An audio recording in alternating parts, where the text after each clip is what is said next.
1. Bellevue. The nefarious AI had quit speaking. Gone from the TV was the strange axe symbol. Stunned journalists pretended they knew what was happening, and President Roxanne Dodds' staff had whisked her away from the White House press room podium.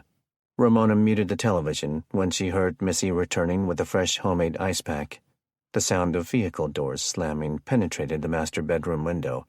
Kevin stood from sitting on the edge of the healing police officer's bed and moved to the window. They're back. He saw James and Sean get out of the old blue Ford pickup to greet Nelson and Jamar. They'd just arrived in the deceased Robert O'Hanrahan's newer model Ram 3500. The enormous truck was a garage princess, only used to tow the trailer-mounted cabin cruiser in good boating weather. At Ramona's urging, the two pairs of men had made a mission the evening before to run over and fetch the truck at the vacated Mercer Island mansion. There was just no way she could have gone. In the most of the day since, each pair of men had made one more return trip to pick up items of increasingly great value. "You good?" Ramona's face was still racked with pain. Thanks to some influence by her police superiors, she was slated to get her knee worked on in just a few hours at the nearby Overlake Medical Center. In the moments since the Axiom Hacking Collective had broadcast over the president's daily report, a deep fear that it wouldn't happen had planted itself in her mind. "No, just let everyone know I'd like to leave early. I've got a bad feeling." "Will do." Kevin thought of the gruesome injury as he went outside to help. Her nemesis, Wade Curry, had turned the tables on her with the bludgeoning tool named Incisor, a beast of her own making. The swelling was still bad, the blade and bat glancing off the top edge of her left kneecap before getting buried in the bottom of her femur. EMT Sean Fullen had been using the medical gear at their disposal to keep it cleaned as best he could. After boiling a household scrub brush, he used it and some hydrogen peroxide to scrub the wound. Ramona bit on one of Noel's old leather belts, screaming until she passed out. They had no way of knowing just how many other men's blood had already been on the blade, let alone dirt and grime. The pressure bandage had stemmed the bleeding, but as soon as Ramona had fainted, Sean had Nelson apply a tourniquet. They converted that back to tightly wrapped bandages once he was done cleaning. Kevin moved out of the front door, shooting a glance to the left. As he suspected, the curtain was drawn back, and Ramona's neighbor was deeply involved in her own version of intelligence gathering. She had been so suspicious, Kevin escorted Missy over to inform the lady that these neighborhood invaders were there to help. When the eyes in the face saw Kevin looking, the curtains pulled back down to close fully over her living room window. She'd better have family coming to help her, he thought. He refocused his mind as he approached the men who'd congregated at the back of the pickup truck. Sean was doing a spot check of the bandage over the bullet graze on Jamar's left shoulder. "You guys face any threats?" Jamar shook his head.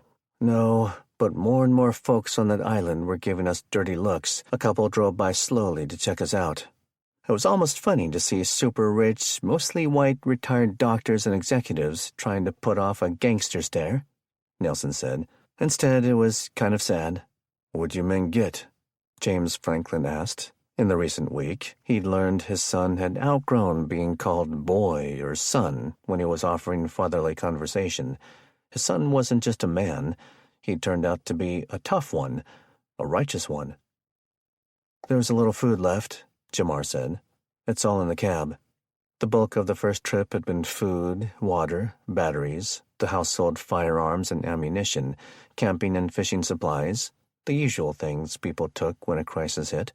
Jamar and Nelson went on the more recent trip intending to find the rest of it, the things people might need if they decided to stay put in Ramona's house, and the strained group was nowhere near figuring out that plan, despite the rapid decay of things around them. Jamar continued. "I didn't know what tools you had in the truck, Pop, so we grabbed hand tools, anything that didn't need power. Brace and bits, handsaws, staplers, hammers, chisels. Noel's father had a ton of that kind of stuff." "That's probably good thinking, Jay," James said.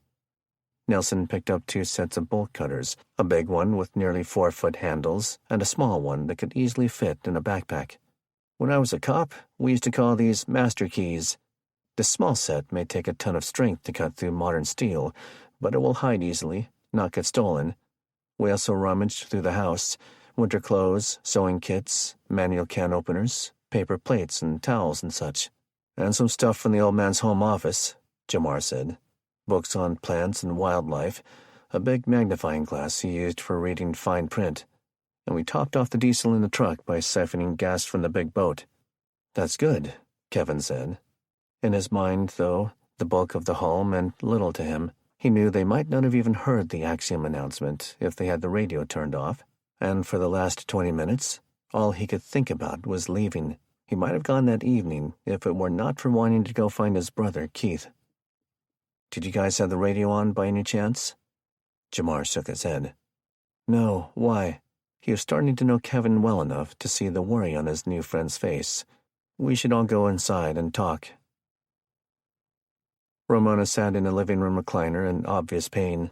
Despite her wishes to leave for the hospital as soon as possible, she'd agreed that everyone needed to have a discussion about the supposed disappearance of all money. It turned out that only she and Kevin had heard it out of the entire group. Diana had been sitting in a spare bedroom with her mother.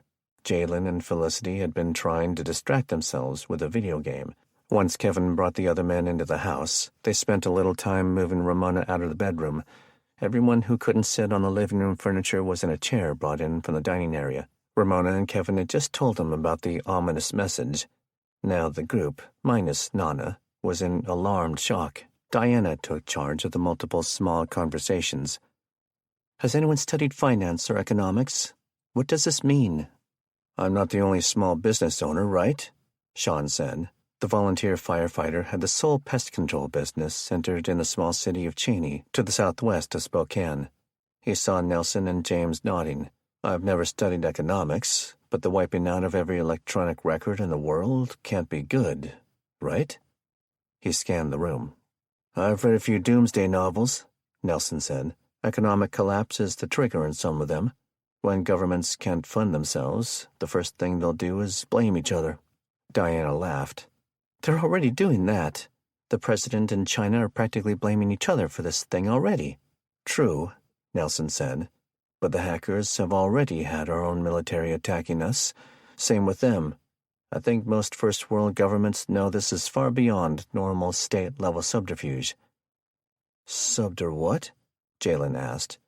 He was already annoyed his mother and brother made him sit and listen.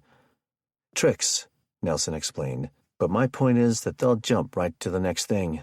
And in the meantime, cash is king until people figure out it is worthless. Kevin was confused. Cash should be worth more now, right? No, Nelson said. We haven't had gold backing cash on over half a century. It only holds value as long as people assume it's worth something. When folks start trying to charge $1,000 for a loaf of bread, people will quickly move to stealing and bartering. But right now, tonight, most people aren't there yet. They'll be trying to use trucks to steal ATMs and such. Nobody on the streets by themselves tonight will be safe. This caused a variety of reactions, from agreement to astonished disbelief. What?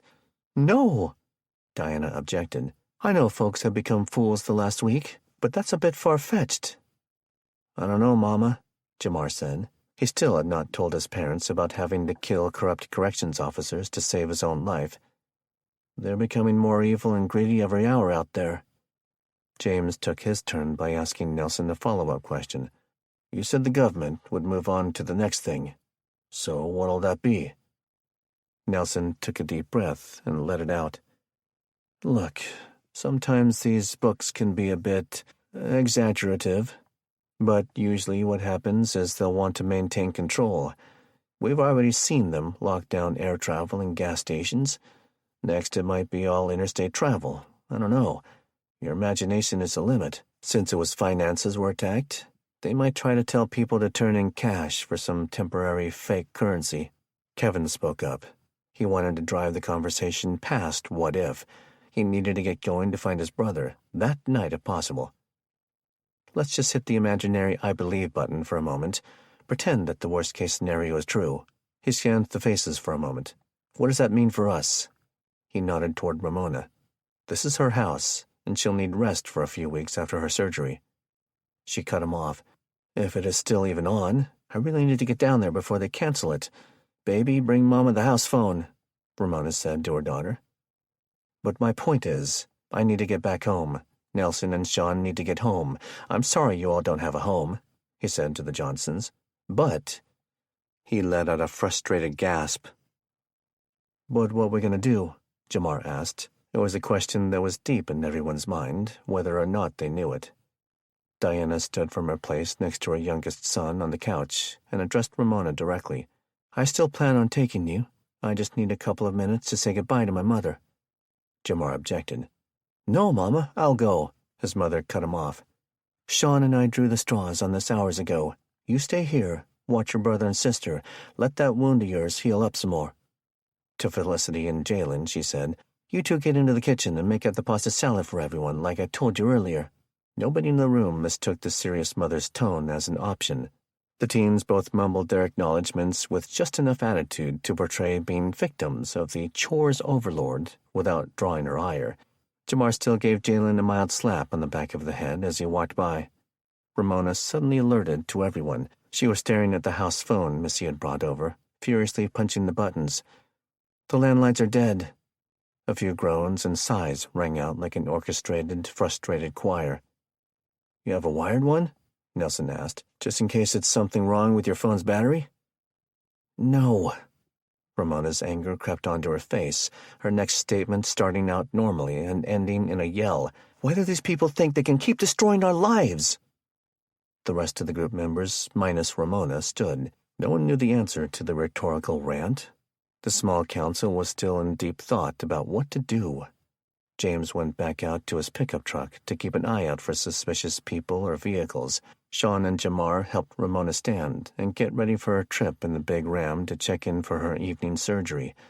Other than a battered and shot-up Mustang, that was their only vehicles. Nana's church deacon had brought them all over to Bellevue in a passenger van, a trip that had taken nearly 2 hours due to military and police checkpoints. The plan was for Kevin and Nelson to borrow the Ford around midnight. He was quickly running out of time to go find Keith. "You still planning on going?" Nelson asked Kevin. On the night that Kevin and Jamar went to find and help Ramona, he and Sean went to the address they had for Kevin's brother Keith as of his last arrest several months earlier. They'd reported what appeared to be, at least in his ex-cop brain, a standard drug house with all kinds of people coming and going. "Yes, but I understand if you don't want to go. I know you and Sean are itching to get back to the Spokane area. I said I'd go, so I'll go. It would be nice to take one more, but I don't know how we'd swing it." He noticed Kevin starting to head into the O'Hanrahan family den. "You going to catch a nap first?" "In a bit. I got something I want to do online before the internet suddenly disappears forever." Nelson laughed with cynicism, telling an ill-timed joke. "Good thinking. I should check on my bank account." Kevin powered up the MacBook on the heavy-looking oak desk and went right to the map feature on the most common browser. He clicked on the little blue shape of a human with a walking stick. He typed in the location of the city he was in and the one he wanted to go to, his hometown of Republic in the northeast part of the state.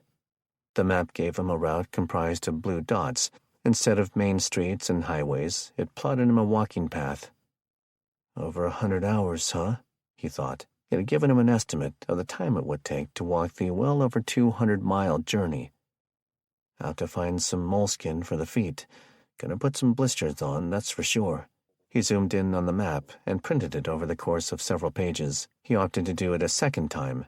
There were just too many trails and logging roads across the North Cascades to get lost on. 2 copies of the walking route. Just need 2 freezer bags. One of these will stay stuffed into my sock at all times. Kevin didn't relish the thought of all that walking. He just had a gut feeling that no matter what he planned, a gremlin named Murphy would show up and throw a wrench into everything. Chapter 2. Spokane. Kenny Lance Richardson parked the red Mazda 3 in the hospital's southeast employee lot, knowing it would be a shorter walk to find Taylor's department. Right out of nursing school, she'd worked in OB/GYN for 4 years, but it wasn't her passion. She'd finally landed one of the coveted roles as a surgical nurse 10 months earlier. It came with a higher pay scale, a chance to learn and assist with much more complicated procedures, and ridiculously long hours spread out over a constantly changing schedule. Operating rooms booked out all sorts of times of day, especially in the only major hospital for hundreds of miles. Kenny and their 2 children hadn't seen Taylor for nearly 3 days, a fact that was starting to piss him off. He was worried he might be reading too much into her tone on the phone calls. Like so many people in modern times, they didn't have a home phone. He'd had to pester the elderly widow next door 3 times in 2 days just to try and reach his wife.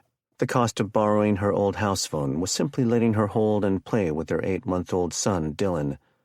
There were worse neighbors to have. But he heard something in Taylor's tone, something beyond exhaustion. Mrs. Park had graciously agreed to watch the children for a couple of hours. Kenny himself was already on his 3rd day off from work in the week-long crisis. He was a junior engineer with Spokane's planning department.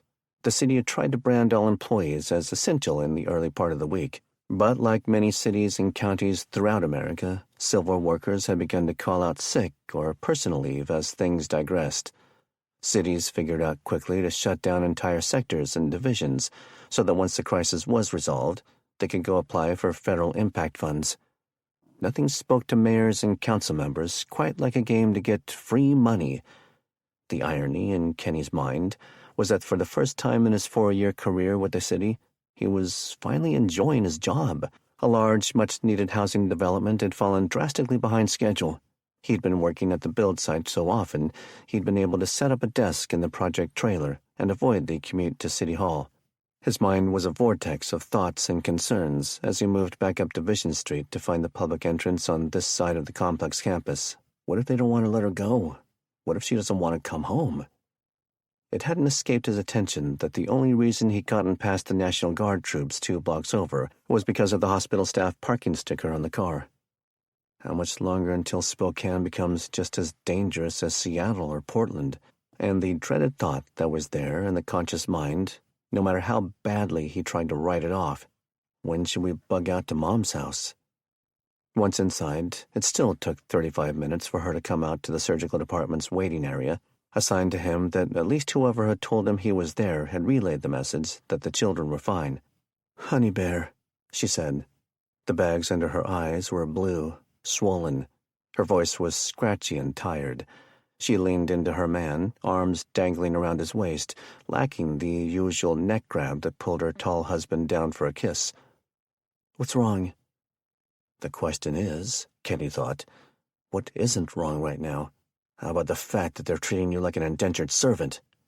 He was almost cutting the air with his contempt, wishing some administrator would walk by and dare to scowl. "I'm here to make someone explain to me when you get to come home to the kids." Her tired eyes welled with tears. "I'm sorry, honey. It's just—" She was frustrated, not even sure if it was Friday or Saturday. There's so much going on. The ER had to declare an emergency shutdown a few hours ago. That surprised Kenny. I hadn't heard that. They're sending patients to the Air Force Base and the VA Medical Center. And when they said they're full, the plan is to just triage in the parking lot and not treat the mildest cases at all. Kenny took a deep breath. Just hearing the words Air Force Base invoked in him a renewed concern that the country was doomed. If they could not prevent hackers from shooting missiles at their own bases, how could they keep coming onto television and lie that everything would be fine? Which was exactly why he knew, after Axiom hijacked the president's speech, it was time to go get his wife. "You have to let that go. You don't own this hospital's stress. I'm here to bring you home." The tired woman pulled her husband farther from the central check-in counter to a corner of the waiting area, within earshot of several family members of patients. She lowered her voice. "What are you saying?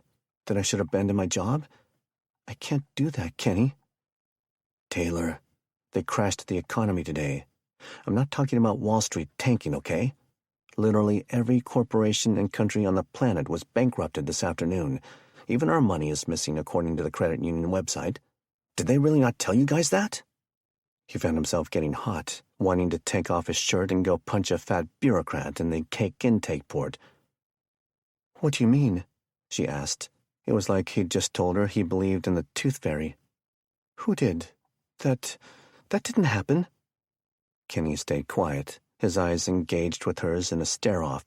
After several agonizing seconds, She realized he wasn't relaying some wild conspiracy theory. What he was saying had happened. "What does that mean?"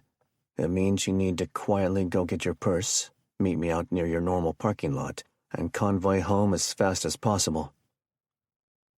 Kenny approached the front door with an air of caution. It was midnight. After Taylor's mini-reunion with the kids, they put them to bed and began to inventory everything they had in terms of food and fuel. It wasn't great. Assuming the power didn't go out, they'd be able to cobble together meals for a couple of months, probably longer if they were disciplined enough to only eat twice per day. The children would get priority with food, of course. Kenny told his wife he'd eat boiled, salty pasta for a year if it meant his children got enough to eat. He caught his wife nodding off twice and suspended the emergency planning. About an hour after going to bed himself, the distinct sound of Mrs. Park's dog barking wildly woke him. After a minute, it abruptly stopped. A second unusual noise 20 minutes later, and he was up and pulling his pistol out of the small metal locking box bolted to the shelf in the closet. "You're being paranoid," he told himself as he moved down the short hall. "Just go out back and shine a flashlight around." But something, he couldn't quite place it, had alerted his subconscious to the front of the house.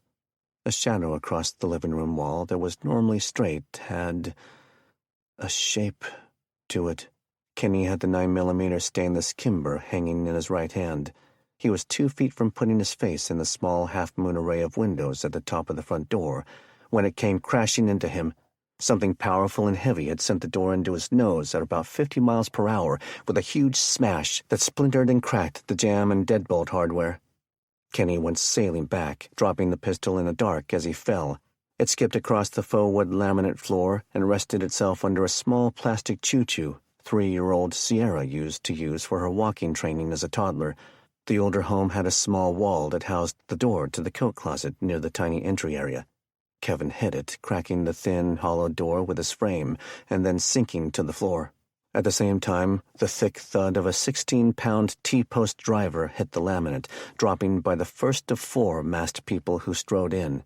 Enraged, Kenny surprised himself with the simplicity of what he said. People never quite reacted to a sudden mortal threat like they thought they would. "What?" he yelled, in complete astonishment. He tried to stand, but some sort of cold metal hit him hard in the side of the head, across the cheekbone, lower temple, and ear. The entire area shot out in instant pain, stunning him. Before he knew it, a boot had landed in his crotch, followed by another blow in the abs. All his breathing shot out. He was gasping, choking, the pain in his family jewels, the worst since a bad racking at football practice in high school. He felt a powerful hand grasp him on the jaw and pull his face away from the wall. The smell of pickles and whiskey assaulted his nostrils. "Trying to hear her moves that'll make you watch me do her." The man was shaking a thick, adjustable wrench in his face. He threw Kenny back onto the floor. Kenny heard screams coming from the hall. "Taylor," Kenny thought. "No!" he yelled feebly through the daze. He tried to roll over to stand, but his nuts protested with a fresh jolt of pain. He could hear Taylor screaming. The men were yelling. At least one was rummaging in the kitchen, stuffing their food into a big trash bag. They were all operating by headlamps. Beams shot across as the kitchen raider moved around. "Hunting magazine," one man called out from near the coffee table. "Look for a gun safe." Kenny was beyond words, grunting guttural sounds like the desperate, wounded animal they'd turned him into. He pushed through the aching torture and finished rolling over, first onto one knee, then another. He could hear Taylor crying, screaming his name. The sound of a long piece of duct tape being ripped off the roll hit his ears like a Mike Tyson punch. He felt around the dark floor while trying to wait for his dazed head to stop spinning. There was nothing he could find aside from a child's shoe. He moved his hand up to the closet door and felt the doorknob. When he turned it and pulled on the door, the splintered wood made a noise. That attracted the light beam from a man who was pulling figurines and other trinkets off a shelving unit as he searched for cash or pills. "Oh, no you don't," the man yelled as he stormed across the room. "Trina, where's that tape?" In the dark, the floor cluttered with toys cost him a step as he stumbled on one. Kenny grasped onto the pitch-black closet door and immediately felt a box of his father's memorabilia. Kevin had brought it over a week earlier on his way to his deployment muster. A tiny plastic figure felt its way into his grasp. He yanked on it, and the small softball player gave way to the polished stone and plastic that comprised the rest of the old trophy. The headlamp blinded him. He kept the trophy in the closet until the last possible second, blinking. "Please, don't." The man stopped and pivoted his hips for a punch.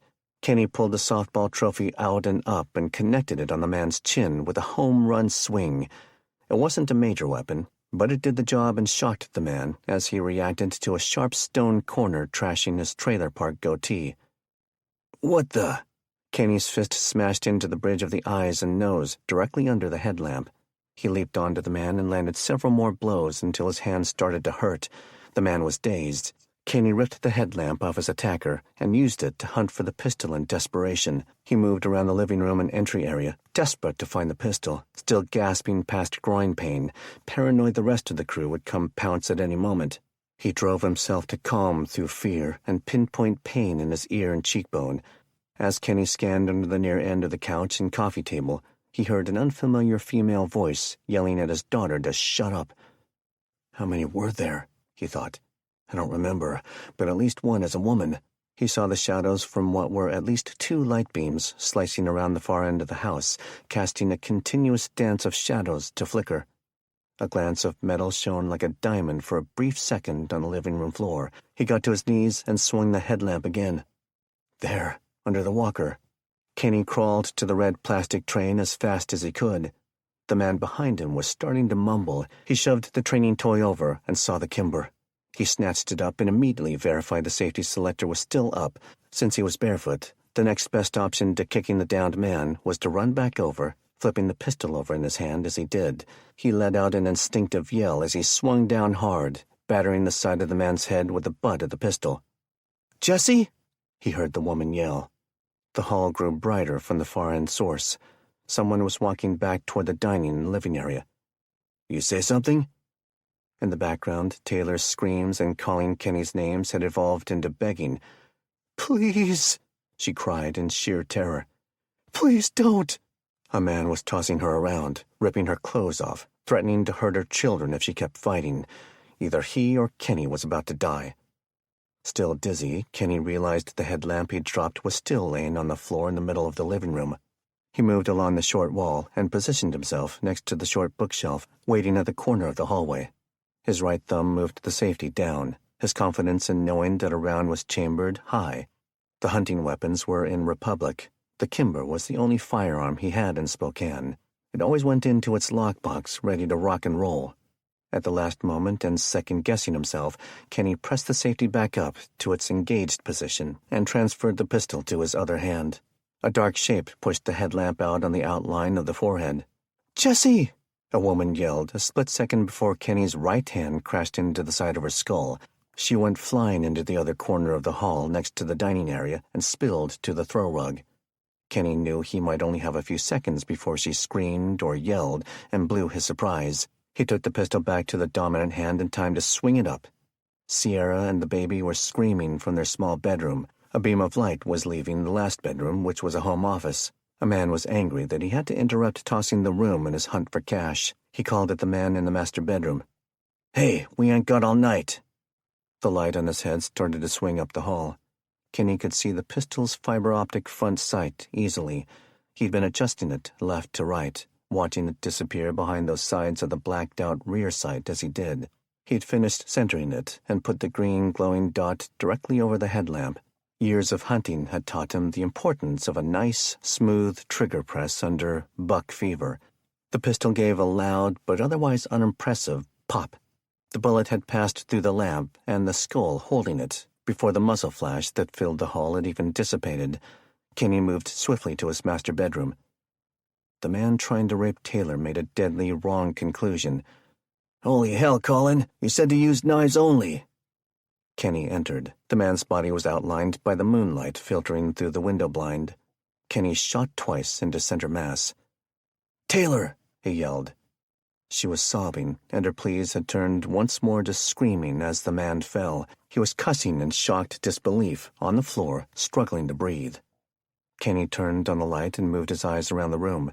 Taylor was trying to roll herself off the bed. A man, clad in mask and dark sweatshirt with jeans dropped to his knees, was ignoring the shame of his visible limp pecker, trying to hold in the blood that was pumping out the new holes in his chest. Kenny had already moved out into the hall, flicking on the lights in the office and other bedroom. His daughter was screaming, hands and feet taped up. She was thrown into the crib with the baby crying. Still on a big game hunt, Kenny moved back down the hall, stepping over the dead man as he did. "No, no, no, mister, please." The gun barked once more at point-blank range. A rabid dog put down. Then again near the front door.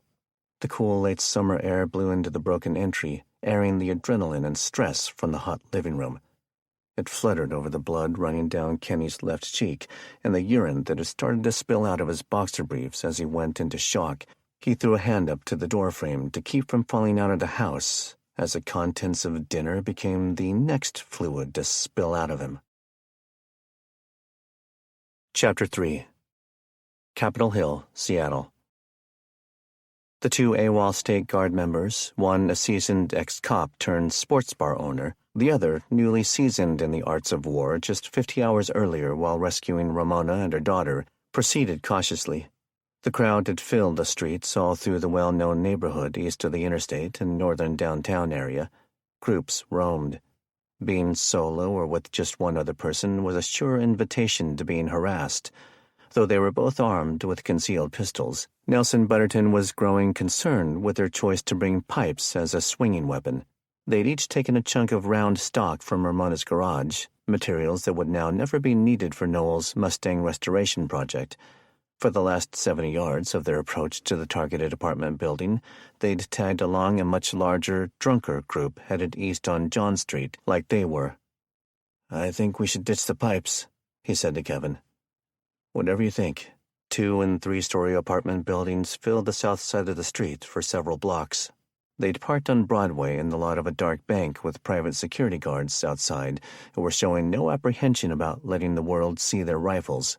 They slowly pushed right from the back of the crowd. There was a general angry vibe. Firefighters were heard in 2 directions, and there was no sign of police or soldiers. "Dude, I'm so glad that Ramona gave us these clothes from her husband's closet." Nelson tossed his pipe in the night shadows behind a bush near a building's north entrance. Kevin did the same. "How much farther?" He'd given Nelson and Sean the information Jamar obtained from Ramona's desk 2 days earlier. While Kevin and Jamar had gone to Tacoma, their buddies had come to scout the address that the pencil rubbings had revealed imprinted on the page. "Next block." Kevin grew worried. Where all the people are hanging out. There was possibly 300 people in the street ahead of them. Music was blaring. There were kegs surrounded by drinkers, and barrels of trash were on fire. A bit farther east, a small mob was attacking an abandoned Humvee with bats. Someone had spray-painted the party invite on the wall of a second-floor unit outside. "End-of-the-world party, tonight, no rules." Screams of anguish permeated the air from somewhere just to the south.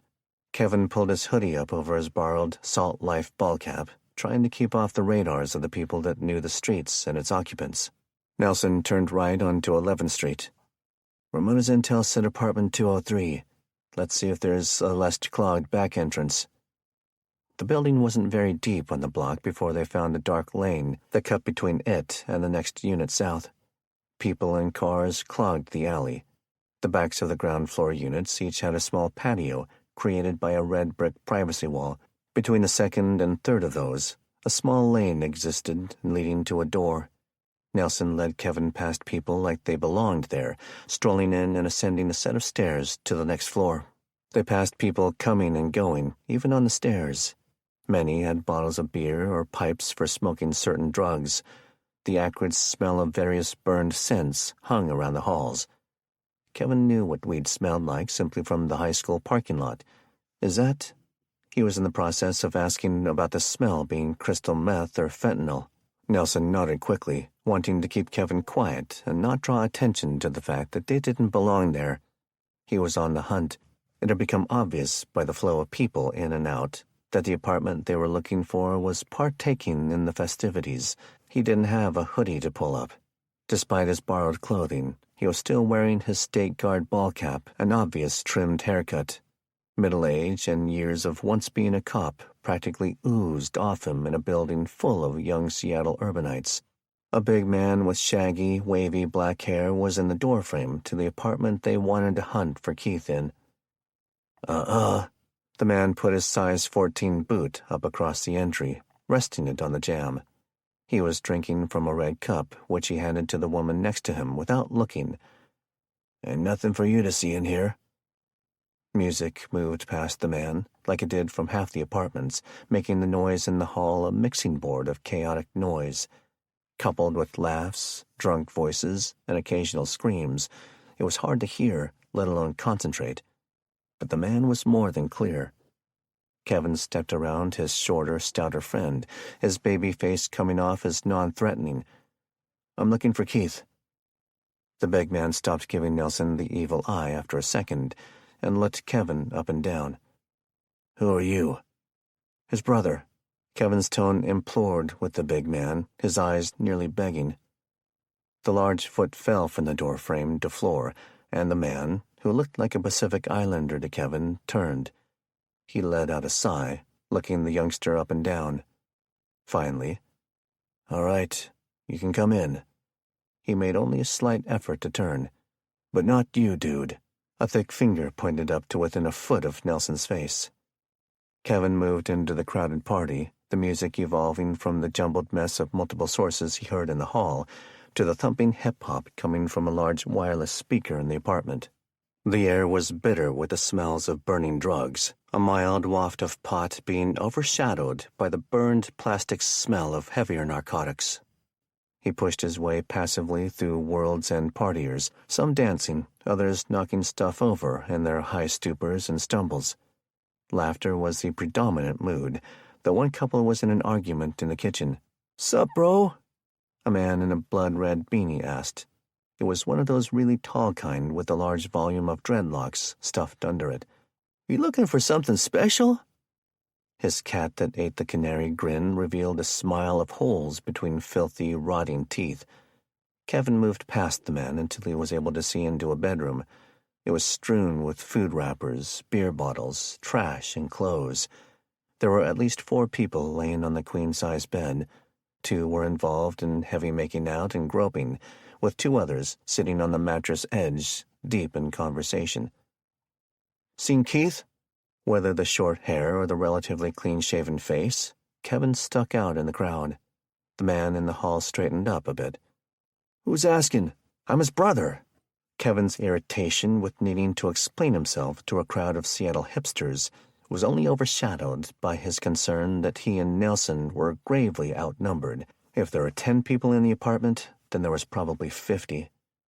The man's smile broke wide open under glassy, dilated eyes. Far out, brah." A hand went up into the splayed stance of wanting to do a cool guy hand clasp.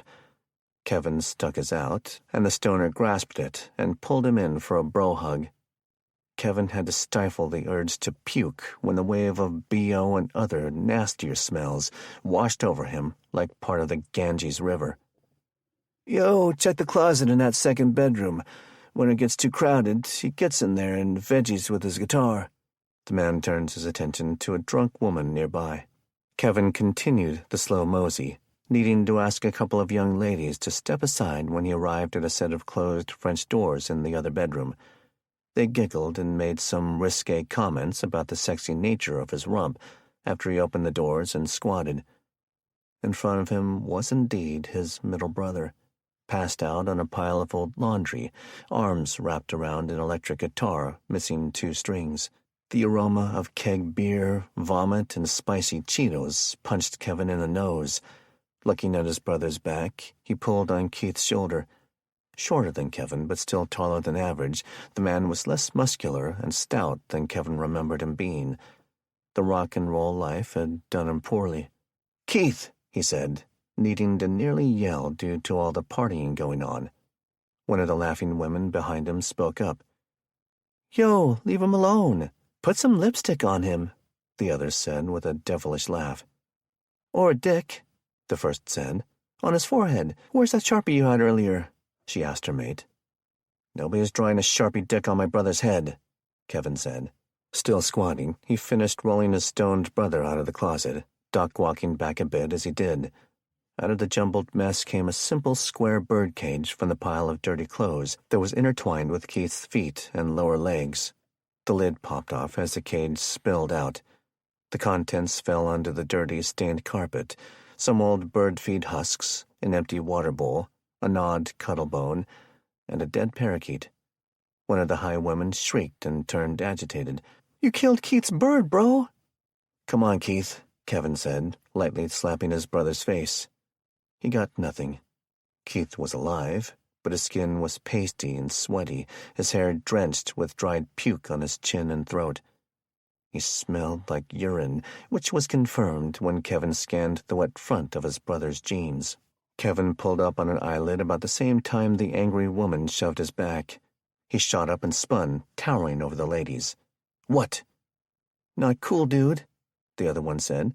"Come on, Carrie," she ordered her pal. "Ricky'll have something to say about this dude coming in here." She started to drag the girl out of the bedroom over another passed-out individual. "And murdering Tweety," she screamed passionately as they left. "Tweety?" Kevin said, as he squatted next to the limp sibling once more. "You're a songwriter, and all you could come up with was Tweety?" Keith's eyes blinked a couple of times as he mumbled an incoherent discourse from somewhere in his drug-propelled mind. Kevin moved from squat to a one-knee kneel, wishing at that moment that Nelson had been allowed into the apartment. As the baby brother, he used to play dead body as a way of escaping the grasp of both Keith and Kenny when they were roughhousing as kids. 170 pounds of limp human weighed about twice as much as the equivalent on a barbell. He struggled and pulled until he had his helpless brother up on one shoulder. He stood, feeling the strain in his quads and glutes. Just as he turned to step over the passed-out person between him and the door, the two women returned. The one that was still squawking about the bird murderer. "Hey, jerk," she said as Kevin started the careful dance out of the room. Keith made a struggling, gasping noise, his head hanging against Kevin's butt and hip. His arm slammed the bedroom door as the tall lad from Republic stepped through, careful not to hit his own head on the low frame. In the hall, the short, vocal women were forced to step through the frame of the other crowded bedroom. "Excuse me," Kevin said a couple of times. He received odd stares from some and was completely ignored by others, until both he and the pliable lush on his shoulder were too big of a presence in the full hallway to ignore. Slowly, partiers parted the seats to allow him through. In the open living space, he met the large Samoan man from the front door face to face. In the large bouncer's absence at the door, Nelson had managed to slip in and mingle a few feet behind. "Where you taking Kiefer, brah?" The gamut of things to say flooded Kevin's mind. By his nature, he'd always been forthright, even with strangers. The last week of events had taught him a lot about the importance of guarding information. He could lie. He could ignore the question, which seemed foolish considering the man's size and the sheer number of people in the building. He opted for a partial truth. "Family emergency. Taking him to see our grandma." Their grandparents did live in the family home, after all, and it was less confrontational then.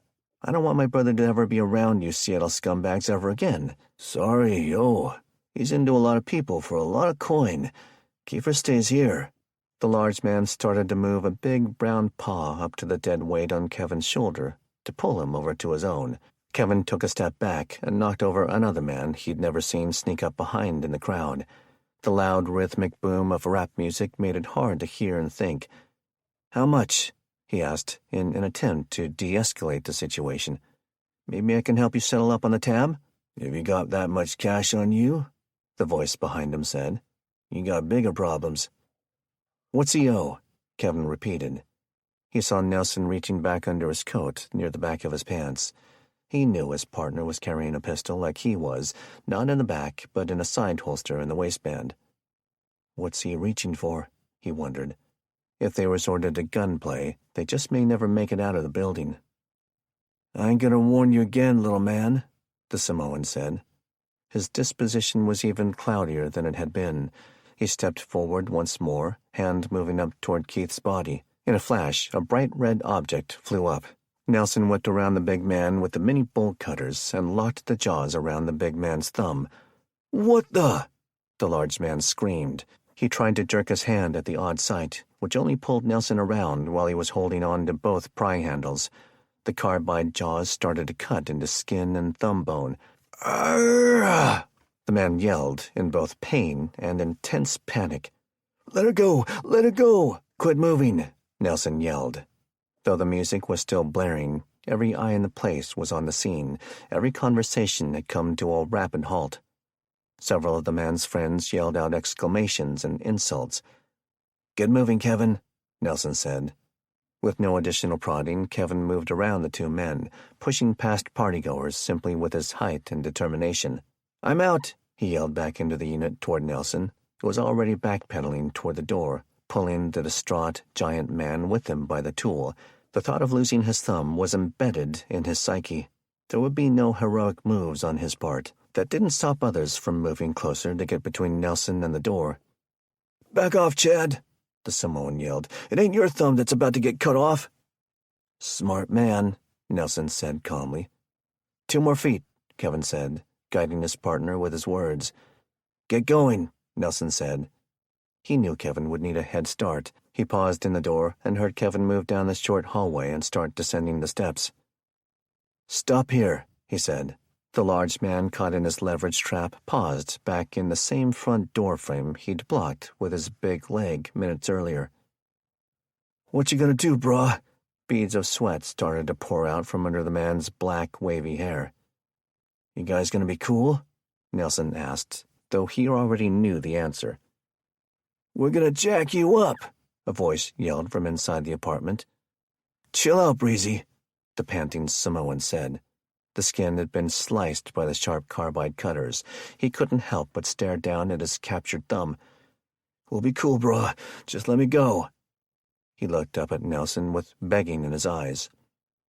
"You know, I believe that you believe that," Nelson said. With all his force, which was much more than needed, he slammed the 2 arms of the bolt cutters together. The sickening crunch the big man felt was never heard due to the intermingling of music from all over the building, not to mention the man's agonized screams. Nelson then yanked up and smashed the metal tool on the back of the large man's head as hard as he could. A beast that size would clog the door in his woozy stupor for several seconds. Nelson heard the chaos behind him as he sprinted for the stairway. He pushed past people on the stairs and then back out in the alley, running to catch up to Kevin. He tossed the mini bolt cutters off into the shadows and pulled out his pistol. The race was on. Kevin's legs were starting to wobble. He was not so much sprinting as speed-walking as quickly as his long limbs would allow without the jarring impact of having both feet off the ground at the same time. Still, his brother basically doubled his body weight and was off-center, forcing him to lean left. His right thigh was starting to fatigue, his lungs starting to burn. The near and far sounds of the lawless night, the new normal, had presented like he might make it back to the vehicle undisturbed, until he heard the loud boom of a big rifle somewhere near the building he'd bailed out of 50 meters back. The various crowd on the same westbound sidewalk as him had been mostly staring in amusement as he jogged by up until that point. Suddenly the path opened as the members of the Seattle nightlife screamed, squealed, or silently took cover in the shadows. 3 rapid pistol shots, closer but muffled as if aimed the other direction, responded behind him. Lord, please let that be Nelson. He had one more very long block with 3 apartment buildings on his left to clear before he reached Broadway and could turn for the bank parking lot. And don't let that bank security team blast me. The pounding of footsteps was catching up. He hoped it was Nelson, not wanting to waste the time and energy to turn and look. The temptation to take a rest in the shadow of a tree trunk or bush had disappeared with the volley of gunshots. "Coming up!" he heard his partner yell. Another rifle shot from whoever they'd just assaulted at the party rang out, the air splitting with a crack. Kevin had never heard the sound of a supersonic bullet over his head before, but he knew it when he heard it. No bueno! New adrenaline pushed into his blood. His tiring legs found new energy and began to run despite the pain in his lower back. The sound of Nelson's sprinting steps stopped, and once more 3 pistol shots erupted over the course of a long second. It was too dark to pick up a specific target back down the city block, but the innocence of the city night had all moved to cover or concealment. His fire was meant to be suppressive, to simply get the pursuers to waste precious seconds ducking. After what felt like an eternity, Kevin reached the main thoroughfare of Broadway and turned left, crossing the street at an angle. The bank parking lot was only 50 or so meters away. As he left the asphalt across the concrete lot entry and sidewalk into the lot, he heard Nelson screaming from the corner. "There's at least 3 of them! Tell the kid to fire up the truck!"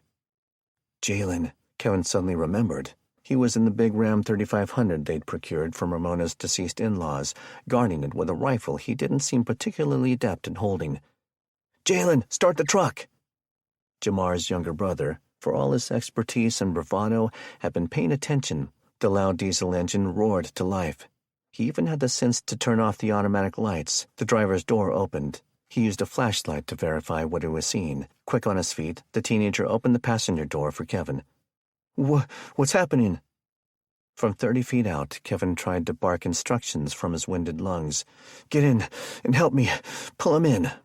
The boy crawled into the back seat of the crew cab and scooted backward to the far end. He helped pull the puke-stained Keith in by his arms. "Oh!" He winced as the stone man's head and neck got pulled at a weird angle from Kevin shoving him in with no care. "He'll be fine." Nelson reached the truck's front corner on the passenger side and spun, immediately aiming his pistol for the intersection corner. The street light in that direction exploded the moment another rifle shot rang out, a sign the pursuers were preparing to come around the corner. "Everyone get in!" Kevin slammed the rear door and jumped into the driver's seat. Nelson loosed 5 more shots at the tree trunk near the corner on the far side of the street and then got into the Ram. Go right! Go right!" Kevin pulled the big truck into gear. The loud engine belched heavy, smoky soot as the truck shot out of the lot and headed south. They heard 2 shots hit the tailgate as they sped away. "Are you okay?" the ex-cop asked the youngster in the back. Jaden's eyes were wide open. "We're fine." "How'd you get out of there?" Kevin asked, trying to scan the mirrors without losing too much focus on the barren avenue ahead. Nelson stayed silent for a couple of seconds. The panting of both men's breath filled the cab. "Let's just say that guy won't be giving anyone a thumbs up with his left hand anymore." Chapter 4. Spokane. Kenny's groin had a dull ache that wouldn't leave, a 3 on the 10 scale, not enough to be called agony, but enough to fester as concern in the back of his mind. He hadn't made time to ice the twins. It had taken a while for the family to come back to reality from the living nightmare they endured, and to add insult to their injuries, there was no way to report the attempted rape, the assault, and, as far as Kenny was concerned, 4 justifiable homicides. For the first several minutes, Taylor was in a frenzied state. They both were. Kenny felt every ounce of the hysteria his wife displayed as she scooped her kids up and moved them to her Nissan Rogue SUV. She sat with them in the car in the single-wide garage, engine idling. When Kenny refused to move his car, she went crazy like an angry silverback gorilla, screaming and throwing things she picked up off the floor of their ransacked home.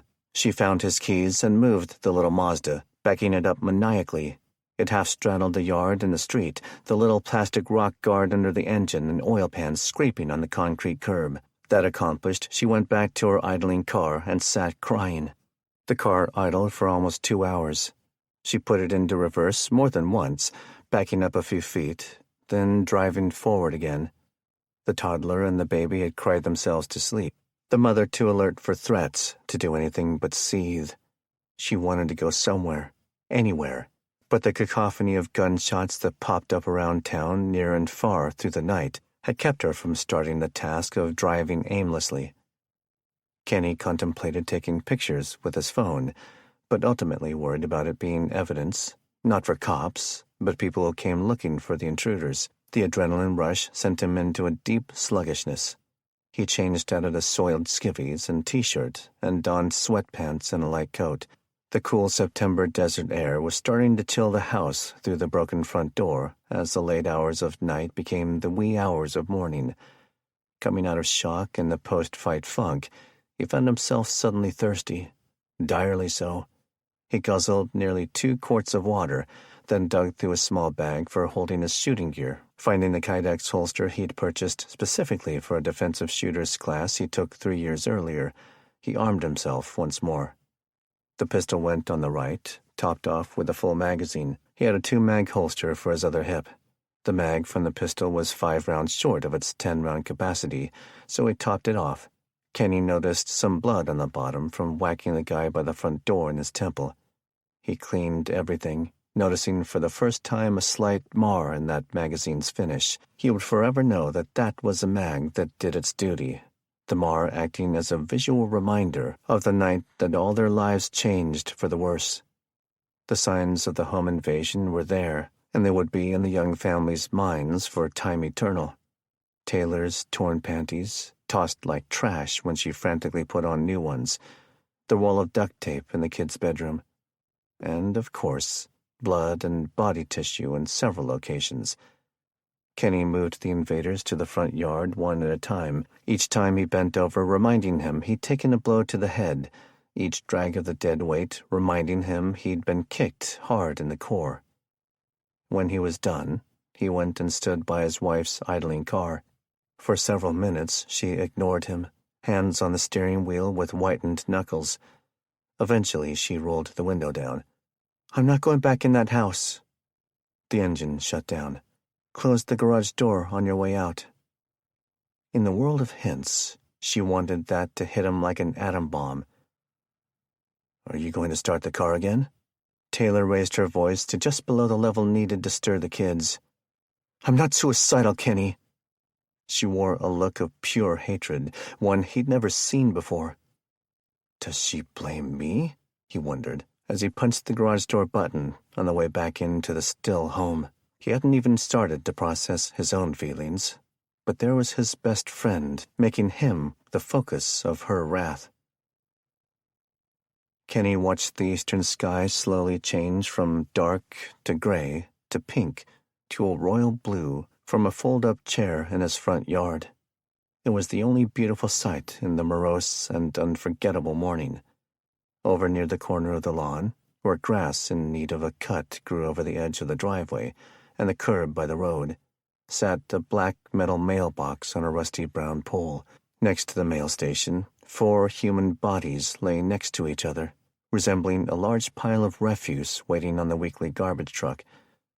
But what caught Kenny's surprise almost as much as the casual way he was watching a stack of corpses was watching 2 men 3 houses down and across the road do the same thing. He wondered if they did what he did, collected every wallet, lighter, and personal effect from the bodies, and then hid them, but he surely wasn't in the talking mood to go ask them. I assume they're the good guys, he considered, as he thought about the astronomical odds of this horrible lightning strike the same street twice in the same night. He stood and went through the house to the garage to find Taylor and the children sleeping in a huddle in the cargo hold of her SUV.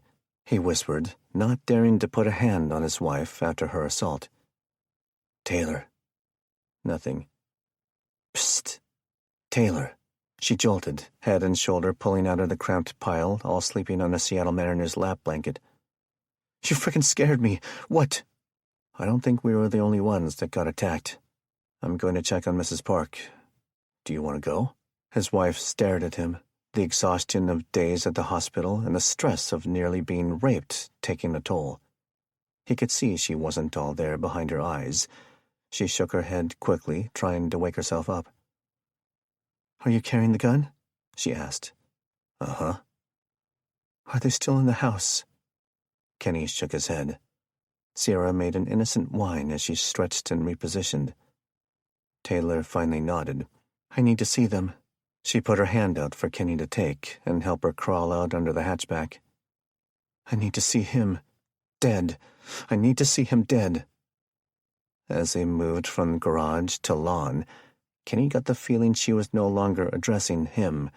She was trying to encourage herself.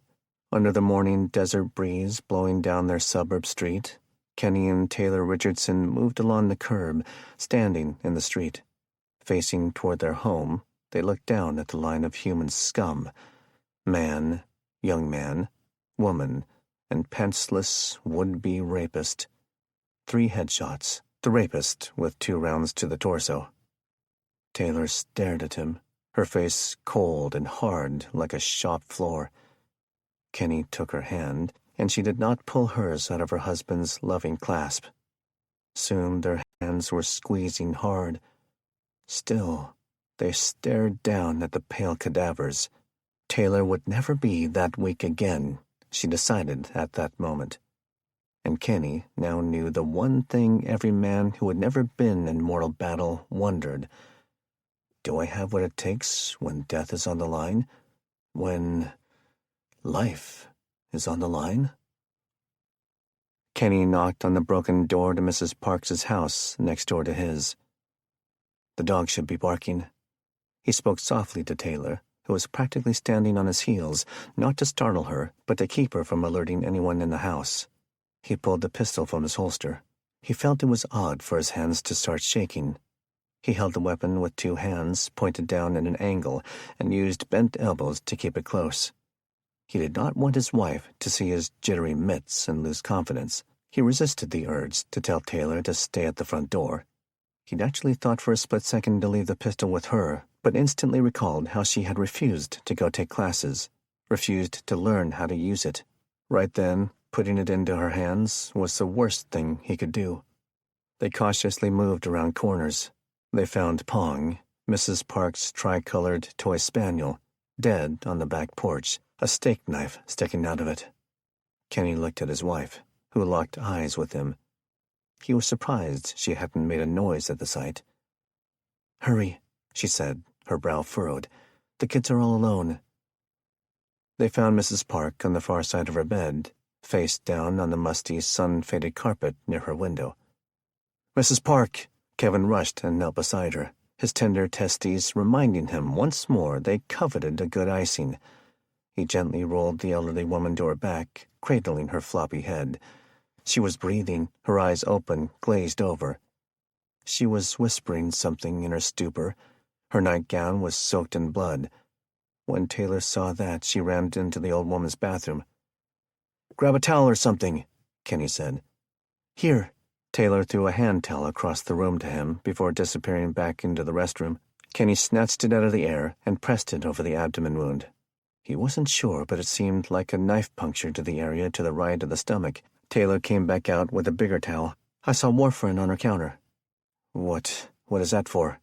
Taylor knelt near Mrs. Park's head, avoiding the blood-soaked carpet. She started assessing the wounded woman. "It's a blood thinner." Even with no medical training, Kenny knew that was high on the bad scale. Taylor looked at where her husband was applying pressure. "There's a good chance they got her liver." She looked down at the pale neighbor. "Mrs. Park, is there anyone who we can try to get for you?" Taylor shot her husband a look. No, he thought, feeling instantly bad about it.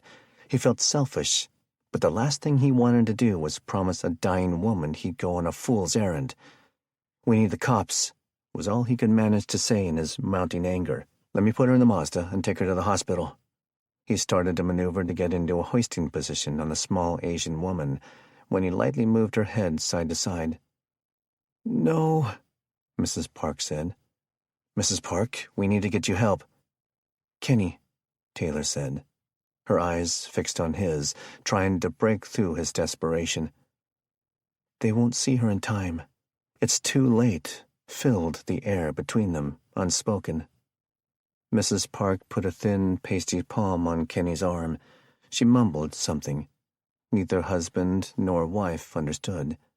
Kenny squatted through his gut pain, putting his ear near her mouth. "I didn't hear you, Mrs. Park." "I said, where's the baby?" He felt her breath hit his ear. He pulled back up to look her in the eye. "The baby's fine. Do you want to see him? Tay, can you go grab Dylan?" Taylor nodded and stood, saying nothing but wearing a compassionate smile. She put a comforting hand on Kenny's back, then left. "Mrs. Park, I'm so sorry that this—" She smiled. "You can call me Unji now, 'kay?" "Unji? Unji?" Kenny was trying to see if he was saying it right. He felt the blood soaking through the towel. It was cool, nearly black in color. Mrs. Park never answered. Like her eyes, her smile faded to nothing.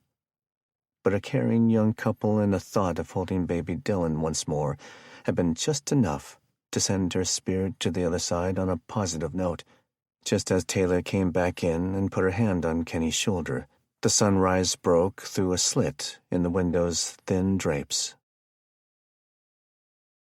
Chapter 5. Bellevue. Keith, shut up! They'd been home for hours. Each Richardson brother was lying on an inflatable, the cheap kind like people would use in a backyard pool.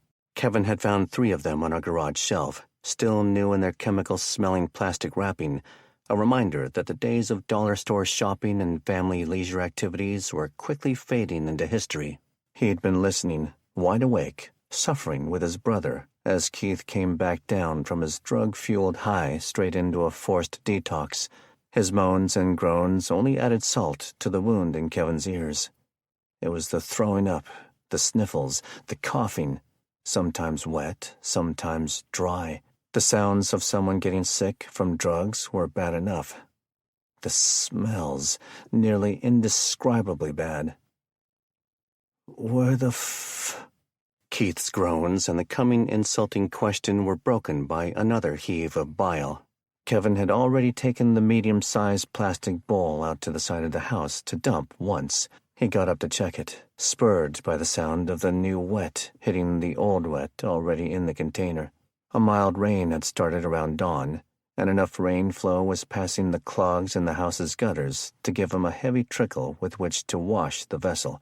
His patience was nearly as thin as that trickle of runoff. "You done?"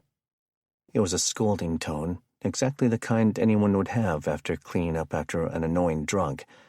He picked up the garage door and slid it up, having unlocked it from the electric opener with the emergency release on the first trip out a couple of hours earlier. Kevin went back to stoop near his brother on his plastic mattress and retrieved the tub full of alcohol, bile, and puke. "Where are we?" Keith managed to croak from under his sweaty, pale face. Kevin was still dealing with the anger of finding his brother this way. He ignored the question, opting to scold instead. "My friends risked their lives to come get you." Another raspy reply. "Thanks, Mom." Keith started to shiver. Kevin pulled the mostly pink Beauty and the Beast comforter back onto his brother, lovingly lent by Missy to her favorite hero. The sense of helping Kevin was one small way for her to cope with losing her father. As Keith had drifted back and forth between hot flashes and chills, the comforter had been moved several times as a result. "You got no more ground to be a smartass." He stood and walked toward the open garage door to go dump the bucket. 2 minutes later, he came back in and closed the big door behind him with a thud. He set the bowl back down by his brother's head, seeing that while not sleeping, Keith had once more drifted to a mental fortress to brave the storm of detoxing. "Take the bowl." Keith's hand reached out and pulled it close, eyes staying clenched the entire time. Kevin heard the door from the house open. Nelson shuffled in around the shot-up Mustang, which looked like a relic from an old action movie. "You get any sleep?" Kevin shook his head. The 2 men stood over the sick one, staring down. "You?" "Couple hours. Thanks again for helping." "You're not the only one with a black sheep in the family," Nelson said. He gave a slight grin as his young friend looked up at him. "I haven't been a cop in nearly 10 years, but I saw a lot of people just like him during my years on the job." Both of them were looking back down at Keith. They went back to being silent and caught in their own thoughts for a minute. Nelson finally added the point he was trying to get to. "Keep an eye on him." "How long until this is past?" Kevin asked. "Probably a day or 2, but that's not what I meant. Even after, he's going to be a wreck for days, weeks." "Meaning?" Kevin honestly didn't know. Nelson turned toward Kevin. "Well, for starters, this detox wasn't his choice, so he's going to be pissed. Good. Kevin's face filled with anger. Nelson cut him off before he could start ranting, no matter how righteous his argument. Which means he'll lash out, steal stuff, lie. He might just disappear entirely. He's definitely going to be rifling through everyone's stuff for pills. Just be warned. It was clear to the middle-aged man that his young friend hadn't thought it through yet. Kevin nodded. I suppose you won't be able to start walking home in a day or two? Nelson nearly laughed in surprise. You serious? He might be ready in a week, if you can trust him to have your back. If he starts eating good food again. It'll take him a week to actually get a good night's sleep again. He saw Kevin's face morph with disappointment. Look, kid, I'm not trying to pop your bubble here. He put a hand on his tall friend's shoulder for a quick pat. You just need to know what you're in store for. He turned and started going back around the car to the door. I'll be back out in a bit to give you a break. James has been up and watching the house all night. I figured I can do that from here in the garage while both of you guys get some shut-eye. With that, he went into the house. Keith started to pick up the groaning and mumbling once more. Within a few seconds, he started to vomit and choke. He rolled over onto his back just enough to really make the choking take hold. Kevin squatted. For a split second, the little devil on his shoulder took control of his mind. Just let him choke, it said. You'll be done with him forever. Never have to worry about him stealing everything. Can start hiking home immediately. He stared at the sibling in disbelief, tears welling up his eyes. He could hear his pulse in his ears. What are you doing, Richardson? He scolded himself. He felt shame for even feeling that way. He reached out and pulled his brother back to a side-lying position. He stuck his finger in Keith's mouth, sweeping out the vomit, saving him from death's scythe for the umpteenth time. How's Nana? Kevin asked Jamar. They were both in the kitchen getting water. He could see his friend's face, covered in concern. Jamar had sat up with her all night while his mother and Sean had taken Ramona in for surgery. Jamar's voice was low, both from being somber and exhausted. Not much longer. My ma gets back in time. He took a long drink. It does seem like they'd be back by now, Kevin agreed. I wish there was something I could do. Jamar nodded and then moved past Kevin to go back upstairs. You got enough of your own stuff to deal with, Kev. Kevin moved into the living room where Felicity and Missy were playing Parcheesi. There was a small emergency radio playing news and other talking heads in the background. Jalen was napping on the couch, pillow over his face. Where's James? He asked Felicity. He went in there, Felicity pointed. That's my daddy's office, Missy said, her face instantly becoming sad. I'm sure he's sleeping by now, Kevin said. Anything good on the radio? Ain't really been listening to it, Felicity admitted. Do me a favor then, Kevin asked. Come wake me if the president comes on. The girls assured him they would. He knew Jamar and Nana were in the guest bedroom, so he headed to the laundry room with his air mattress from the garage in tow. He'd barely settled down in the dark space when the door opened. It was Missy. Felicity told me to come get you. Kevin sighed, remembering all the times his father had told him to be careful what he wished for. Thanks. He went back out and sat near the girls, who were seated on the floor between the coffee table and the fireplace. He picked up the small hand crank unit and gave the handle a few turns after bumping up the volume. President Dodds was already into her speech. And the United Nations Security Council agrees with our assessment that these AI-assisted hackers calling themselves Axiom are spread out around the globe, operating from at least 30 different nations. Every time proper authorities try to gather physical intelligence, they discover another layer of deception. Every server leads to another.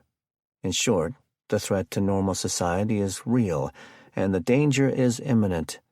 We are now hiring private military contractors to help with our manpower shortage. I'm enacting full highway restrictions on top of anything your governors have already done. The only travel authorized for the next 7 days will be government in nature. Food and other critical items like fuel will continue to ship, but only after special bills of lading have been approved. I'm also calling on all citizens to turn in their precious metals, such as gold and silver. You will be given a certificate for 1.1 times its value. This is not without precedent. In 1933, President Roosevelt issued Executive Order 6102 to prevent hoarding gold during the Great Depression. Consider this your American duty. Turning it in will help our country continue to operate and survive past this unimaginable crisis. Refusal to do so will result in up to 10 years in prison and a $100,000 fine.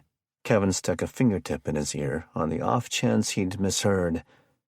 Did she just tell everyone that the feds will be confiscating private property with mercenaries? This leads me to address violence next, the president continued. I'm ordering all Americans to check in with their local city or county health departments to be issued their digital certificates. Everyone will be given a smart card to enable travel through local checkpoints. If you own any registered firearms, you'll need to turn those in to get your travel card. Those with active warrants or unable to prove they've turned in their firearms will be housed in FEMA comfort camps until the crisis is over. The same will go for those who try to go around the checkpoint system. I know all of this sounds horrible, but it truly is the only way to reestablish law and order. Remember, we're all in this. Kevin clicked the radio off with an angry swipe. What the hell's a comfort camp? He sat and stewed on it for several minutes, watching the girls play their board game. He would love to just start walking for home, but on top of the government just making travel nearly impossible, he still had to contend with Keith. He heard Jamar come back down the stairs. His eyes were red. "Felicity," the corrections officer said. His sister looked up from the dice she'd just rolled. She saw her brother's open arms. She stood and walked over to him, joining his hug. Without words, she knew what had happened. Kevin snapped himself out of his funk. He moved toward the couch near Jalen, giving him a small nudge and pulling the pillow off his face. "What?" the teen said in protest. He picked his head up, squinting in the room's daylight. "Your Nana," Kevin said. He pointed toward Jamar and Felicity. The young man stuck his hand up, which Kevin grasped and helped pull him up to a stand. He saw the three siblings hug and cry over the loss of an irreplaceable figure in their lives, which forced him to think of his own family. Kenny and his brood, his mother, sister, and grandparents. How would he get himself and his problematic brother home to them? Chapter 6. Republic. The piece of channel beam clattered to the shop floor with a clang. Glowing orange slag still beaded up on the smoking end. The 8-inch tall steel beam was about 6 feet long. About, meaning that this particular team of redneck mechanics didn't often care about things like measuring cuts. The other half of the beam was still clamped onto the grinding bench, a second piece of steel about the same length left over. "I can't believe you didn't bring any beer home," B.D. Baker complained to his son. The patriarch of the town's most notorious trashy family didn't care that the world was falling apart. He expected 21-year-old Dallas to procure more suds and whiskey with whatever means were necessary. He lifted his arc visor and towed the piece of steel, eyeballing the slightly crooked torch cut with the pride of a man who accepted good enough. He turned the knobs off on the torch, and the blue flame went out with a mild pop. He set the welder's hood and torch on the bench to face his son. Dallas was the oldest child, and in a family tree that resembled one of those fake tree cell towers, it actually meant he was in the middle.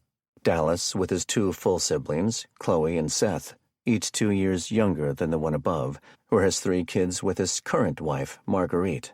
The old man was 56 and had 2 older kids with 2 different strippers, a son and a daughter. 2 was a number he considered both dodging a bullet and inaccurate on the low side. Life hadn't been too kind to his looks, with beer, cigarettes, and a variety of pills and weeds having taken their toll on the old man. He'd started partying at the age of 10 and had never turned back. He'd just been handsome enough to let his natural charm with the ladies take over back then. Now, he was just another grumpy, broken man, with a body feeling like it was 70, but still feeling like he's 20 in his head. "Just where the hell do you expect me to buy beer, old-timer?" Dallas had learned his old man's moods, that there was a certain tone he could use in playfulness when there wasn't anything particularly wrong with the world in a certain moment. And here, 8 days after the cell doors across America magically opened, BD had been in a particularly great mood. Brian David Baker's oldest son, Billy Ray, was one of the newly released incarcerated.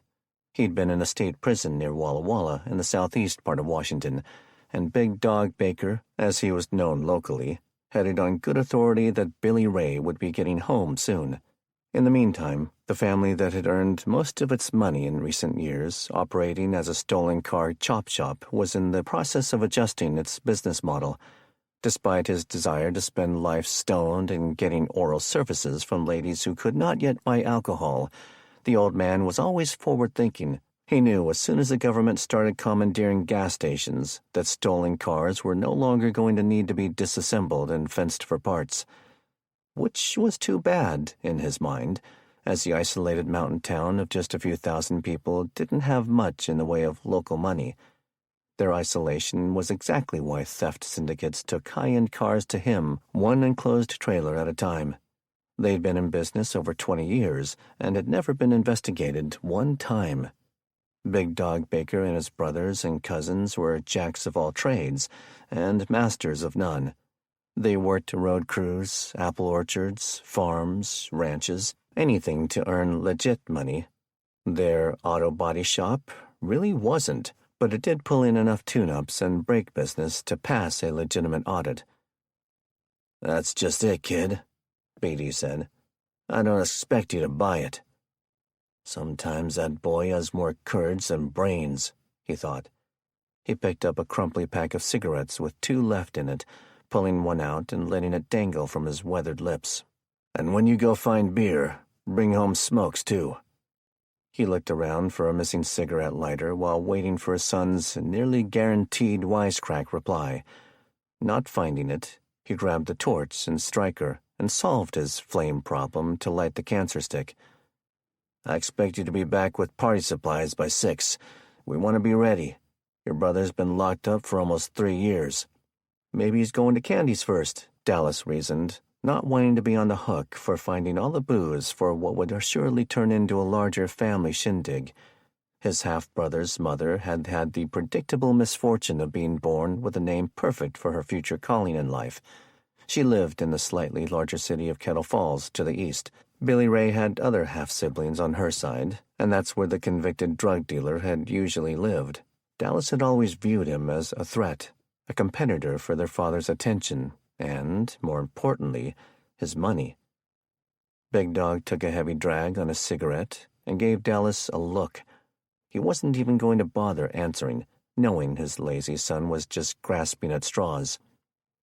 "Try the Richardson place," he suggested. "Ain't nobody there but that goody two-shoes kid you used to play with. There's more than that. There's a sister that's got Seth twisted around her finger." He practically spat the words out. "Yeah, well, take him with you then. He can run interference while you snoop around the liquor cabinet." "They won't have much," Dallas protested. "The dad died years ago. The grandparents don't drink. The older brother lives in Spokane. And your buddy?" "He ain't my buddy." Dallas used to have a manipulative handle on Kevin Richardson when they were kids.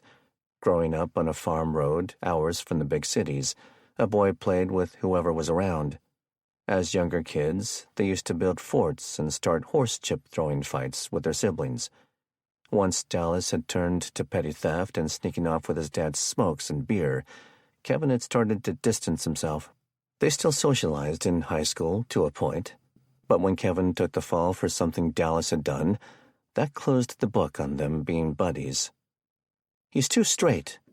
Dallas wasn't sure if BD knew about the incident in which he'd nearly blown up the chemistry lab in high school, and he certainly wasn't going to narc on himself now. BD was tired of discussing it. "Look, boy, I don't give a damn where you get the stuff. Probably better you take the truck and go find it off our road anyway. Just get going." "What about this?" he said, waving his hands around. In the shop was a blue 1970 Chevelle, the kind with 2 white stripes on the hood. It wasn't a showpiece by any means, and it was most definitely a gas guzzler with a 454 cubic inch V8 engine. There were welding crash bars across the doors, like one might see on a beater at a local destruction derby. It had been dropped off by the Spokane theft ring they usually dealt with 2 days after the prison hack, with instructions to make it like something in Mad Max. Beatty's plans included reinforcing the trunk, protecting the radiator with a huge brush guard, and adding a spotlight rack to the top. At that moment, the channel beams were simply about protecting the passengers and frame from side impacts. "Get Chloe out here, and take that idiot brother of yours with you." Beatty took another drag as he watched Dallas walk back down the gravel driveway toward the double-wide manufactured country home. He thought about something Dallas had mentioned, that the Richardson lady had no man. She might have been a looker at one time, he thought.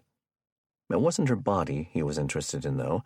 Like his own wife, Elizabeth Richardson was getting much too flabby and wrinkled for his own selfish desires. He thought about their farm, though, their property, their belongings. Who would protect them? Their road. Are there others out there that want this road as their own? Want Republic for themselves? An idea was forming. Well, that just won't do. "Hey!" he yelled down the gravel, causing Dallas to spin and look back. "Have your brother snoop around that girl's house. See how much food they got." Chapter 7. Spokane. "Kenneth Lance Richardson, you're not listening. I will not be staying in this house tonight." Kenny's wife baffled him. How can a surgical nurse who can keep her cool when people are bleeding to death be so emotional about this? "I get it, Tay. You're scared. So am I. But where can we realistically stay tonight that will make you feel safer?" As he watched her pack with rage, not folding or truly packing clothes but jamming them into the gym bag, like there was some unseen punching bag in the bottom, he was trying to keep a level wit about the situation. Taylor routinely called it his guy logic to her closest friends. It was to one of their homes deeper into Spokane that she intended they all move to as soon as humanly possible. "Rochelle is about 7 siblings. She and I have joked about our SHTF plans more than I can ever recount. We always agreed that me and my family would be heading to the safety of her house if there was a big natural disaster." She has a huge family and a big house. They have food. They have bodies. Between her brothers and her sister's husbands, there'll be enough men to have a guard around the clock." "That's assuming." "The kids, Kenny." Her tone was drifting into snarky land. "Don't you give a damn about her children's safety? That's enough." Kevin didn't often lose his cool, but that one was loud enough that Sierra started crying in her bedroom. Dylan followed suit simply because he was 8 months old, and that's what babies did when the energy around them was sour. Kenny held up 4 fingers on one hand, displaying it in her face. 4, Taylor. I killed 4 people last night. You don't think this has affected me?" He had a growl to his anger. He felt like punching the wall. The pair went quiet, the Spokane mid-afternoon sun finding a crack in the curtains. The dust in the air sparkled and flitted like tiny fairies. The dueling couple huffed and stared at each other before Taylor grabbed her bag and stormed into the bathroom to continue packing. Kenny followed her. "All I'm saying is we have to lay out all the options, the pros and cons, discuss things logically. No, Kenny, no guy logic. Why do you always have to engineer everything? I'm surprised you haven't started a chart yet." He replied as calmly as he could muster. "Because planning and thinking before deciding and acting is how people don't get hurt or killed." The fight was interrupted by a knocking at the broken front door. "Hello? It's Scott Parker from down the street." The voice was average male tone, but he was calling out loudly and clearly, trying to avoid getting shot by stressed neighbors. Taylor gave her husband a mental shrug and hand motion, non-verbally communicating with her irked facial expression. "What are you waiting for? Go into the door." Kenny left the room and moved past the bloodstain in the hall with a huff. He didn't say anything as he and the man who claimed to be a neighbor locked eyes for the few seconds he took to cross the living room. He was a typical suburbanite, soft but not fat, late 30s to early 40s, a little taller than average, a mustache with no beard. Forehead was growing as the hairline retreated. He was dressed in cargo pants that had stuffed pockets. Most notably, he had a semi-auto rifle of some sort slung to his back, present but not immediately alarming. The stranger shot a quick glance at Kenny's holster. "Like I said, I'm Scott Parker. We're organizing a block meeting for 6 p.m., and if you need a hand taking out the trash," he motioned over his shoulder at the pile of bodies near the curb, "we've got a team working on that already." Kenny breathed a bit of relief, surprising himself that he'd been holding his breath just at the sight of a man he'd never met. "I'm just tired," he tried to convince himself. That sounds good." He stuck his hand out. "Kenny Richardson." Scott shook it. "If you count Orchard Lane and Northview Lane, yours is the 17th home we know had an attack last night." Kenny's face set like stone. 18, then. They killed the little old lady next door. "Regardless," Scott said, "things are only going to get worse. But you are only the 4th I know of that managed to take out some of the scum in the process." He grew cautious with his probing. "I hope you all came out as unscathed as you could. I mean, that's quite a pile out there." It was as bad as it could be without being worse. Kenny wasn't going to elaborate any more than that with Spokane Ned Flanders. "Any word on how many of the neighbors were—" Scott had spoken to enough folks over the preceding 2 hours that he was quickly becoming immune to the emotion of the day. "Killed? With your neighbor, I'm thinking that's about 21, 22? "What?" Kenny grew angry again. Not with Scott, just with life. This had to be some sort of organized group, ex-cons or gangs or something. "Maybe. Which is why we need to have an emergency meeting." Kenny had a feeling Scott overheard the argument through the broken door. "Yeah, we're trying to come up with a family plan. I'll try to make it. No promises. Where will it be?" Scott pointed. 4 houses down, across the road, my front yard and driveway. "I think I saw you building a pile this morning," Kenny admitted. "That was my neighbor, Mike. I'm 1 house past him. You know the big field across from Orchard Lane? He's hauled his backhoe over there and is digging holes. Individual holes for the neighbors. One big pit for the invaders. His sons are going around the neighborhood and using the skid steer and flatbed to haul bodies." "I'd appreciate their help," Kenny said. "I think I might take care of Mrs. Park's burial myself.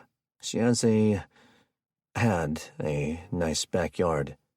I'm sure that she would have appreciated knowing that was her resting place." "Suit yourself, neighbor. I have many more houses to check, so maybe I'll see you later." The men parted ways without a formal goodbye, with Kenny watching Scott move along the road for a bit before he turned and headed back toward the bedroom. He was surprised to see Taylor leaning against the wall at the near end of the hall. She had been quietly crying. "I heard most of it," she said. "And I'm sorry I've been so hard on you." She put her arms around her husband's neck. "I'm starting to think we got luckier than most of our neighbors," Kenny said. Taylor pulled her head out from the nestle of Kenny's chin and neck. "What are we going to do?" Her normally strong eyes were filled with fear of the future. "I have to go bury Mrs. Park. It's the right thing to do. That'll give me time to think. But I don't know where we can stay tonight if you insist on leaving. I think driving off to park in a lot somewhere is a horrible idea. And if," he heavily emphasized that word, "we stay at Rochelle's, there's a ton of things to consider and discuss about that before we commit. At the top of my list is the fact that she's even closer to the center of the city than we are." "We could stay at Mrs. Park's tonight," Taylor suggested. The logic escaped Kenny's train of thought, and the engineer had a hard time getting it. "Her house is no more secure than ours is." "I get that, honey. I can never sleep in our bed again. Don't you get that?" The psychology of it hit Kenny like a fat kid hitting the Slurpee machine. She was almost raped and killed in this house. He turned sheepish. "Yes, Tay, I'm getting it now. Let me go dig and think so we can talk out our options. Give me about 90 minutes to get her out of the house. You can grill some freezer burgers, and the kids can play in the backyard, where we can all hear each other. Chapter 8. Vancouver, Washington. The good-looking 50-year-old hitman coughed blood into a paper towel from the safehouse's kitchen. He pulled it away from his mouth to study the clot, something of a ritual. In the one day since a dossier had landed on his lap, courtesy of his still nameless handler, he'd done his best to become mobile.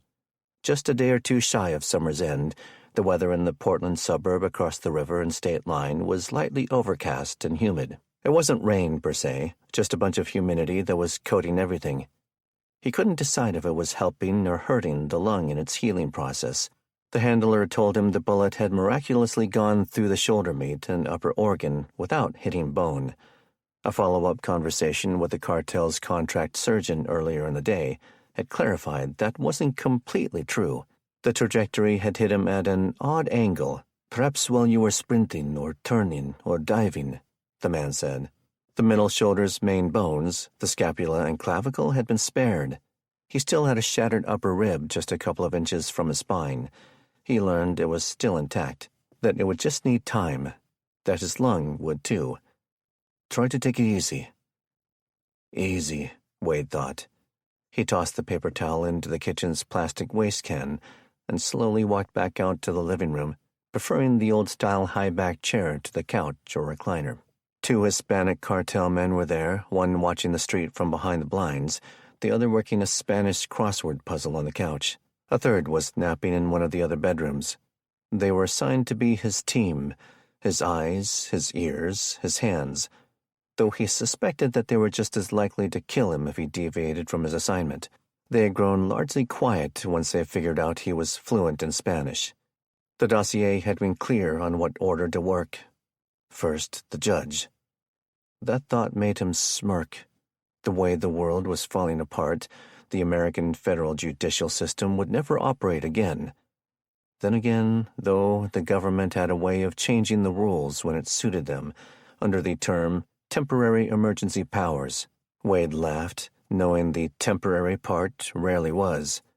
Still, the cartel was preparing for the event that this particular judge would somehow be empowered to craft warrants for all these private military contractors being hired to staff checkpoints and conduct roundups of gold and other valuables. Recent world health crises had proven people would largely follow along with the powers that be changing the rules simply because they had decided it was legal. What truly impressed Wade about the judge's file was the morally detestable photo the cartel had included. Thinner and with his former great hair, a younger version of the lawyer was laying on a bed in post-coitus glory, with not one but 2 boys not old enough to grow hair down there. I might be able to use this, he thought. It wasn't lost on Wade that all 3 on the list lived in Medina, Washington's wealthiest neighborhood, the exception being the time the governor spent in the official residence in Olympia. The judge and the tech billionaire were most likely huddling under the blanket of security provided by their personal protection forces. As to motive for killing the PC Titan, Wade assumed it must be about things he was spearheading to fight the hack and return the power to the sub-1%. And as if the gods were smiling on him, Ramona Perez O'Hanrahan's home city was in the vicinity too. She was the only one Wade really cared about killing. The other 3 were simply a fee he was willing to pay for the cartel's help. But it was clear he wasn't supposed to touch her until he paid his dues. We'll see about that. She and Wade had nearly been the end of each other a mere 62 hours earlier. Some unknown heroes had helped her thwart her plans. It both angered him and impressed him that with her own daughter's life on the line, Ramona had the stones to have backup help her. After the judge and the computer titan, he was supposed to take out the Washington governor. In the old days, they would have been difficult hits, for sure, bigger than he'd ever done, considering he worked almost exclusively for gangs to knock off the leaders of other gangs. Surely the nasty picture and their close living proximity is an advantage, somehow. Despite the intense security surrounding the 3 individuals, He knew that there might be new, better, more creative opportunities that would make the work easier. Primarily, it was the fall of society that made this possible. The rules were gone, the gloves off. 8.5 days earlier, the American public would have never tolerated a car bomb, a rocket-propelled grenade, a drone-launched missile. Every resource would have been allocated to finding the culprits after such an event. 9/11 proved that. But now, since the hackers had unleashed their AI weapons, they couldn't even stop their militaries from attacking their own bases. All options were on Wade's table. The cartel wanted an outside contractor to hand over if they were somehow caught with their hand in the cookie jar, someone they could discard. They knew it. Wade knew it. It wasn't personal, just business. But Ramona, that was personal. And the judge and the billionaire living in their own personal fortresses in Medina, just a stone's throw from Ramona's home of Bellevue. Wade knew it would be too tempting to pass up. His only concern was in self-preservation, keeping the cartel from coming after him. But they just might be willing to forgive him for working out of order if he didn't let killing her slow him down on their priorities. I need some help the cartel doesn't know about, he decided as he plopped into the least comfortable chair. And not those idiot bikers, and not the fledgling neighborhood gangs. Someone from the old days in L.A. who is up here now. Someone still connected. Doughboy. We go back to the start together in the early 90s. I need to find Doughboy. Chapter 9. Bellevue. Jamar tossed and turned on one side of Ramona's borrowed king-size bed. His mother did the same on the other. He'd tried to sleep and figured he might have gotten at best an hour of rest. His head was racing. Things were collapsing faster than he ever thought they could. It was a Saturday afternoon. 8 days earlier, life was normal. Now, Nana was dead, and America was well on its way to the same result. He replayed the memory of his mother's return and having to tell her about Nana's passing. Diana was a strong woman. She would bury the pain and anger, swallowing it down like a person dying of thirst, suppress it while she still had 3 children to worry about. She and Sean had arrived mid-morning without Maria, who had been put into a horrible corner with but 2 options. The hospital was in the process of being vacated. Its equipment and personnel were deemed critical, and the facility was just too large to protect. The police and guard units were largely abandoned, with more staff opting to disappear every day. Sean held a poker face as he stood there talking to hospital security in a uniform from the state guard that he himself had deserted. The doctors and nurses that remained were being moved to one of the field hospitals set up on the sports field at nearby Bellevue College. Sean learned that it was entirely due to favors requested by the Seattle police chief and the deputy mayor that Ramona had been seen at all. They had been educated that a complex injury like hers, a piercing split of the knee and the condyles of her long bones and the crushing of the connective tissue, might take 4 or even 6 surgeries over the course of 18 months to recover from, not even to mention years of physical therapy. As it were, they were giving her a healthy dose of high-grade antibiotics.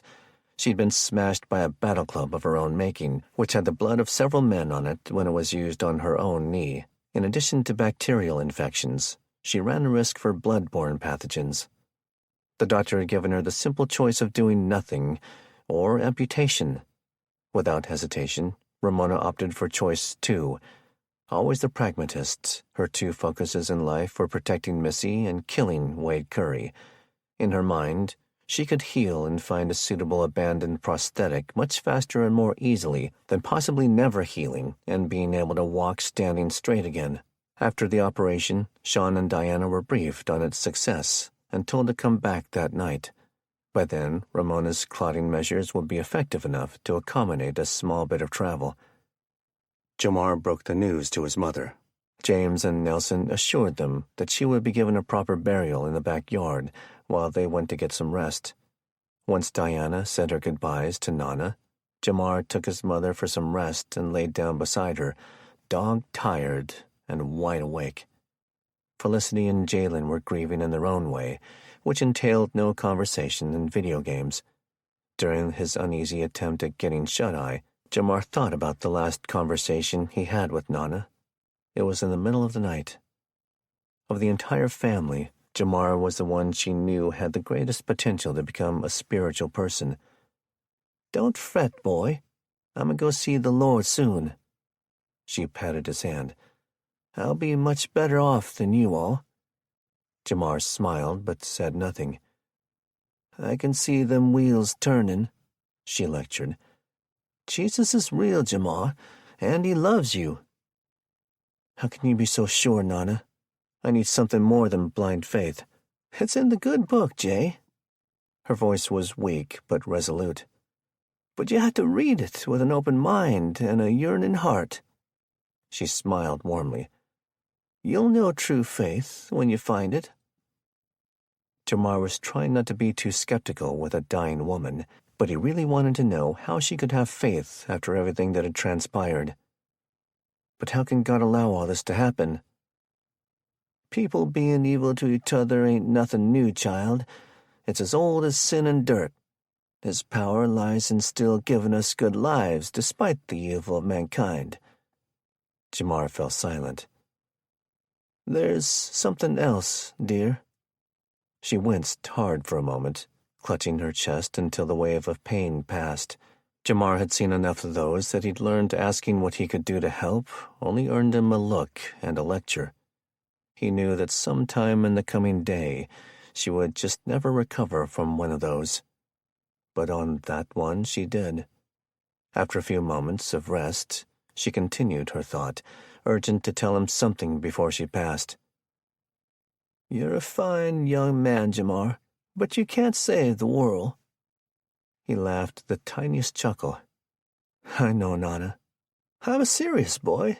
You always carry the weight of the world on your shoulders. You're gonna have to make hard choices, grandson.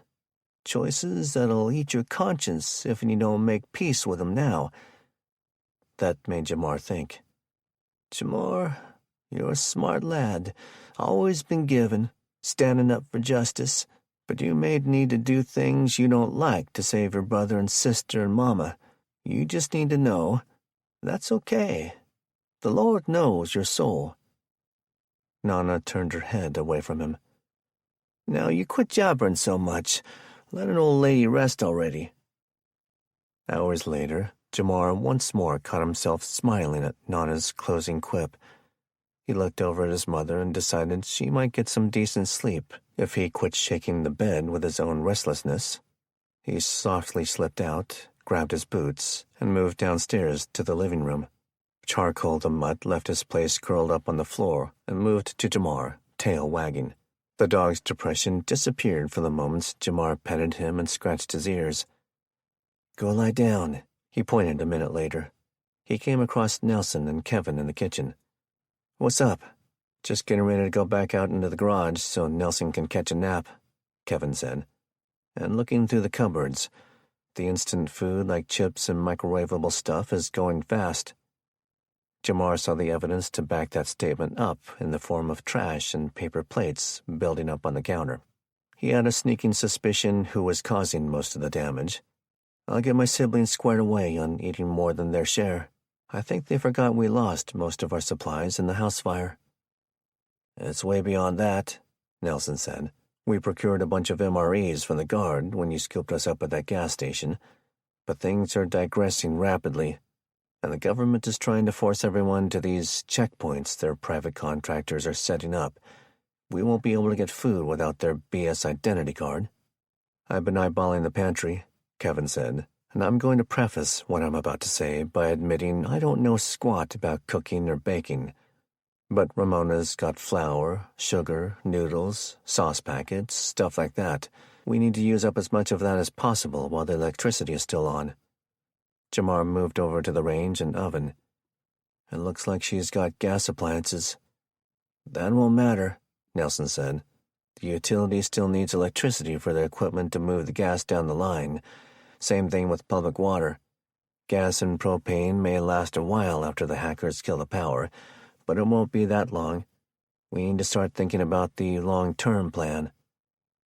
Jamar looked back and forth between his two new but trusted friends. He was confused. "I thought you guys were going to start heading east. That makes it sound like you're staying." "I can't leave for a bit," Kevin said. "Not while my brother is detoxing."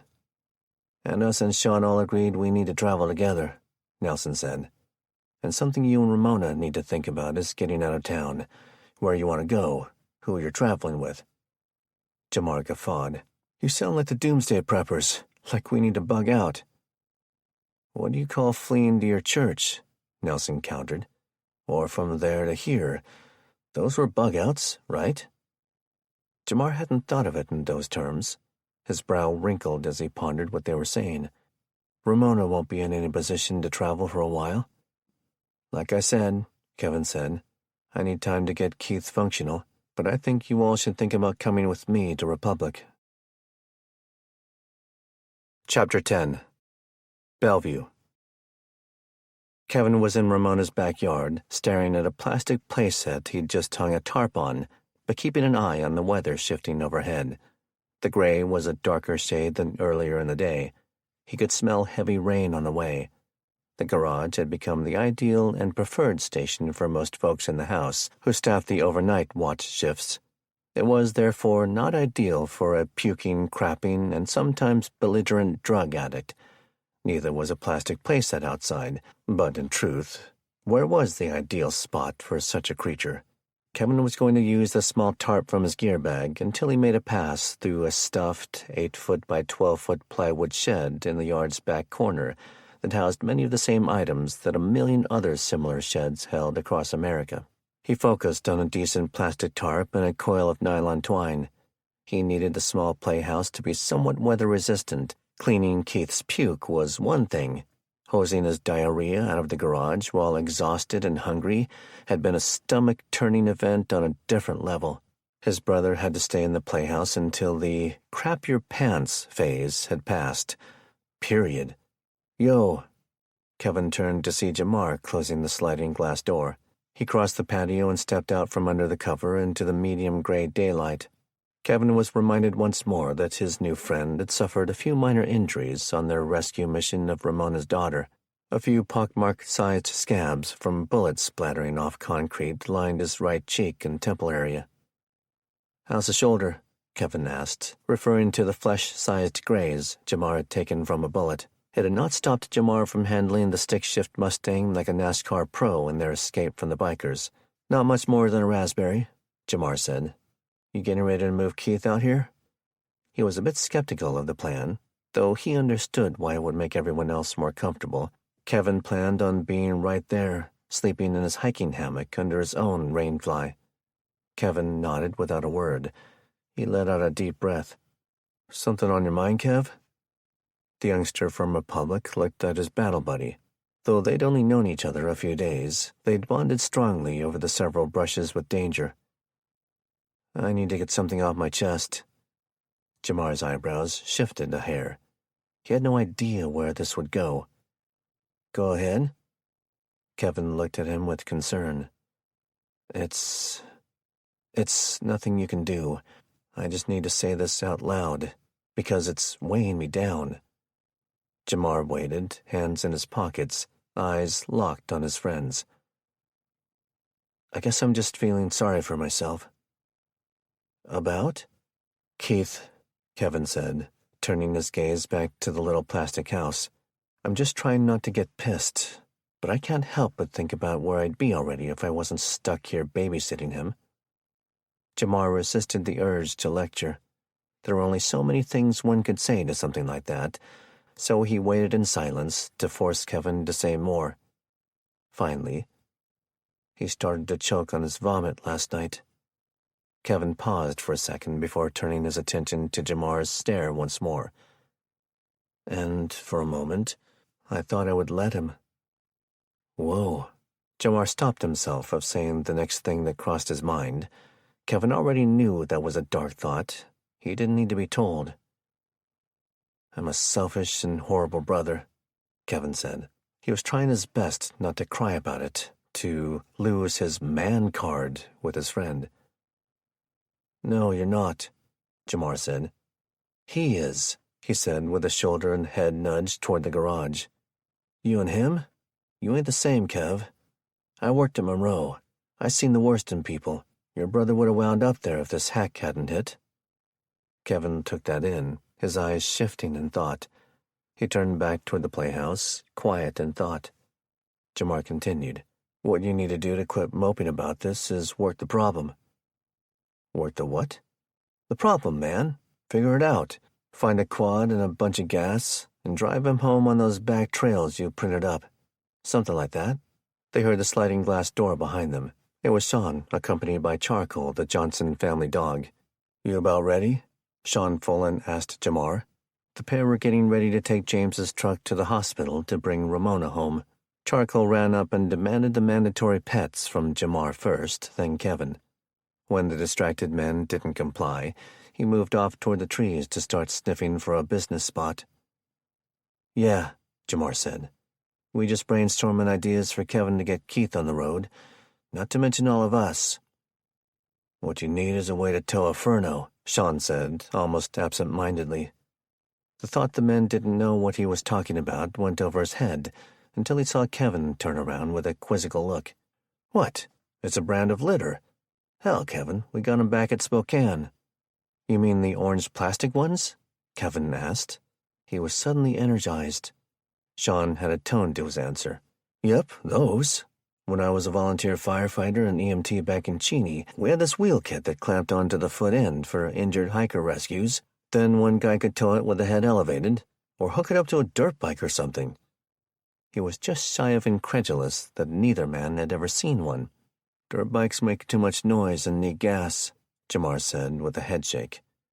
Kevin looked back toward the shed with a small smile and a glimmer of hope. But there are other bikes that don't. Chapter 11. Bellevue. It was early evening, and Jamar was thankful not just for being alive after the daring night at the Tacoma Dome, but that he'd made it out with a procured battle rifle. It was broken down into 2 sections plus a magazine and staged behind the old trunk's bench seat. Looking around town was like looking at a disaster movie set, and the looks he and Sean were getting from people on foot were intimidating at the least. It wasn't a far hop to the hospital from Ramona's house, and by keeping on the arterials instead of getting on a highway, they'd avoided any new checkpoints meant to deter traffic or enforce travel rules. Sean FuLL was still in his state guard uniform. He'd been forced to present his identification the evening before, when he and Diana had checked Ramona in for her surgery. It had been a hand and eyeball check. Both men were hoping they would get that lucky again. The gray day had turned into drizzly dusk on the drive over, revealing fires large and small in most any direction. Sometimes they could see a house burning. Usually it was a car, a commercial building, or a dumpster. Sometimes it was just the glow they could see, reflected off buildings, overpasses, or fir trees. While there were some people out in the day, at relief organization bread lines or FEMA shelters, it was the massive increase in walking populace as the dark came on that had Jamar worried. Their purpose for night travel could only be bad. When they got to Overlake Medical Center, the tall rectangular building's large glass windows reflected fires like a disco ball. Jamar backed the old Ford into a spot that he could easily drive out of if he needed to. You might as well hang and watch the truck, Sean suggested. If they have some sort of network set up and find out I'm AWOL, even I may not be able to check in. Jamar gave a quick half-chuckle. I think you're giving them too much credit. Besides, they're going to release her, whether they let you in or not. True, but I'd feel better knowing we still had a truck to come back to. Checking people out of a hospital was never fast in the best of times, the EMT reminded him. Jamar had no argument with the logic. While Sean went inside, he pocketed the keys and got out. He reassembled his spoils of war rifle, but left it in the dark cab on the seat. He cranked the old-school window down, wondering for a split second how many youngsters his age would even know how to do. After closing the door and ensuring he could reach the firearm, he moved toward the sidewalk he'd backed up to and plopped open the old, dented tailgate. He took a seat, deep in his thoughts. Kevin had hinted at Jamar to bring his family to the sparsely populated town his family lived at. It was tempting, and with Nana gone, he was going to need to take an even bigger role in making family decisions. Sometimes Mama just don't get how dangerous the world is, he reminded himself. A dozen minutes became 24 as he pondered the options to protect his family. And on top of that, what would his father want to do? While not married to his mother, he was still a central figure in all their lives, not just his. He saw a woman and 2 children moving along the sidewalk. The older of the 2 little boys had his arm in a sling. The mother looked stressed, and she was fighting a purse that wouldn't stay put, in addition to her cranky, barely cooperative sons. Jamar said nothing as she passed him, but he did smile and gave a friendly nod for the brief moment her eyes had scanned his in a subconscious threat assessment. The woman moved maybe 15 feet past him and turned right at a T intersection to take another sidewalk into a much darker and more isolated parking lot. His half-hearted alertness shot up a couple of degrees when 2 men about his age stepped out of the dark from behind a small tree at the far end of his lot. They passed between 2 cars and did a rapid little half-jog to reach the same sidewalk T from the other direction. They turned left and slowly dissolved out of sight, not 40 seconds after the lady and her children did. That's high on the bad scale, Jamar thought. He stood and turned toward the pickup window to go fetch the rifle, but when he reached in and touched it, he was flooded with second thoughts. Not your fight, Johnson. You got a job to do here. Ramona needs you. The whole family needs you. This truck needs to make it back. It's too valuable to lose. His face grimaced as he wrestled with his conscience. He was mad at himself as he left the rifle alone and pulled his arm back out of the pickup. He pounded the frame right where the old felt used to keep rain from entering the door at the window slot. "Problems?" Sean asked. He was on the sidewalk, a very pained and tired-looking Ramona, half-dazed in a wheelchair in front of him. Jamar let it go. He shook his head in self-disgust. "Nah, there's a wheelchair ramp just down there." Sean maneuvered to it, and the men carefully placed her into the truck. The big Ram would have been much more comfortable, but its size, coupled with its expensive look, made it a much greater risk of attracting the wrong sorts on a night run. After securing their doped-up friend and the 3 bags of meds and supplies the doctors had provided, the men stowed weapons and strapped themselves in for the return trip. As Jamar slowly drifted out of the parking lot, he shot a look down the darkness of the next lot and sidewalk, wondering if he'd just let a family get robbed, or worse. "What is it?" Sean asked after seeing Jamar's intense gaze. "Just wondering if the line moved." "What line?" Sean craned his head to see the next lot. Jamar sighed. "The line where we do the right thing, instead of letting others get hurt." Chapter 12. Bellevue. Kevin could hear gunfire, not so close as to worry about a stray round, but close enough that the pops were distinct. Some sounded like a standard rifle, others a pistol, and the occasional heavy boom like a hunting rifle. He had just dragged his ill brother into the plastic shed. Keith offered some verbal protest, but he was powerless to stop it. Kevin had stuffed disposable lawn in leaf bags with some wet maple leaves. That was the mattress. Next came Keith. Finally, an old dog bed. Missy had shown Kevin an older cedar chest the family kept spare blankets and pillows in. He declined, knowing that this roll would be the last useful life in whatever blanket he wound up using. So he opted for the hair-covered dog bed he found in the shed. The blue plastic tarp made a sudden thwap sound. A split second later, another hit on the ball cap he had inherited from Ramona's deceased husband. The rain was picking up as the small pellets of water began to intensify in the tarp. That'll lull him to sleep, Kevin hoped. He was wearing his guard uniform coat, which had a rain hood built into the collar. He took the effort to pull that out and shield himself. He was tired enough to skip eating another freeze-dried or vacuum-sealed whatever from the stolen MREs and just crawl into his hammock. Now that Ramona was home safe and sound, his mind had been passing time thinking of bicycles. There were certain items from his gear bag that he'd started carrying in his pockets at all times. ferro rod, lighter, folding knife, compass, and now flashlight. Of course, he had small and large versions of some of these pieces. He pulled the little pen light out and walked over to the O'Hanrahan family shed. "I thought I saw you in here earlier." He scooted around some dusty golf bags and a gasoline-powered push mower. He ran the beam of light over the 3 bicycles. The child's bike was just that, built small. Mostly purple, it was speckled in the theme of some children's cartoon that Kevin wasn't familiar with. Its tires needed air, and the basket that hung from the handlebars had a broken strap. The next 2 bikes were adult-sized. They looked like standard 18 or 21 speed bikes. Kevin tried to rotate the gear shifters, but knew it wouldn't tell him much unless he was riding. One of the bikes had a detached chain. Both had flats. Both looked like they would need a major overhaul. Might be better to find new bikes and parts, he thought. And then there's the fact that I really don't want to pedal Keith's butt up the mountain passes, let alone all the way back to Republic. What about all those electric bikes everyone on YouTube rides nowadays? You'll never see one of those in Republic. He laughed. Still, what's the range on those? Can they tow weight? How do I recharge it? I bet we could charge them off abandoned cars. How would I hook up one of those gurneys to it? All the logical questions were overshadowed by one big one.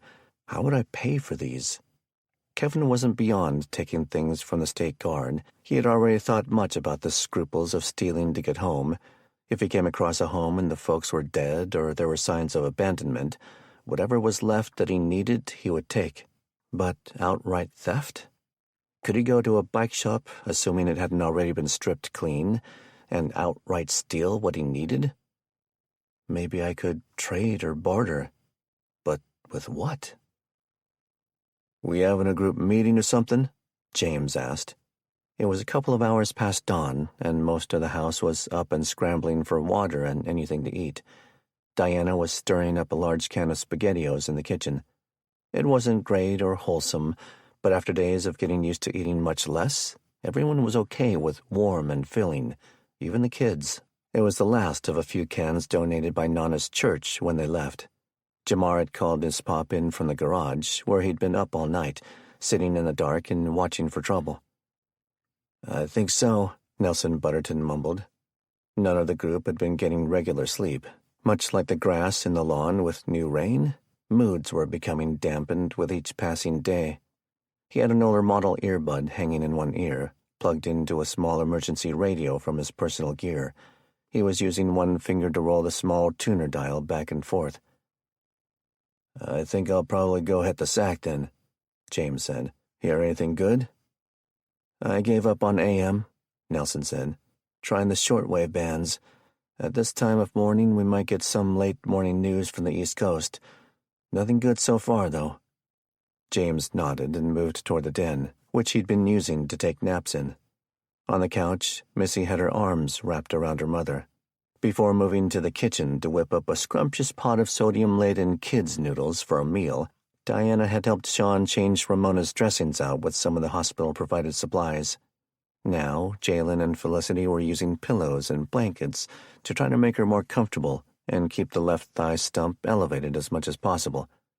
Everyone was slowly converging on the room, not just for filling bellies, but because Kevin had requested it. Kevin was standing, a blanket wrapped around him.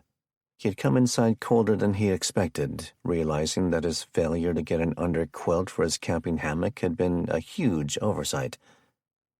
"I had an idea that might help me and Keith get on the road, but I'd need some help to implement it, especially if anyone is going east with me." He looked at Jamar. "Have you thought about what I proposed?" Jamar looked at his mother. He'd mentioned the idea to her, and instantly knew she was not a huge fan of it. They had not had a good chance to discuss it. "We, need to talk about it still." He didn't want to bring it up in front of his siblings until a decision had been made, knowing they would react like the teenagers they were. "What's your idea?" Ramona asked. Under the pain meds, she was trying her best to stay abreast of the state of the house and her guests. "The TLDR?" Kevin said, using the modern acronym for Too Long Didn't Read, the bloggers and social media users had started using before the hack. to drag Keith home in a durable gurney on an electric bike. But that makes it sound way easier than I think it will be. What about highway checkpoints and all the travel stuff the president brought up? Diana asked. I went onto Google Maps and used the little Hiking Man version to come up with a few routes home, Kevin said. What's the little Hiking Man? Felicity asked, wondering if there was a new video game she'd missed. The map will use streets and stuff, but it'll give you a route that avoids them as much as possible. It takes into account hiking trails, old unused roads, even utility easements. I really need to get home before the passes get snow, and this will allow me to drag Keith before he's feeling up to walking. E-bikes ain't cheap, kid, Nelson said. Forget the economics of it, Sean said. They've probably already been looted. Kevin nodded. Which is why I need to get moving on this plan as soon as possible. But I've been wrestling with my conscience on this. I can't just go steal them. You could use the Mustang, Ramona said, her voice barely audible through her pain and grogginess. Kevin shook his head. Thanks, but the whole idea is to avoid these mercenary checkpoints they're setting up. To trade, I mean. Kevin was shocked. I couldn't. I mean, that was Knowles, and... Ramona put a hand out to Kevin. In her stupor and pain, he couldn't leave her hanging. He walked over and took it in his, standing in front of her. You saved my Missy. She started to tear up. I want you to have it. Kevin clasped his other hand around the other side of hers. Thank you. I mean it. But the state of things, I don't think people will want it now. He gave her a warm smile and let her hand go before slowly moving back to his spot more in the center. We don't have much, Nelson said. But obviously, Sean and I are vested in this if we plan on getting home too. We got the nods, Sean said. Mil-spec night vision should be able to command one or even two of those bikes. Probably spare batteries too. Won't you guys be needing those? Jamar asked. And how y'all gonna recharge those batteries when they're dead? Diana asked with a motherly tone. All reasons why I need to get to an e-bike shop as soon as possible, Kevin reiterated. We also got the RPG, Ramona suggested. Kevin protested. No way. That's probably your most valuable possession, Ramona. I couldn't possibly take that from you. Several others made affirmations that they would be foolish to part with a rocket-propelled grenade launcher and rounds they still had left from the Tacoma Dome fight. Everyone was starting sidebar conversations with the nearest person. There was no consensus on any one point, except for the fact that nobody knew what they could barter. Kevin finally called the meeting to order once more. You all have finally reached the conclusion I came to while shivering in my hammock half the night, which is why I think we should go back to the National Guard field camp in Monroe. Nelson and Sean immediately stood in protest. What? Sean exclaimed. No way, Kevin, Nelson said. We went AWOL for a reason. I know, Kevin said, but that's not the one I was talking about. Chapter 13. Spokane. Man, this is BS. The young man Kenny had been up half the night with wasn't a non-stop talker, but when he did, it had only ever been about one thing, to complain about his parents.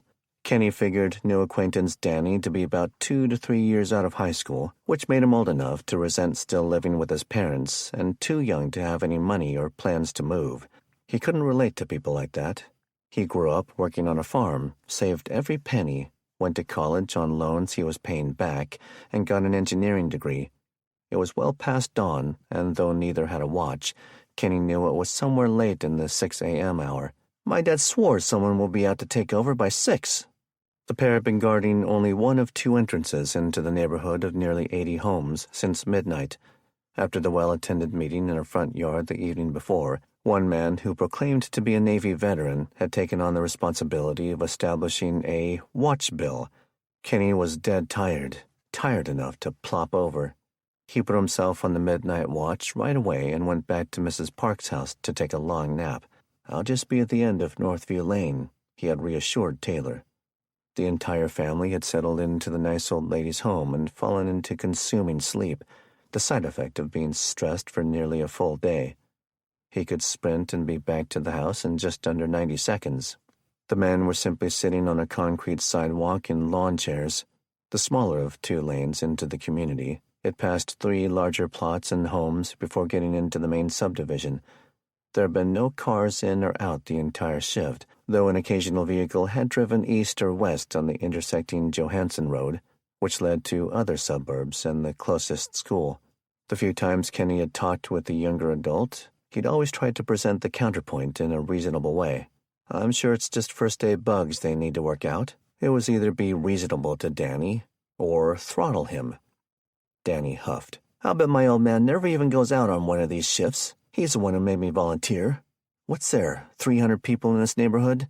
There was 2 of us here, 2 over on Westover. That's 4 people. 4 of us carrying the load for hundreds." Kevin countered. "Plus the 4 on watch before us, plus the 4 who will be coming on. Look, it was probably just a mix-up.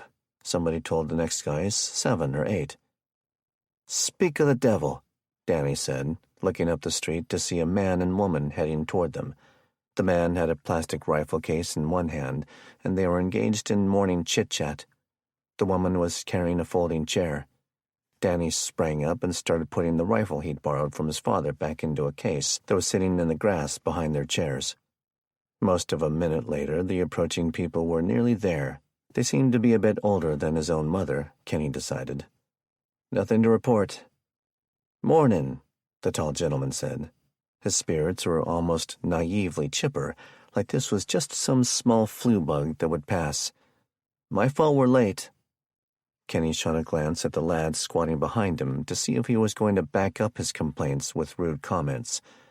Danny chose simply to ignore the people, including not exchanging the usual social pleasantries. "I set the alarm clock for the wrong time." Danny stood and brushed past them with a certain air, heading for home on a speed walk. Kenny arose and traded smirking glances with the couple. "He needs his beauty sleep." He explained the chairs had been left there on loan from the guards before. He learned the couple were married, Chuck and Sandy Bella from Briarcliff Lane. They told him that they had learned that there was to be another meeting for anyone interested in being on the security forces at noon at the same location as last night's meeting. Kenny thanked them and headed for his family. He scanned his own home's front door when he passed it, seeing that the rope he used to tie the broken entry shut was still intact. He approached Mrs. Parks's and suddenly realized he and Taylor had never worked out an entry plan, a code word or phrase he could use besides, "Honey, I'm home." But at the moment, an odd sighting caught his attention. A loud, blue New Holland tractor was driving up the street, its diesel reverberating off the homes and vehicles. So much for anyone sleeping in, Kenny thought.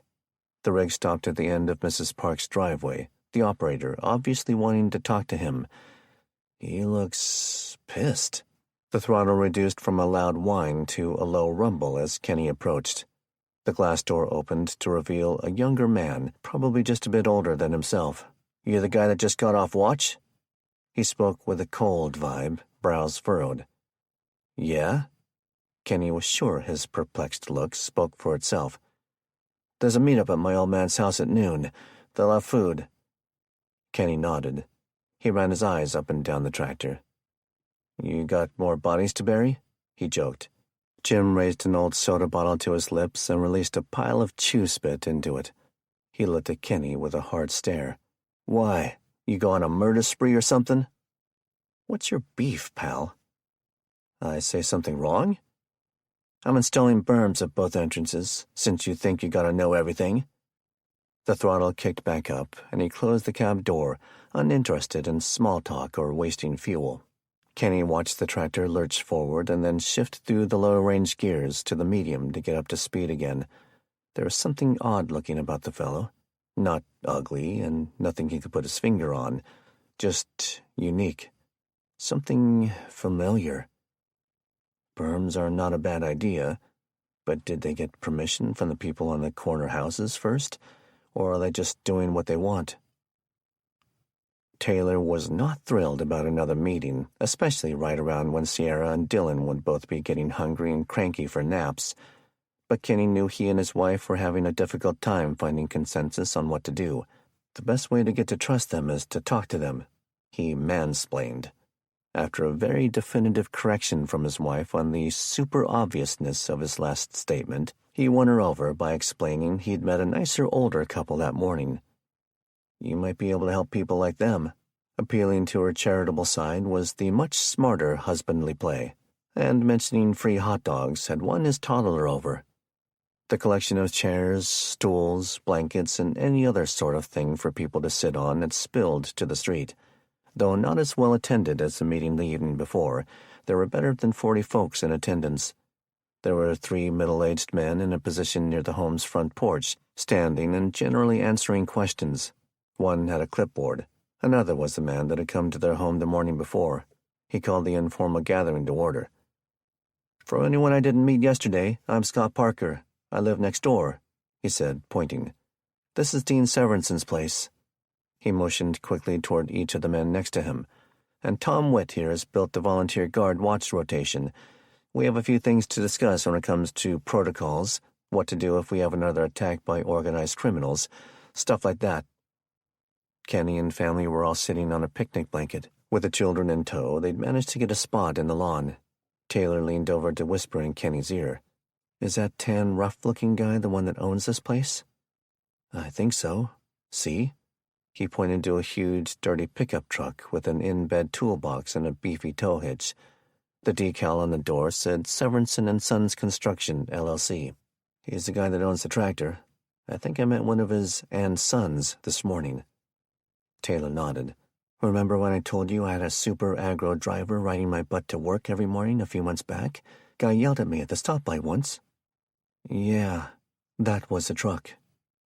Kenny didn't like Taylor's tone. "Okay, it could have been him, or an employee, or a son. It doesn't matter." His body language spoke volumes. "Shh, I'm trying to listen." "And another thing to note. Everyone has agreed to donate a portion of their food stock to a central committee to help feed the guards, the backup security team, and others." "Makes sense," Kenny said softly, mainly to himself. "Everyone?" Taylor questioned her husband. She was mocking Scott Parker's words. "Everyone agreed to just give these guys in their little club some of their supplies?" "Tay," Kenny hissed, "just give them a chance to prove themselves. We can't do it on our own. We need to pitch in and be part of the team." Chapter 14. Republic. "Whose car is that?" 17-year-old Kendra Richardson asked her fling, Seth Baker. Using terms like boyfriend or even bae had become outdated, even taboo, to her and her cohorts at Republic's high school. It wasn't even truly that. The town was so isolated in the central northeastern mountains of the state, the sole school served every grade. A midnight blue muscle car was slowing in front of their property. Out of a cloud of dirt, the loud car pulled through the open 16-foot farm gate, which hadn't been closed since Kevin left. The family's animal pens and enclosures were behind the barn, shop, and house, and since they didn't own horses or cattle that required a large grazing area, Kendra had seen no need to close it since her bossy brother wasn't home. "Just some project car of my dad's," the youth muttered as he used his fingers to rake his shaggy hair from off his eyes. It was something he did about once a minute. Kendra thought it was cute. The rest of her family bit their tongues about what they thought. "Well, why's he bringing it here?" The teens were on the covered front porch, swinging in the old hanging bench that Kendall Richardson had built out of scrap lumber about 5 years before he died. "Beats me." He stood up and walked down 3 creaky steps to the unmanicured lawn that served as the family's septic drain field. He slowly trod the beaten path to the gravel driveway, the trademark hardpan of people who had to work hard for little pay in the farming community. Kendra followed her flame to the driveway. The classic car was quite the sight. It had old dents and scuffs, and all the SS Supersport emblems were missing. 3 wheels were dirty, faded rally mags. The 4th was a standard steel wheel, adorned in rust as opposed to paint. Both hood and truck had sun-baked white stripes, which had turned the color of old bone over the years. An ugly steel beam was welded across the door on both sides, as well as a repurposed Blazer brush guard on the front, and a homemade rear bumper made out of heavy, 6-foot-long galvanized industrial platform pipe 4 inches thick. It still had the male and female connectors on the ends. to an exhaust ran out the back, where B.D. Baker had added on chrome-plated extensions up at a deep angle. They ended just above and behind the trunk lid, which made the ominous V8 engine even more obnoxiously loud. Kendra scanned the vehicle. Like one of those funny short videos of people dancing in church on Instagram, it just got worse the longer she looked. There were long blade shapes protruding off the hubs of the 3 rally wheels. There was a light bar from an old power wagon with several spotlights on it. There was a custom scoop intake on the engine, something BD added. It required a hole in the hood, which he installed and simply lined the edges with high-temperature tape. And there were no windows, which made Kendra wonder why. The front and rear windshields had been replaced with an expanded metal grating. It was stout enough to stop even a heavy flying load, like a large stone. But bugs were going to slip right through the grating with ease. Since there was no windshield, the wipers had been removed. He found an old rock guard off the bottom of a junker car in their back lot and custom cut a plastic shield, which he glued down to the dash to try to funnel rain off the electric components under the dash and directly down to the floor. "Your dad will need goggles and a raincoat just to drive that thing," Kendra said as the car parked in the driveway, its throaty rumble reverberating off the house and shop building. Seth didn't reply to her, but his face said a whole lot. He wouldn't dare protest vocally, but he knew what his dad wanted, and it probably wasn't good. He led the girl to the side of the car. His dad could have a variety of reactions, depending on if he was in a good mood or a bad one. He opted for pandering first. "Sounds good, Dad." His dad pulled himself out of the open passenger window, which reminded Kendra that Seth had mentioned his oldest brother had just come into town. She presumed that was the man who pulled himself out of the driver's side. The interior had been gutted of almost all carpet, seats, and fixtures, even seat belts. Like a car built for the drag strip, the only seat was the driver's bucket chair. "Whew!" the stranger yelled, with a grin as big as a rodeo belt buckle. Kendra had never met Billy Ray, but he lived up to his name. He wore a long, Filson coat like a cowboy might. Its sturdy brown tone matched his beard and long hair, which was bundled neatly under a camo bandana. "You got that right," Beatty hollered from the other side of the car as he stretched. The Baker clan lived just a little closer to town and on the other side of Trout Creek Road than the Richardsons did. It was the kind of twisty gravel mountain road that went every direction at some point or another, paralleling the stream for which it was named.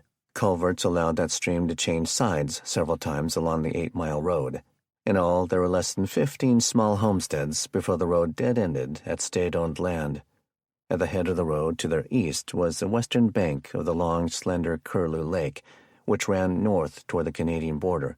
Both the lake and the state park on its far bank took their names from the next town to the north. Father and son both dusted themselves and then removed their dirty sunglasses. It was obvious to the teens that they'd been out joyriding. "How'd them bugs taste?" Seth asked his brother, who he really didn't know very well. He handled the convict with kid gloves, just in case he had their father's temper. "Not bad," the loud man said with a guffaw. "There's going to come a time where that might be all there is to eat." He slapped a heavy hand on his half-brother's shoulder, then made a show of moving past him. As his long coat whipped, he eyeballed the teenage girl's figure with a wolf's grin, then looked back at Seth and winked. "But then again, maybe not." He finished the creepy joke with a loud, long machine gun laugh that assaulted everyone else's ears. "Dude," Seth mildly complained. "You ain't touching this," Kendra said, trying hard to hide her spike in anxiety under a display of false sass. Billy Ray just laughed more and met his dad at the front of the car, where they both meandered toward the house. The loud engine had brought Granny out to check on the hubbub. Next to her on the front porch was the aging German shepherd, Thor, who was studying the men with a wary eye. "Whoa," Beatty said loudly and with a big smile. "Peace." He made a peace sign. "We give." Both men had their hands up and laughed, trying to disarm the cautious old lady. In the house, Papa was trying to ditch the oxygen hose that generally kept him tethered to an easy chair.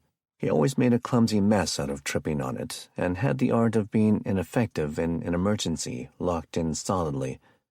Elizabeth Richardson could be heard inside yelling at her father-in-law to sit down. In a few seconds, she was on the porch holding Thor by the collar. "Brian," she greeted. The families knew each other well, from passing each other on the road to parties at the VFW, to Independence Day shows at the lake, to school events. There had never been a great fondness between them, just as they had never been foes in any quarrels. They made do. "Morning, Liz." Big Dog shifted his gaze to Granny and tipped his dirty Bud Light ball cap. "Ma'am?" Granny ignored him and turned toward her daughter-in-law. "I'm going back inside." When Kendra heard that, she knew that Granny meant to go get the shotgun. The screen door slammed. "You guys okay?" Elizabeth asked, still slightly bent to control the dog. Thor started to growl, and she made a subtle screech at him while she yanked his collar. Beatty crossed his arms and bent back a bit to give his beer belly some moving room. Yet, we're all right. We just out checking on everyone on the lane, making sure people ain't run into no outlaw types, beggars and riffraff and such." Liz Richardson shifted her eyes to the man next to BD. She'd seen Billy Ray on a handful of occasions over the years, and had never figured him to be a role model citizen. She looked back at BD. Not yet.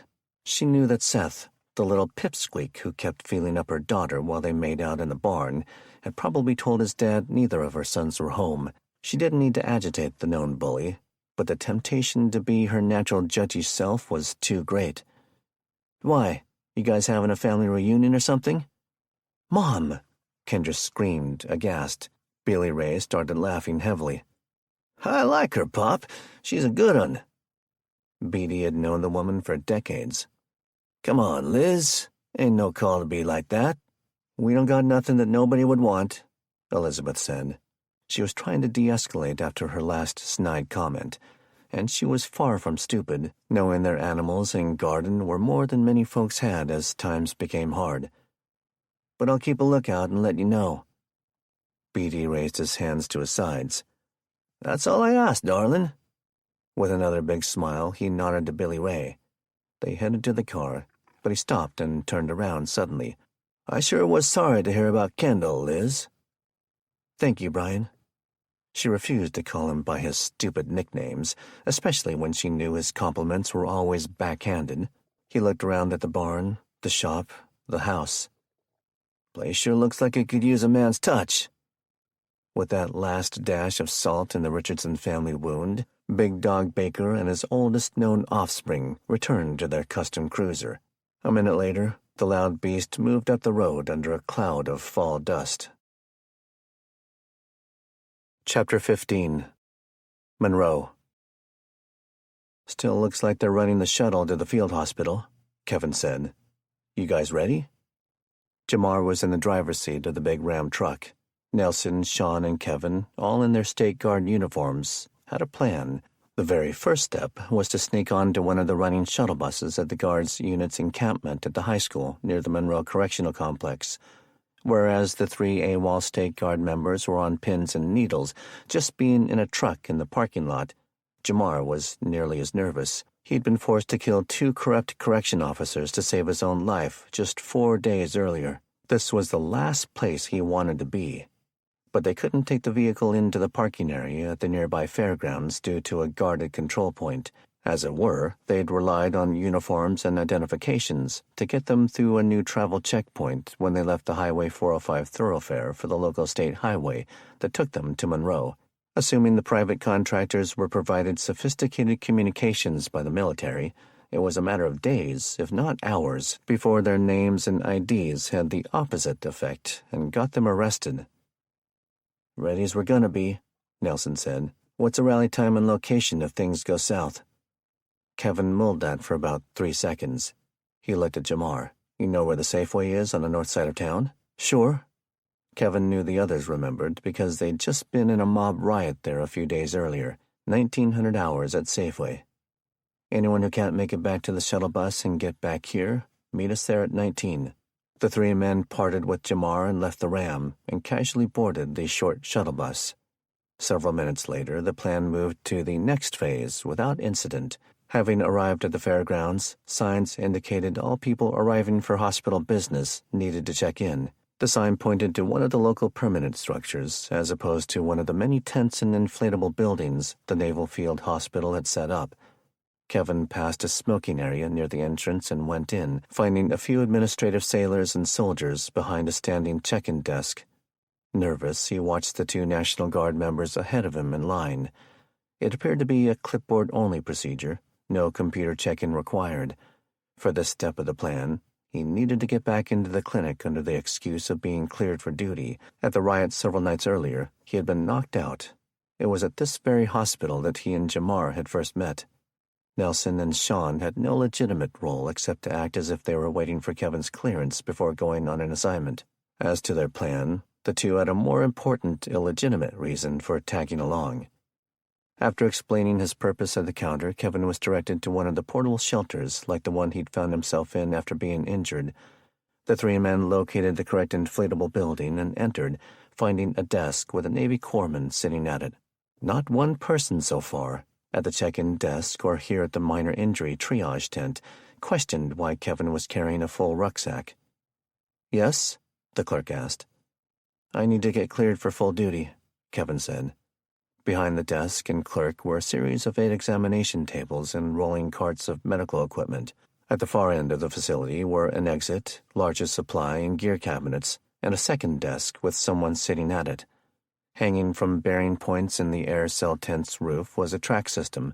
It housed lights and, below it, the ability to pull privacy curtains around the exam tables if needed. Closed curtains gave the impression that 2 patients were being seen at the moment, though the general view of the far end was largely unobstructed. The corpsman looked behind him to scan the beds. "Take bed 3 or 4, I guess. Looks like the doc is on the phone. One of the corpsmen will get your vitals and history in a second." Kevin and his pack moved back toward the exam table. "What's with you 2? He asked Nelson and Sean. "Just waiting," Nelson said bitterly. "What's your story, sailor?" Sean said with a playful smile. "You come around here often?" The clerk wasn't impressed. "I'm in the Navy, G.I. Joe. It'll take more than that. You 2 can wait over in those chairs." The 2 men went the 7 feet over to the corner and started discussing the virtues of hair color as it pertained to the sexy factor of various actors and actresses. Kevin moved around the desk and took bed 4. It took a few minutes, but once she was done with one of the other patients, a corpsman moved over to him. "Got your CAC?" she asked, wanting his identification. Kevin handed it to her. "Why are you here?" "I need to get cleared for full duty." "Give me a couple minutes to pull up your records," she said. She then pulled the curtain around the exam table. "I'll be back." Almost immediately, Kevin heard Nelson. It's like Tarantino was out there directing them.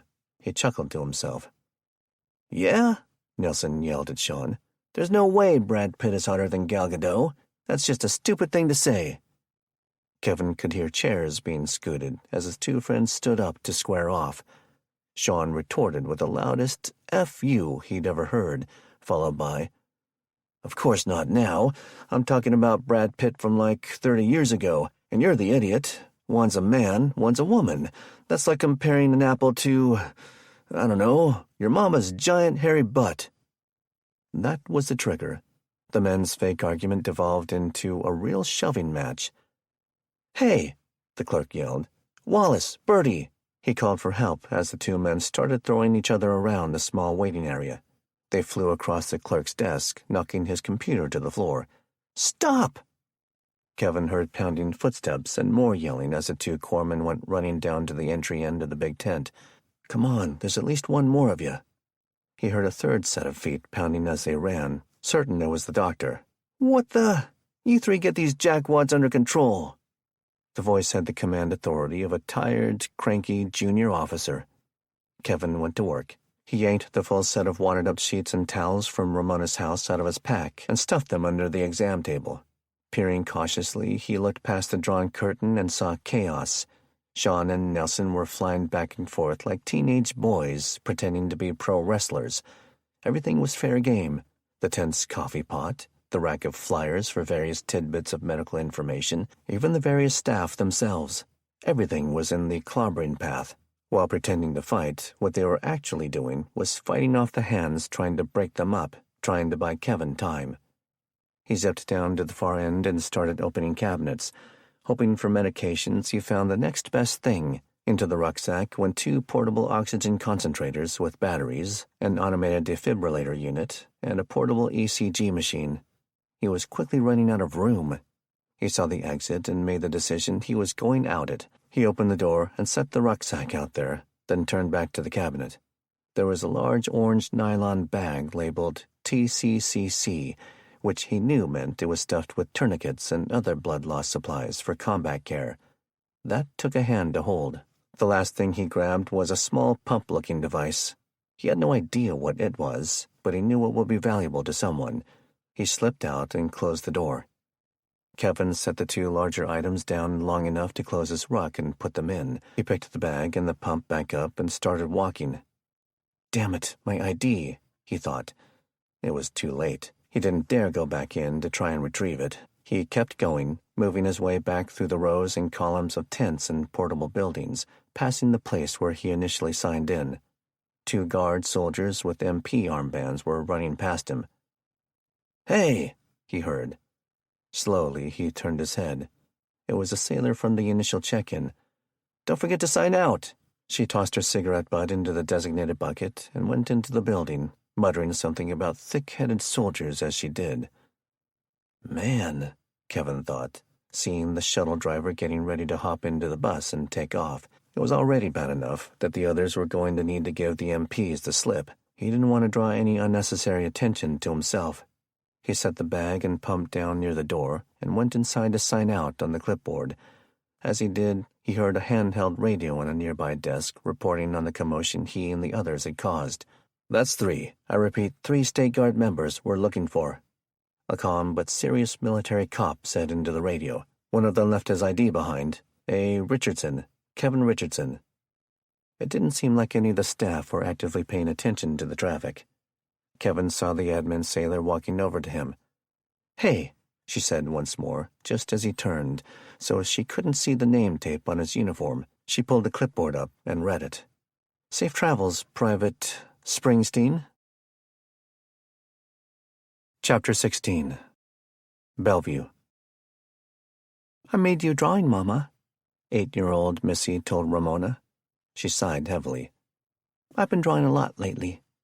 She cast a glance toward the family room, where Jalen and Felicity were playing a rambunctious game of Monopoly that required more patience and math skills than she had. Ramona was laying on the couch, left amputated leg propped up, her eyes closed so she could concentrate on breathing. It was the only thing she could think of to try and minimize the use of the pain pills she'd been provided. The unfortunate side effect of that much relaxation was either falling asleep more than she wanted, or being forced to think. And in her own head was the last place Ramona Perez felt like being. She had been shot in her backplate, bruising ribs while dodging death. Her husband and dozens of other prosecutors had been publicly hanged from the Great Wheel in Seattle. Her mother-in-law had been murdered in her bathtub. And those 2 deaths had triggered her father-in-law to commit suicide. Her precious daughter had been trapped and left for dead by the most cunning and vile killer she'd ever arrested, and after crossing a bloody line of revenge and murder that she thought she would never cross, she'd lost most of a leg to an apocalyptic bludgeoning tool of her own making. With eyes still shut, Ramona interrupted her meditation breathing.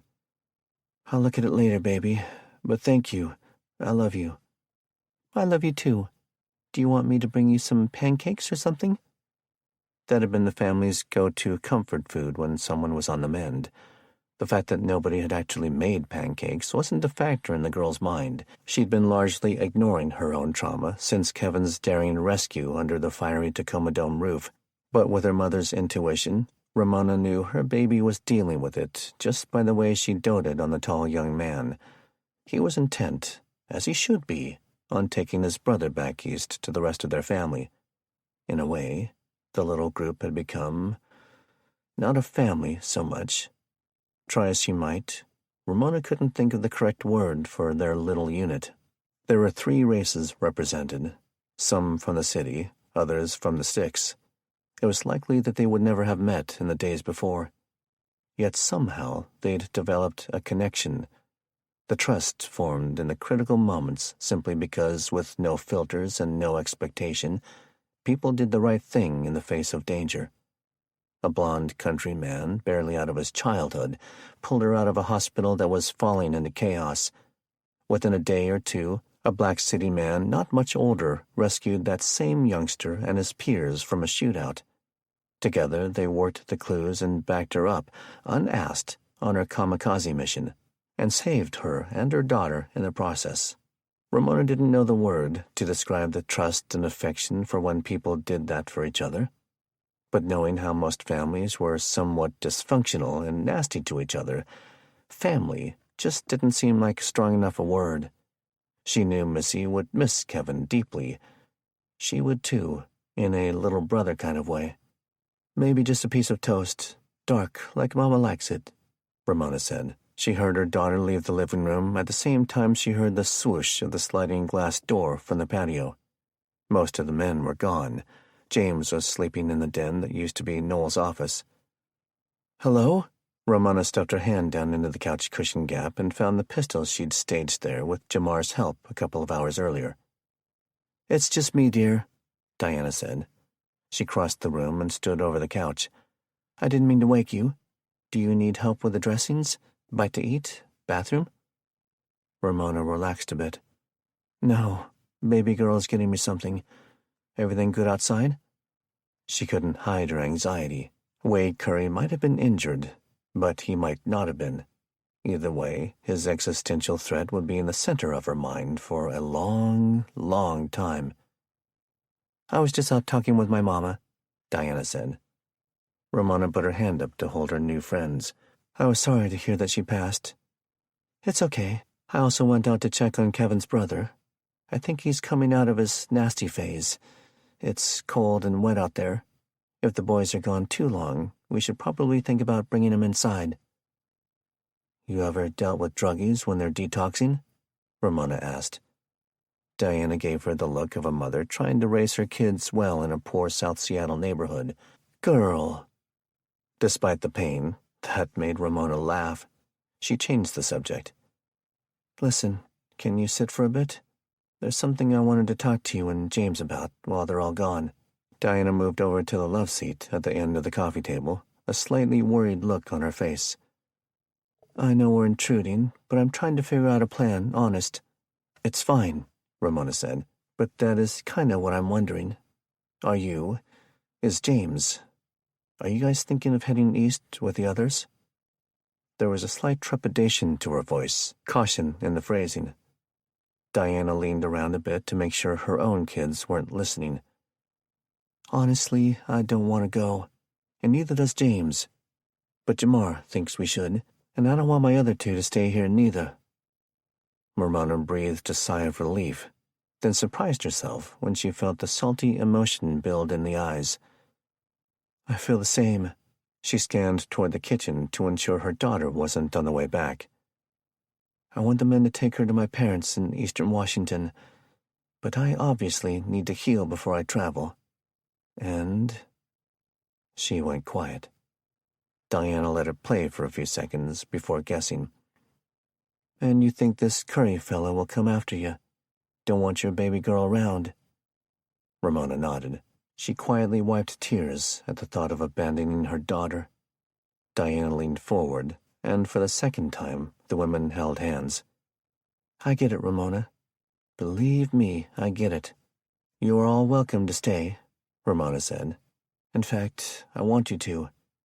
But Wade Curry, or men like him, will be coming to kill me, and our kids shouldn't be here when they do." Chapter 17. Renton. The four men slowly got out of the van that was clearly marked Doctors Without Borders and then stretched. Two of them went to the back and moved boxes of legitimate medical supplies. They then retrieved big gear bags that were full of their clothes and food. All were at least partially Hispanic, including Wade Curry. Two were Americans, and though one was not, all were fluidly bilingual with only the slightest of accents. The three cartel men, who only went by odd nicknames around Wade, had been well trained. If they had never been in the military, he would have been surprised. It wasn't some grand display of tactical prowess, or even their average fitness. It was simply something so many lacked in modern times that made them stand out: discipline. None of them wasted time with small talk when times were boring, as much of it had been down in Vancouver and on the scenic drive north.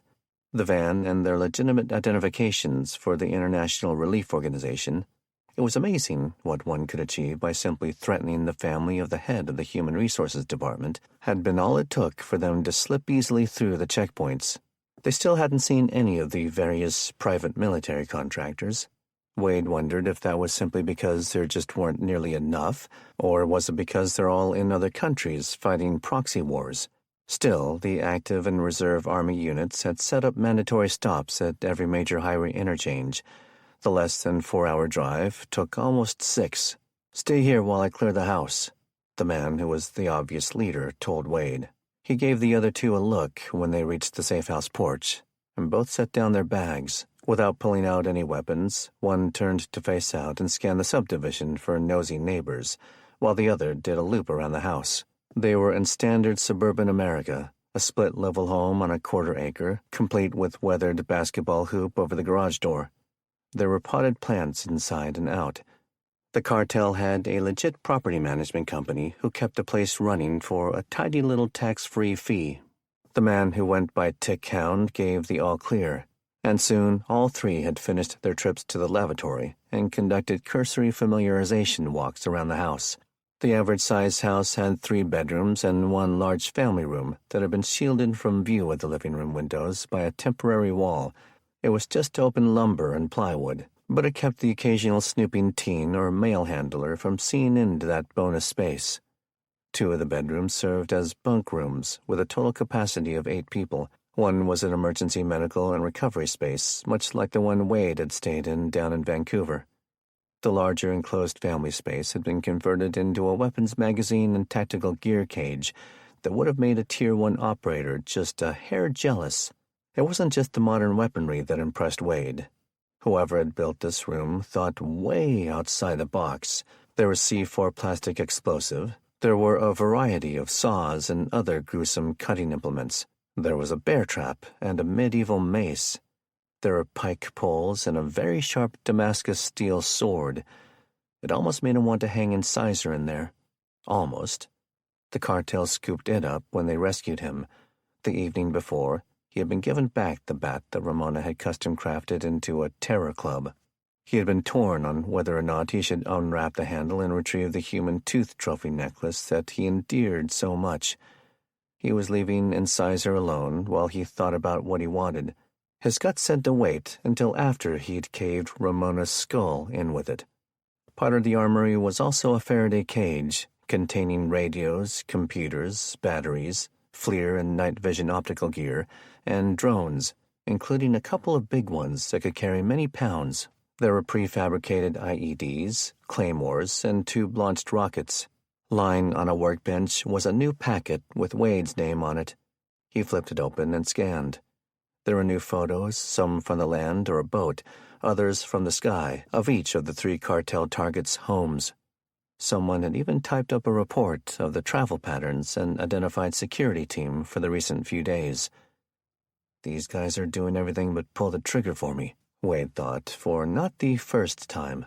The hair on the back of his neck was standing, and it took a lot to worry a man with as many face-to-face kills as him. Wade was finally ready to admit in his conscious mind something the monster deep in his thoughts had already deduced, something that he knew he would have planned to do too in a reverse situation. These men weren't always going to protect him. Once he'd conducted the 3 hits, they were going to serve him up on a platter as the world's most valuable bargaining chip, and he had no intention of letting it get that far. Chapter 18. Monroe. Kevin and Jamar were trying their best to remain vigilant in the Safeway parking lot. It was a mix of keeping an eye on each moving person combined with sheer boredom. They had exchanged all the usual stories that young straight men do when their friendship grows. Girls they dated, girls they wished they dated, sports, and anything else they could think of that had to do with girls.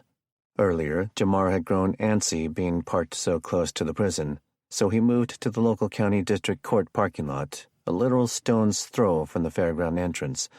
About the time he noticed an uptick in security Humvees buzzing about, he saw a really tall, thin, blonde soldier sporting a thick rucksack and 2 full hands headed for the shuttle waiting area.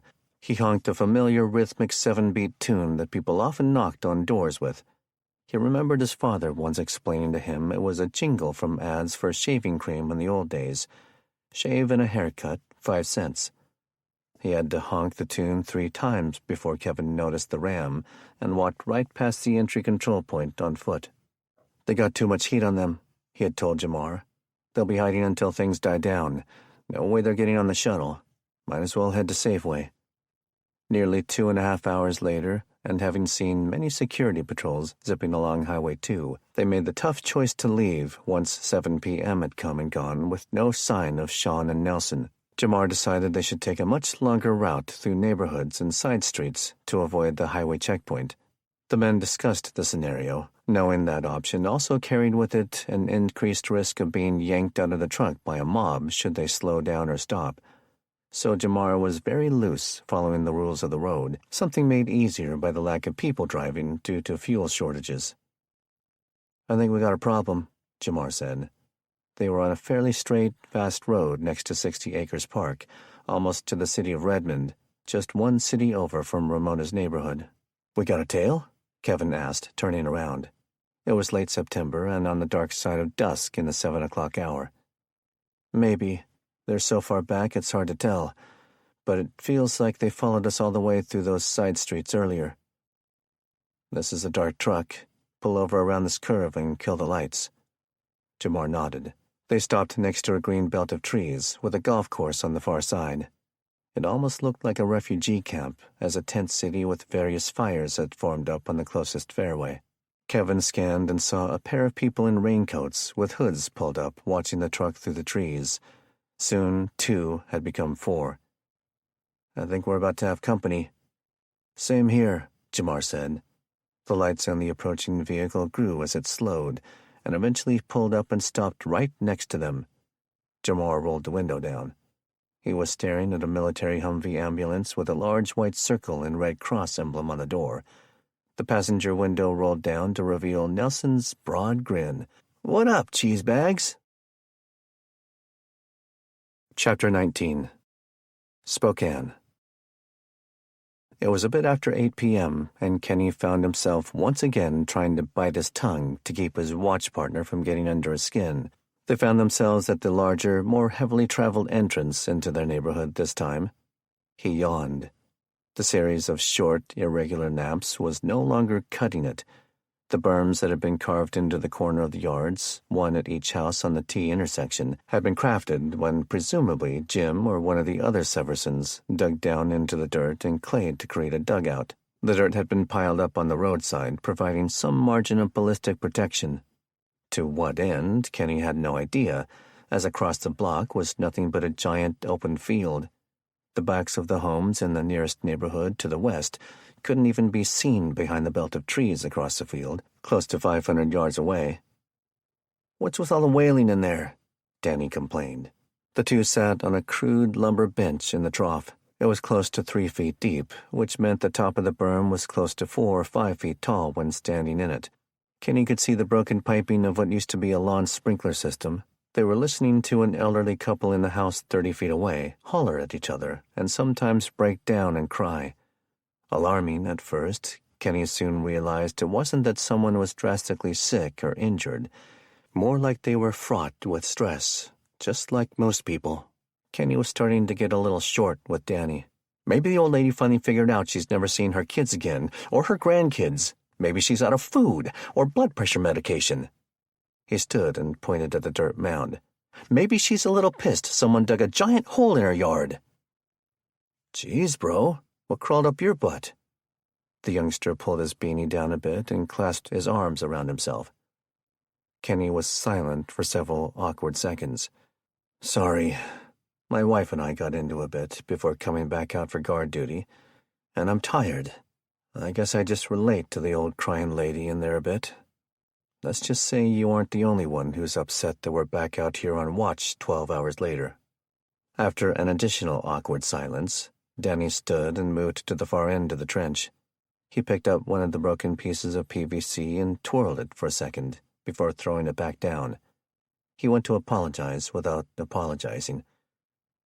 "I guess it's easy to forget that we all got things we're pissed about. I'm pissed my dad keeps making me come out here on this stupid guard duty." "Do you know how to use that rifle?" Kenny asked, nodding toward the hard case on the ground behind the bench. Danny nodded. "Oh, yeah. My old man is a member of one of them gun clubs that likes to do all the tactical stuff. I've shot ARs and AKs most of my life." Which begged a new question from Kenny. "So is he pulling shifts too?" Danny shook his head. "He came down with this rare thing that affects his balance while I was in high school. He spends most of his time in a wheelchair." "But he can walk?" "Yep." Danny's tone had pacified a bit. Kenny figured out he wasn't so much angry at his father. He was just angry. The world had taken a massive dump on whatever plans he had for his young life, and now his disabled father was pushing him to take up the slack. "But he's big into reloading ammo. He's agreed to provide a certain amount to the general cause." "That's good," Kenny said. "We're all going to have to kick in what we can if we don't want another one of those crime sprees." "How'd you guys fare in all that?" Kenny just looked at him, then shook his head to communicate he didn't want to talk about it. "We have 2 small kids, so helping guard the hood is important to me. And my wife is a nurse, so she can probably help out some." Danny picked up a handful of stones out of the mound. He wound up like a baseball pitcher and tossed one toward the gray and orange dusk sky over the field across the road. "Cool." The sound of a toddler's voice could be heard drifting toward them from the street into the housing area. "Daddy!" Sierra screamed, her strawberry blonde ponytail swinging past her autumn coat's shoulders as she ran. She left Mom and Dylan's stroller in her wake as she sped over toward her father and Danny. "Hey, Shortcake, what are you guys doing here?" He looked up at his wife, who was walking at what he called her Costco pace. When they were at a park or on a trail, she walked casually. When they were shopping, she walked like the winds of a tornado. It was all Kenny could ever do to keep up with her. "Uh-oh. I told you I got a bad feeling, Kenny," she said. Kenny hopped out of the hole, picked up his daughter, and sped-walked to Taylor so they could talk a little more privately. "What's wrong? Why aren't you putting the kids to bed?" "That guy with the 2 eye colors just came by Mrs. Parks, looking for food for us to donate." She made air quotes with her fingers. "Wait, what? Who?" "The young guy from the construction company." She was not afraid of anyone hearing her. "Tay, stay calm." She was just about to address that little husbandly command when he saw the look on her face. "I mean, volume. Let's not be yelling for others to eavesdrop." Despite her ire, she picked up on her husband's suggestion and lowered her voice. "He woke up Dylan pounding on the door. I tried to explain that you're on watch, and he just looked at me like I was an idiot." "It must just be some sort of error. I'll sort it out tomorrow. It doesn't make sense to have us donate just so they can give it back." "I'm telling you, Kenneth Lance Richardson, they're up to something." "You said the man with 2 eye colors?" Kenny was confused. "The son tractor guy," she explained in frustration. "He has 2 different color eyes?" Taylor retrieved their daughter from Kenny's hands and used one hand to start running the stroller back around. "How can you have not noticed that?" She started walking back to their borrowed house, content that she'd had her chance to vent. "Engineers." Chapter 20. Republic. "Screw the Eagles," Big Dog Baker said. He took another pull on the bottle of cheap whiskey, donated as a thanks for his offer of protection by one of the families on his road. He wasn't referring to the 70s band. In Republic, the only civic-minded social club that wasn't a standard bar was the Fraternal Order of Eagles. He, Billy Ray, and his cousin and nephew leaned against the bed of his beater Chevy pickup and watched the building burn. So what if the volunteer fire department shows up? And the town cop? The entire county only had 7, one police chief/officer for the City of Republic, and a total of 6 employees in the sheriff's department. There was the elected sheriff, who the men knew was more of a pandering politician and business owner than a cop. There were 3 patrol deputies, and there were 2 civil officers who were simply desk jockeys and code enforcement officials, and 2 of those 7 cops now lay dying or dead in the lit building. "I never liked that place anyhow," 48-year-old Dwight Patton said. Beatty's cousin from his mother's side, Dwight, and his son Cody, 24, were seasonal crabbers, several times per year taking processing ships from Seattle to the waters off Alaska. It was dangerous, tough work that started to pay very well once a person had a few seasons on their resume. Their hard-earned money went a lot farther for home and property living in Ferry County. The several-hour drive to Seattle a few times per year was well worth it. Each time they returned from sea, they would bring home a cargo trailer full of supplies from the big box stores in Seattle to limit the number of shopping trips to Spokane in their down weeks. As a result, they'd built up quite a larder of things to live on during the big hack event. "They all seem like a bunch of prissy old geezers." "Now y'all are the old geezers," Cody said. Beatty wasn't really listening to the banter. His mind was swirling with the events that led to the shooting. "What possessed you to kill that cop?" he asked Billy Ray. The orange glow off the town's steep, nearby mountains was unmistakable. Someone would eventually see the flames and run down to trigger the town's electronic siren. The hall had been closed, the supply of beer, booze, and friable finger foods not totally diminished but running low.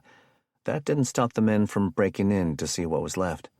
The 4 of them had already been drinking, with 3 also smoking a little weed a couple of hours earlier, and Billy Ray declining that in favor of amphetamine pills. His convict son was a little surprised by the question. "Well, shoot, Pop. I didn't want another strike, and the cities are probably unraveling right now, but not these little hick towns." Beatty passed the bottle to his son while giving him an incredulous look. "Another strike?" he mocked. "Son, you ain't ever got to worry about going back. Don't you see that?" Billy Ray took a swig and went back to staring at the blaze quietly. The 2 town deputies, most likely the only 2 awake and on duty for the entire county, had responded together. That alone made Beatty wonder what snitch nearby had seen them break in. The hall was nearly a half-mile out of the town center, nestled near 2 tiny subdivisions totaling about 10 homes. Someone had to have run down and found O'Connell, he thought. He's the only cop who acted like one. It's not like his little family get-together had been quiet. The Baker-Patton group had turned on the jukebox, thrown chairs around, turned on the stove in the back to rustle up some grub. They drank more of the dwindling liquor. As they were getting bored, and Beatty was getting tired enough to go home and pass out, in walked deputies Rob O'Connell and Colin Epson. And while Epson was not too far removed in temperament from the affable Deputy Enos on an old TV show, O'Connell was pure cop. The various smaller counties in Washington's northeast corner had mutual aid agreements amongst their police and fire departments. O'Connell knew who Billy Ray Baker was, which was why Big Don's oldest son pulled an older .357 Ruger Blackhawk out from his back waistband and shot the deputy in the face the moment his eyes lit up with recognition. Cody then slammed Epson in the base of his skull with a coiled fist, holding a cue ball. The young deputy had not been on many calls of significant violence and was struggling to get his firearm out of the holster. The blow had dazed him. "Hit him again," Billy Ray ordered his cousin. The young crab fisherman, strong hand still wrapped around the hard white orb, knelt and straddled the dazed officer on the floor. He smashed his fist into the same spot 3 more times, knuckles stringing blood down the deputy's tanned shirt back when he stood. He looked around at his senior family men for approval. Billy Ray was beaming wildly, eyes pure joy. His father, Dwight, looked shocked at all of it. He had no love for cops, but he was confused as to why his son so willingly did Billy Ray's bidding. His uncle Big Dog was already in action, pouring the house gin and tequila all over the bar, fishing for his lighter. "You did good, Cody," Billy Ray said as he passed the bottle to him. The town's electronic siren started to blare loudly. With the phones down, that and radios were going to be the only way to roust the volunteer firefighters from their sleep. The young cousin took the bottle and drained it. Then he threw it at the burning structure. "Woo!" he yelled as he pumped both fists over his head. "I need to get laid." "We need to get out of here," Big Dog said. The night hadn't gone down exactly as he thought it would, but he was a silver linings kind of man. There was opportunity now, and he could smell it. "Get in," he ordered Billy Ray. The Pattons headed toward their own old truck. "Come over in the morning," Beatty yelled toward them. "I'll make my famous Spanish omelets. We need to talk about business." Dwight just gave his older cousin a wave. Soon both pickups pulled left out of the lot, driving through town to get onto Highway 21 and head to their homes. They made no effort to slow down or hide from the responding fire truck as they did. Chapter 21. Bellevue. Jamar stood at the sliding glass door to Ramona's home, staring at Kevin argue with his brother Keith out on the covered patio. It wasn't loud. He could just hear the occasional raised syllable. The addict looked pale, though the flesh around his eyes was the purple of a new bruise. The rain was steady. Keith was sitting on the bench of a picnic table unit, though facing away from the table and toward Kevin, who was standing near one of the potted hosta plants. Keith was bouncing one of his knees at about 100 miles per hour in Jamar's estimation. In the days before the chaos, his sister would do that when they were sitting on the couch. It drove him bonkers. They'd arrived home late, nearly at 10 p.m. After the others caught up in the stolen ambulance Humvee, it was pointed out that the rig most likely had a digital radio that could show other units where it was. They didn't want to get back to Ramona's until they crawled through every inch of every compartment on the big rig, looking for any piece of gear that might be able to be remotely tracked. After yanking out the radio equipment and a GPS tracker, they finally felt safe enough to finish the trek. After arriving at the house, they pulled the shot-up Mustang out of the garage and tried to park the green, boxy beast inside, but it was too tall. They opted to reverse it down the side of the house near the garage to keep it as out of sight as possible. There was room up to 4 patients. Unlike a traditional ambulance, instead of one center folding gurney, it had room along each side to stack one patient over the other. Almost all equipment was stowed on the front wall, except for the space a small window opened, which allowed visual contact with the cab.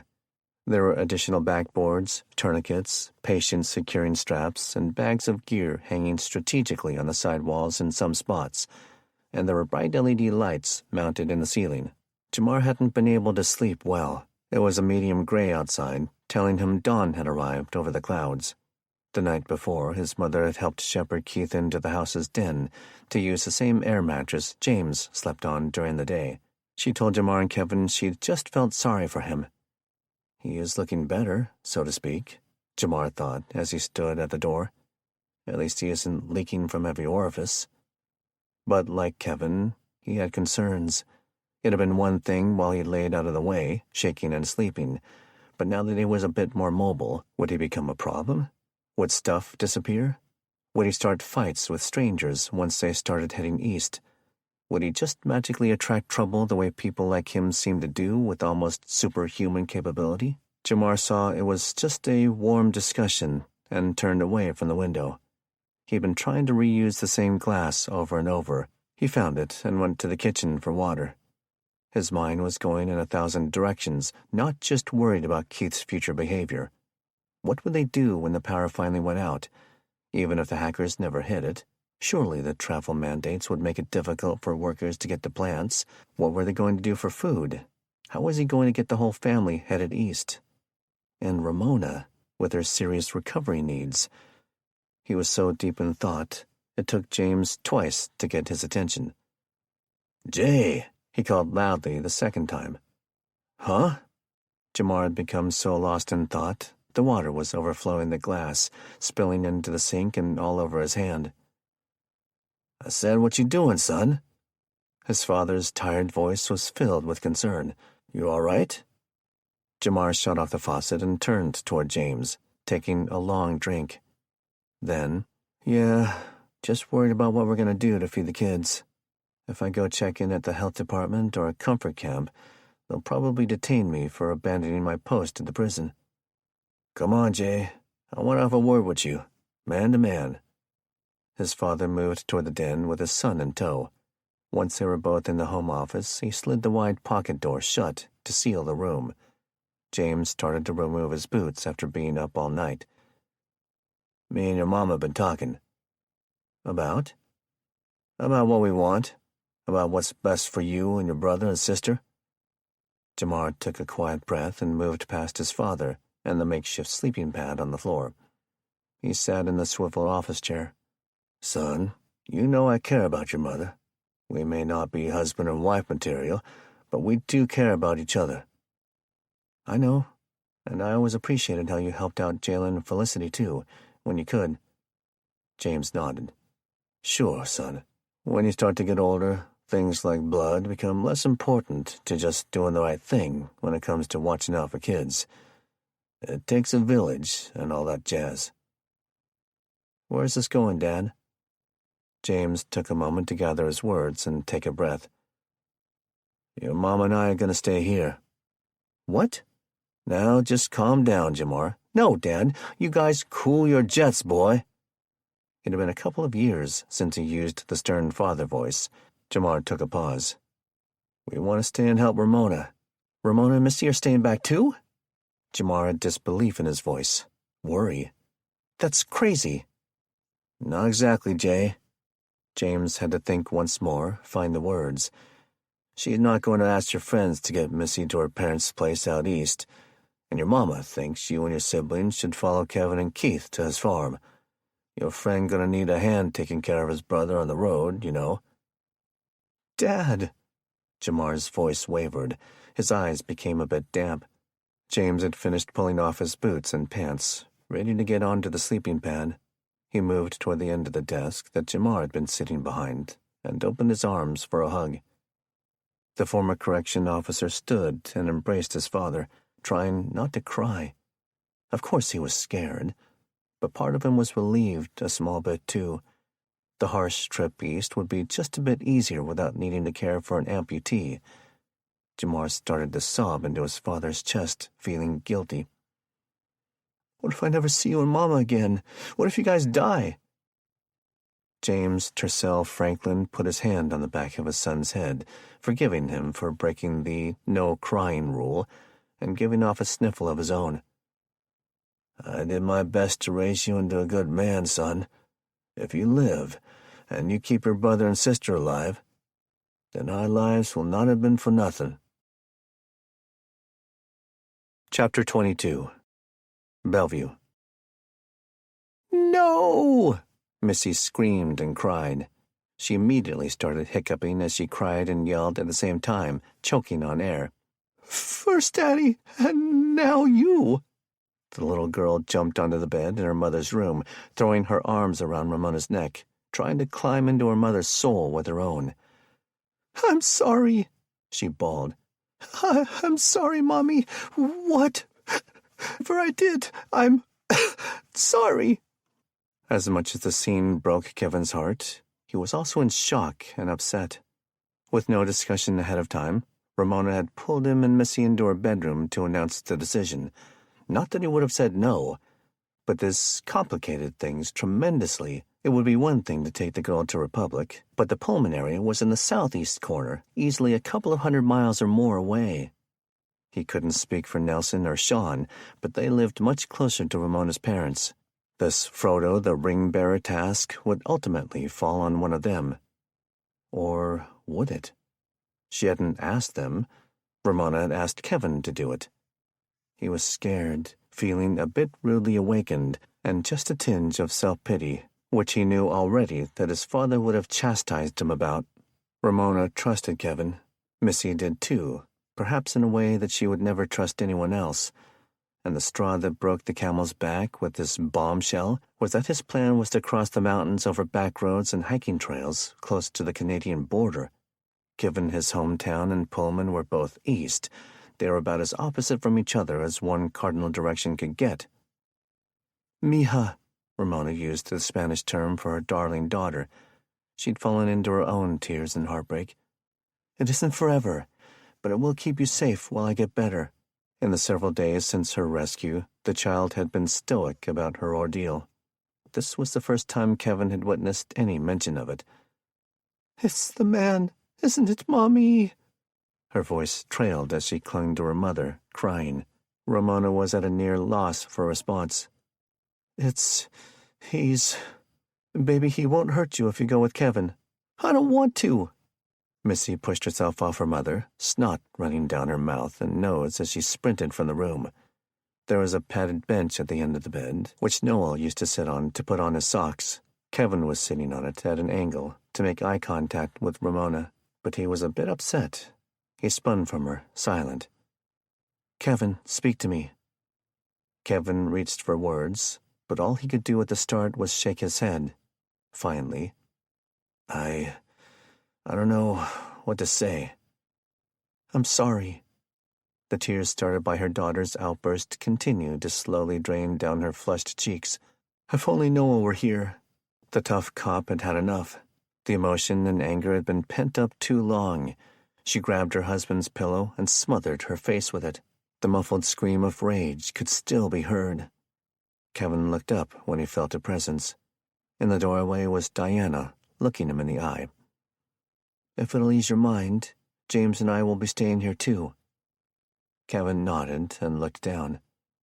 It doesn't ease my mind, he thought, trying to conceal his anger. He could almost hear Kendall Richardson's soothing voice buried in his thoughts. "But it will, son. This will work out, somehow. It always does." Chapter 23. Seattle. The National Guard soldier eyed Kevin's military identification card carefully.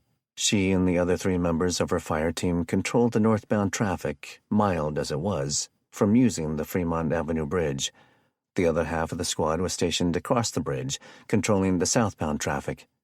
Kitted up in her full infantry battle gear, she looked tired and wet. Her mood was as sour as a premature lemon. The system that had showed up was relentless, the Tropical Express, basically a river in the atmosphere, bringing moisture from Hawaii and dumping it once it hit the cooler air over the continental mass. She studied the truck and the big dump trailer it was towing. Ramona had Missy go introduce Nelson and Sean to the neighbor across the street. When he saw the medical Humvee, he hinted at something in return. When they discussed it with Ramona, she agreed to trade off her cheapest pistol, a Walter chambered in .380 that she never used. "We'll give him 1 box of ammo. If we need something else from him, I have another 1,000 rounds to tempt him with." When Sean tried to counsel her against trading off a firearm, Nelson was able to explain it to him from a cop's perspective. Better to have neighbors you trust armed than to be the only person armed in the neighborhood. With the trailer secured to the big Ram a few minutes later, Nelson and Kevin were set to go to Seattle. "State Guard, huh? Why are you guys in a civilian truck?" The question was loaded. Her face revealed that she wasn't going to buy any bull they were selling. Kevin started to speak, but Nelson piped up with a louder voice from the passenger side. "Do you know how big the State Guard is?" She held on to the ID and shifted posture, resting her arms on her slung rifle, face shifting in annoyance at whatever Nelson was about to say next. "No idea. Neither does the governor. We don't get funding. Hell, we had to buy our own gear." Nothing he was saying was far from fully true. He moved a pointer finger between himself and Kevin. "You're looking at like 3.5% of the entire State Guard right here." She rolled her eyes and went to hand Kevin his ID back. "You guys ought to be glad they haven't gotten us a copy of the AWOL list yet." Kevin just mouthed the first round of "the" to ask what she meant when Nelson thumped him in the leg. "We aren't AWOL specialists, just on a mission to retrieve supplies. Get out of here." She waved them past, and Kevin hit the throttle. "Sorry about the love tap," Nelson said. "I was afraid you were going to ask her what that list was." Kevin felt a bit sheepish. "I was." Nelson gave him a look as they finished crossing the bridge. The nearby Highway 99 bridge had been completely shut down to civilian traffic. "That's what it sounds like, Richardson. Come on, man." "I know, I'm just tired. Where am I supposed to turn again?" Nelson pulled out the Seattle map and unfolded it. He had used a pencil to mark off likely good routes to try in the event they crossed an armed mob. He pointed north. About then, they were passing over the famous artwork of a troll holding a VW bug, which was under the bridge near 36th Street. "We can take 46th a little way up." They were headed to one of the few bike shops in the area that specialized in electric bicycles. On the drive across Lake Washington, Kevin had taken the opportunity to let Nelson know about Ramona's intentions. He expressed his concern about the obligation, wanting to know that he could count on Nelson and Sean's help with watching out for Missy. Nelson admitted he was none too thrilled about the idea, but he himself felt a sense of obligation to help Ramona, one cop to another. Any more to discuss on the whole take Missy thing? Nelson's mind was on the mission. While there wasn't much in the way of vehicle traffic, everywhere he looked there were people. Not one or two. The pack size averaged 5 or 6, and none of them were wearing uniforms like they were. Huh? Nah. But just after we turn onto 46th, I think we should pull over and change into the sweats she gave us. Why? Uniforms are great for checkpoints. He was craning his head, scanning packs of people along the city streets, between the buildings. They looked hungry. But I don't think they'll help us when we get to the store. I don't think soldiers are favored in the public eye anymore, if you get my drift. After another minute, "Turn here." Kevin turned, and the avenue veered northwest. In just a few minutes, they would make one last turn, drive another 8 or so blocks, and be at the bike shop. They were cutting through a neighborhood of older but well-maintained homes and apartments. Like everything up to that point, it was transforming a bit each day. Buildings were being painted on, just like they'd seen when they retrieved Keith. Barrels of trash were on fire as people tried to keep the clutter down, since the city's regular service had been suspended. And more people were out and about. "I don't know if we're going to find a good place to change clothes before we get there." "Maybe we just deal with it," Kevin said. "I can sling the shotgun across my back. You tuck your shirt in behind the pistol grip so people can see it." "I disagree. You keep that shotgun within easy reach in the truck, and I stay concealed. The last thing we need is to put them on edge. Open carry is intel they may use in some way. Very rarely is it anything but peacocking." "But you were a cop. You open carried for 15 years. Nelson chuckled. "Exactly. That's what I mean by peacocking. Turn here." Kevin did as instructed. People were paying attention to the big black truck with a big black dump trailer behind it. Nelson gave the paper map one last look. "About 6 or 7 blocks up on the right.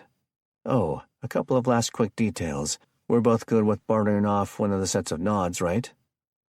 I don't think we have much else that will come close to fetching a few e-bikes, so sure. Let me handle it. All those years of policing and owning a bar, I've picked up a few things about lying. We'll have more power if we don't tell them about the night vision until absolutely necessary. I'll be vague on purpose. Don't blow it." Kevin was a bit insulted, but he kind of got it. In Republic, he worked at the homestead and put in a few part-time hours at the diner. This wasn't in his wheelhouse. He slowed the truck. "What's going on here?" There was a body in the road, and a group of men were running across to the south. They heard a loud pop, which had Nelson rolling his window as fast as the motor would go. He stuck his head out while Kevin slowed even more. "Should I pull over here?" "Not yet. We don't want to park out too far and have the truck disappear on us." A few hundred feet ahead, 2 men and a woman, armed with a shotgun, a golf club, and a crowbar, moved out into the street from just the other side of a small microbrewery. The man with the gun was nudging the body, trying not to get blood from the growing pool on his Birkenstock sandals. The other 2 were taunting and yelling whoever had run off. As Kevin and the ram got closer, the 3 suddenly realized that the truck was approaching. The shotgun raised at the windshield, and Kevin hit the brakes. Nelson shoved his hands out the open window. "Don't shoot! Don't shoot!" About then, the rain died off to nearly nothing. Kevin stared intently, heart pounding as he wondered if he was going to need to drive right over these people to save their lives. Chapter 24. East King County. Sean drove the big medical Humvee through the special lane for military rigs on the shoulder of the road. The sole checkpoint they had faced on Highway 520 had barely been a blip. Jamar had borrowed Kevin's camo raincoat to help blend in for the drive over. During the transit, he wondered how necessary ripping the radio out of the truck had been, but he'd also admitted to Sean his knowledge with radios began and ended with changing batteries and pushing the transmit button. They headed north to Redmond so they could drive around Lake Sammamish, looking for a special team of rescue experts at East Side Fire and Rescue Station 82. Along the way, he informed Sean about the stressful surprise to learn James, Diana, and Ramona were staying behind, but sending the children with them across the state. "I get it," Sean said. He'd lived with a woman for 6 years. Her kids had become his unofficial stepkids. After tending to nights of vomit, school functions, and bad tween breakups, he'd become a father over time despite never fathering a child. Most of the ride had turned into him spilling more and more stories about his accidental family. Jamar noticed him irritated in the right spots, smiling in the right spots.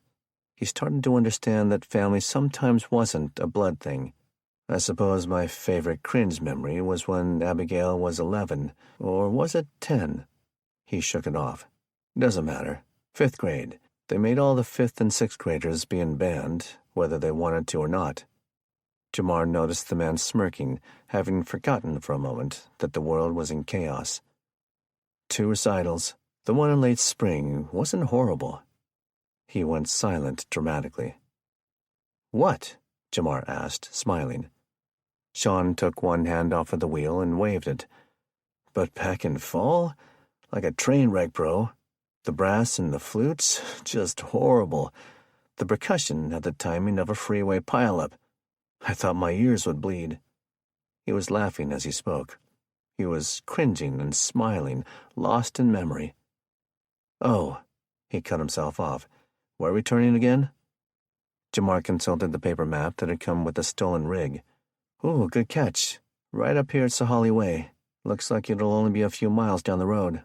Sean made the turn. The men weren't oblivious to the light traffic, but what stood out in the upper-middle-class area was the number of mobs in parking lots when they passed through Redmond. The last several miles had been more lightly populated. As soon as they were off the Redmond Falls City Road and onto Sahali, they noticed a large nursery and soil manufacturer. There were several dump trucks with a few men openly holding a perimeter around them, guarding the activity with open rifles. 2 large front-end loaders were filling the trucks with topsoil. There was a woman and her kids trying to move a wounded man to a truck. One of the buildings, which looked a lot like a home, was ablaze. Both men fell silent as they passed the bizarre event. They craned their necks, but Sean kept going. He looked over at a wide-eyed Jamar.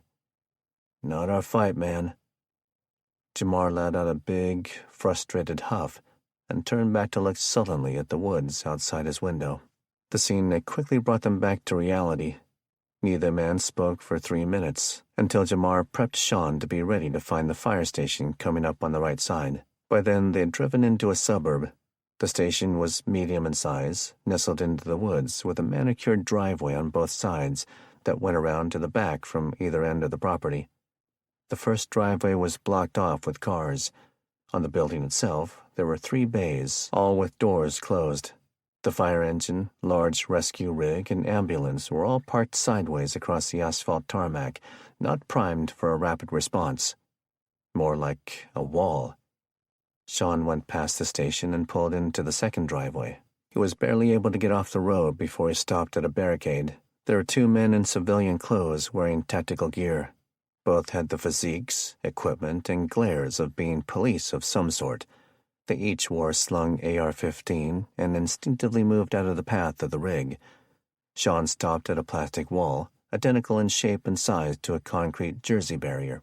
It was designed to be filled with water for weight, but when empty, could easily be dragged out of the way. Beyond the obstacle were cars set up in an offset herringbone configuration.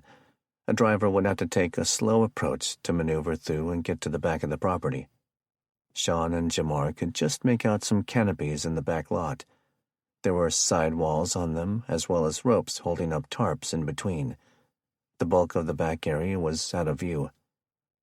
"I think we just wandered into these guys' bug-out location," Sean said. Not a giant man, the person who wandered up to Sean's window was still larger than average and possessed a cop's commanding demeanor.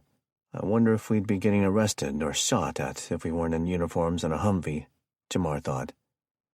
State your business. It was clear and to the point. We're looking to talk to someone from the TRT, Sean said. He'd chosen the initials for the technical rescue team to passively imply he was an insider. In normal times, the team was most likely scattered throughout the various stations, but Sean had learned an important piece of information from the internet. The primary rescue rig that carried an abundance of ropes, hardware, harnesses, and litters for low-angle, high-angle, and wildland rescues was staged at this station. "Hold on," the man ordered, loud enough for Jamar to hear it over the idling diesel. He went and conferred with his control point partner. The second man bore an annoyed look and glared into the Humvee's cab for a split second before he moved down their slalom run of cars and disappeared around the back of the building. The other guard was in no mood for small talk and stayed near the barricade. "I can see the smoke from here," Jamar said. Sean tried to scoot down to see out Jamar's window, but the large engine cowling and small bucket seats made it difficult. Of? Jamar was looking at a tall column of black smoke in the sky a few miles north. Of that fire where someone decided dirt and beauty bark was worth killing for. Sean thought for a second or two. Probably topsoil. He shook his head.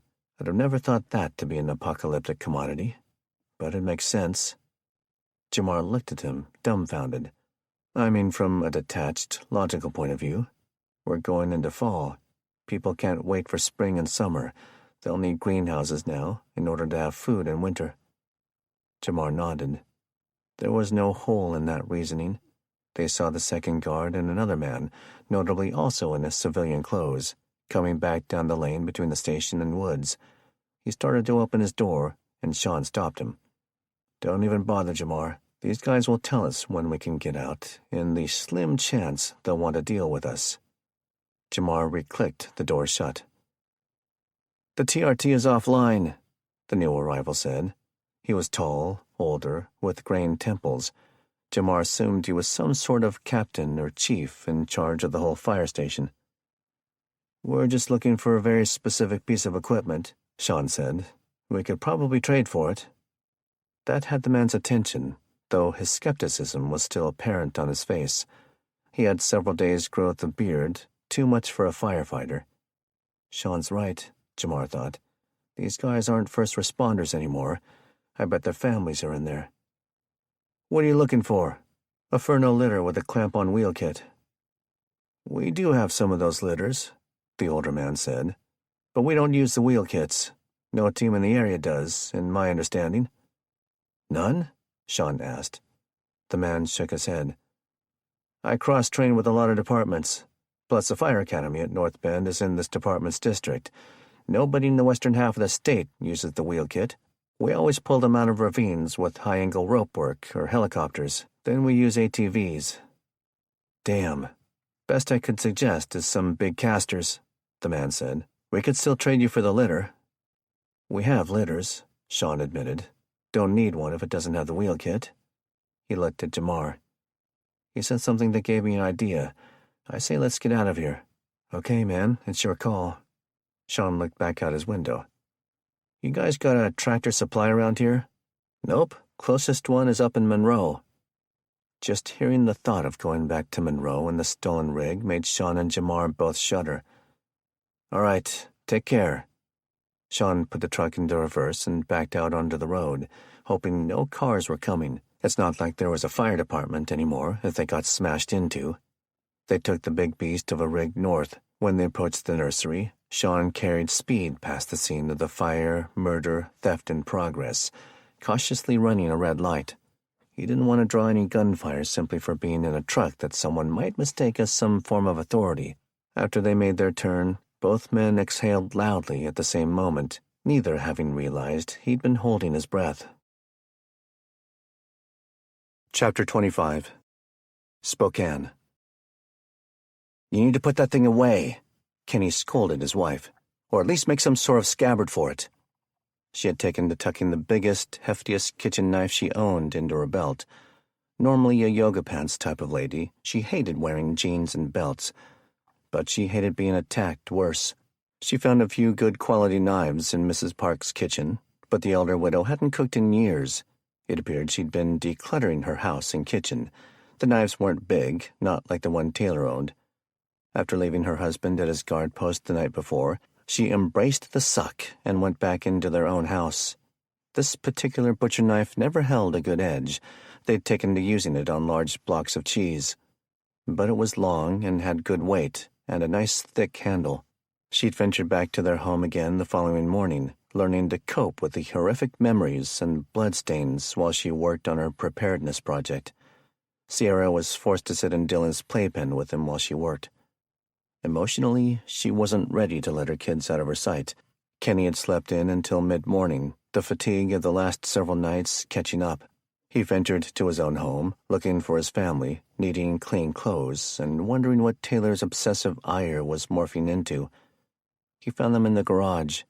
Taylor had taken all of anything that resembled camping equipment, backpacks, potential defensive weapons, batteries, and canned or pantry food supplies out there. She had their folding table set up, and she was building evacuation boxes for the cars and backpacks for some sort of flee-by-foot scenario. After an initial chuckle, Kenny went inside to take a wake-up shower and get some clean duds. "We can't bug out until we wash clothes first," he thought, after realizing that most of the pants he had left were his dress trousers for work. After he cleaned up, he decided starting a load of laundry was probably a good call, not just a humorous thought. Next, he wondered if Taylor was ready to come back to their house for good. "I can just cut out the bloody carpet and do a quick and easy coat of primer on the walls." He went to the garage to look for his leftover paint from decorating Dylan's nursery, and that's when he first noticed the knife tucked into her belt. "It's not even sharp," she said. Both young spouses had taken to mostly using annoyed tones. The stresses of the attacks on top of being exhausted from a week stuck at the hospital had taken its toll. "Then why have it jammed into your belt? Think about the kids." Taylor had had her fill of explaining things to her husband. "Because it's pointy. It's a freaking pointy chest plunger, and you won't give me the gun." "Don't!" Sierra yelled from her baby brother's playpen. Nearly 3, she was acutely aware that Mommy and Daddy were no longer happy people. Yell wasn't in her vocabulary yet, but the message was clear. The exasperated couple stared at each other quietly for several tense seconds. "When was the last time they ate?" Kenny asked.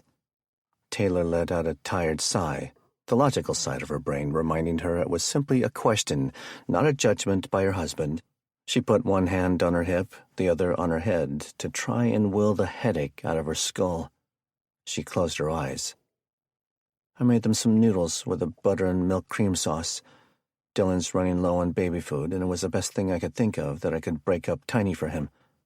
That was last night before they went to sleep, so about 10:30. Kenny saw a formula bottle and a sippy cup of water in the pan. He put his hands on his wife's shoulders. "You did great. I'm going to go over and talk to those guys who seem to think they're in charge. Maybe someone donated some old baby food or something. Then I'll make some PB&Js. We're out of bread. I think there was some over at Mrs. Park's. It was a grain bread," Taylor said. "The kids won't touch it." "If they get hungry enough, they will," Kenny said. He left his wife to her project and walked up the street. The waft of chili powder tantalized his nostrils as he walked up Scott Parker's driveway. The odor was coming from the crowd at Dean Severinson's driveway, the location of the neighborhood meetings. The 2 concrete pads were separated by lawn and a few decorative plants. Kenny cut over and found Scott inside Dean's garage, running the chili cooking operation. "Hey," Scott said. He had a mild smile, a small amount of chili decorating it. He picked a paper towel up from the table to clean his mouth after his taste test. There was a small team of ladies running 2 large canning pots of chili on a pair of propane burners. One pot sounded like they were trying to scrape out the last residuals. The organizers scanned around behind Kenny. "You're just in time. Where's the fam?" Kenny had noticed at least 30 folks eating out on the driveway. "Just in time?" he thought. "Nobody's told us a schedule, or—" Scott tossed the paper towel into a waste can at the end of the table and walked out of the garage. Kenny followed him. "We're still working the bugs out, but everyone working guard duty and their immediate families can come eat once per day. Meals will start at around 10 a.m. and go until we run out of that day's rations." "You're feeding every guard's entire household?" Scott's smile dissolved into the look of a man who was a bit frustrated he wasn't being understood. No." A nervous laugh. "Immediate families, wife, kids, live-in lover, things like that. What's to stop folks from bringing the extended family that has come here for the crisis?" Kenny was starting to see why Taylor was so skeptical. Scott raised a finger and jabbed the air with it in an aha motion. "That's why we're hosting the guards' meals here at Dean's place. Once we know who everyone is, we can control abuse like that." It sort of made sense to Kenny. I thought that the food collections would be distributed to the guards so that they could best choose how to use what they've earned. Also, his statement was cut off by Scott when he saw the home's owner come out of the house via the front door. "Hey, here's a guy you should meet." Scott walked toward the front lawn with Kenny in tow. Dean, the owner of the house and tractor that had been doing reinforcement work and burying the dead, stopped to observe the crowd, letting his neighbor and Kenny come close to him. He wasn't overly tall, just about 6 feet, but burly of chest and arms, with a belly that told the truth about his love affair with beer. Kenny guessed him to be in his late 50s or a tad older. Tan skin covered the faded green tattoos on his forearms. Despite his weathered face, his thick hair was still mostly its natural medium shade of brown. "This is—" Scott looked to Kenny to confirm who he was talking about. Ken Richards." "Kenny Richardson," Kenny politely corrected. He stuck his hand out for a shake. The powerful man grabbed the hand and squeezed like he was crushing a beer can. As abruptly as he did, he ended it, practically throwing Kenny's hand down. "Dean," he mumbled. "I guess I don't reek of hard labor and throwing darts at the tavern," Kenny thought. "You the guy that killed 4 of the gang?" Dean asked, his gruff, deep voice skeptical as he eyed Kenny up and down. "I heard you were a city planner." "That's me," Kenny said with a self-conscious smile. "Huh. I've had nothing but trouble with your department for nearly 35 years of business." After that abrupt response, Kenny couldn't decide if he was just personally chastised or if Dean was simply blunt with everyone. He decided to change the topic. "I do have a question about the security food system." The moving alarm of a tractor approaching grew louder. Dean started to walk past the men. "Scott'll handle all that." And he was down the driveway in an instant. Kenny turned to Scott Parker. "My wife said someone was trying to solicit food donations yesterday." "Oh, really?" Scott said. He just smiled, throwing the ball back into Kenny's court with no other comment. The silence was an awkward game, and Kenny didn't even realize he was playing it. After it was apparent Scott wasn't going to offer an explanation, Kenny said, "So it doesn't make sense for us to have to contribute from our dwindling supplies just to come down here to eat." Scott looked offended. "Well, nobody's going to force you to come down here to eat." "I think you're missing the point. Like I said, we're still working out some kinks. Tell you what." The simple smile was back. "Go grab your family and come try the chili. You never know. They just might like the Daily Defense Force meal." Chapter 26. Seattle. When the woman in front of the Humvee saw Nelson's uniform ball cap, she said something to the man with the gun, but with the truck idling, Kevin couldn't understand it. The muzzle lowered to a spot somewhere in front of the man's feet. Kevin heard Nelson's side of the conversation. "We're looking for the bike shop." Muffled yelling. "Yeah, State Guard." More annoyed and unintelligible yelling. "We can trade. You might want to take a look." The woman talked to the man with the shotgun. He was breathing heavily, trying to come off the adrenaline rush. He said one last thing to her and headed back toward the bike shop parking area. He waved the other man to follow him.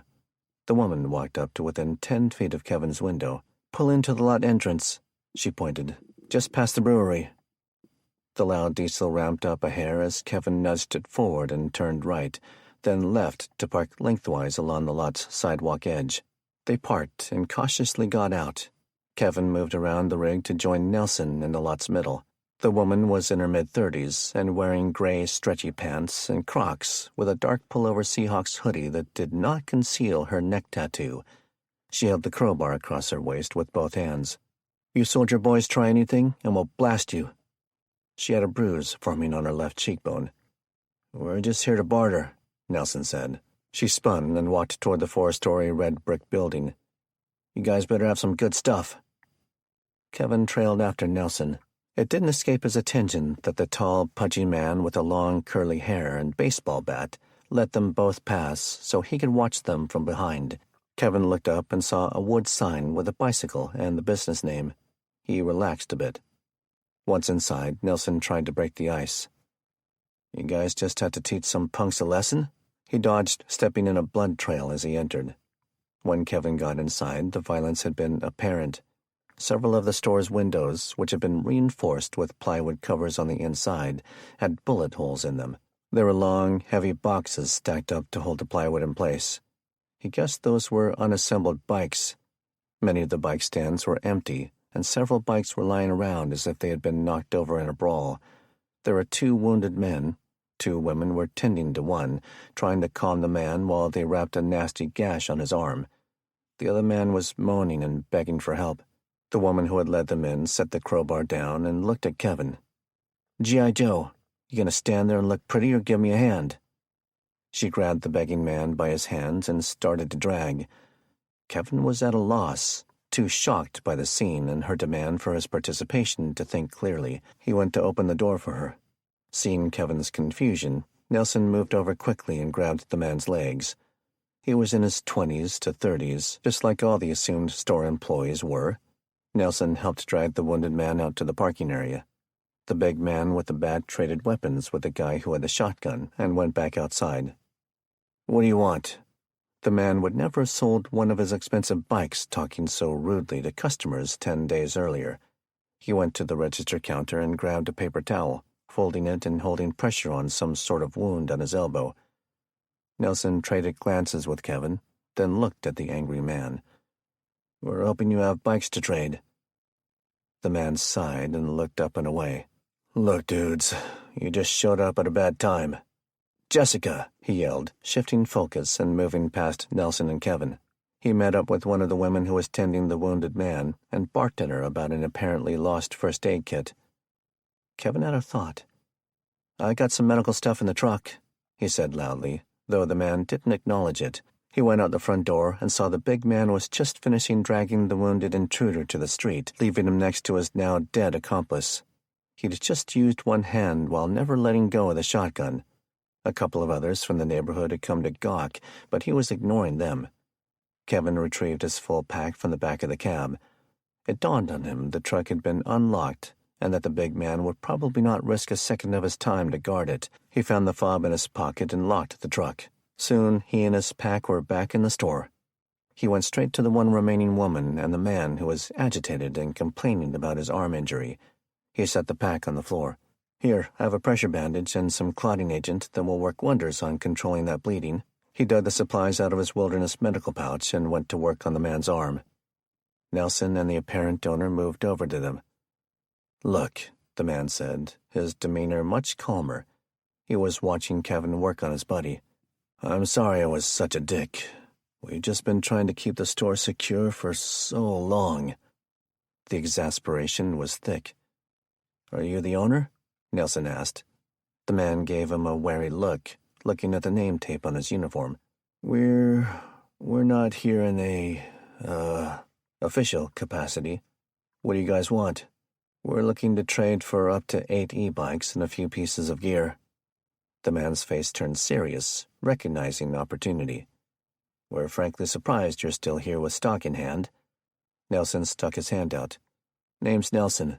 The man held up the elbow he was holding pressure on to wave off the handshake. "I'm Ben, the owner. We've been camped here since the start." He started calmly and then worked himself into a tizzy as he explained. "I have had almost 200 grand in inventory here, and these local douchebags keep trying to steal it." He yelled at the front door as if they were right outside. "You been hit a few times?" Ben nodded. "You understand that these bikes were between 1 and 2 grand on the low end, right? I hope you brought a lot of food in that tray." He wandered over to the front door and opened it. He stared for a second, then looked back. He called across the store. "Is that empty trailer what you're here to trade? Because I could definitely use it." This must be the part Nellie wanted me to shut up about, Kevin thought. Nelson didn't directly answer the question, but he did play into it. How many e-bikes could we get for that? Plus batteries and charge controllers that will let us recharge off abandoned cars. Oh, that is the question, isn't it? Ben said. The gears turning in his head could practically be heard. He started to pace, then spun to make his point. Don't use whatever you paid for that trailer as a straight comparison. I'll never be able to replace my supply. We need to be ready to move to greener pastures. He trailed off for several seconds, staring at Nelson in deep study and pure bargaining mode. How many bikes would you think you could get for it? And don't even dare say 8. Oh, he's good, Kevin thought. He finished wrapping his patient's arm. The guy had calmed down, and like everyone else in the room, he was trying to listen to the deal in progress without seeming like he was listening. Keep that elevated, Kevin said quietly. We would need at least 6, Nelson said. The man's face turned skeptical. Now, they don't all have to be brand new. Maybe 3 new and 3 used? The man made a flapping laugh noise with his lips as he walked back toward the service counter. I thought you were going to make a serious offer. I made a serious offer, Nelson said. He wasn't acting insulted, but he was standing his ground. You going to make a counteroffer, or should we go to that guy in Redmond? He nodded toward Kevin to start packing up his gear. Kevin caught on and slowly put the medkit away. Ben spun and walked back, a wide side-eye look on his face. Now, let's not be hasty. His angrier tone from earlier was fully gone. He was all business, shrewd but calm.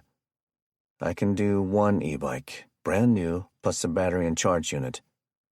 It was Nelson's turn to laugh. We have a lot of people to move, my man. Come on, Kevin, let's get going. Wait, big guy. Now it's your turn to counter, right? That's how this works. After days of being robbed, Ben could smell the chance to earn something of value, and Nelson could smell desperation. It doesn't matter, Nelson said. I still need my trailer. I have to go do a critical job in about... He looked at his wristwatch. 35 minutes. You got anything else you want to trade? The distress was back. I want to trade the trailer, Nelson lied, after I use it one last time. Ben acted like they were best buddies. Great, and I want the trailer. The very best I could do is 2 e-bikes, and one is my oldest Gen 1 floor model. 1 new, 1 used, plus all the supplies you could reasonably need. They went quiet for a couple of seconds, but you ain't getting the bikes until you get back. Nelson pretended to fall apart at that. Oh, really? See, that isn't going to work. I need to drop the bikes off on the way to where we're headed. Couldn't we leave you with some sort of collateral? Ben cracked up. What? You mean like a driver's license or something? Get real, Rambo. Nelson whipped his head toward Kevin and nodded for him to follow. Hold up, he said to Ben. Nelson and Kevin moved over toward the corner of the store, out of earshot. You're going to resist for a few seconds and then get the nods out of your pack. Kevin just looked at him, waiting for the next instruction. Kevin, act a little. I don't know what to say, he whispered. I don't care what you say, Nelson said. Quote your grandmother's cookie recipe. Just look pissed doing it. Kevin clued in. No, they were issued to me, he said loud enough to be heard. It was Nelson's turn to improvise. Don't make me order you, Private. Kevin spun and marched back to his pack, whipping it open and pulling things out in a huff. Nelson noticed that everyone, especially Ben, had 100% focus on Kevin. We'll take the 2 e-bikes, but we need one of those brand new pedal bikes thrown in. Sure, pal, no problem. Ben really wanted to know what was about to be presented out of the pack. Kevin stood and pulled the dual-tube PVS-14 case out of the bag and walked over with a ticked look. I'm telling Top you made me trade them, he said defiantly to Nelson. He opened the case and removed the night vision, complete with its holder that allowed both tubes to be mounted to a helmet. Ben let out a low whistle. Now you're racing with nitrous. He took the device and started looking it over in disbelief. We're going to need those back, Nelson said in the most serious tone he could muster. Sure, yeah. Ben started nodding. Yeah, of course. These are just collateral. I need that trailer, man." The acting was so bad, even Kevin picked up on it immediately. Ben looked at his team. "Start loading up one of the Reese Supercharger 2s into their trailer, and that old floor model, and a couple of the step-down 12-volt charge controllers with alligator clips." The tough woman started to object. "You sure you wanna?" "Just do it," Ben growled, staring at lust at the night vision and that rascal pedal bike in the back, the brand new one. Apparently, he looked at Nelson with a huge, lustful smile and wink. These soldiers aren't afraid to pedal. In short order, Ben had tested the nods in the supply closet, and the 3 bikes had been placed in the trailer. The other supplies were placed in the truck's bed. As Kevin finished stuffing his pack once more, he realized it would all be for naught if they got a flat. He pulled out the hammock, figuring to just make debris beds on the ground on the long trek home. "Will you give me 4 spare inner tubes, a pump, and a repair kit for this?" Ben looked at it quickly, stars still in his eyes, as he dreamed of being able to kill his robbers in the pitch black that very evening. "Deal." Nelson and Kevin moved next to the truck after checking the security of the load. "Remember, we'll be back in about an hour. We'll be needing those nods back, or else we're in big trouble." Ben mustered the smile of a door-to-door salesman. "You just get that trailer back here pronto, drill sergeant." Chapter 27. Redmond. The medical Humvee cruised northwest. Once past the danger, Jamar spoke up. "What'd that firefighter say that gave you an idea?" "We have an older Stoke-style basket litter in the back," Sean said. "It's a bit banged up, but it's stout." "That gray thing?" Jamar asked, searching his memory. "Like the kind used for hoisting people?" "Yes, it's like a human crab pot, just a frame and some wire. But it's steel, durable. I bet we could mount some casters to it, big ones with those rubber tires that are about 10 inches tall.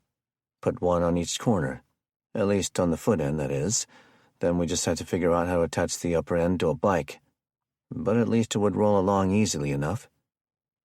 "That might work. Where will we get those?" "I know for sure at Tractor Supply," Sean said, "but that's too far north. Probably a Lowe's." "Why don't we just get one of those big 4-wheel carts like old people use for lawn work?" Jamar asked. Sean just looked at him, then looked at the road and checked his mirrors. Then back to Jamar.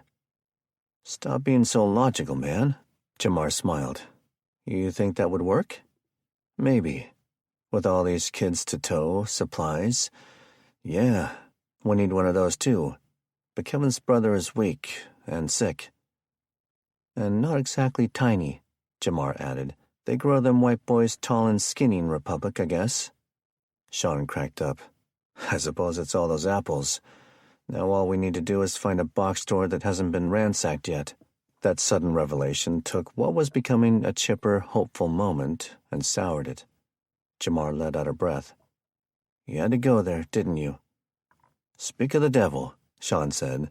As the big green Humvee with the red cross painted on the side crept into Redmond, the backside of a Home Depot appeared on the right side at the next major intersection.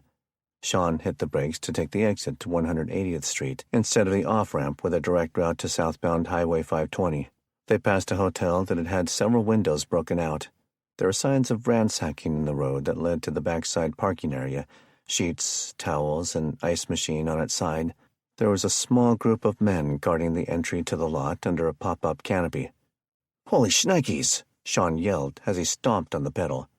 The burst of speed tossed Jamar's head back into the rest. The sound of taps hit the side of the medical rig as it sped past the small gang. Jamar grabbed the door with one hand and felt around for any handhold that he could find on top of the engine cowling to his left. The sound of gunshots finally registered with his frazzled brain. They zoomed past a cemetery. Most of it was on the right side, but there was a smaller section on the left that filled the gap between the street they were on and the garden center side of the Home Depot they were trying to get to. A lane over to the shopping area presented itself just 60 yards ahead. "I'd skip the Home Depot if I were you," Jamar said. They went another 100 yards past that lane and slowed just a bit to navigate an intersection. Sean scanned the mirrors. "I don't think they're chasing after us." "Good eyes seeing them, man." Sean made the left, and they were now passing the lumber store's front, though on the far side of the parking lot. Some form of meeting had filled the area. There were trucks, RVs, tents, canopies. I can't tell if it is a swap meet or a refugee camp, he said. Dude, I'm thinking we just get on 520 and head south, Jamar advised. I have a bad feeling about pulling in there in this truck. No kidding, Sean agreed. He was able to keep going, passing under the highway itself, and then turn left to go get on it in the southerly direction. The small detour had cost them less than 2 minutes and nearly risked them being ambushed. They went back down Highway 520. If the scene at the nursery hadn't warned them enough, getting shot at had been the right catalyst for shutting them up. Idle chatter had disappeared like a phantom, both men being pulled back into the reality. Eyes scanned. Every car parked on the highway was scrutinized. In his head, Jamar was chastising himself for slipping into complacency. He was sure Sean was doing the same thing. A sign up ahead on the left in Bellevue caught his eye. What about Harbor Freight?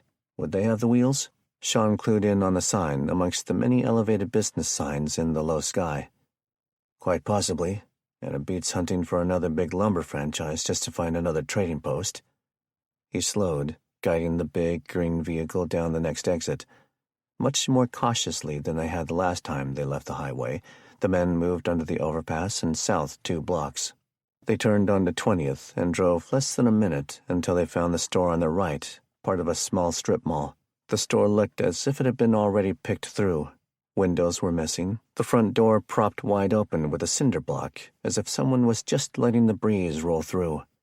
No lights were on, making it hard to see more than a few feet into the structure. The rest of the stores in the building were molested much the same: a Japanese restaurant, a pet care clinic, a real estate office, and a daycare. The man scanned all around them before Sean turned the diesel engine off. Once out of the military ambulance, they did the same scan, circling the rig. Jamar was carrying the rifle he'd taken off a dead biker on the night of Ramona's rescue. Sean had Ramona's personal AR-15 he'd borrowed. Their scan complete, the men held the weapons at a low ready as they approached the store. Jamar had a flashback to being taken into a cell by corrupt prison guards several days earlier. He shook off the thought. Grass crunched on the concrete walk outside the store's front under their boots. Might as well speed it up, Sean whispered from behind Jamar. Anyone in there has been able to see us all along. Jamar picked up the pace, keeping the rifle pointed low and several feet out ahead as he moved through the propped-open door. He swung left, then right, trying to see in the dark. He felt Sean's presence take the left as he continued down the inner front wall toward the right. Loose items of lesser value were spilled off shelves and out of bins. He could feel nuts, bolts, pins, packaging, various small items he had to step on or use his boot to scoot out of the way while he walked. I should have had my flashlight out and ready, he realized. At that point, he didn't want to take either hand off the rifle. He heard the occasional noise from Sean's direction as his partner moved an overturned shelf or display rack to move past it. There was still an occasional tool or supply item on the shelf. Jamar realized he had now become the rat that ate after the vulture picked most of the meat off the carcass. In a few minutes, they had become comfortable with the fact that nobody else was in the dark store. A loose riding lawnmower tire on the floor near where Sean was standing told Jamar they were probably in the area where Castor's would have been. Once Jamar was at the end of the aisle, Sean relaxed his guard and bent down, looking through the bins. Most were empty, but not all were barren, especially for things like bearings, casters, and cart hardware. He found 2 of the swiveling devices, one with a 10-inch thin steel wheel coated with a solid rubber tire. The other was 12 inches and was thicker, a more traditional rim with an air-filled tire. Both had arms attached to the hubs that led to a flat piece containing the swivel bearing. It won't be pretty, but it will work, Sean said. Kevin can decide since it's his brother. Use them one at a time in the center or one on each corner. Jamar took one of the pieces from Sean and stared at it. I'd say put them both on. It'll take tools to make the swap if one breaks out on the trail. And maybe these mounting brackets don't have the same spacing on their holes. He turned the device over, trying to have a better look. I still don't see how we'll bolt these to the litter. What we need is a welding machine. Jamar looked around the dark store. Good luck. Those were probably the first things stolen. I've never even welded, Sean said. You? Jamar shook his head. Let's get out of here. These are small specialty items, but I didn't see much else worth taking. Sean pulled a pair of whetstones out of his cargo pocket, one coarse and one fine. All the knives are long gone, but these'll do nicely for sharpening blades. He put them back and led Jamar back toward the front. Within 3 feet of the door, he suddenly dropped the casters and raised his rifle up to his shoulder and sped up. Stop! Jamar's adrenaline surged. He raised his own rifle and moved out behind his friend. Sean was headed straight for the Humvee, so he moved off toward the left to get out from behind him. He saw 2 men and 2 stuffed shopping carts at the rig. The back door opened.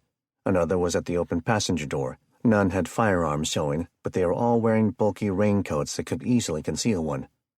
Whoa, don't shoot, one of the men at the back said with hands raised. The 2 others each raised theirs but remained silent. Get to the back, Sean ordered the one near the cab. Easy, brah, the man protested. His scowl was unusually calm. With a disconcerted look, he walked back toward his buddies. Jamar's spidey sense tingled. Why aren't they nervous? We were just looking, the first man near the back said. Jamar remembered something he'd learned in training about breaking up riots at the prison, an old cliché about keeping his head on a swivel, meaning to always scan for threats. He looked behind him at the corner of the store, where a man was taking a knee and pointing a shotgun at them. Drop your weapons, he yelled. The incident at the Tacoma Dome came flooding back. Without a thought, Jamar raised his rifle and clicked off the safety. He shot as the red dot sight was drifting onto the man's profile. No warning, no time to overthink. The man hadn't been willing to make the unfair, quiet kill, and Jamar made him pay for it. The bullet ripped into his left shoulder. His flinch from pain was enough to make him raise his shotgun. The buckshot pellets went flying over Sean's head when the man jerked his own trigger in the motion. The man closest to the shopping carts reached into the tangled mess of plastic bags, clothes, and stolen cans of food. The instant Sean saw a long, slender gun stock being pulled out, he punched 2 rounds in the center of mass. The other 2 men froze, eyes wide with disbelief and horror. The man who'd been shot dropped to where he stood, a tiny black rifle clattering to the ground, unheard due to his agonizing screams. The other man at the back screamed in shock. The one approaching from the front of the truck yelled an explosion of insults and expletives as he tried to rush Sean. The EMT was too fast, spinning and shooting 2 holes into the attacker's face at 2,500 feet per second. The head matter and blood sprayed the ground and the side of the ambulance. Jamar had taken time to ensure the man he shot had dropped the shotgun, which he did when he fell back to the ground. He spun back upon hearing Sean's shots and saw 2 of the group on the ground, with his buddy covering the 3rd. He turned toward the building's corner and ran over, rifle still raised. You shot me! You're just a kid! Jamar hollered back in pure rage. The man before him was maybe 16. He kicked the shotgun away with a foot and stared for a long second, angry he'd been forced to shoot a teenager. You okay? He heard Sean yell from close to 30 meters away. Jamar shook it off. The boy was huffing hard, eyes full of panic and fright. Yeah, was all Jamar could yell back. He wasn't good. He was uninjured, but he was far from good. What the hell were you doing, kid? He shouted next.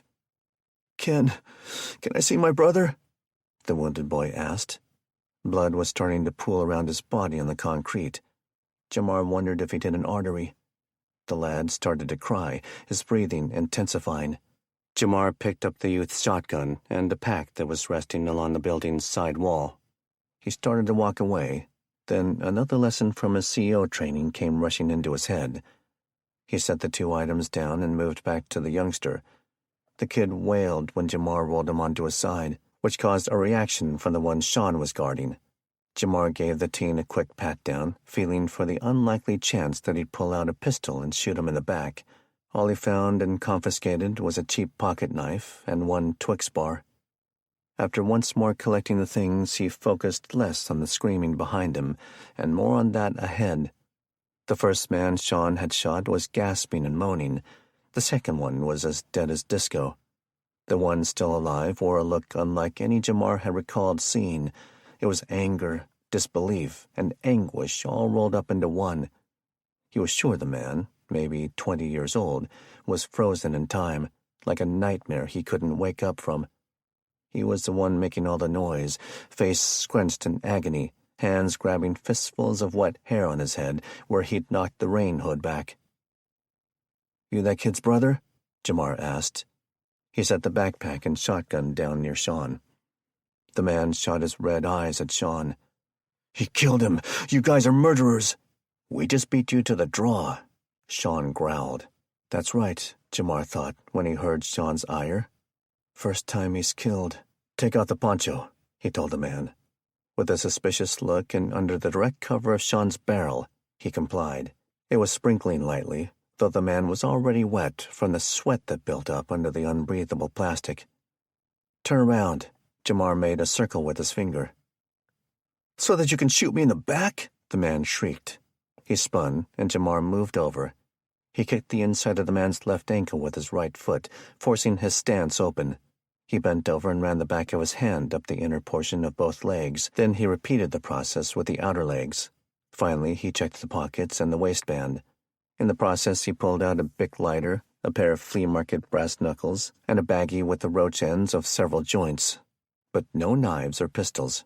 "Well?" Jamar asked Sean. "Toss the stuff from the carts into the back." Jamar looked at his partner. It wasn't the moment for a moral quandary, but he wasn't sure about the idea of profiting off the killings. Sean saw the look. "What? Let's just get out of here. Their friends or family could show up at any moment, or anyone else for that matter." Sean mulled that over, the logic appealing to him. He nodded. "At least give the carts a quick once-over." Jamar nodded back. He pulled the plastic bags out, leaving the canned goods, some tools, and other loose goods in the baskets. The bags were full of clothes, sleeping bags, bread, tortillas, porno mags, and other soft goods. There was also medication, jewelry, coins, and cash in smaller bags. It was apparent that the men had been out shopping. With no further discussion, Jamar moved the food and weapons to the back of the Humvee. The rifle that the now dead man had tried to pull out of the cart had been a Cricket, a dark gray child's rifle chambered in .22 LR. He patted down the two bodies and came up with a CZ pistol and ammunition for both firearms. He worked as quickly as he could, his mind growing darker with worry about a counterattack with each passing second. "Flip one of those shopping carts over and get under it," Sean told the man. His angry, confused face stared back for a second before he did as he was told. Sean kept his rifle on the man and backed up to the passenger door. Jamar hustled back to the store entry and picked up the two casters they'd dropped at the start of the standoff. He tossed them into the back of the rig and then jumped into the driver's seat. "I need the key." Convinced the distraught man under the shopping cart would not be a threat for several seconds, Sean lowered his weapon and pulled the key out of his coat pocket. He got in on the passenger side and tossed it over.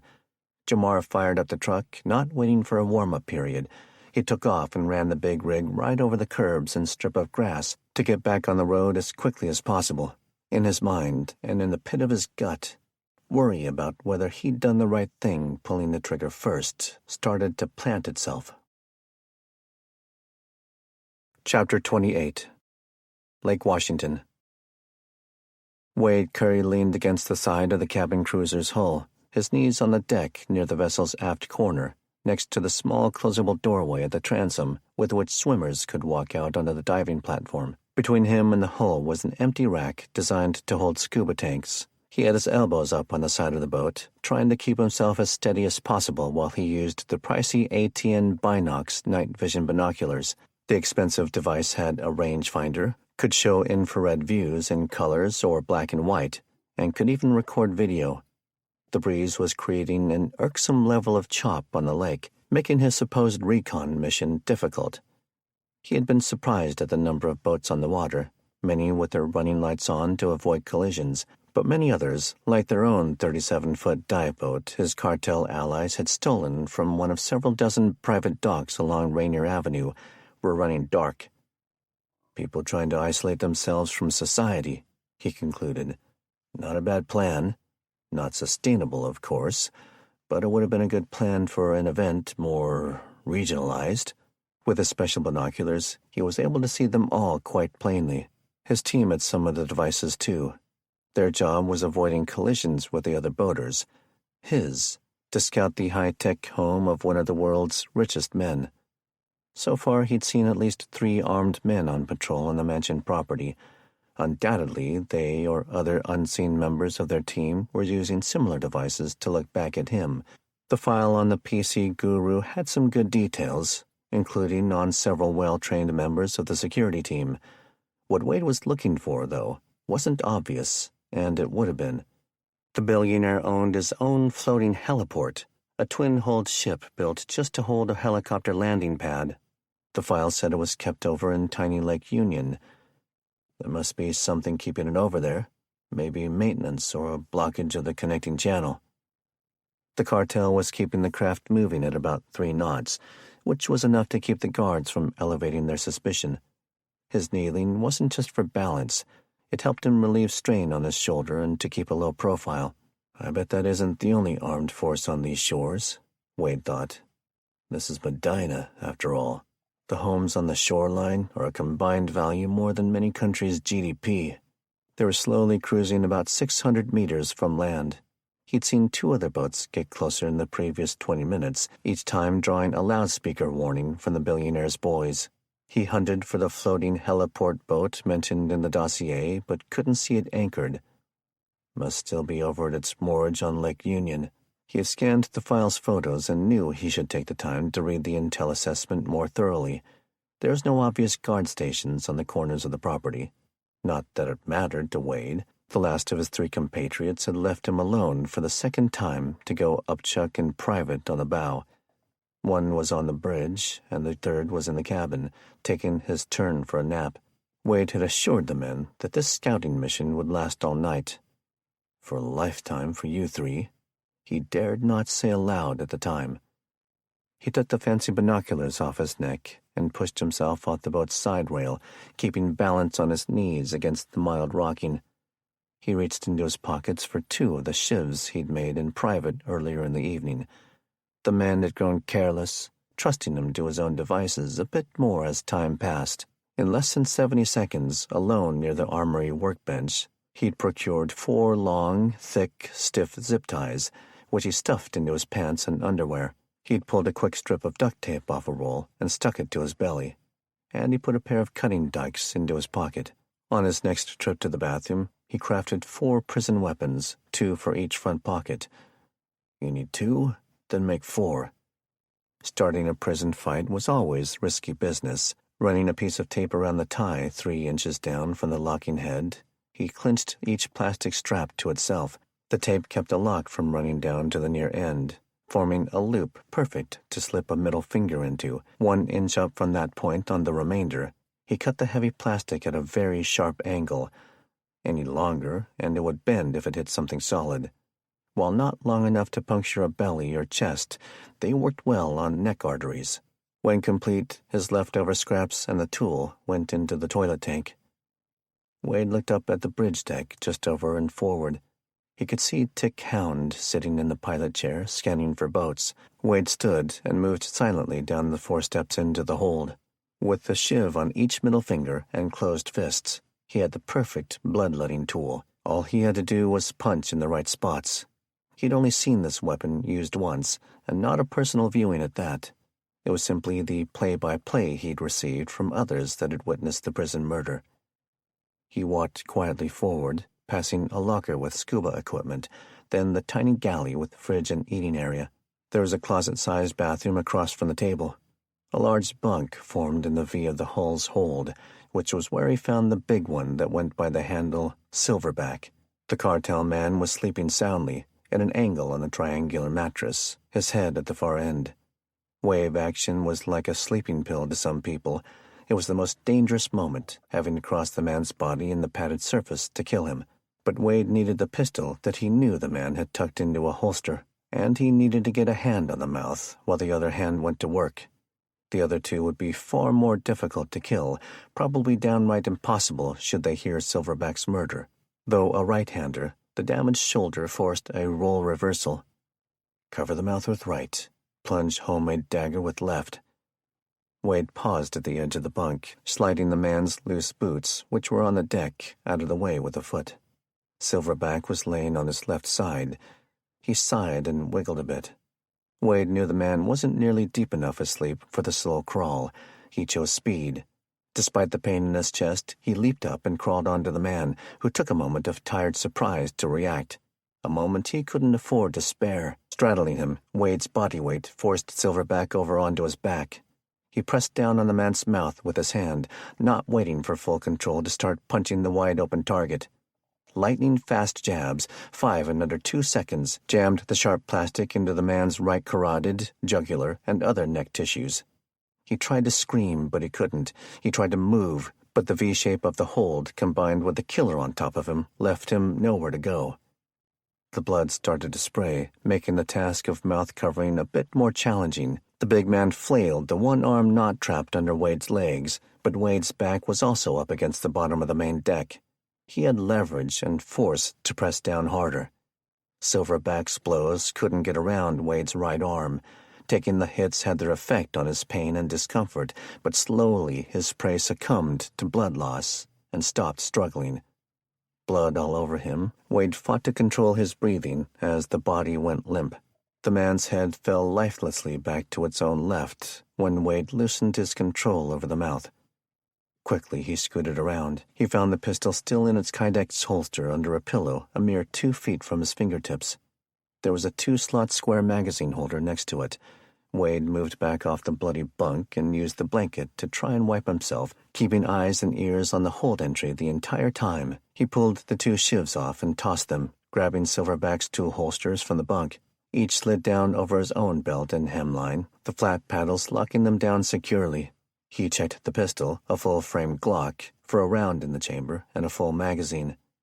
He tried to use his dominant right side to move the pistol up, but his wound ached too much. He switched to a left side one-hand grip. Stealth was important, but he was not worried about gunshots being heard by the shore-bound security staff.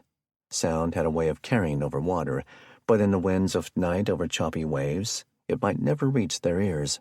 And if it did, they were still an excellent rifle shot away. He started up the small ladder of steps, coming face to face with the one called Jaguar. His mouth had signs of vomit around the edges, his face covered in cold sweat. Jaguar was simply on his way to clean up from ralphing. Wade couldn't take the chance. He pushed the muzzle up to within several inches of the man's face and pulled the trigger. The pop was loud in the enclosed space, but Jaguar's head did a decent job of muffling the noise on its way out of the hold. Unlike in the movies, the man did not go flying backward. His dead weight immediately fell forward down the small, inclined ladder. Wade felt sharp pain in his shoulder as he stumbled and fell backward, trying to keep from getting entangled with his victim. To make it worse, he had blood on his boots, and his feet slipped on the fiberglass floor. "Jaguar?" He heard Tick Hound yell from the bridge deck. The man quit yelling immediately after he looked aft and saw no hitman where there should have been one. Wade scrambled to his feet. Pain be damned, he passed the Glock back over to his right hand. He winced in agony, raising the sights back up to a 2-handed grip in front of him. But Tick Hound was too experienced. He wasn't going to get a point-blank shot at the man. Suddenly, the splintering of fiberglass began to thud over him. Rounds from an automatic rifle started shooting into the hold from overhead. Damn it! Wade stepped backward, forward in the boat, toward the boat's dining table and bunk. It was obvious the leader couldn't care less who he shot. I guess he figures he can get more men. After the second break in firing, Wade sprinted aft. He ran on the dying Jaguar, who was sprawled on the floor, feet still obstructing the ladder.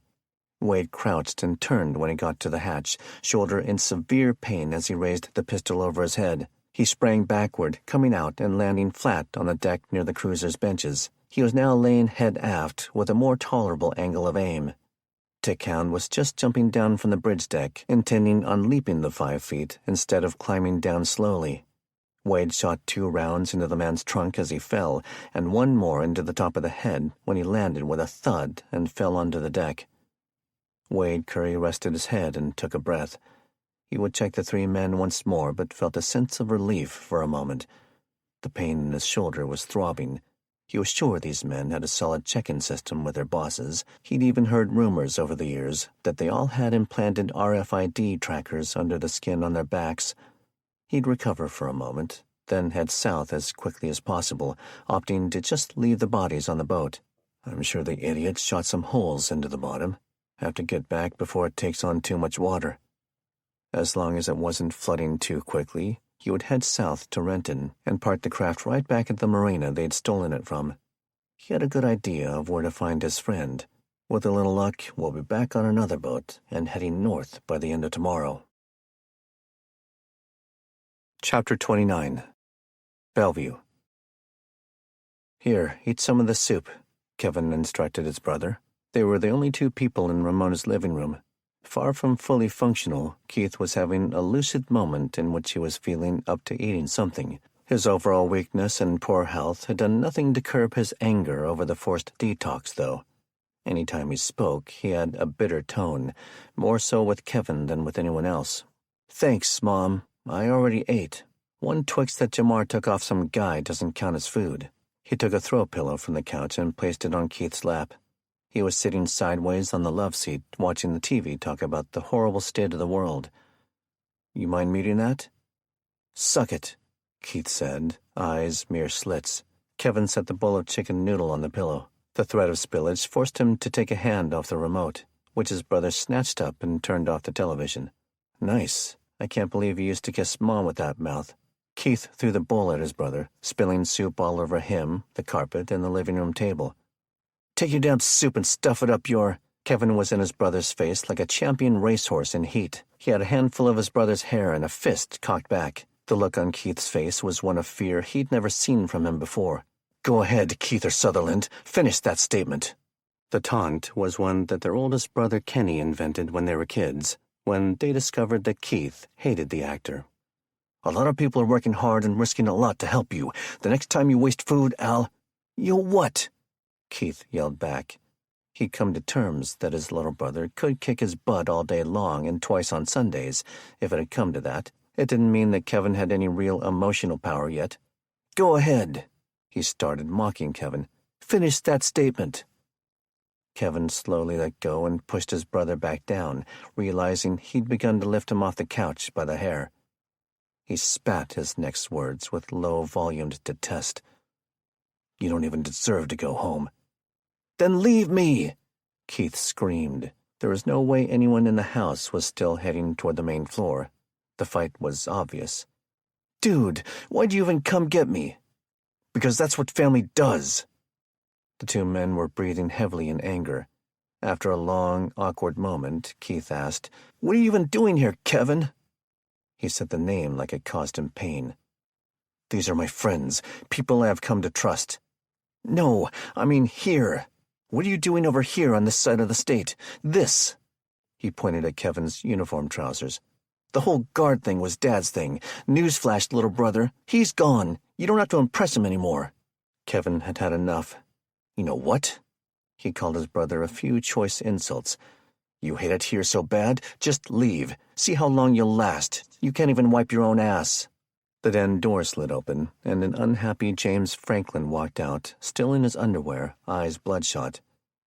"You mother heifer's about done? I just went to sleep an hour ago." He wasn't quite yelling, but his displeasure and tone could have corrected Mother Teresa. Kevin nodded. "Sorry," he barely mumbled. Keith wrapped his arms around himself and slouched into the corner of the love seat. He picked up the pillow and covered his face. Satisfied he'd ended the drama, James turned around and went back into the den, slamming the sliding door shut. Jamar came down the stairs right after that. "Now you got an idea of what I grew up with." He nodded his head to get Kevin to follow him to the garage.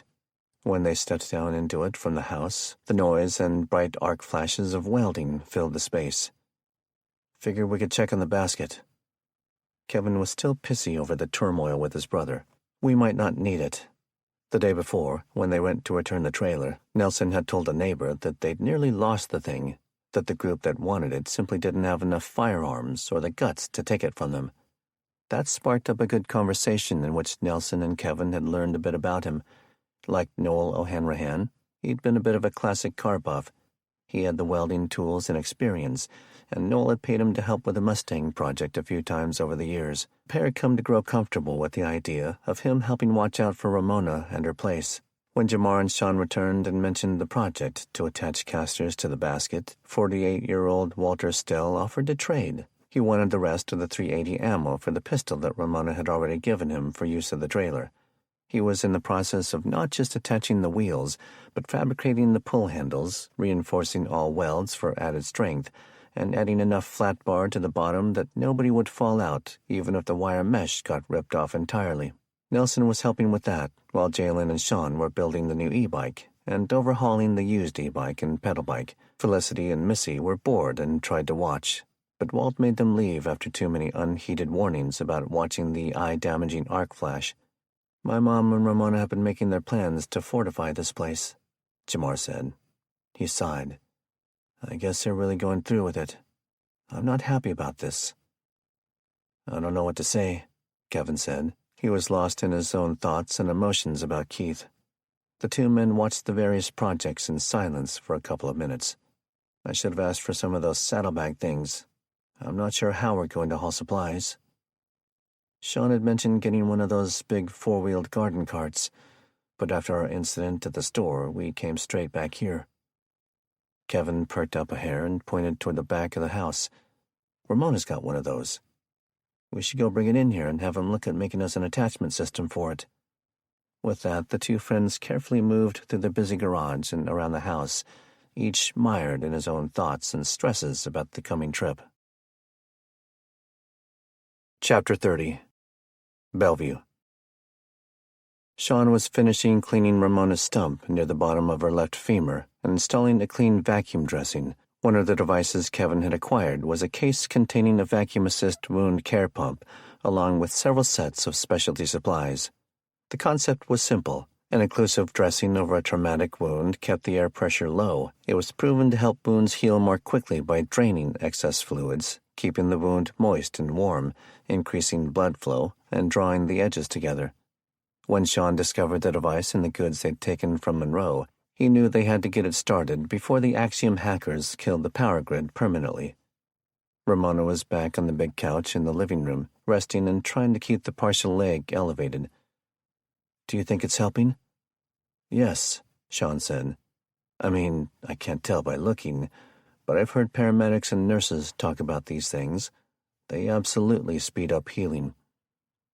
I wonder why the surgeon didn't send one home with me. They were probably in a hurry to get out of there. If I recall, you were one of the last patients before they all moved to one of the FEMA camps, or whatever they're calling them." The household was busy. The bikes and devices for hauling Keith and the supplies or children were being tested. Now that his brother was past the puking phase, Kevin was getting antsy to get on the trail. Room was being made in the Humvee for the gear and people to cram into. Only two could fit up front. It was decided that they should be Sean and Nelson. That left Kevin, Keith, Jamar, Jalen, Felicity, and Missy to ride in the back. Also 2 electronic bikes and a pedal bike. And, of course, the food, weapons, and other supplies. The one litter they'd modified, along with the garden cart, were being strapped to the top of the military ambulance.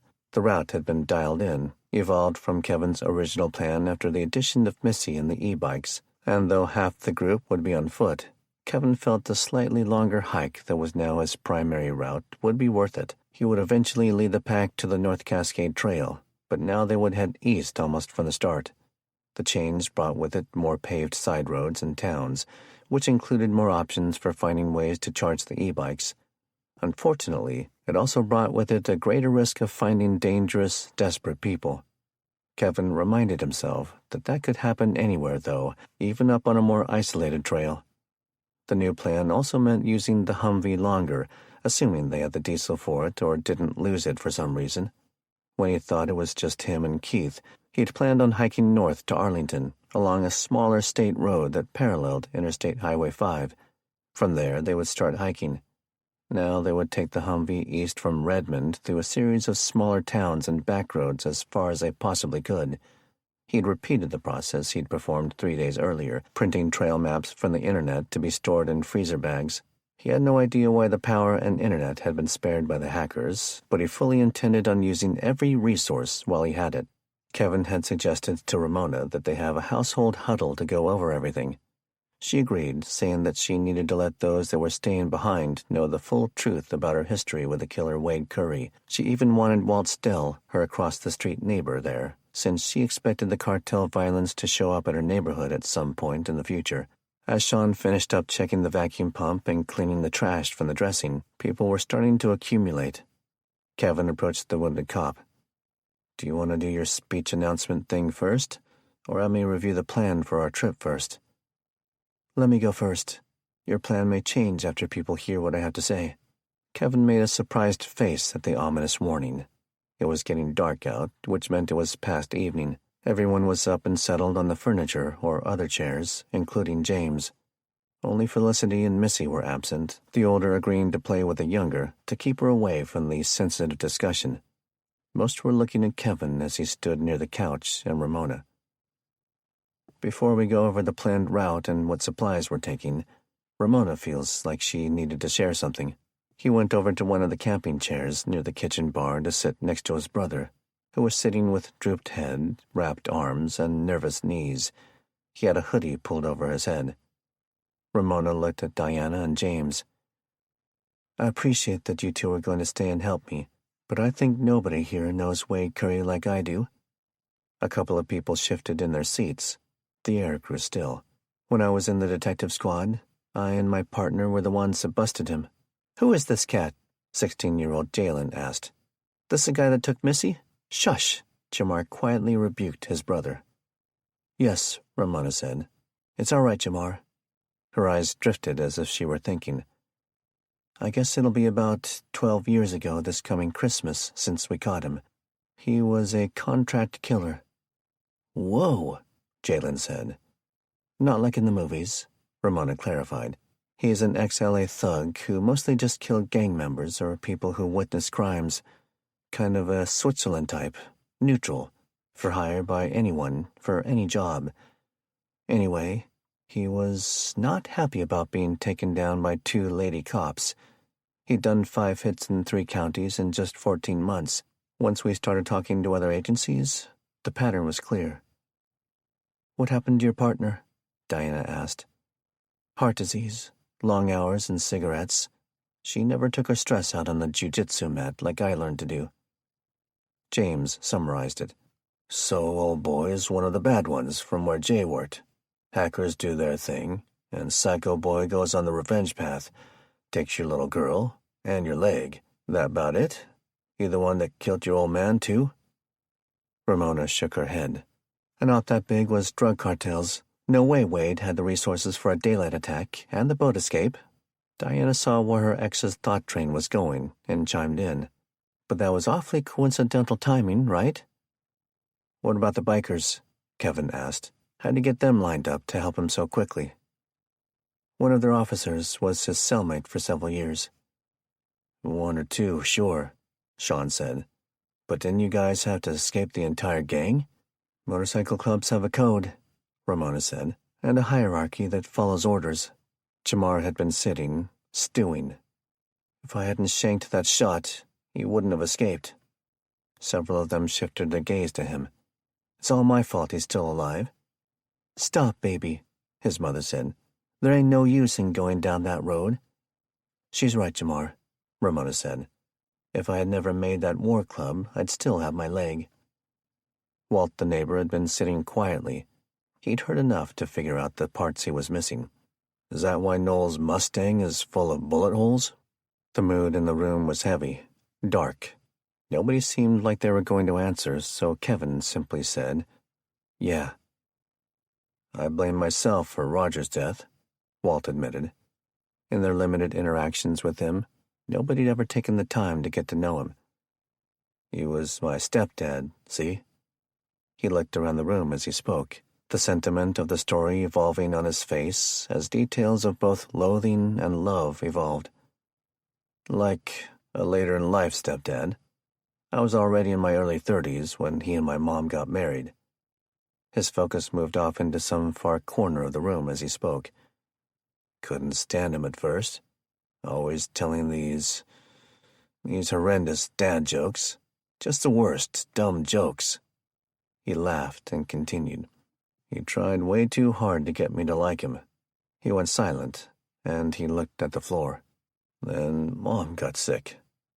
Everyone heard a small gasp in his speech. He was like an angel. He cared for her through 3 rounds of chemo and radiation over 7 years. He fell silent. The entire room was captivated. After Mom passed, he started coming down with dementia. Slow progression. His kids all live across the country. Once he started living at a nursing home, I started going to visit him every day. He looked up. His eyes were full of tears. When this whole hack began, I skipped going. I just knew I should have gone and brought him to stay with me here at home. The tears started to stream down his cheeks.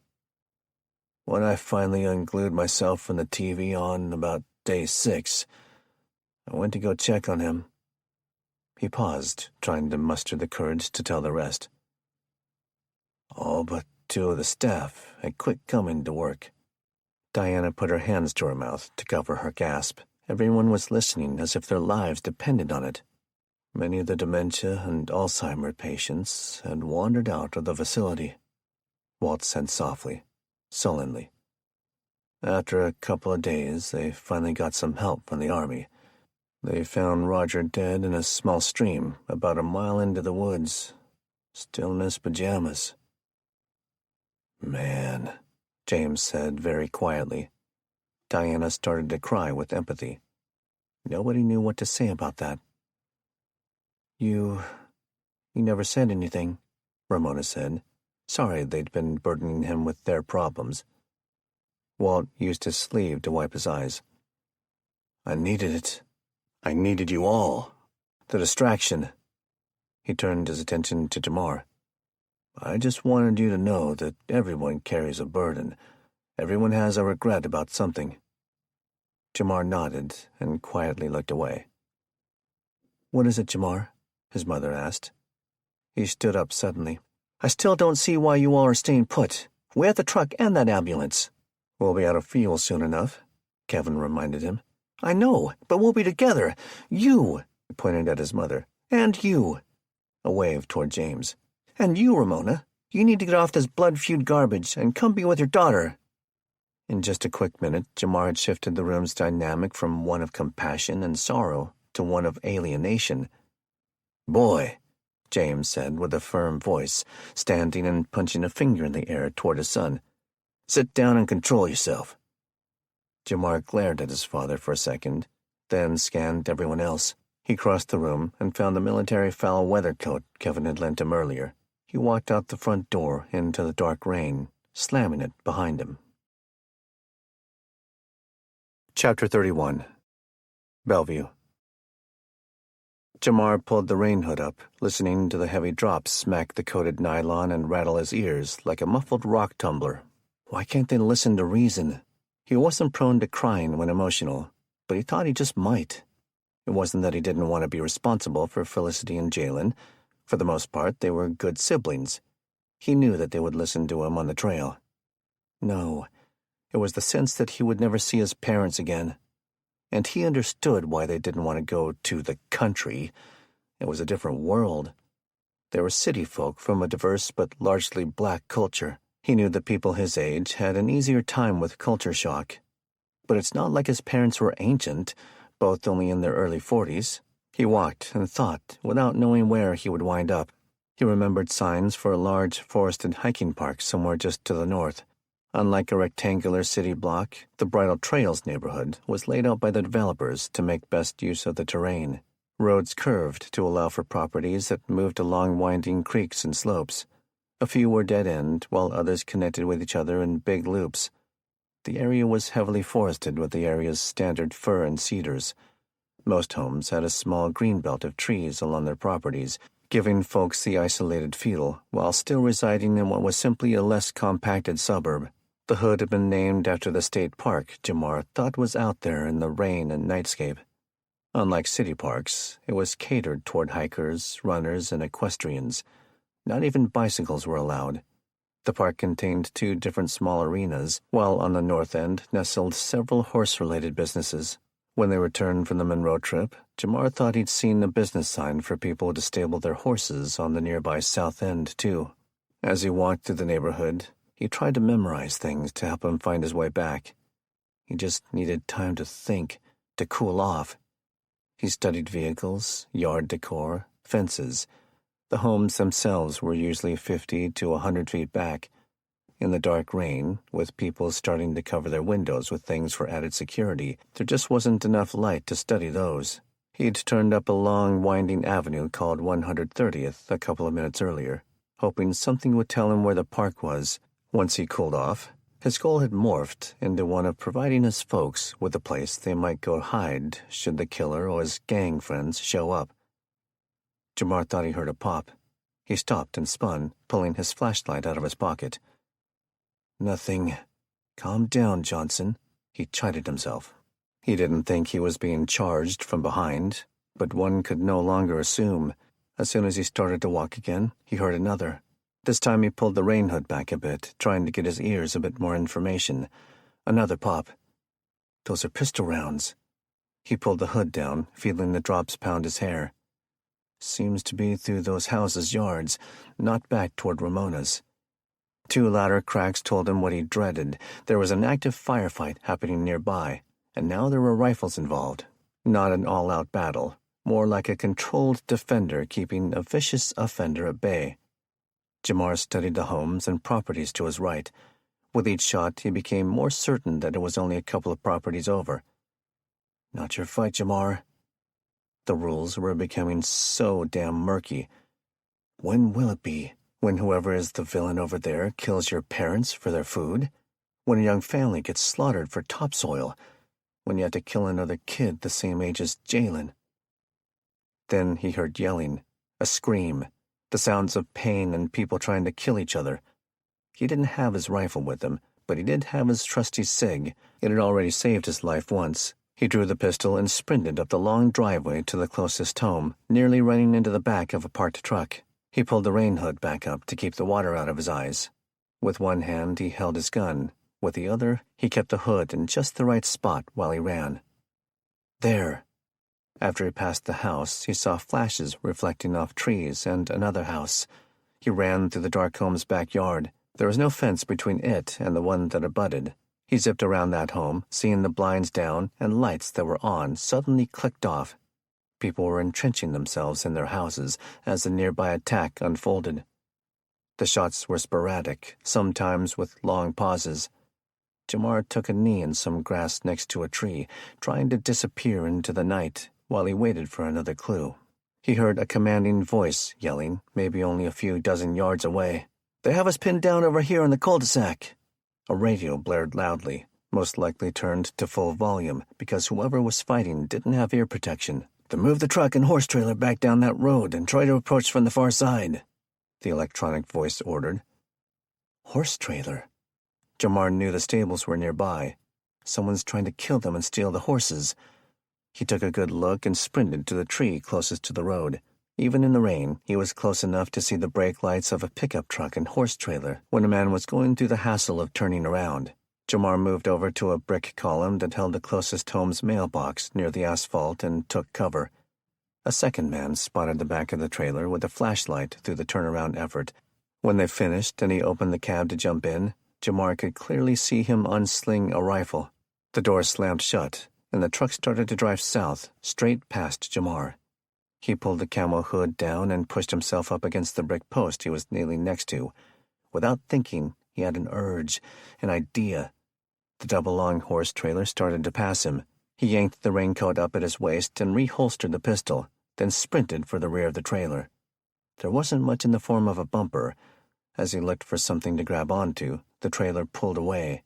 Seconds later, it slowed around a curve and stopped. It was leaving again before it caught up, but he recognized the intersection with another road. Yes, he knew it was the end of Ramona's lane. He had turned left at this crossroad when leaving on his tantrum earlier. Jamar sprinted straight across for the house and his friends, fueled by the desire to make the area just a bit safer for those he loved. Chapter 32. Bellevue. Jamar burst through the front door, breathless. The intrusion made Kevin, who was standing and reviewing the game plan for the coming day, whip his head. James and Nelson both shot out of their chairs. The only one in the room who didn't react in some startled way was Keith. "Gun! Gunshots!" He bent over to hold his knees with one hand, using the other to gesture wildly behind him. Kevin was confused, as was the room. "Is someone chasing you?" Nelson moved closer to the entry and opened the door, taking the rifle Ramona lent him. All the long guns had been staged in the coat closet for rapid access. Jamar was getting some control over his heavy breathing. "No, but there's a stable nearby, getting attacked." He pushed off the knee, standing up and trying to control his breathing.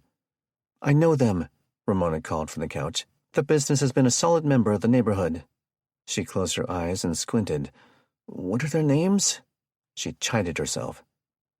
"This isn't something we should get involved in," Nelson said.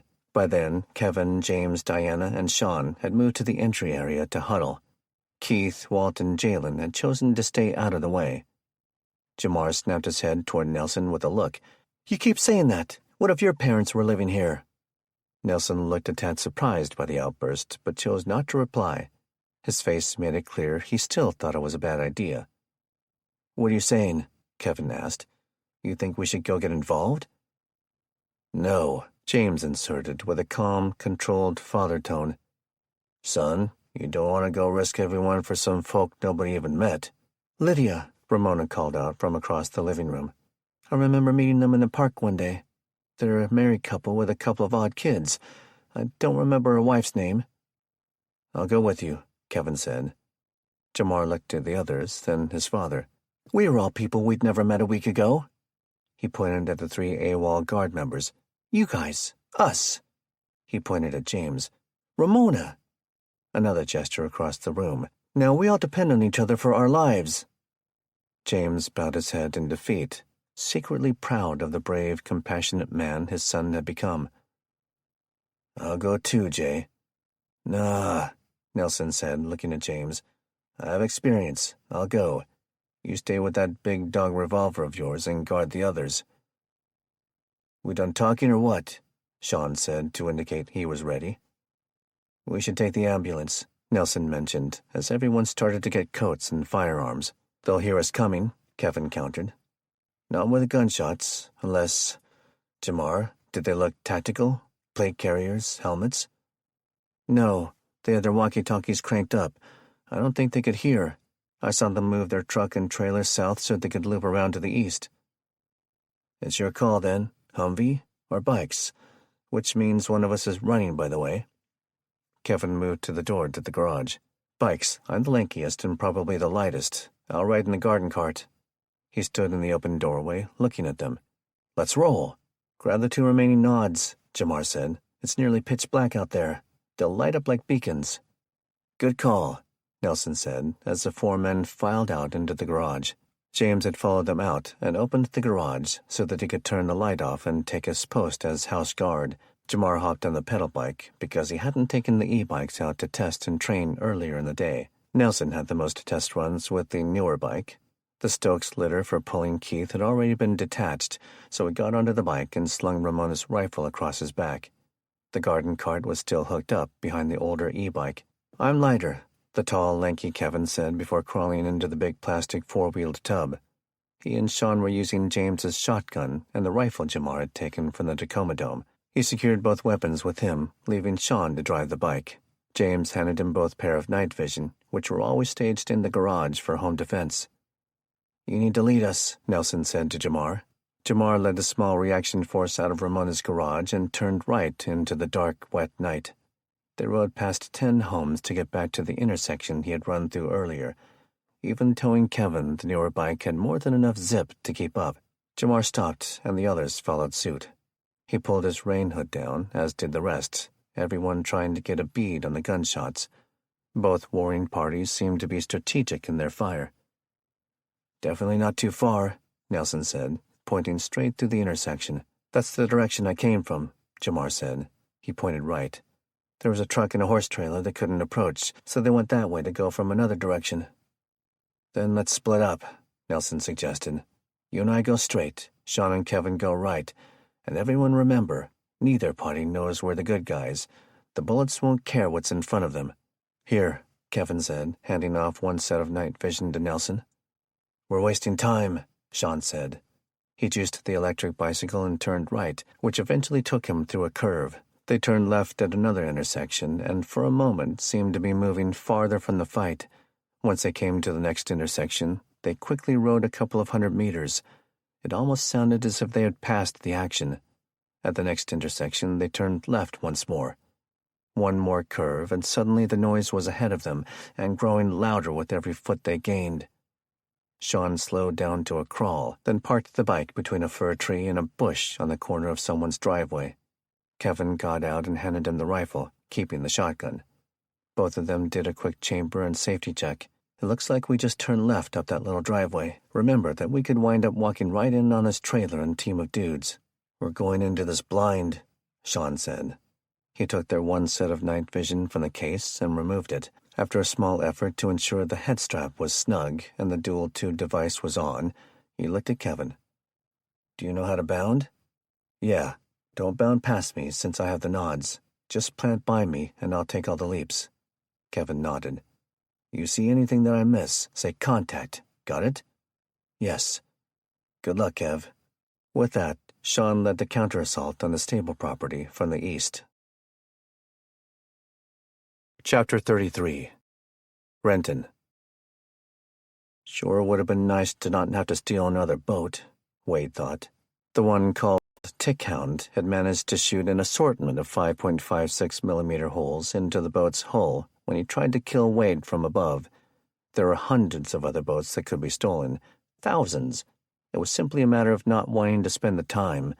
In addition to not wanting to swim, he also didn't want to land in South Seattle and lose the opportunity to rob the cartel safe house.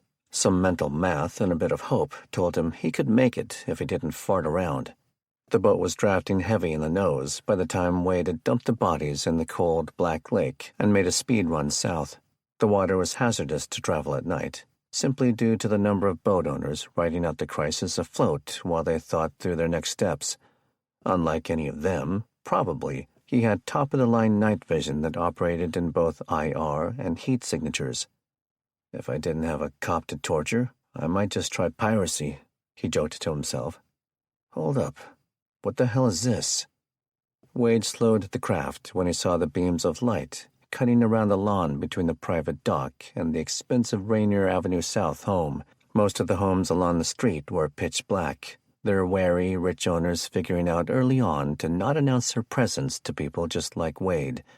Fortunately, the vacant home they'd stolen the boat from was just a couple of dozen piers up the shore from the Boeing plant's western edge. It made getting back to the starting point somewhat easy, only it wasn't vacant. From 500 meters out, the white flashlight beams shone like beacons. Neighbors, probably, he thought. Heard us throttle up when we left. Surely the cops have all abandoned their post by now. He thought through his options. He was subpar physically, and the dive out of the hold to land on his back and shoot Tickhound had iced that cake nicely. There was a couple of nice rifles on the boat that could handle shooting the 3 people he thought he could make out. But the lake was choppy, and this wasn't the movies where miracle shots looked easy. He looked at the largely black shoreline, some of the homes silhouetted by streetlights that had somehow not been shot out yet. Easy peasy. Wade turned the helm west and simply kicked the throttle back up to 10 knots. A line from the movie Braveheart filled his head. I'm going to pick a fight. But this was one he could avoid. Why run the risk? He motored west for 5 minutes, then moved up to shore on a low throttle, finally cutting the engine out entirely. He drifted up to a random pier, having already collected the gear and weapons into the duffel the cartel had brought. He tapped a pocket to ensure the key fob he'd taken off the cartel operator was still there. Dressed in black, Wade Garrett simply stepped off the boat without even worrying about tying it up. Let it sink where it wants. He grunted with a tinge of pain in his chest and shoulder, using his left hand to pick up the bag. It slapped him as he walked, moving by starlight and shadows around the home's landscaped lawn and pool, and straight up the neighboring property's expensive aggregate driveway. When they arrived at the start of the night, they parked 3 houses up from where they stole the boat. Wade walked straight up to the cartel's car, tossed the bag in the trunk, and left. He had no idea how long it would be before the bosses knew he'd killed their serfs, but he had to assume it would be hours, not days.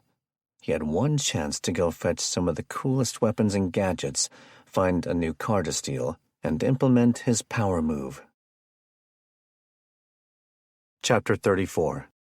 West of the Stables. Jamar braked the pedal bike and stopped at the end of the driveway to a dark home. He spotted the mailbox column he'd hidden behind less than 15 minutes earlier. Just ahead is where they were when I ran through these woods from the next street over. He pointed down the driveway. Another shot cracked off at the facility, letting both men know just how close they truly were. I think we should go around this house and maneuver up their yard and then through the woods. Nelson had quickly assembled the night vision handed off by Kevin. He gave it to Jamar. You already know where you're going. Jamar took them and strapped them on. This will take a bit to get used to. Learn on the go, the ex-cop said. I'll keep back a good 30 feet since I'm running in the dark. Jamar drew his pistol and ran down the driveway, ducking around the same trees he had used for cover earlier. Once past the house, he turned and sprinted up the yard, easily dodging lawn toys and a picnic table.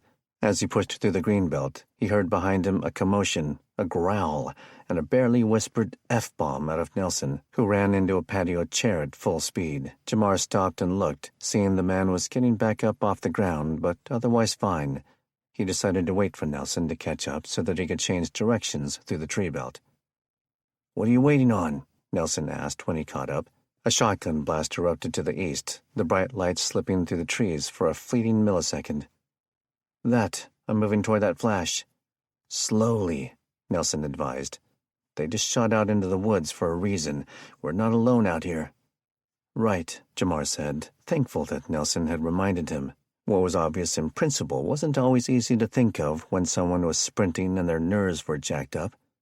He moved cautiously past the next several firs and madronas, pausing at each one to scan as much area as he could. He'd moved about 50 meters when his optical device suddenly exploded in bright light, forcing him to dodge behind a tree, worried he might be in trouble. He pulled the headset off as Nelson moved up to him. They could hear a woman's voice yelling. Looks like someone turned on a spotlight on this end of the stable, Nelson said. I can't tell what she's saying. Me neither. Jamar handed him the nods. I need to let my eyes adjust after getting zapped like that. Without using the harness, Nelson held them up to his eyes and slowly looked around the tree, trying not to look directly at the facility. Got him, he whispered. 2 guys behind 2 big cedars just at the edge of the stable's clearing. Hold up. A rifle shot cracked. The bright light in the building went out. One of them just shot out their spotlight. Looks like they're trying to pump themselves up for a sprint to the building. He handed the nods back to Jamar, who took a look. You have the rifle, Jamar said. You should take the lead. He handed the device back to Nelson, who put it on. All right. Nelson watched the two through the whitish green screen. One of them was sprinting. After several seconds, now the other. It's time to go. He took off, crouching as he ran through the woods. The rain and wet leaves, fir needles, and small twigs made for a good padding for their footsteps. Jamar rotated around the tree, trying to pick up the shape of the building now that he was somewhat night-blind. The canopy of treetops 80 feet above made it impossible for the minuscule nighttime light to come down to ground level. Only the flash of another gunshot farther east down the length of the stable showed him how far ahead Nelson already was. 2 more flashes from the east barked, and a man's voice inside the building slowly started screaming, the fear and pain intensifying as time passed. A small burst of shots suddenly burst to the far east end, warning Jamar that Kevin and Sean had found trouble. The former CO pushed his legs to catch up. When he reached the edge of the stable property, he saw Nelson had already moved around 2 parked horse trailers and a small tractor. In the pitch, it looked as if he were nearly sprinting toward the open barn doors. Off to the right, a home-style building that was probably offices and a residence for the owners reflected bright orange on the windows. Fire? Jamar worried. If that's the reflection, then... He took off at a run to catch up to Nelson, who was trying to peel around the frame to the large barn-style door, a small sidestep at a time. I think the stable may be on fire at the far end, he said, trying not to yell. I think those 2 dudes are trying to sneak in 1 stall at a time, Nelson said. I'm going to the left stalls. I'll wave you when I'm ready to cover. Got it.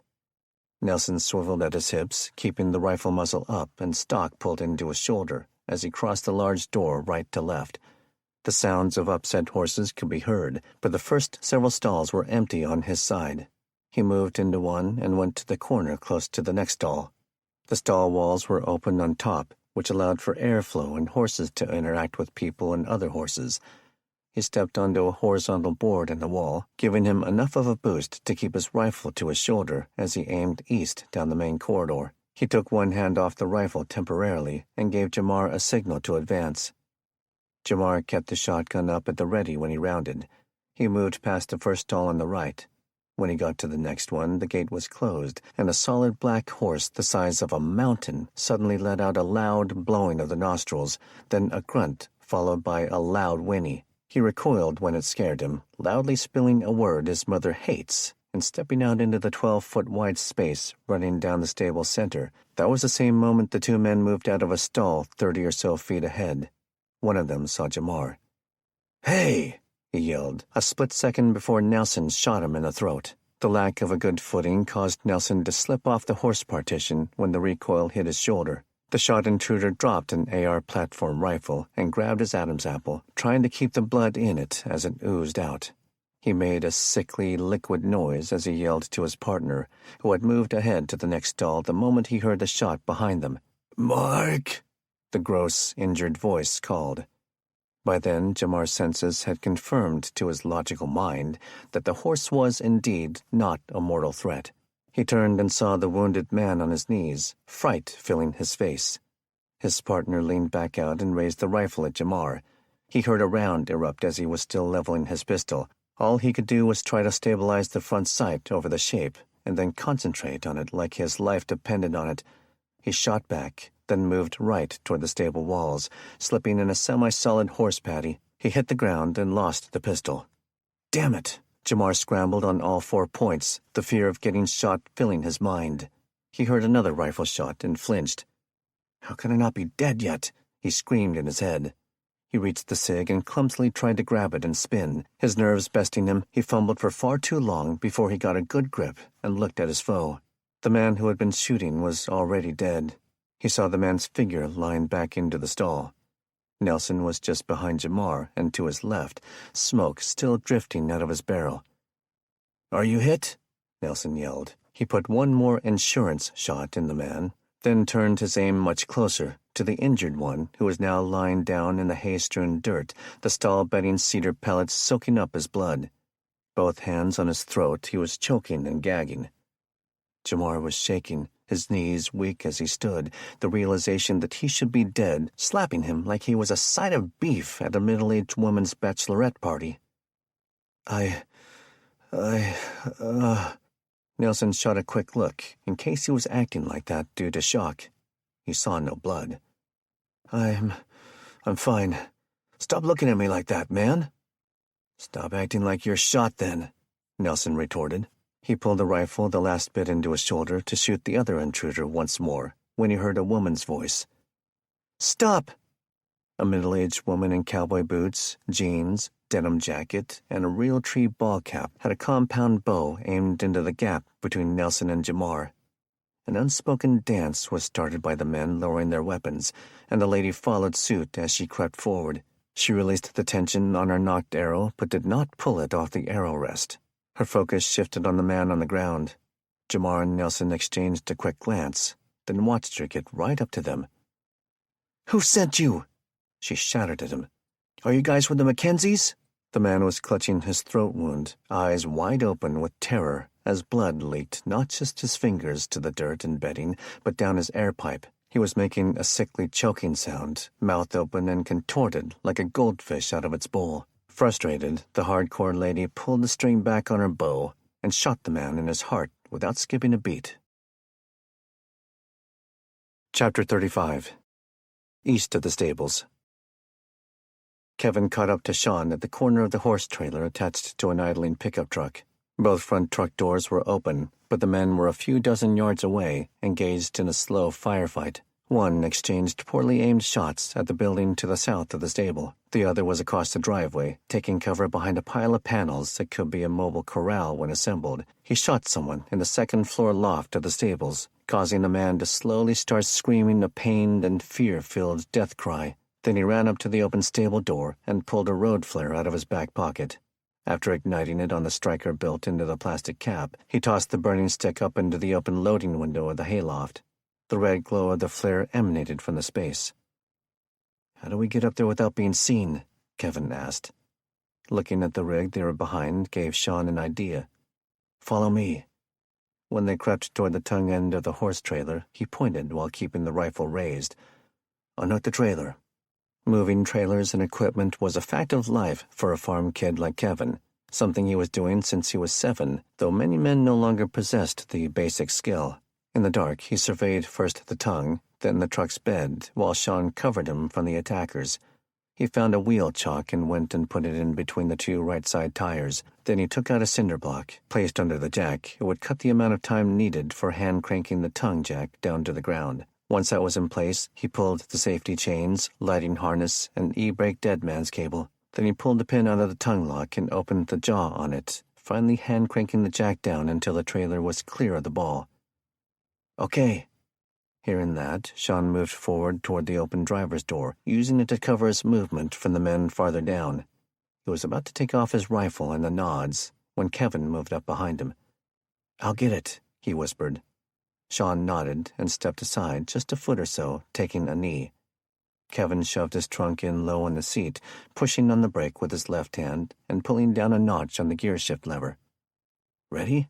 Sean scooted back a foot, keeping the rifle aimed downrange. "Yeah." Kevin let go of the brake and scooted back out of the large pickup. It started to roll, quickly getting up to about 5 miles per hour. Though he hadn't thought this through to the end, the opportunity revealed itself to Sean once the truck started to move away from them. "Get behind it. Keep low." The two former guard members moved along, Kevin covering the left and Sean the right, crouching and duck-walking behind the old Ford as it moved on a slow, straight path west. The drive it was on didn't run straight for the stables, but to the alley on its north side. A pasture fence lined a small field where the trees on the drive's left side gave way to a lush lawn. The man shooting at the house was hiding along that fence and was the first to notice the truck rolling. "Drop the rifle!" Kevin yelled, surprising the man when he did. The confusion of how the truck was rolling gave way to indignation and fury written on his face. The sight of the shotgun made him think hard about trying to rotate and level his gun at this new, unexpected enemy. He reluctantly dropped the firearm to the ground. On the other side, Sean beat the man to the draw when he was seen, putting 2 shots into his belly. The truck just kept rolling. In the dark, the growing orange glow of the new fire in the hayloft began to cast faint light and long shadows on the gravel area and fence to the east. Sean walked over and kicked the man's rifle away from him. "Oh, man. Gut shots. Really, dude?" He saw the man's creased expression in the fire's light. "All we wanted was your horses," he groaned.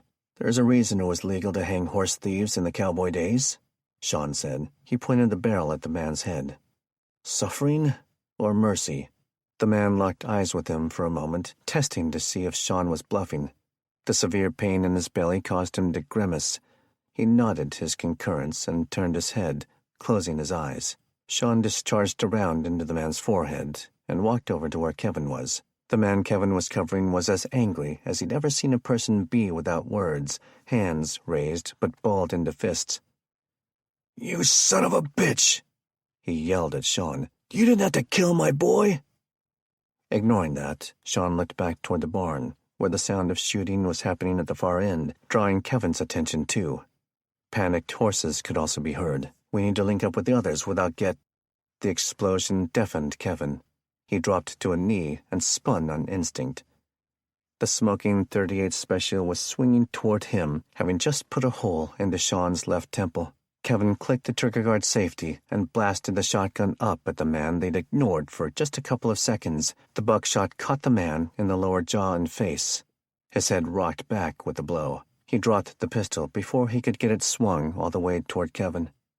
Kevin threw himself down to his side and racked the shotgun. He pumped another shot into the man's chest as he was falling. Kevin cranked his head and found Sean on the ground, a hole in each side of his head. No! Chapter 36. Republic. The bonfire was huge, the pile of old broken pallets that had started the blaze now just heat, ash, and memory. Most of the rounds were the thicker, knottier pieces nobody bothered to split, even with the hydraulic splitter. On top of those were unbucked logs. Called pecker poles, they were long and skinny, almost too thin to bother with cutting into firewood unless one really needed it. They burned fast, but were light enough to carry on a shoulder, plant the end into the base of the fire, and just stand up until they fell in teepee style. The Bakers had already hosted their annual Independence Day bash. It had been 15 years since they had 2 parties in one summer, though technically summer had ended a day earlier. Despite the fact that it was a Tuesday, the bulk of the family had come. The gossip that Big Dog and Cousin Dwight had started the Eagles fire 2 days earlier had prevented none of the family or close friends from coming. Likewise, the rumor that the sheriff was building a posse had surprised very few and deterred none. With no job to report to on Wednesday morning, Tuesday might as well have been Friday. The one thing that was missing was the live band. One cousin and several friends usually played in July, but with fuel becoming more precious and the drummer living nearly 50 miles west, they just couldn't muster everyone. Speakers sitting in the house windows and facing out blasted a David Allan Coe song while folks partied. A few bales of hay, donated as protection payment by the Jones family, had been busted apart and tossed in the bed of a pickup to give kids a hayride around the property. Other bales became benches for people to sit on and watch the fire, or just get drunk and stoned. The small county was quickly running dry. People going to the party hit up the few stores for any remaining beer and alcohol, not even pretending they were going to pay. Beatty sent Dallas and Seth out to tell everyone they knew and to give orders to all those people to go do the same. Folks started showing up in the mid-afternoon. A donated cow had been butchered. A pig was on the spit on a much smaller fire near the back of the house. Barbecue was on the menu. Beatty and Billy Ray were the central figures at a crowd of people gathered around a collection of tables that had all been pushed together. Beatty had switched to a vodka bottle filled with water hours earlier. At his age, he preferred to just get his weed buzz and go take a hit on someone's pipe every hour or two. He had grown to hate hangovers, but he'd also found value in letting people believe he was drunker than he was. He'd learned of competition to his various enterprises that way over the years, or who was having sex with who in their circles. On this night, the 27-year-old daughter of a guy he'd once beat up in high school was sitting next to him, wasted and grabbing his junk under the table. He was about to push her toward Billy Ray when he figured out her other hand was already busy over there. Suddenly, the woman let out a squeal and got yanked backward off the picnic bench the three were sitting on. "You gonna just sit there and give a handy to my old man right in front of me?" Marguerite yelled. She pulled the woman by the hair and threw her to the ground. Screaming like a banshee, she jumped on the tees and began pummeling her. Dallas dropped his beer bottle and ran over to the catfight from having a conversation with his cousin Cody. He saw his dad and brother half-turned and watching, laughing near hysterically at the situation. "Mom! Ma!" he said. Another reveler handed off his beer and helped the young man pull his mother off the woman. Both were still screaming, each with a collection of scratch marks, as a few others helped separate them. "You two could have helped," he said to Beatty and Billy Ray. "I'll get your panties out of your snatch, boy," Beatty said as he got his laughter under control.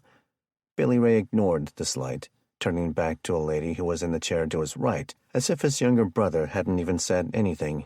Big Dog watched his son angrily shake his head as he walked off toward a table and chairs near an apple tree. He picked his beer off the ground and rejoined his sister Chloe and their cousin Cody. "You better watch my son," Dwight said to BD from across one of the tables. "I think he may be trying to score with Chloe." A few other cousins and friends let out a chorus of jeers, catcalls, and general laughter at the thought of the two cousins hooking up. BD saw Billy Ray shake his head, his face sour. He stood up and looked at his father. "I gotta take a piss." He left the group and headed toward the barn. "What's his problem?" Dwight asked. BD laughed. "Well, Well, I probably shouldn't tell the story. Most of the partiers dropped their sidebar conversations. Any story that started like that wasn't one to miss. But you know my other daughter, the one over near Kettle Falls that nobody knew about until, 7, 8 years ago? Tabitha? Dwight guessed through his buzz. Uh-huh, that's the one. His face morphed in recollection. Her mama had this thing she did with her tongue. He started smiling. Just a nasty, adventurous old gal. More heckling and grossed-out sound effects from the listeners, with a great gag reflex, he added to more cheers. Anyway, all that only came to light about her being my daughter and whatnot because her mama caught 'em screwing like bunnies. Pin-drop silence preceded riotous laughter. After it died down, he summarized his oldest son's feelings. Anyway, old Billy Ray doesn't take stories of kissing cousins too kindly. About then, Billy Ray walked back up. You telling everyone, are you? Real nice, old man. He grabbed his can of Copenhagen off the table and then went around the other side of the laughing group. Keep your pecker to yourself, little cousin, he yelled at Cody as he walked by. Or else Jackass back there will send out a press release to the whole damn state. As the angry convicts stormed over to the zombie car he'd helped his dad finish building, most of the stoned, drunk partygoers were laughing their butts off. Anyway, Beatty said to the captivated audience, now y'all know why our family tree looks like a phone pole. The zombie car roared to life, the V8 and custom exhaust announcing to everyone within a half-mile that it was alive and burning fossils. Tires spun on dirt as Billy Ray roared toward Trout Creek Road, when suddenly the property was awash in bright lights. 5 cars from 4 agencies turned on their red and blue lights out on the road at the end of the driveway. It wasn't the overwhelming response that cop killers would have received 2 weeks earlier, but the story had reached the nearby counties. A big dog named B.D. Baker was getting rabid and needed to be put down. It wasn't like Ferry County or Republic or the nearest cities and counties east and west had SWAT teams before the hack. The sparsely populated farm communities, buoyed financially only a bit by the few still operating precious metals mines, didn't have the tax space for a large volume of law enforcement. Like the fire department, they relied largely on professionally trained volunteers. But once the state and federal governments had stripped most of the resources to help the population centers, the rise of local boss hog types was inevitable. The Washington State Patrol sent 1 car with a pair of junior troopers up from Moses Lake to investigate the rumors on the radio that a couple of cops had been murdered in Republic. They and 1 other officer from Kettle Falls were the only 3 out of 20 people trying to arrest and detain the entire Baker clan party with any decent level of training and equipment. Out of the 20, 14 were community members. The district judge in Kettle Falls signed a court order granting the Ferry County Sheriff a right he technically already had to deputize a posse. Though not unheard of, in modern times posses had largely become a show of force more than an arresting force. Some were year-round organizations that staffed security at county fairs. Others monitored and cited people for parking violations or provided outer perimeters at large-scale crime scene investigations. But what had happened in Republic was akin to Judge Roy Bean putting a gang of vigilantes in charge of bringing an outlaw to justice. The problem with ideas that looked good on paper was that out in the real world, paper didn't teach untrained citizens how to not get killed.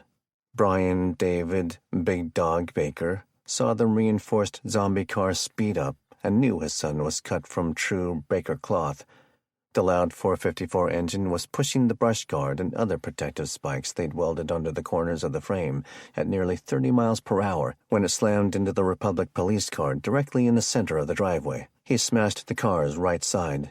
The only reason he didn't go faster was his desire to cut a hard left and head toward the small highway into town.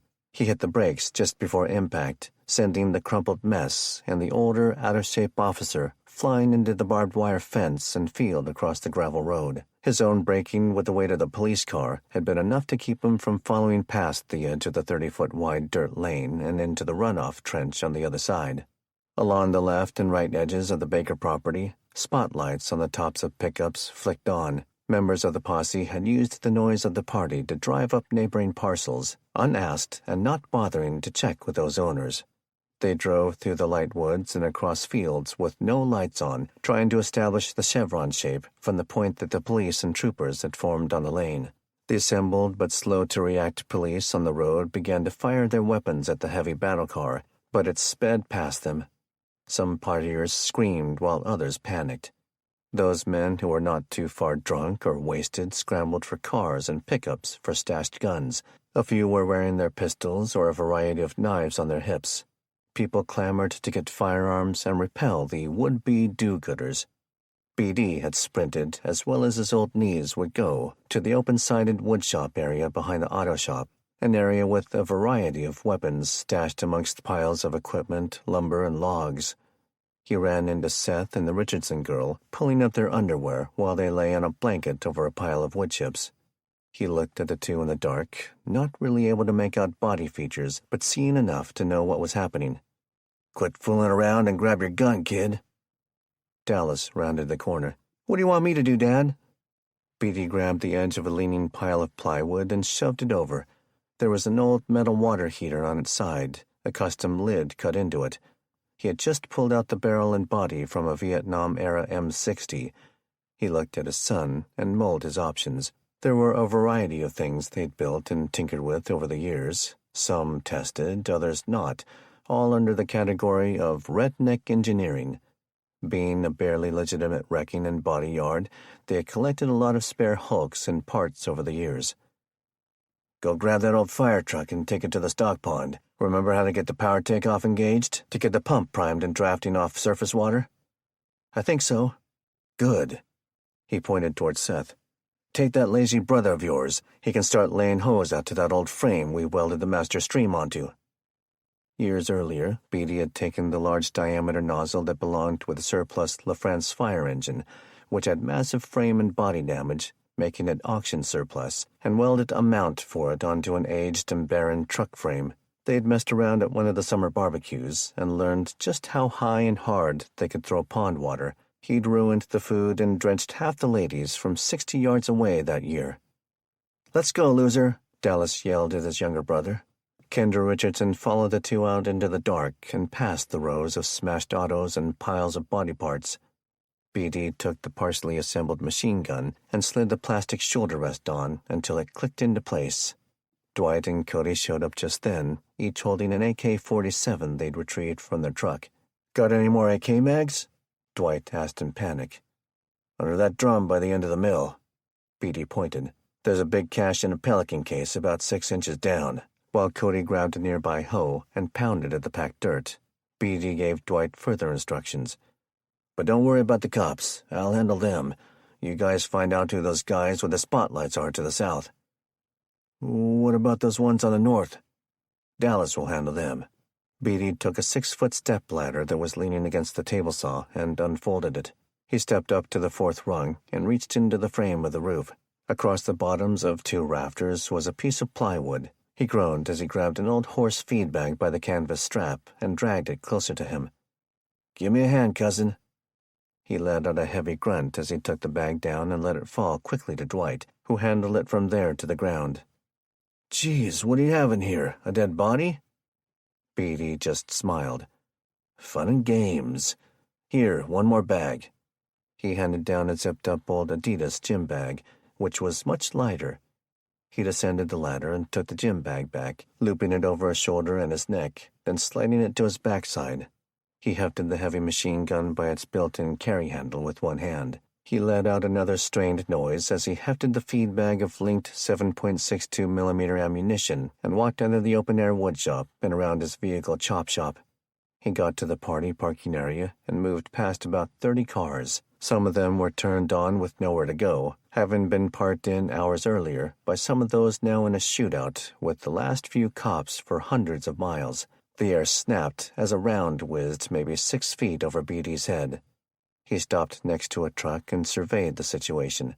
At the edge of the property, on the road, were the remaining 4 police cars, 2 from Kettle Falls, 1 from Ferry County, and 1 state patrol car. He couldn't see any of the cops themselves. Muzzle flashes gave away a couple, but he had a feeling that they were probably trying to sneak on from the edges while these knuckleheads out front distracted them. He saw 4 from his party, 3 with pistols, 1 with a shotgun, all of them related by blood or marriage, returning fire and taking cover. Beatty set the gun and bag of ammo down and took one knee. He pulled the gym bag off and unzipped it, revealing his M79 single-shot grenade launcher. Though he didn't possess any of the fun grenades, he did still have a few that would help. He used the tiny, cheap gas station flashlight he'd stowed in the bag to verify he had the correct round.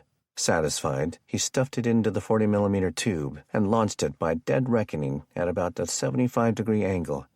The grenade landed between his guests and the cops by the road and started filling the area with a dull yellow smoke. Next, he launched 2 Willie Petes, grenades with white phosphorus parachute flares that would light up the sky for up to a couple of minutes.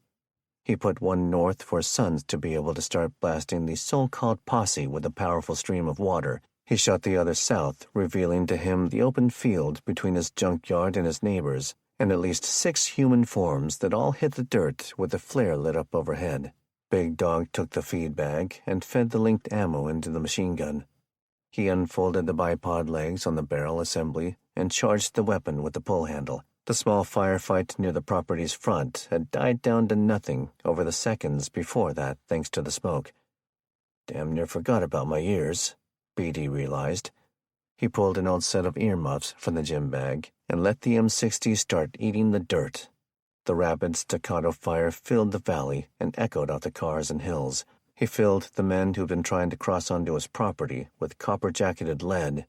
He chewed the earth up around them just to be sure the job was done. He went to work on the trucks along the property edge, then the neighbor's house 200 yards away. He had other plans for the police cars, so he opted not to mow them down. Though the feed bag was still half full, he finally stopped shooting when the machine gun's barrel was glowing orange, and the area was so smoky he could no longer see what he was shooting at. Beatty stood, his hands numb with vibration, the heat emitting off the gun like an oven. The parachute flares were finished.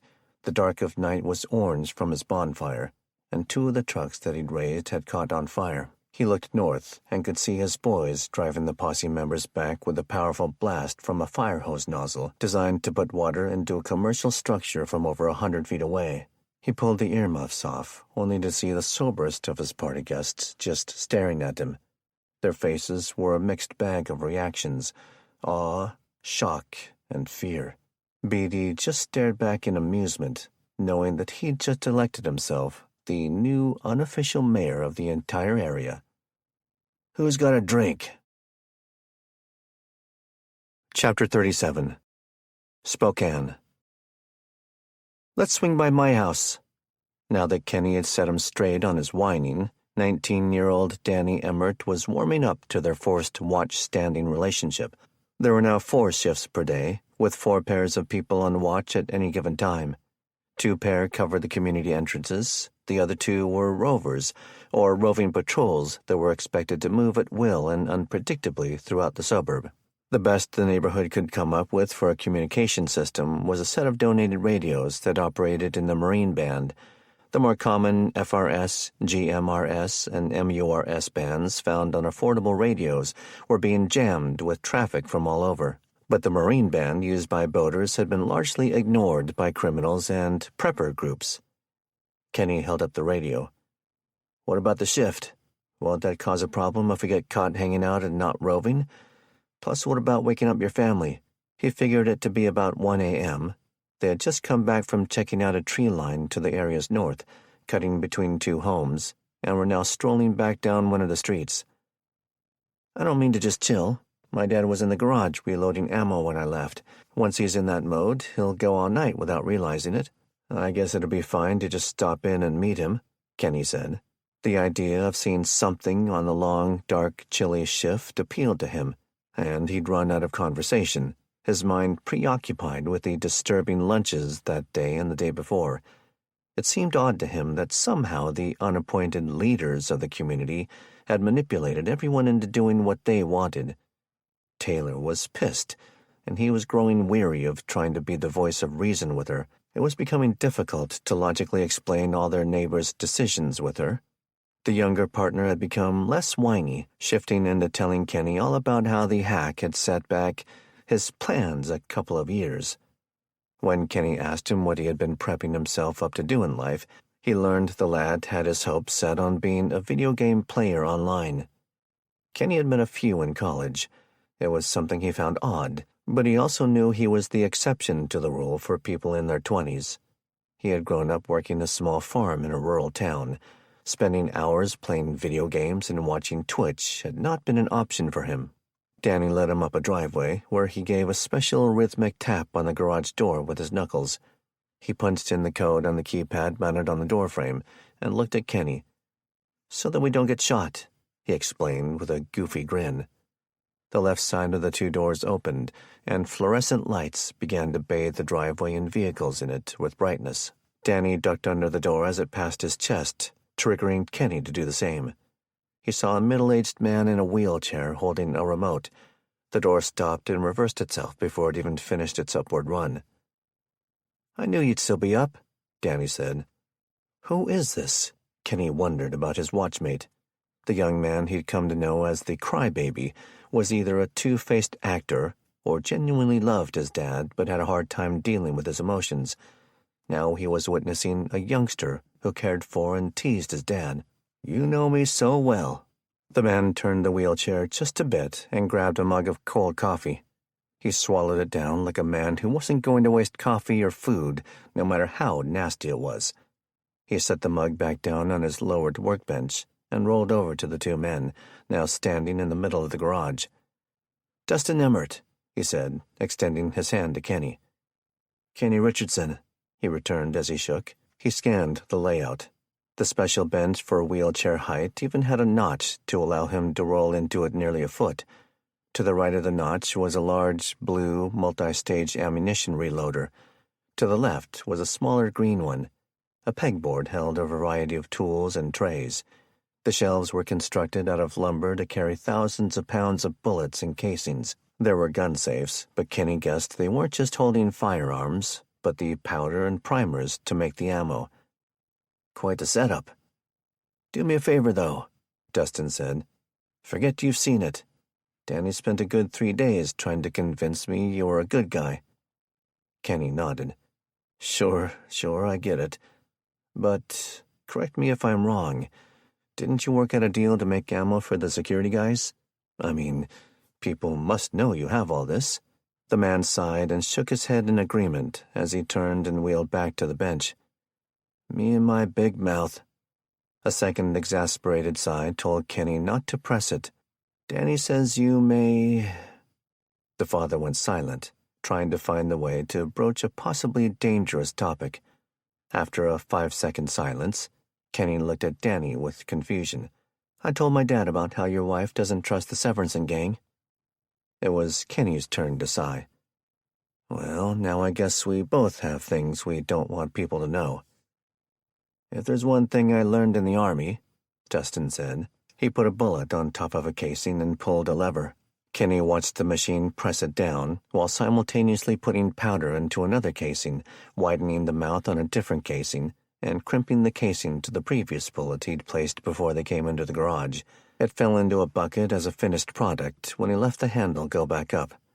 In all, 4 rounds of ammo were in production at any moment.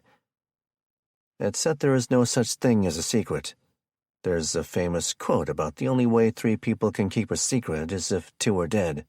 Kenny gave a silent chuckle, knowing that there were 3 men in the room, but not taking it as a threat that some people might. "So you're saying I should assume that the guys who think they're in charge know my wife doesn't like them?" Dustin placed another bullet, another crank of the handle, another turn of the plate, another press of the dies, another thunk into the bucket of 9mm ammo. "That's exactly what I'm saying." "Dad," Kenny looked at his partner when he chirped up, "I think we can trust him." There was another small tink as another bullet dropped into the bin attached to the press. Dustin pushed himself out of the notch and turned to 180. He locked eyes with Kenny and studied him. Kenny looked back and forth at the two, wondering what he was about to be told. A quick moment of surprise came and went when Dustin stood to adjust his pants and then sat again. It reminded him that Danny said his father wasn't paralyzed, but suffered from a balance disorder. "We're planning on getting out of town." Dustin let that settle, not wanting to divulge too much. Kenny handed the handheld radio to Danny and went to a stack of camping chairs he saw on a shelf on the opposite side of the garage. He brought one back closer to the man's workbench, unfolded it, and sat down. "My wife." He shook his head, as if the memory was eons ago. "At the start of this thing, she worked at the hospital, you see. They basically turned her into an indentured servant." He took a pull of water off the bottle he always carried on watch. "When I finally brought her home, the first thing that happened was the attack here in the neighborhood." The mention of that made Dustin clear his throat, though he sat still, quietly waiting for Kenny to finish. "After that, I had to fight tooth and nail to keep her from fleeing to her friend's place closer to town." He paused for several seconds. I guess I just don't know what to do. I come from a small, economically depressed town up in Ferry County. She doesn't like going there, says country life is too slow. It's a nice little farm, isolated, not a lot of people around. I'm wondering if I should just club her over the head and take her there." He joked in desperation. "I'd strongly think about it if I were you," Dustin advised. "If you don't mind my asking, what's driving you to want to abandon your home?" It was an emotional hurdle for Kenny. He and Taylor had worked hard to buy their home and start their family. It just wasn't fair that they may have to give it all up for something as basic as living. Dustin clasped his hands together, elbows on the chair arms, fingertip to his mouth as if thinking. Finally, "It is probably different for me. I was an Air Force brat, then in the Army. I have moved more times than I can count. This is the third house I've owned, so it isn't sentimental to me, right?" Kenny nodded slowly, getting the point. "You're in your first house, I'm guessing? Couple of young parents, 2.4 kids, a dog, all that?" Kenny smirked at the fractional kids quip. "We've been holding out on the dog until Sierra is old enough to poop or scoop." "Well, why's your wife want to leave so badly?" "Something happened on that night." Dustin nodded. "Yeah, I forgot you were one of the houses that got hit, but that explains it.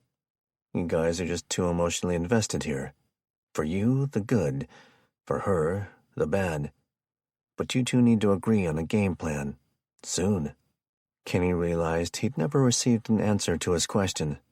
"You explained the logic of you wanting to leave, but not the why." "Young family 2 doors down, not unlike yours. Husband is in the Air Force, stuck on the base. She and the kids want to leave for, I don't know, her sisters or something. They were told to wait."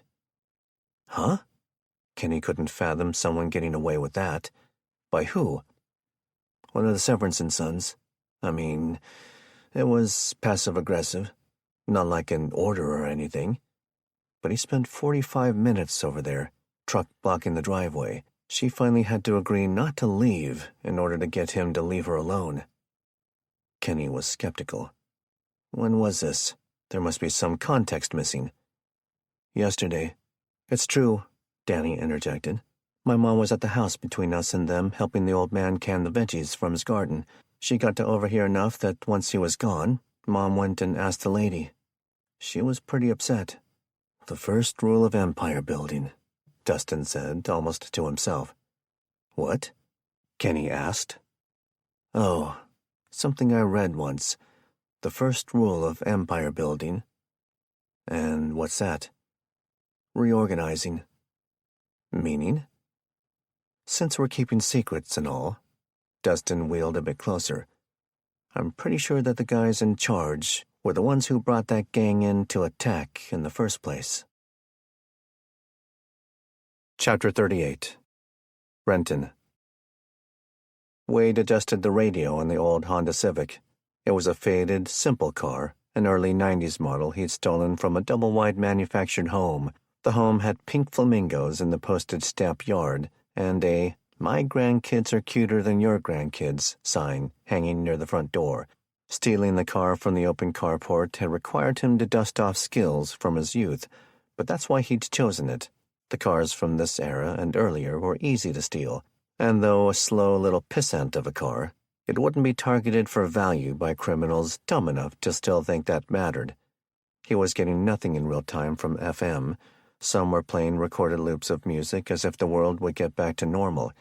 Others were playing new tracks, but they were things he'd heard on the drive up from Vancouver. After figuring out how to switch to AM, he had to turn the volume down, forgetting just how grating the static of the untuned band could be. But with broadcast ranges of hundreds of miles, there were stations to listen to, and the news was fresh. He listened to a pair of opinionated journalists discussing the mob attack on Camp Murray overnight. Now, that's interesting. He turned it up and rolled the dial in micro-adjustments for the very best signal. "I'm not saying that the Army did anything wrong on a leadership level, Tom," one voice debated. "Having reported on the military for almost 30 years, I can say this was probably a local decision made by a nervous sergeant with no combat experience. And, oh, come on, David." Tom sounded skeptical and irked by his colleague. "You're saying one guy opened fire on those protesters and it sparked an intensive reaction like the videos are showing? They mowed down hundreds of people with machine guns." "I'm not saying it didn't happen." David was equally boisterous. "First off, protesters don't storm gates and turn over vehicles and set them on fire. The leadership probably had some strict rules of engagement in place, and now you're blaming the victims," exasperated Tom asked. "That's just—" Click. Wade had heard enough. The governor is assuredly at Camp Murray, he thought, dissecting the development. Whether it was active duty or reservists, he's going to take the blame, which means I can move him to the bottom of the list. Though he'd rid himself of his babysitters, Wade knew he had to fulfill his contract if he wanted to live more than a week or two. It was his plan to make the hits so outrageously fantastic that the cartel would overlook him squashing a few soldier ants. But for now, the governor had heat, which meant a ton of extra scrutiny, which worked out in his desire to start with the others and get to Ramona quickly. He parked the little Civic next to the cartel's car where he'd abandoned it, in the Albert Talley High School parking lot. After leaving the boat, he'd made a beeline to the safe house a few blocks from the school. In addition to firearms and ammunition, he took some grenades, claymore mines, 2 large drones, a VR headset for flying them, infrared chemical lights, and 2 IEDs made from C4 plastic explosive and electronic signal receivers. Wade grabbed some clothes, food, and a little water, and Incisor, of course, his prized trophy war club. If he had to bug out, that would be the one thing he grabbed. He transferred the duffel from the boat and the second duffel of guns and grenades from one trunk to another. He looked up at the eastern sky, turning a dark gray as the sun began to start its daily ascent. When he did, he saw 4 individuals crossing the parking lot on BMX bikes. There were only 2 working lights left in the lot, but they provided more than enough light for predator and prey. He looked back down into the trunk of the old car and unzipped a bag. "What a waste," he thought, picking up a standard Mark II pineapple grenade. "I just don't have the strength to deal with it." The small pack of prospective robbers looked youthful. Probably not old enough to know how to drive yet. Definitely not smart enough to spread out more than a yard. "Yo!" the lead punk called when they were about 30 yards away and approaching rapidly. "We're gonna take that car, and there ain't nothing you can do about it." Wade turned casually and pulled the safety pin. He imagined he was trying to use an underhand throw to toss water from a mug onto someone 10 feet away with a hard, flat arc. He let the grenade fly. Like a 7-year-old's bowling ball in a lane with bumpers, the oblong shape bounced and plinked slightly left and right, back and forth as it crossed the parking lot, cooking its fuse. Wade squatted on the far side of the 2 cars. The kids were mesmerized by the unbelievable sight and nearly rolled directly over it when it blew up. The teenage pup who'd dared to nip at the wolf before him took the brunt of the blow. Despite the anticlimactic visual effect of the explosion, the concussion and shrapnel did their work well. Hot steel ripped through the legs of the 3 closest, the shock waves more than enough to knock over the bicycles. The boy farthest away fell over from the invisible shove, bike still between his legs. He'd caught only 3 small pieces of shrapnel, but the shock and ferocity of the unexpected encounter had dazed him. Wade knew the chances were good he'd need to do some cleanup work. The cacophony of screams and wails played like a drunk symphony. He started to pick up a shotgun, then decided to grab an incisor, but the thought of sharp pain in his healing gunshot made him skip both options in lieu of one of the pistols. Without calculation or guilt, Wade Curry walked over to the kid most likely to escape. "Please, dude," was all the kid with long, unkempt blonde hair could think to stutter. He just about freed himself from the bicycle that was tying up his mostly intact legs. Wade stepped onto the bike frame with both feet, pressing it down hard onto the kid's shins. "Didn't your parents teach you to call adults sir or ma'am?" He squeezed the trigger, not needing to waste time dealing with irate parents or patriotic vigilantes. Only one of the other 3 warranted a potential threat, should he miracle a gun from some pocket. Wade killed him and then scrutinized the other 2.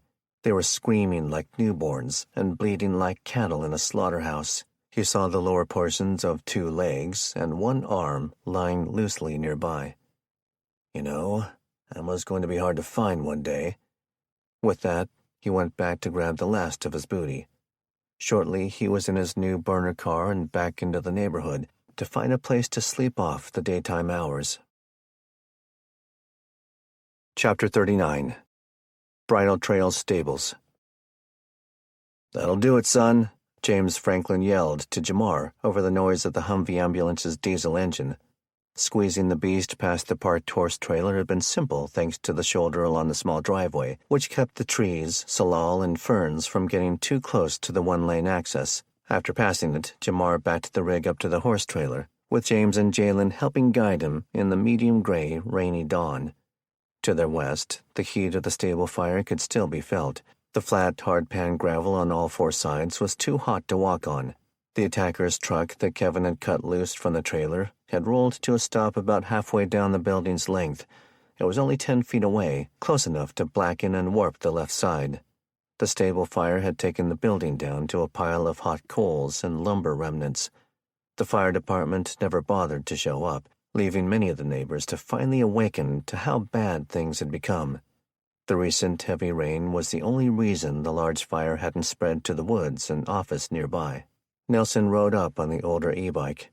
"Hold up," he said to Jamar through the lowered window. He had been a couple of 100 feet away at the small residence and office building, consulting with the property owners. The 5 rescued horses were in the fenced field near the driveway. All but the solid black gelding that had startled Jamar hours earlier were keeping their distance from the fire and chaotic happenings in the farthest corner. The larger of the 2 muscular Belgians was pacing in the middle, casting a wary eye at everyone. In the hours since the gunfight, Nelson had become acquainted with the 2 owners and their kids enough to know that there was a potential alliance with them. "What's up?" "I've been discussing the potential blowback of all this with them." "Blowback?" Jamar asked with an irritated tone. "Sean gets killed and they're worried about that?" "My words, Jay," Nelson said to soothe his friend. "They feel horrible about that." Jamar shut the rig down and got out. "Imagine how Kevin feels." Kevin had used the newest e-bike and cart to take Sean's body back to Ramona's. He had been extremely distraught and needed to get away from the scene. "I don't have to imagine," Nelson said. He became a bit testy. "I knew Sean longer than any of you." Jamar lowered his eyes. I know, sorry." Nelson wanted to move forward before he started dwelling on the loss and losing focus. "I suggested to the ladies a plan to deal with the bodies and the attacker's truck. When the West End collapsed, it burned up their own truck and horse trailers, which is why they asked us to take this trailer and hide it. But before you hook up, I have another job." Jamar became curious. "Okay. You're not going to like it, but I need your help, and I don't want to ask your dad or brother to do this. Just spit it out, Nellie. We're going to take these 2 dead scumbags and put them in that truck over there." He pointed toward the charred hulk and push it into the embers. "We should let it cool off and then tow it somewhere else." "No. These guys will most likely have people coming to look for them. We can't waste time and let that happen." "They'll still find the truck. All they'll find is a blackened, melted shell. Nelson said. You think those embers will do the trick? Oh, yeah. There'll be heat coming off that pile for a few days. Haven't you ever stirred up a dying campfire and seen a log reignite? We didn't have a lot of campfires in the hood, Jamar said flatly. James and Jalen strolled up. What's the hole up? James asked. Just figuring out how to take out the trash, Nelson said. James nodded. Them ladies know what they're going to do yet? I think they're still in shock. I've advised them to pack up the horses and anything they can't live without and beat feet to a hiding spot as fast as they can. But you gotta tow 'em with the same rig you guys was gonna get out of town in, James said, pointing out the obvious hole. I think they'll want to handle Sean's burial first, Dad, Jamar said. But you're right, Nelson added. There's a couple of arenas in the park itself. We're going to take them around to the north end and then hide the rig in the woods out there. One of them is going to come back with us to Ramona's, so we figure out a plan. He looked at Jamar. I mean, if we all work together, we just added 5 horses to the gear list, so to speak. And 4 more mouths to feed, James quipped. The 4 men turned to look that way when a woman's screaming started up. The property abutted to residential properties on 3 spots. One of the owners, understandably at her nerve's end, was peeling away from her family to yell at some people who were gawking at the scene from their yard. She was yelling loudly enough that some things could be understood over by the Humvee. She's pissed none of them came and helped, young Jalen said. Jamar and his family had just lost their own home to a fire less than a week earlier. Their hearts were raw watching these strangers go through moment zero from a distance. She's just venting, but we get that, don't we? Jamar asked, as he put his arm around his little brother's shoulders and pulled him a bit closer. All the more reason we should help. Chapter 40. Ramona's. Kevin stuck the shovel in the hard clay at the bottom of the hole, tired and bitter. He looked past the mound of dirt from the new grave and saw the pile of rocks on top of Nana's burial plot. Ramona's yard will become a damned cemetery if we can't get on the road soon.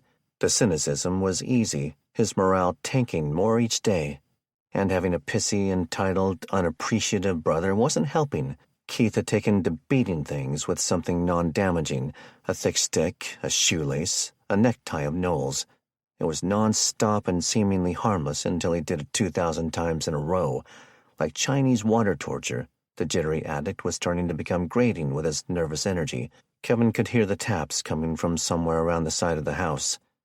He'd managed to get a good enough hole dug, but it was only 2 feet, and they'd had to augment the few big rocks on Nana's grave with bricks. He wasn't sure what they would be able to use to keep Sean Fullen's grave secure, but that was a problem they could groupthink. The reality of Sean's death had hit him hard. If I hadn't let that guy live, he'd still be here.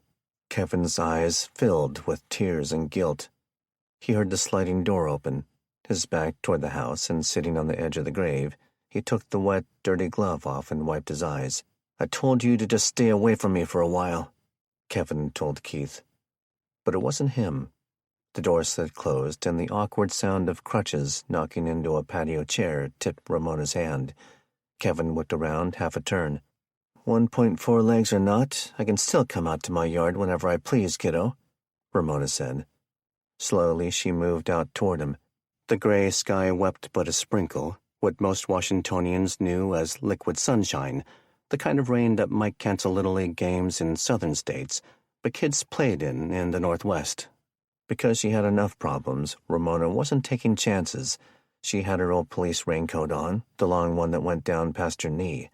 She moved out under the patio roof, but kept off the soaked lawn, staying on the landscape gravel near the concrete's edge. Kevin climbed out of the low hole and walked over to her. No need to stand out here. He motioned back toward the patio. Ramona stayed put, resting her armpits on the crutches, face up toward the sky and letting the water hit it. She blinked a bit, trying to keep the rain out of her eyes, but she didn't want to move. I didn't know this until just now, but I liked the feel of rain on my face. Kevin pulled the ball cap she'd given him down around his eyes just a tad. I'm from the dry side. I'll take snow any day. Ramona pulled her face back down and blinked a bit more, not wanting to take her hands off the crutches. What I meant was that I didn't think I would ever get to experience the joy of rain again, or walking in grass, or hearing my daughter's laugh. She locked eyes with her young, tall friend, which made him avert his own gaze. Self-pity is a dangerous thing. You sound like my dad. He wiped his eyes again. Sean died because an evil person killed him, Kevin. Ramona tried to put a hand on his arm and lost one crutch in the process. He grabbed her arm and gave her a concerned look, stepping right next to her to provide a firm base to lean on. She'd taken to the 20-year-old who had risked his life to save Missy like one of her own brothers. She finished putting her hand up to him and gave him an awkward hug, knowing he wouldn't let her fall. You know better than most how guilt can cage you up for years. Kevin had shared with her that, in some small way, saving Missy had helped him start to heal from the guilt he carried most of his life. Kevin, like his own mother, blamed himself for not properly closing the gate that 4-year-old Keisha, Kendra's twin, went through and was later dragged off and killed by a cougar. The logic of things like that go out the window when you know your actions let someone bad kill someone you knew and trusted and liked and was just a good overall person. Ramona pulled him down and kissed him on the cheek. You're not the only one, Kev. We're all hurting. Most of us are blaming ourselves for choices, just like you. But if I hadn't made a mistake, I would never have gotten shot, and we would have never met. And maybe Missy wouldn't be alive. He looked at her, forgetting just how frail and pale she'd been since losing so much blood and having the emergency amputation. She was already a lean, fit, short woman. Now she was sickly, too. Let me help you back to the patio. My crutch, she objected. Can wait, he said. The pair moved around so that she could position herself, and Kevin kept a long arm around her back and ribs. She held her left hand with his while acting as her left crutch until she could hop to one of the padded patio chairs, where he helped her sit. He looked through the glass and could see Jalen in the living room, talking to his sister and mother. Are they back? Jalen is, Ramona said. He says Nelson and one of the horse ladies are on the way back to talk about what's happening. Just them? Maybe I should go back and— Stop, Ramona cut him off. Just relax. The kid said everything is fine as of now. Nellie and Jay have things handled. You just dug your friend's grave. You need water. She waved her hand to remind him to grab her crutch for the lawn. And some sleep, I'm sure. Yo! It was Keith's voice, as annoying as ever. He came around from the side of the house in his raincoat made out of a black leaf bag, where he had taken to pacing when he got tired of being around people. His desire to see the trip east through was slowly taking over his intense need for drugs, but by just a fraction of a %.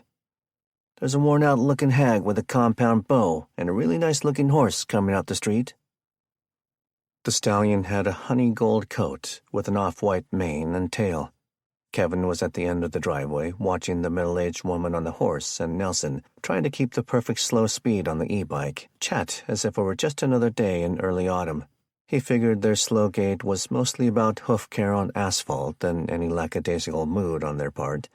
The ungelded male, the horse, not Nelson, let out a snort and tugged his head a bit when he saw Kevin. The rider made a few click noises with her mouth and pulled on the reins a bit. She guided the young, energetic Palomino toward the end of the driveway when Nelson confirmed it was the destination. The clacking of hoofs on the road were the only noise in the rain in the immediate area. The occasional gunshots or helicopter could still be heard at varying depths in the distance. All right, Coda, the woman said. Settle down. She walked the horse into the driveway and scanned. The stirrup and leather creaked a bit as the woman dismounted. She moved the reins over Coda's head and led him past the Mustang under its logoed car cover in the front yard to a Japanese maple that was about 12 feet tall. After securing the horse around the trunk, she took the compound bow strapped across her back off and scanned the car cover as she walked back toward the others. Kevin, Lydia, Nelson said. He walked the bike toward the garage door and nodded for Kevin to come open it for him. Lydia, Kevin. The pair shook hands and swapped greetings before Kevin went and rolled the door up for Nelson. They parked the bike and bow and shook rain off jackets before entering Ramona's house. Kevin studied the woman. He'd seen her with her bow the night before. The other lady had been using a rifle, but none of that accounted for the fact that he could have sworn there was someone in the hayloft shooting at the attackers. I wonder if they lost someone too. Lydia had the demeanor of someone who could either be a serious person or a complete jokester under different circumstances. Kevin estimated her to be early 40s based on the padding, crow's feet, and multiple strands of silver in her light brown hair. When they made it to the living room, Jalen had already helped Ramona settle to the couch with her stump elevated and attached to the vacuum pump. Diana walked over and introduced herself, Felicity, and Missy. Charcoal went to town smelling Lydia's jeans. The woman bent over and slipped into a super-friendly dog lover as she scratched his ears and head, making goo-goo talk at him. Charcoal's tail began to slap Diana in the legs. "Come on, Mutt," Jalen said, pulling the dog by his collar to the door to the backyard and making him go out. Everyone settled onto furniture and stools around the room. Lydia and Ramona recalled a couple of times they met, and the guest offered her condolences when she heard Noel had been killed. She avoided the obvious amputation injury altogether. Kevin noticed Keith had pulled a disappearing act, and while that generally made things more peaceful, he didn't trust his brother now that he was mobile. Going to need to check the house for prescriptions, he thought, seeing that the coffee table had a bag of them that the doctors had provided Ramona. For the 100th or more time, the thought of his brother letting himself get dragged into that lifestyle angered him. "I thought Lydia should come over and chat with us, since we've obviously not left on our trip east today," Nelson started. "Jamar and James are using the ambulance to tow a horse trailer and 4 other horses to, He looked at Lydia to confirm his summary. "A temporary hideout, essentially." "It had better be," the boisterous woman said with half a chuckle. "There's bigger training and stable facility up there in the north end of the park. Just inside the park boundary is a small arena that they think is theirs." Everyone picked up on the tone. "They have a nice facility already, but that little arena is publicly owned. We're going to park the horses and ourselves there tonight. Any more horse thieves will have to get past their stables and several businesses to get to us. At least from that direction. Everything all around is just woods." Nelson nodded and looked around the room. "Lydia and I have already discussed a bunch of this, but one of my concerns is the Humvee. It's low on fuel. It's a target. It's probably on a watch list of some sort at every checkpoint by now. And our trucks got damaged too badly by the seemingly stoic woman suddenly choked as she spoke. The emotions of the stressful night, coupled with no sleep, had taken its toll. "The fire." She wiped her eyes. "Sorry." Diana and Ramona both began to console the woman. "No, we lost a dear friend to those." Her face went flushed with red, mouth and cheeks squenched in anger. She let the sentence go, but everyone knew that at that moment she would kill the attackers all over again. Eduardo had worked for the stables long before we owned the business. Corny isn't going to handle all this very well." "Who's Corny?" Missy asked. The 8-year-old had the innocence of not understanding the moment's true tension. She wondered if Corny was a dog. "Oh," Lydia said, gaining some composure back. "That's my wife's nickname. Her name's Courtney, something her father insisted on despite her Japanese mother not being able to say it very well. She's gone by Corny her whole life." Suddenly, Kevin found himself liking the woman, presumably the whole family. He'd gone out in the night to back up Jamar, who had gone out because he was tired of seeing bad people prevail. Sean had paid for those decisions with his life. Kevin was worried he would resent these women, but the more he heard her, the more his heart opened, something he needed, since dealing with Keith was turning it hard as diamonds. "Did any horses die?" Diana asked. "No. Over the last few days, several of our boarders have come and pulled their animals to take them with them to their cabins, hunting cabs and whatnot. A couple of those things are freaking gigantic," Jalen said. Lydia nodded. "The draft horses. There's an animal rescue that couldn't take them in a few months back, so we did." "I bet they can eat a whole tree," Jamar mused. How are you going to feed them all?" The woman nodded. That question had obviously been weighing on her. I don't know if this was luck or an angel watching out for us. We'd just gotten our newest pallet of feed delivered. It's still sitting in the back lot in a shrink-wrap pallet. But if we try to leave, there's no way we can take it all." "Were the rescued horses abused?" Ramona asked. "Sort of. The old man who owned them took good care, but when he passed away, the probate process became a bitter war between his adult kids and grandkids. The son who was the executor refused to sell them, but he also neglected them. His sisters sued him. It got ugly, and the judge sent them to the horse rescue. But like I said, they were already overworked. Is that why you came over and checked that guy out before... you know?" "Uh-huh. I suspect that those men were working for one or more of the family that owns the horses. But now we'll never know." "What are you going to do?" Kevin asked. "What I really want to know is when do we get our Humvee back?" Lydia sighed, trying to organize her thoughts. "I guess the thing that makes that hard to answer is that Corny and I haven't had a good chance to talk. I'm from Texas, so I'm a bit light on family, but she has relatives on her dad's side in Montana. I've been trying to convince her for days that we should be heading that way. Her son is 17, but he's also autistic. He might not tolerate strangers and a long trip so well." "Didn't I see 2 teens?" Nelson asked. "Oh, yes. I have an older daughter who just started university down in Austin, but the other teen you saw is my son. He's not special needs, but he ought to be." Jason and Felicity laughed, much to Diana's horror. Lydia laughed, too. "I'm not kidding. That boy." She looked down and shook her head.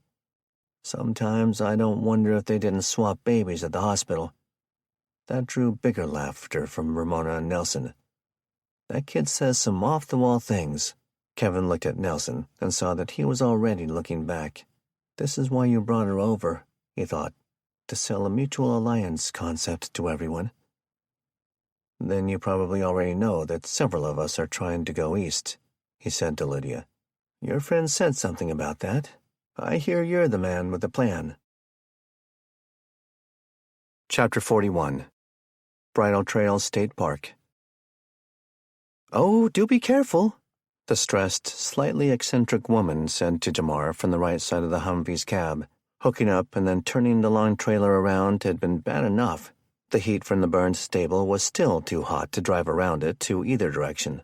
Once Corny and Lydia's son Jackson secured the 4 horses to a fence rail, they opened the gates to let him use the small field, less than a half-acre, to turn around. He'd nearly worked the combo into a corner with a weird jackknife angle after a couple of attempts. He let his father figure out how to back up the long trailer.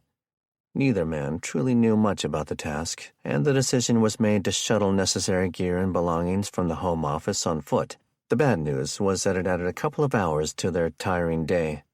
The good news was that the rain stopped. Corny had given Lewis a variety of assignments that would keep him productive and as stress-free as possible. Moving supplies wasn't stimulating enough for his spectrum brain, but stacking tin cans of food like a pyramid was right up his alley. Jamar was impressed with Jackson. The 13-year-old was quiet, though who wouldn't be after the night they'd had? But he knew how to handle the horses, which nearly scared the stinky fudge out of Jamar, especially that giant black one and the one slightly less giant sorrel one. He'd learned they were Duncan and Jazz. Unlike the other horses, they had long tufts of hair around their lower legs, called feathering. Jamar looked at Duncan and thought, "This brute is built like God decided to make 3,000 pounds of muscle nearly 8 feet tall and give it hair and hooves." As the smoky ruins of the fire grew less intense, and Jamar and James had been around for several hours, all 4 of the horses were becoming calm. Jamar and James helped the lady and younger teen grab as much tack for the horses as they could manage.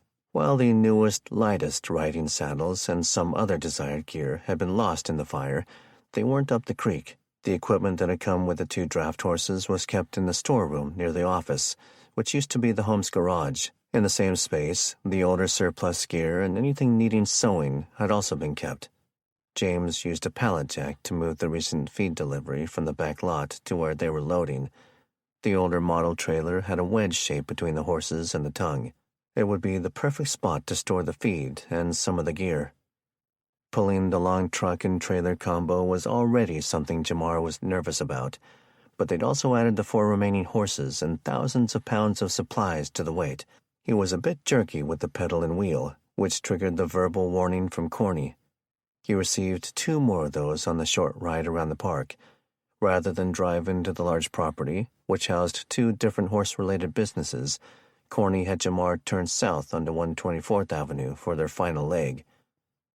"This looks residential," he said. "It'll be fine," the nervous woman said, with no other explanation. As they drove down it, Jamar could clearly see the stables of a larger business on his side of the road. There were a few people outside it who stopped what they were doing and began to scrutinize the odd sight. "Why are they staring at us?" "I know most of those people," Corny said. She had a judgy tone. "They think this is their personal park." "We're not even in the park." "We will be," she said. "This little road dead ends just a bit farther, right at the small arena we're going to use for the night. It's tucked into the woods and is just past the property line." Jamar kept going down the road at a gentle speed to keep from rocking the horses too much, let alone his father stuck in the back with 2 teens and a bunch of loose stuff. After less than 2 more minutes, the old worn pavement turned into packed hardpan. They passed the last home, and Jamar let off the fuel, letting the rig coast to a slow progression. He pulled well past the long galvanized gate to the arena, the ride becoming bumpy as he did. He shut down the rig simply because diesel was more precious than anything but air at that moment. Jamar opened the door and stepped down to the ground, hearing the short woman do the same thing on the other side.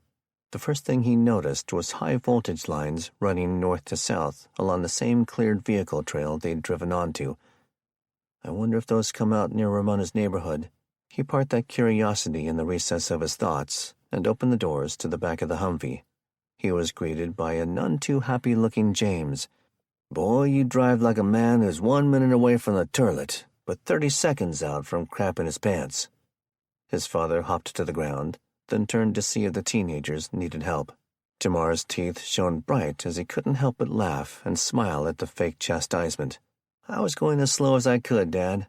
He saw Corny walk past over on the other side of the trailer, so he moved to the end and went around. She was just coming down out of the side access door.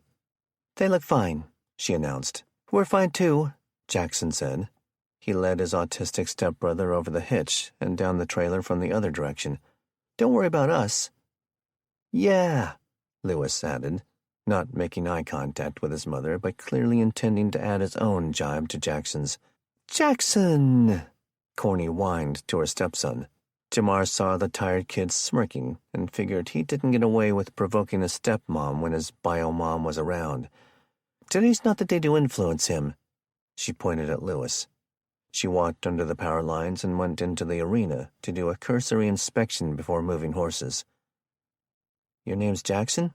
Jamar asked.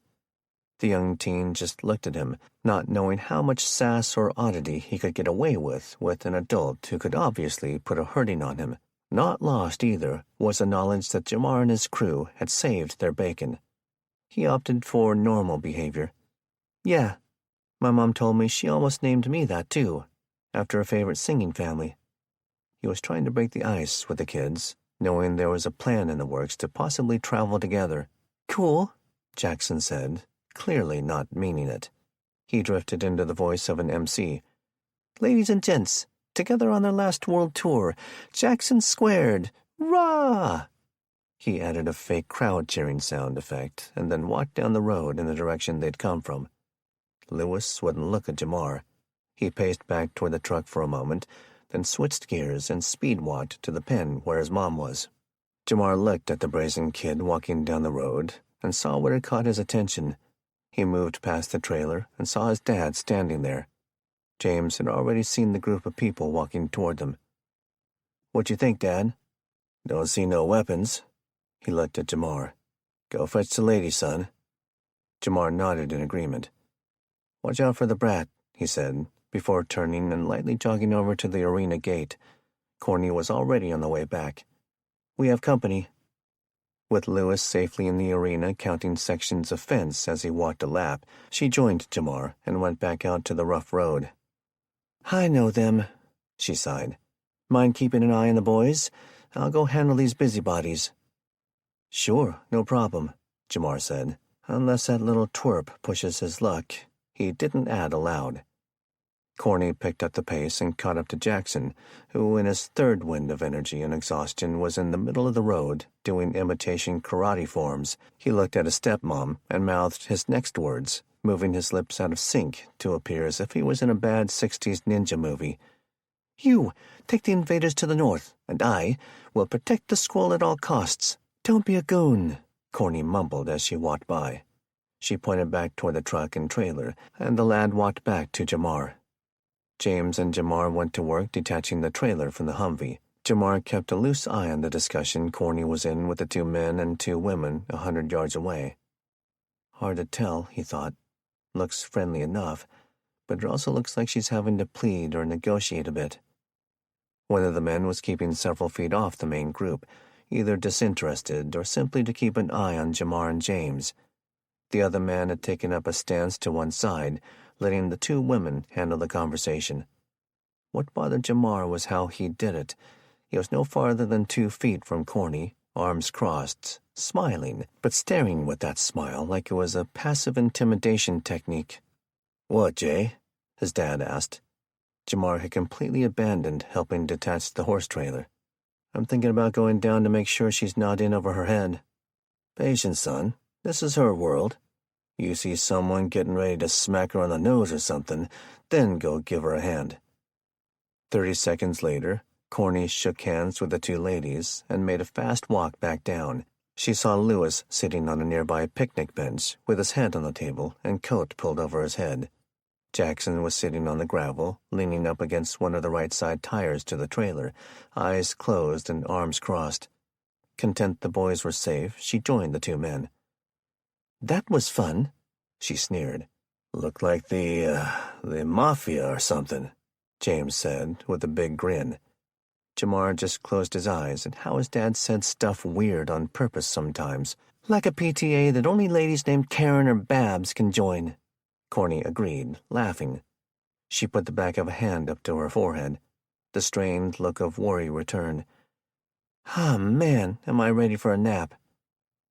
"Look, I think maybe we should stay until your wife gets back," Jamar said. She knew he was concerned about the people walking back into the large horse center nearby. "What, them? Nah, they're no problem. Now, if we camped here for several days, they might get crabby, but when I told them about Eduardo, they were pissed. He was liked by everyone, not to mention the best farrier in Bellevue. But I would appreciate a hand with the Belgians. I think the kids are getting a little tuckered." "The what?" James asked, a confused look on his face. "The draft horses," Corny said. "I've only been handling horses since I met Lydia. She's the lifelong horse gal. Don't worry, they're quite tame. I'm just scared to handle those 2 alone." "You and me both, Short Round," Jamar thought, shuddering at the memory of Duncan scaring the snot out of him. "Well, you know what we gotta do, son," James said. Jamar swallowed his fear and his pride. "I'll give you a hand." "Attaboy, Jay," his dad said as he slapped him on the back. "You need anything, I'll be right over there in the ambulance, sleeping." With the grin of a Cheshire cat, James Franklin went toward the next vehicle and hopped up into the passenger side seat. Corny caught Jamar gazing at the power lines over their heads. The towers holding them were hundreds of feet away in either direction. "Those run down into the neighborhood," she told him. "So does this trail under them." "This is a big trail for just horses and joggers." "Most of them are standard hiking trails," she explained. "This one has to be able to take trucks from the power company. Lydia'll be coming back from that direction." "It just comes out into the community at some random spot? It isn't a gate into the park or something?" "Water company has a tank and some equipment at the other end, but other than that, yeah." In a way, Jamar was glad his father had been there. Since he and Diana were insistent on staying with Ramona, James now had some area familiarization that attackers might not. An escape route, so to speak. "I think when Lydia gets back, we'll just drive out that way." He pointed. Then something caught his eye. "How many people do you think are already in the park?" The question made Corny stop from retrieving halters and lead ropes. I don't know." The security concern suddenly became very apparent. "Why?" "I just saw people cutting across the roadway down there." "Like 2 or 3? More like 15 or 20. Chapter 42. Spokane. Kenny knelt in the grass of Mrs. Park's front yard, feeling the change in the season. The sun was getting lower earlier, and the breeze that came with sunset held the fall crisp that he always associated with hunting season. I haven't even gone hunting in 4 seasons? Kenny put some thought into it and was embarrassed to realize it had been 5 years since his senior year in college. Sitting in the lawn under the royal blue sky, looking at his camouflage backpack and equipment, had let him slip into a few precious minutes of escape. Taylor had a high-quality, lightweight thru-hiker's backpack until just a few hours earlier, a beautiful turquoise color. She'd used some green spray paint on it, and after it dried, she rubbed it thoroughly in mud. The two of them had a decent collection of camp stoves and sleep systems to go with their 1-2-person ultralight tent. Pregnancy, children, and careers had kept them from hiking much, so the equipment was in new condition despite being a few years old. Together, and at her insistence, they had packed and unpacked the gear several times. What to do for clothing and food for the kids had become a priority. The repeated packing was in part about each getting to know the other's bag with familiarity. But it was also about learning what could be ditched, what could be crafted with a knife or hatchet and some cordage. The argument over where to go had become irrelevant. It would hurt nothing to have outdoor survival bags, even if they went to her friend's home. "Did you hear that?" Taylor asked, breaking his moment of solace. He immediately listened for a sick or injured child's crying. They were dead tired and sleeping on their own mattresses, placed on the home's living room floor. The broken front door on their house was going to keep them sleeping in the borrowed home, regardless of dealing with the emotional trauma of the break-in. Slowly, the sound of music reached his ears.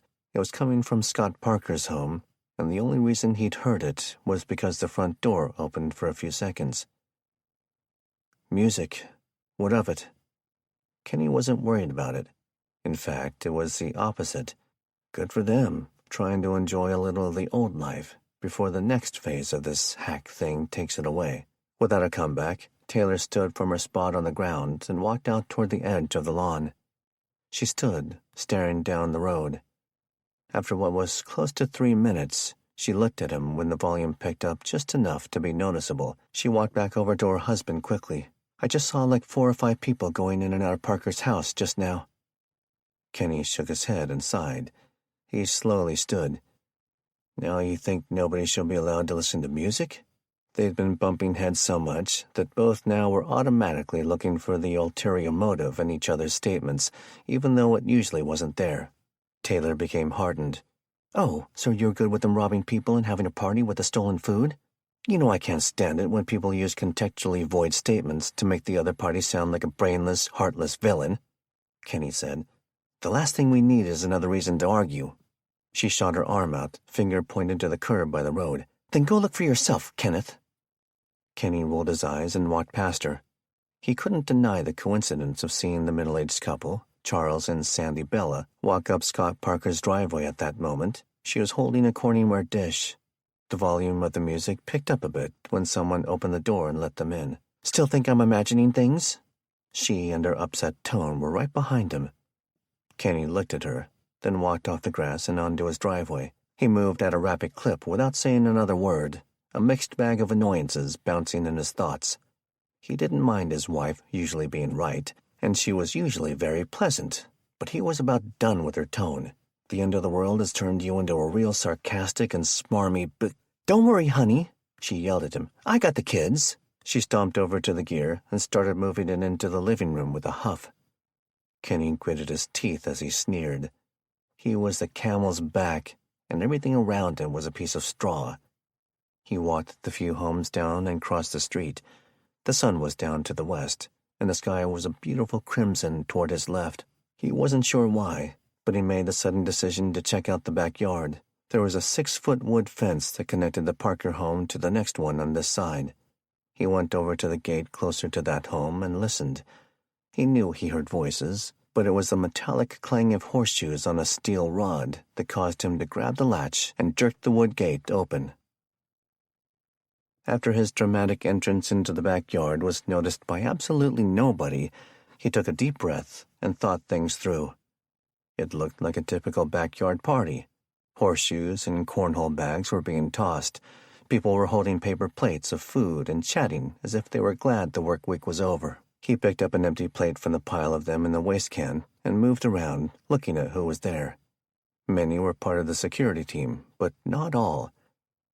"Excuse me," he said, as he passed a woman he'd never met at the backyard door into the house. He slipped in. The dining area and living room were packed with people, laughing and swapping stories. He slid into the kitchen to find a burger patty for his used plate and nearly ran into Scott Parker's back. Without a word, Kenny turned and walked out as casually as he could. He slipped into the recessed living room and nodded to a couple of people he recognized. Most people weren't eating anymore, so he set the paper plate down. Something about the man and woman he'd just passed caught his attention, so he pretended to look at the wall of family photos nearby. "I guess we'll have to agree to disagree," the man said. "I think it's a great idea." "You can't be serious," the woman choked out, trying to keep her voice low. "It's exactly like a social credit score. Who gets to decide the scores, and why?" "I think you're exaggerating." The man sounded calm, sure that his opinion was absolutely correct. "It's relevant because as this thing goes on, we need to know who to trust. If people are antisocial and not sharing their resources with the community as a whole, then they've earned a bad score as far as I'm concerned." There was something about the way the man said it that made Kevin hot. His temper had already been primed. The straws were piling up. What the hell kind of meeting did I miss? Kevin wondered. Or rather, wasn't invited to. "Then what do you think of this commitment team thing they're tossing around?" the woman asked the man. "Meh, we'll see. I personally think they should go kick some of these morons out of the neighborhood, not fight to make sure they stay." "Anthony Reddington," the woman said, "I never knew you were such a cold-hearted SOB. "What?" The man exuded fake sincerity. "I don't know most of these people. Why do I care if they're committed to staying in the neighborhood? What do you think about it?" "Sounds a bit—" The woman drifted off. A look of realization crossed her face. She looked at Kenny and caught him looking at her, which caused him to look back at the pictures. "I'd rather not say," she said in lower volume. The man leaned in a bit. "Why?" His curiosity was piqued. "Honestly, I just don't know if I should spill what I think to people anymore. What if those in charge don't like what I'm thinking? You just made it clear you think people should be kicked out of their own houses." Just as the man broke out in a mocking, roaring laughter, a new voice boomed from across the room. It had the pitch of a drunk who was in a foul mood. "Hey, what are you doing here?" The entire room went abysmally quiet, like the dead of deep space. Kenny slowly turned and saw Jim Severson standing near the front door, staring at him. Slowly, all heads in the room were looking directly at Kenny. Jim began to stumble over. He set a mostly empty bottle of tequila down on a low bookshelf and kept coming at Kenny. "De-escalate, Richardson," Kenny told himself, even as his pulse started to skyrocket. "You have a gun in open carry. He doesn't. This is a lose-lose." Was I not supposed to be? An inebriated Jim Severson got right up to his personal bubble. He hadn't spoken to the man, who was but a few years older, since the day Jim glared at Kenny from his tractor. Then he saw it, what Taylor had talked about. One eye was blue, the other on the brown side of hazel. His head began to flood to thoughts of the night of the attack. Just then Scott Parker showed up. He just started to say something to pacify the situation when Jim threw a haymaker that connected with the side of Kenny's head. Kenny staggered back into the wall of framed family photos with a thud. The drunk was already on him, a fistful of Kenny's shirt in his hand. He landed a glancing blow, but on the recoil to punch a third time, Scott wrapped his tall, lanky arm around Jim's. He and another man pulled the angry construction worker away. The room was filled with gasps, mostly, but one or two "Get him, Jimmy!" type comments had erupted. "You shouldn't be here," Scott said loudly to Kenny. Kenny put up a hand to his head and felt for blood. The spot he'd been slammed was hot, and he felt a bit dizzy. Jim continued to scream at full volume, telling Kenny what body part he was going to kick. Like Moses parting the sea, The crowd moved out of the way when Kenny slowly walked to the front door. Despite the dizziness, a few things were clear. Big plans for the neighborhood were underway, and Jim Severson, for some unknown reason, triggered an instant flashback memory to the night 4 intruders nearly killed him and his family. Chapter 43. Renton. Wade grabbed a decent nap in the same home he'd stolen the Civic from. He took a chance because he remembered the kibble bowl by the door. It was empty. The gray had turned light by the time he had parked back in the carport, so other than a little food and the trusty pistol that had taken 2 cartel members and 2 kids who couldn't shave yet, he took nothing in with him. His guts and his confidence told him that even if he ran into an old man, it would be a simple task. Once in the small home, the smell told him the truth. The old woman was starting to stink in a ripe way. "You weren't afraid of carbohydrates, were you?" he wondered. The woman defined morbid obesity. A near pharmacy level of prescription medications filled her bedside table. By his guess, she had passed very early on in the catastrophe, and her poodle had probably died of thirst 4 or 5 days after its bowl ran dry. He closed her bedroom door and sealed the edges with some tape, pressing a sheet from the hall closet under the gap in the door. After opening windows, but with the blinds and curtains shut to keep nosy friends at bay, he doused the house with Glade and lit a couple of candles. He made a few quick trips into the house with the bags and boxes of weapons, tech, incisor, and food. After a long meal and a good sleep, he decided to head out into the light rain before the gray had turned dark again. He took an M4 rifle and 2 full magazines, along with his Glock, but no other weapons. He wanted to get to an area he recalled was rampant with prostitution traffic back in the days he contracted for the gangs. To find Doughboy, first he needed to find criminals. As huge of a business as sex was in the old days, he imagined it would be a flooded market in the coming times. Women who swore they would never, suddenly would. The tiny wiener and stinky breath of a stranger was better than starving, or more to the point, watching one's kids starve. And, of course, the trade wouldn't be limited to just the fairer gender. Everyone had a flavor, and everyone's flavor matched someone else's taste. And at the end of the day, bartering was still easier than taking by force. As the experts always said, those who stole the goods with violence were in the game for the power, not the climax. He parked the old, faded blue Civic in the farthest corner of the seedy motel's lot that he could find. The locale was nestled just north of where Interstate Highway 5 intersected with the Regional Highway 99. Within a good swing of a softball bat of the motel was a truck dealer, a moving truck rental company, and a large unbranded warehouse with several dozen trailers parked at dozens of loading bays. If this spot were a TV show, it would be called Hooker Central. Wade laughed to himself. The lockdowns had created quite a problem for stranded truckers, which was quite an opportunity for dirty motels and women with starving kids. Wade watched the traffic until well past dark. He could tell that some of the men and women were rookies. The ones that dressed, walked, and talked like prostitutes on TV were the newbies. Finally, he saw 2 women join a trucker who had walked up to the back of the hotel from his rig a few hundred yards away. He had a military-style duffel bag on his shoulder. "I bet you're just paying with food for the load you're hauling that you never delivered, aren't you?" But the man and his goods weren't what caught his eye. The 2 prostitutes, both a bit older, met the trucker, and they exchanged greetings like they were friends meeting up in front of an Applebee's. But when they got out of their black Chevy Avalanche, 2 figures stayed in the vehicle smoking cigarettes. Bingo. One of the ladies took the bag back to the Chevy and opened the rear doors, returning several seconds later and handing it to him empty. Then the 3 went up the stairs outside the motel and disappeared into a room. Wade had a few choices.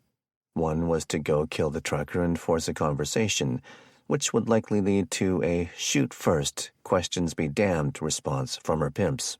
Another was to go talk to the pimps directly. But saying, "Hey, are you guys gangsters? I'm gangster too," in a walk-up conversation probably wouldn't fly either. Option 3 it is, he realized. The waiting began, and with John Q. Delivery Guy hiring 2 women every night, meant that the threesome probably had a routine, one limited only by the patience of the men protecting them. A full 55 minutes later, as soon as he saw signs of the three coming out of the motel room and headed toward the outer stairs, he left the Civic in the still corner and did a little quick jog over. He met them just as they got to the ground level. "Hey," Wade said, with the charisma he'd been known for in the days before prison. Though 50, the good-looking, fit killer was still something desirable to gaze at to most any promiscuous person who liked his flavor. "Hi," the taller, skinny lady greeted with a smile. The trucker flashed a look of both confusion and jealousy, not quite sure who the stranger was. I'll see you babes later," the greasy man said, eyeing Wade with suspicion. "What you looking for, baby?" the smaller, thicker lady asked. After running Lord knew how many cargo cars and cabooses on her freight train, Wade was a John who looked like a strong engine. Wade positioned himself to see their avalanche.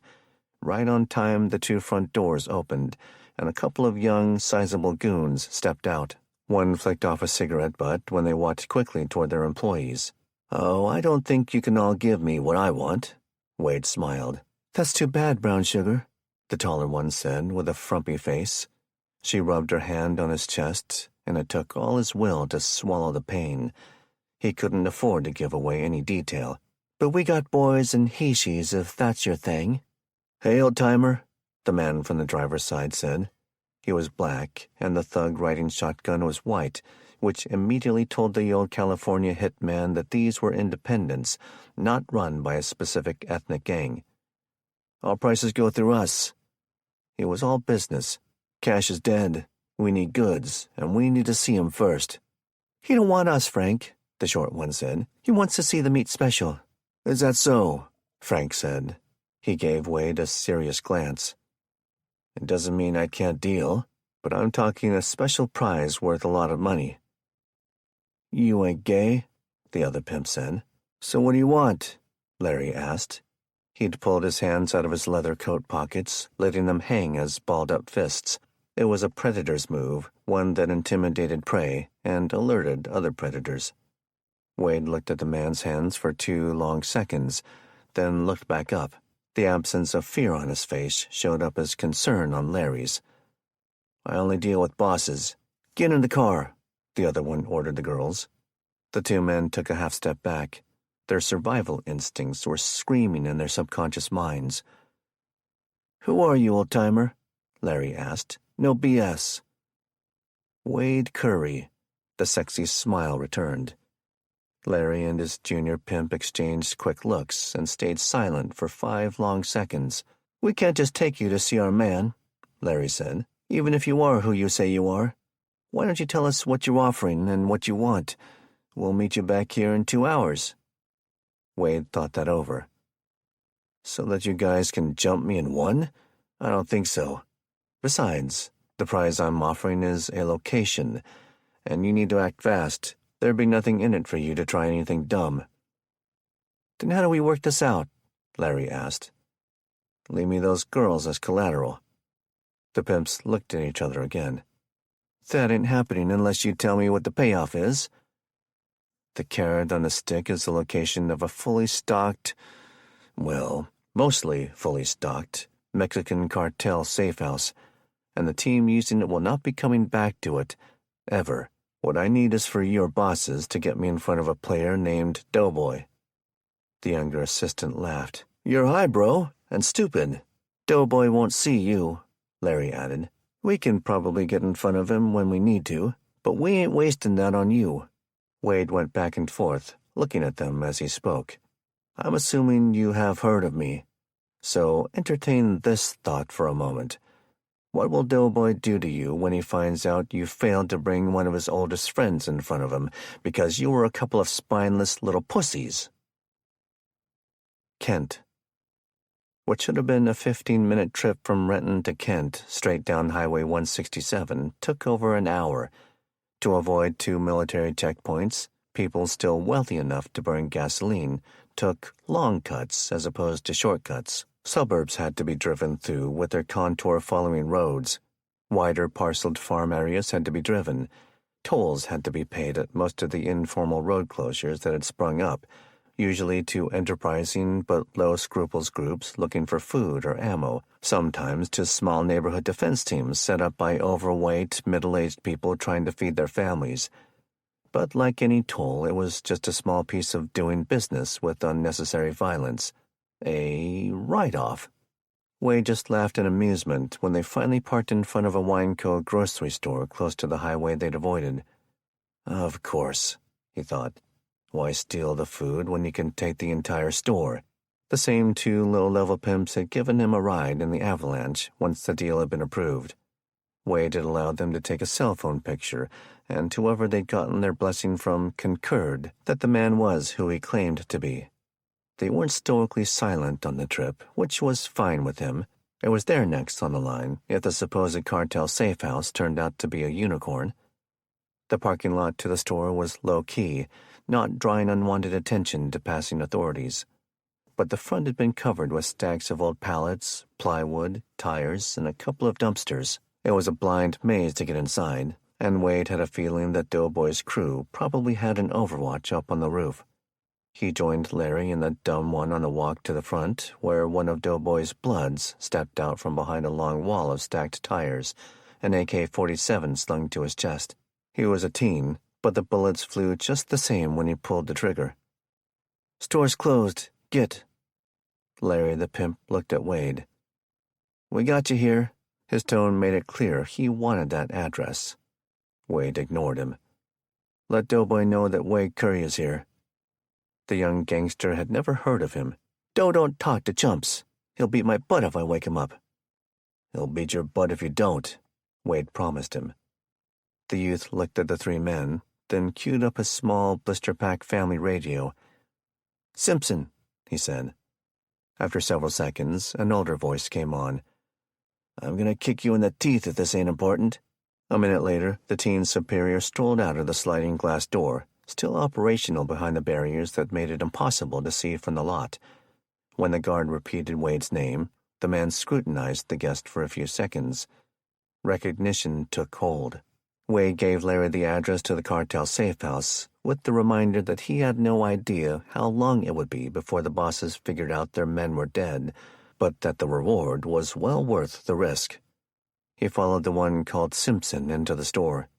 They'd figured out how to use the building's light timer.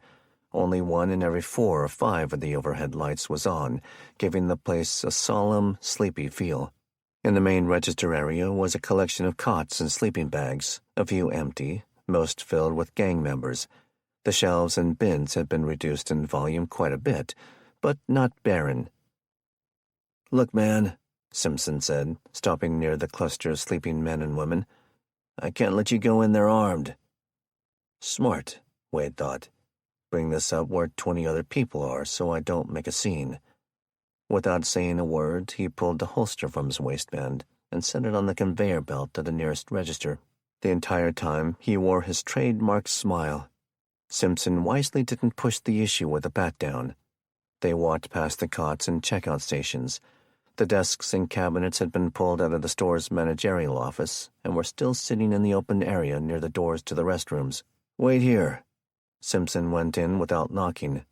Wade scanned around. He saw he was drawing the scrutiny of an awake man who was slowly walking the store. He figured the man must have heard Simpson on the radio, or even seen him escorting Wade, hence the glare and not a violent reaction. He could look down a long aisle from where he was standing. It appeared there was a large section of bins where people could fill bags to pay by weight, but it was easily 100 yards away. He hadn't grocery shopped in years, thanks to a stay at the Gray Bar Hotel, and had never heard of the chain. "Holy smokes," he heard a deep voice boom before breaking out in a coughing fit. Wade turned and saw one of his childhood friends wearing a near white beard under a much balder scalp than he remembered.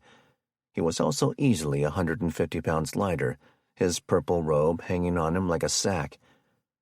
"They'll let anyone out of the joint nowadays." His grizzled face opened into a grin that was missing 2 teeth.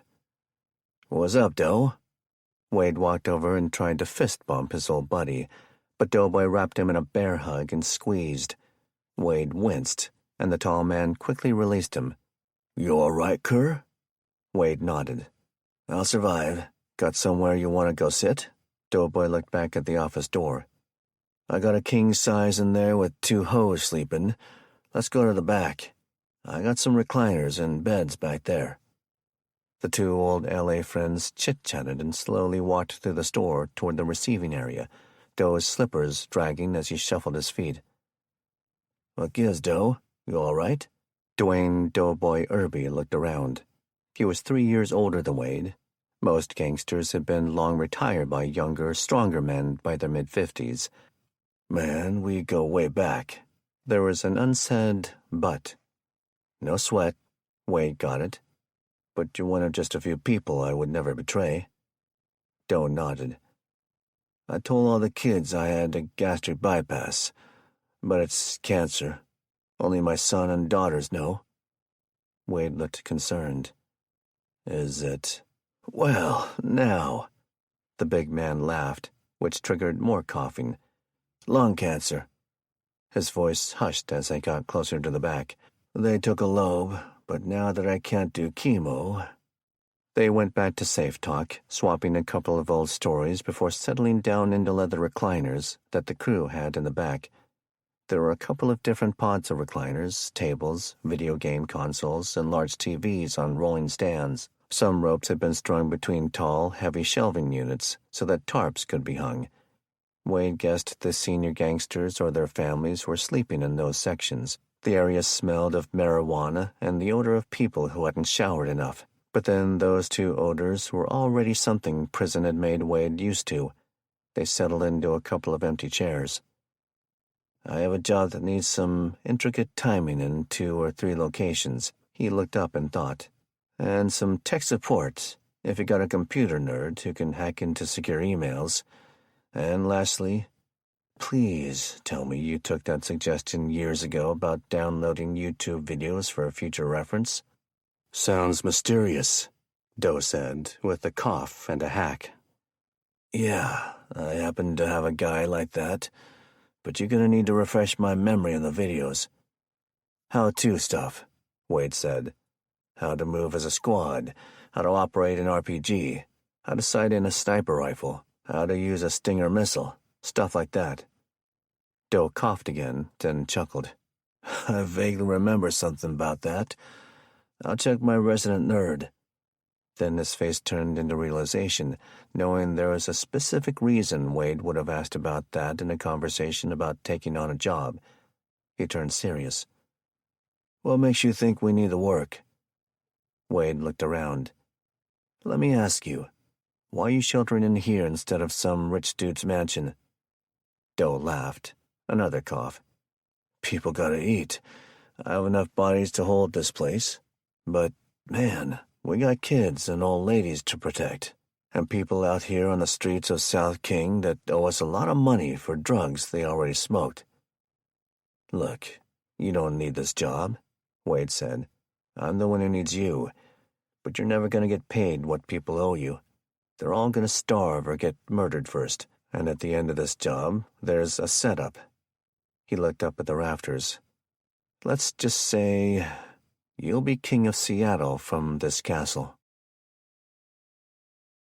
Chapter 44. Republic. Big Dog Baker sat behind the desk in the small office. Well over a century earlier, it was the mayor's house of the small town that started out as a gold mine trading post called Eureka. But when the town got a post office in 1898, the new name was chosen since there was already a place by that name in the postal system. Of course, the irony was thick and not lost on BD. The building was now the one-person police force's office, and he was using the owner's side of the desk, while the current mayor sat on the visiting side, begging him to stop. Mayor Vernon Moody, primarily the owner of the better of the 2 motels in the small city, was pleading with BD to not do what had been set up on the main street through town. "Please, Brian, we've known each other for, what, 40 years? 45? Even you couldn't stoop so low."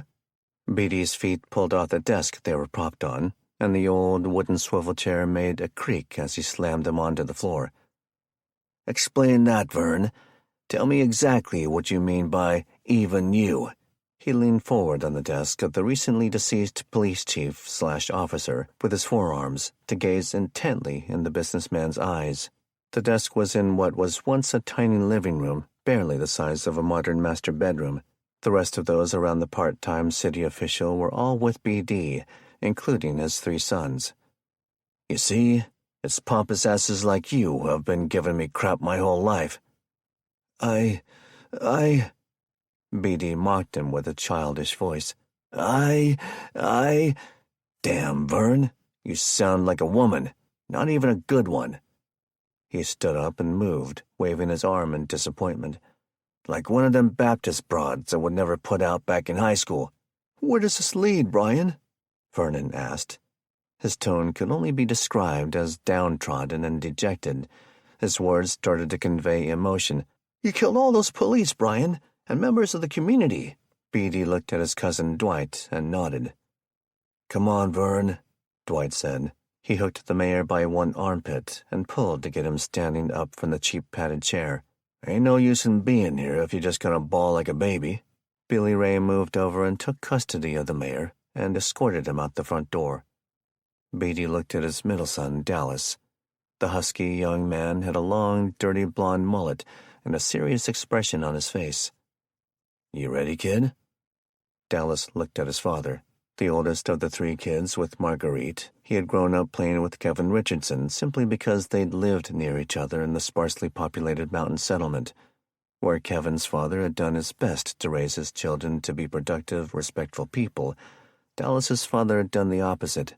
He was a case study in nature versus nurture, falling in line with his father's criminal dealings out of survival more than desire. The youngster nodded, the look on his face telling the truth. He was scared. "Then let's go," Beatty said with a loud clap. Soon the tiny office emptied to the cheers of 3 dozen of his family and friends. The north end of the one main street, Clark Avenue, was filled with folks who had been witness to his overwhelming victory over the police 2 nights earlier. Beatty placed himself into the middle of the crowd right next to Vernon Moody. The rest of his primary entourage was right behind him. There was a fervor as his most ardent supporters couldn't wait to see the show. The crowd walked south, passing the planning department and post office. 1 more block and they would be at what was the busiest intersection in town, where Highway 20 turned right onto Clark for its passage through the micro-city. 2 of the captured sheriff patrol cars were blocking access to the location from the west and south. In the intersection itself was the captured state patrol cruiser. Beatty's nephew Cody was along the edge of the supportive crowd. He started yelling the 3 broken syllables of the town's name, stoking a chant that took hold, and soon most people were yelling with ferocity, "Republic! Republic!" Beatty stopped shy of the patrol car. Though not part of the onslaught of machine gun fire Big Dog had aimed toward the volunteer posse, it was still pockmarked with bullet holes simply from the engagement that had led up to that moment. Beatty turned and eyed his son with suspicion, wondering if the boy had it in him to become a hardened man. Billy Ray obviously did. Even nephew Cody had proven himself, and he knew Seth would be a beta male to any woman that gave him some tail. But Dallas, he was the enigma, the one that Beatty had never been able to get a full read on. The kid had more than his share of trouble in his school years, but he lacked the resolve and confidence to make the hard decision deep inside. And BD was tired of wondering. "Get up here, kid," he ordered. He looked and he saw his other sons, his daughter Chloe and the Richardson girl he'd caught out back with Seth the night of the attack, were holding each other. Their faces were scared, afraid of the horrible reality they were about to witness. The sight reinforced his opinion of the fairer sex. He held up his hands, and it took several seconds to quiet his supporters down. Farther south on Clark Avenue, past the small diner, the body shop, and the 1-room law office, people lined the street. Some were in the open, others barely out of their shop doors. People from the residences flocked to the smaller intersections to gawk. In numbers, they could certainly quash the brazen threat right then and there. But like Dallas, Beatty knew they probably didn't have what it took in the heart. Dallas opened the rear door to the cruiser, and the smell of camp stove fuel permeated the air. The crowd hushed as he motioned for the mayor to get in. "Come on," he barely said. Vernon pled once more. "BD, this is insane. Whatever happened in the last few nights, it doesn't have to end this way." "Come on," Dallas yelled more loudly. Not the smartest kid in Ferry County, he still had a Ph.D. in avoiding his father's bad side. He just needed to get through the next few minutes. Billy Ray was behind Vernon and gave him a hard, one-handed shove in the back. "Please," he pled with Dallas. "You don't want to do this, son." "I ain't your son," Dallas yelled as he shoved the man onto the hard plastic prisoner bench and slammed the door shut. Mayor Moody was trapped in the rig, meant to be opened from only the outside. The floorboards in both front and rear were lined with tough plastic troughs, easy to pull out and rinse with a hose. They were filled with the stove gas from the cans taken right off the shelf of the small town's general store only an hour earlier. Vernon sat on the bench awkwardly, trying to keep his feet out of the pools of fuel. Billy Ray pulled a road flare out of his back pocket and handed it to his little brother. He had a smirk on his face, like he was about to win or lose a bet. "Make us proud, Dal." Dallas took the flare. It felt odd, to say the least, being asked to perform the most emotional act on earth for a non-psychopath in front of his father's fan club and the hundreds more who would forever judge him for it. Either way, the young man felt he was about to be damned. He took the plastic cover off and flipped it over, striking the flare's magnesium starter on the attached coarse sandpaper. It roared to life with a brilliant flash, and so did the crowd. The three-pronged chant of the town's name took off again, and this time Big Dog joined in. Dallas turned toward the broken front window, per some advice his older brother had given him earlier. "The fire will take its time," he smiled. "It'll make it fun to watch him beg as he sees it coming." Dallas felt his heart pounding in his ears, not wanting to kill the man, especially in the circumstances, but not wanting to disappoint his father or face his wrath either. He felt a lump in his throat as he tossed the flare in. It bounced off the rack between the seats that used to hold clipboards and other gear for the troopers. When it hit the pool of liquid, the front of the seat erupted in flame, which quickly set the other side of the floorboard ablaze. In the back, Vernon Moody's begging went from hollering pleas to the intense screams of a person who was about to die, no longer words, just sounds that people would never forget. Dallas felt the heat and stepped back, the twin nylon-padded seats quickly catching on fire. The heat was lapping at the sound-dampening padding on the ceiling seconds later. The flames began to rumble in the front, the car making an eerie jet stove roar. Dallas felt himself get turned by his father, who shook him by the shoulders and gave him a happy shove on the side of his head. "Attaboy, Dallas. I knew you were a man." Billy Ray had moved off through the crowd a few rows back to pay off 2 packs of cigarettes on the bet he lost to his cousin Cody. Nobody was paying attention when Seth Baker, his sister Chloe, and his girlfriend Kendra slipped up to the back of the car and opened the door. Seth grabbed the mayor and dragged him back out a split second before the car became fully involved in fire. Chapter 45. Bellevue. Ramona stood on her crutches after her tearful goodbye and watched her daughter join the others in the back of the medical Humvee. She was holding it in, ready to go dump her emotions into a box of tissue and a pillow when she had a chance to be alone. Years of police work had taught her how to compartmentalize. She waved Kevin over, who was back in his full uniform, just as Nelson was. Diana had made a more appropriately tearful goodbye with her 2 younger children, but was hovering near the open back of the rig to keep the painful farewell going. Charcoal was in the back, not sure of what was happening, but consoling the sad children. With no way to guarantee they could feed him, and Jamar worried about his parents' safety, they'd all agreed to keep the dog with Diana. The trailer couldn't possibly accommodate a 5th horse, not with 2 of them being massive American Belgians. Corny wasn't going to part with Lewis for the stressful trip, but the group didn't think it was a good idea for Lydia to ride alone. Despite Kevin being the most suited for the role, he and Nelson needed to be in uniform in the rig to help sell their legitimacy if they hit any checkpoints. That left Jamar. After making his sorrowful adieu with his parents, he and Kevin went back to the north end of the park to pick up the trailer and the other group.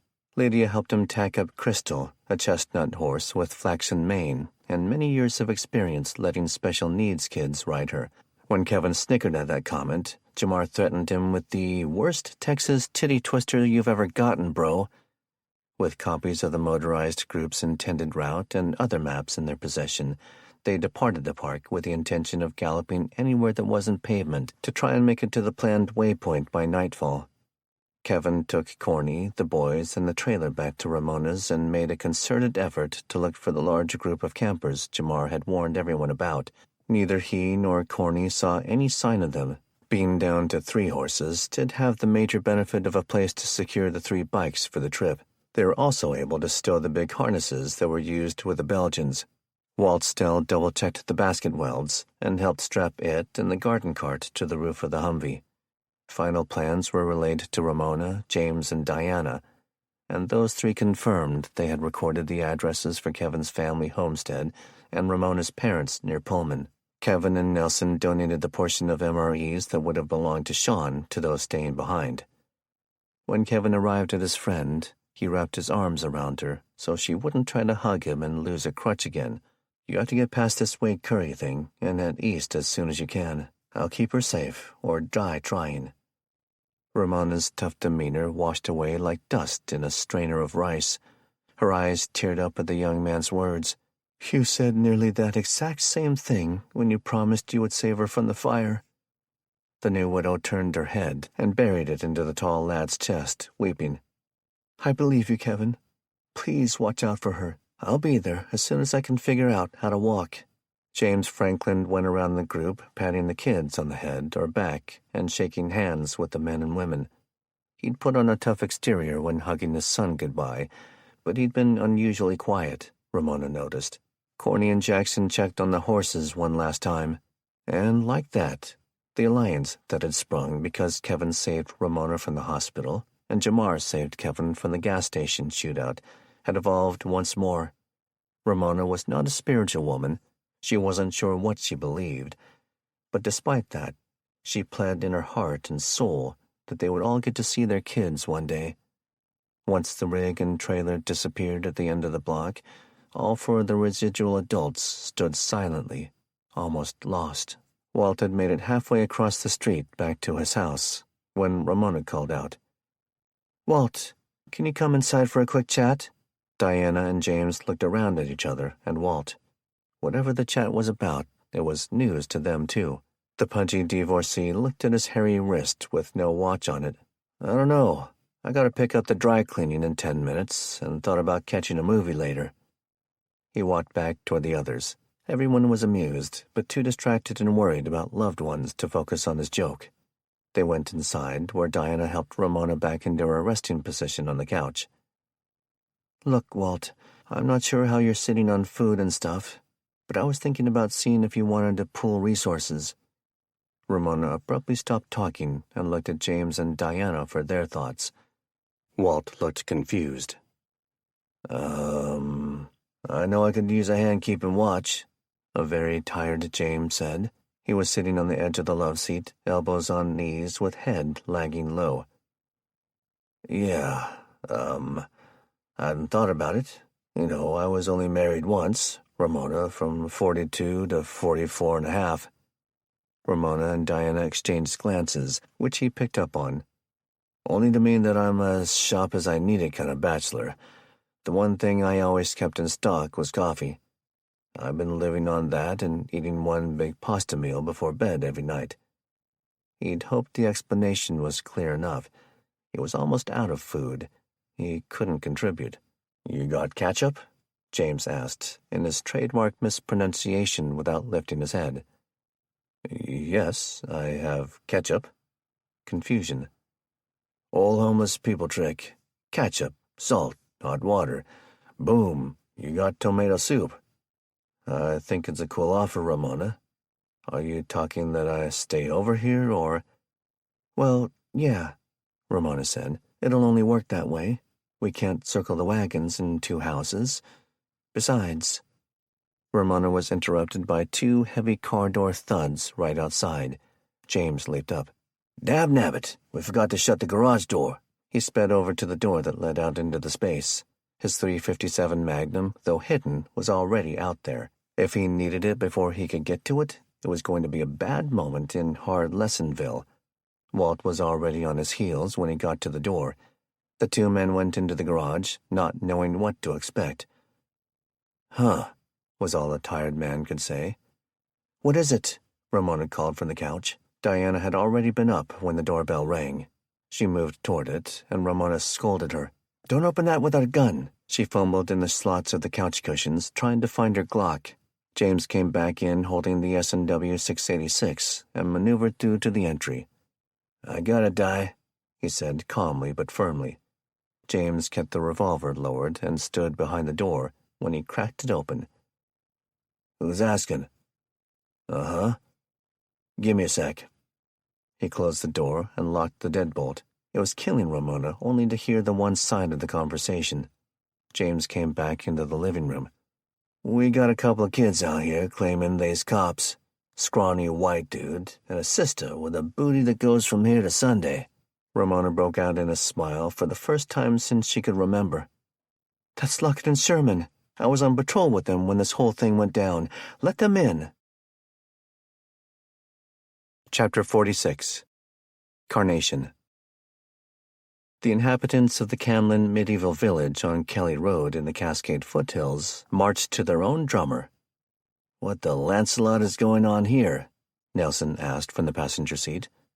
Kevin had turned the medical Humvee right off the forest road into the quaint facility. It was the first planned waypoint to wait for the horse team to show up. While having the fifth horse had been the biggest obvious factor in slowing down his trip, he'd been taught from childhood that there was never a wrong time to make the right decision. And aligning with the two horsewomen and their two children just felt right in his gut, despite the cost and time. He, Nelson, Jamar, and Lydia scoured the map for planned rally points, secondary points, and trying to set realistic goals. Each place had to be open enough to see for threats, big enough to accommodate them for a rest, and isolated enough to not draw too much attention. Next in the planning had come a communication system, spray-painted symbols not unlike what FEMA or CERT used after clearing collapsed buildings. Lastly, Nelson walked them all through the basics of what cops and soldiers called 360 security. When whoever got to a waypoint first, assumed to be the truck crew, had parked themselves, they needed to establish some method of looking in all directions for Murphy. It was his law that would most assuredly be followed in the form of a physical threat, a rogue group, a flat tire, a broken bone, or any other of 1,000 things that could go wrong. Kevin looked at his watch. We've only been on the road a little over an hour. He felt giddy about it. So far, so good. Getting started and making over 20 miles of progress quickly felt like a positive omen. While it didn't seem fast by old standards, they did have to go through one checkpoint, which had a long, disorganized line. Once past a belt of trees and undergrowth, the gravel parking area opened up quite a bit into the thick woods. There was another lot to the left, but he kept the right turn going to drive down the fur perimeter. There was better than 20 cars and trucks in the area. During the days before the hack, the location was a novelty. Now it was a working township. Kevin immediately understood Nellie's incredulous comment. Tucked into the woods were old English cottages and bigger buildings, crafted of stone and rough-hewn timber. The parts that were wood were painted in tan and brown trim, the shingles made of thick, overlapped cedar shakes. There were shops, a well house, a mill, and a large building that here in the 21st century brought in income as a working restaurant on weekends.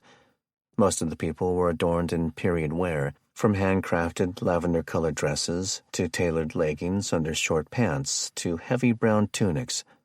Upon first scan, he only noticed the role players. A secondary look revealed some of the youth and children in normal attire. It's like medieval times without the trained stuntmen, Kevin clipped back. You ever been to one of them? Nelson asked, as Kevin hit the parking brake and let the diesel engine operate at normal RPM for several seconds before shutting down. Kevin gave him a look like he had an antenna growing off his forehead. Oh, I forgot I was talking to Opie Taylor for a second. Who? He shut the rig down. "Never mind," Nelson said as he exited the truck. "We're getting out," Kevin called back to Corny, Keith, and the kids in the back. Kevin helped everyone safely descend the back entrance over the tongue of the horse trailer, while Nelson went to go speak to a couple of men who were walking their way. "You have Lewis," Corny told Jackson. She headed to the side door to check on the horses. The teenager rolled his eyes but said nothing back to his stepmom. A wisecracker to adults, he was still respectful to his autistic stepbrother's feelings. "Come on, Lewis, let's go look at the weird fort." "Can we come?" Felicity said, holding Missy's hand. "Hold up, guys," Kevin said. "Let us talk to these guys first."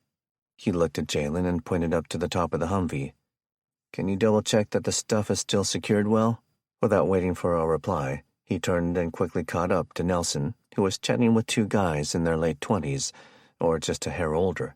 Both were in a mixed match of modern and medieval clothing and were carrying hunting rifles slung to one shoulder. "What's up? I'm Kevin," he said as soon as he got to them. The vibe was weary, tired, cautious, but not rude. "What's up?" the taller of the two said. He was a hair over 6 feet, not quite eye level with Kevin. The other was much shorter, with full red hair and a bit of confidence. Both sported beards, but ironically, it was a short one that looked more menacing. "I was just telling them we need to park and wait for a few hours," Nelson said. The men had been scanning actively, and the presence of the kids had seemed to calm them. As the conversation unfolded, they had watched Corny remove the pedal bike and unload the 3 horses. She tied them to the tongue of the trailer with short leads and placed big silicone bowls of water out for them. "Look, the first sign something's not on the up and up, you're out of here," the shorter one said. "We already have issues," the taller one added, which earned a harsh look from his friend. Always the cop, Nelson had to know more. "With whom? Neighbors?" The one who'd spilled the beans looked at the tactical leprechaun next to him, who took over. He looked over their state guard uniforms suspiciously. "No offense, but we don't know you guys." Kevin wanted to bring the mood back up. "Do you mind if these kids back here check out your... whatever this is?" "As long as one of your adults is with them," the shorter one said. "This is an active camp. The tourist days are over." "So this was like, what? A Renaissance fair or something?" Nelson asked. "Just an escape," the tall one said, "for people to see what it was like 700 years ago in England. When the hack hit and people started tearing up the cities, all the employees and actors kind of just came in. We're already used to cooking by fire and fetching water from the stream down below every weekend, so it wasn't a far stretch to us." "We'll watch our kids," Kevin said, "and stay out of your way." Kevin walked with Missy, Jalen, Felicity, Jackson, and Lewis through the small collection of huts and cottages. Keith was trailing behind them, in a foul mood because Kevin made him come along and get some fresh air. Nelson had agreed to take their first unofficial shift to watch the road from the tree line near the parking area. Corny announced she was going to try for a nap, having not cut up but a handful of Z's in the last 2 evenings. As they slowly strolled through, they passed an outdoor seating area, which looked like the space in front could be used for plays or reenactment theater. The trails were bordered with smooth stones from the creek, the walking surface kept weed-free and made of beautiful pea gravel. Occasionally, a smaller open-sided structure presented itself, usually for things like keeping firewood dry or using traditional tools to make boards out of logs. Several modern tents with pop-up canopies and tarps were intermixed, as the reenactment world had been put on hold for practical survival. Still, Kevin kept wondering why some of the people staying there were still in their replica garb. The kids were slowly getting bored and pulled away from him. He was about to say something when a young woman's playful laughter caught his ears. He turned back and saw Keith laughing and flirting with a woman in her early 20s. He went back to them, and his brother shot him an angry look. "Go away, little brother," Keith said. The woman giggled, which made her septum-piercing bounce. "Hi, I'm Katrina." She put a tattooed hand out for Kevin. He tried to shake it, but she pulled it back. "You're supposed to kiss it, silly." "Forgive him," Keith said. "The army took away his common sense and his sense of humor." Kevin gave her a simple, polite smile. "Pleased to meet you." He pointed with a head nod toward his brother. Let's go." "No," Keith said.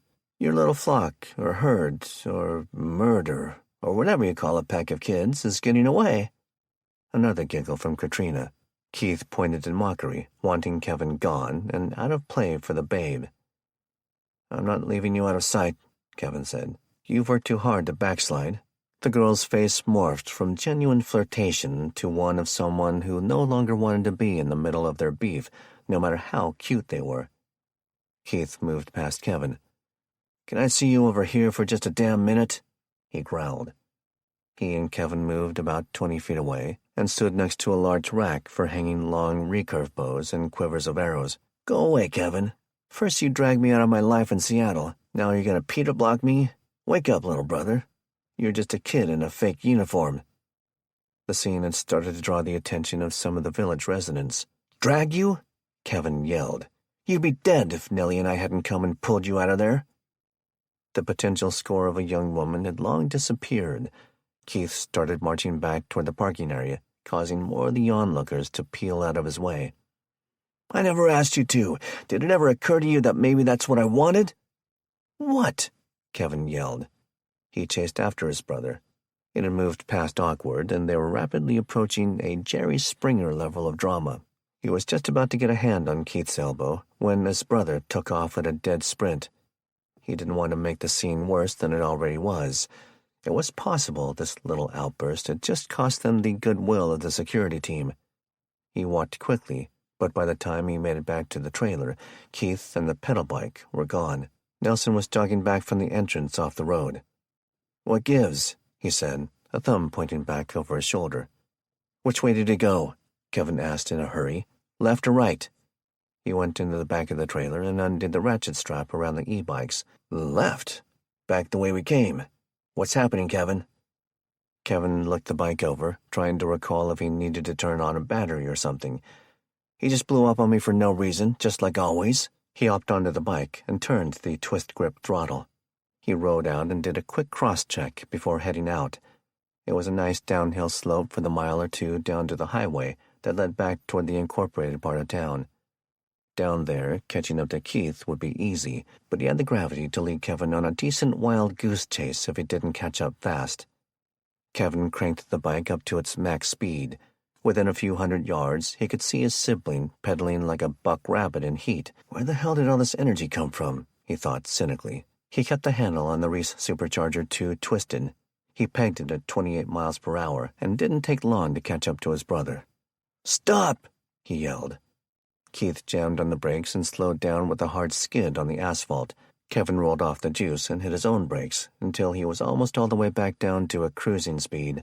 He did a quick check over his left shoulder to prepare for turning around when he jerked his head back. As Keith came sailing by at a high rate, he took his feet off the pedals and kicked Kevin hard on his left hip. Kevin and the Reese went sailing into the culvert, which had a nice downhill stream of storm water in it. Kevin let out a loud oof as he knocked his wind out, hitting the slope across the ditch. He banged up his hands and right knee as he and the bike went for a tumble. He groaned in pain, feeling the impact. His gut ached as he tried to catch his breath. It took him a good 2 minutes to get up. When he did, he looked down the woodsy road until it disappeared around a curve a few hundred yards away. Keith was a ghost. He felt his anger evolving into a bit of pity, but mostly sorrow. Why, Keith? After all that work for the last several days, why? Though he wasn't about to cry, he was desperately sad and depressed. For himself, for Keith, and especially his mother. Once again, she would forever blame him for the loss of a child.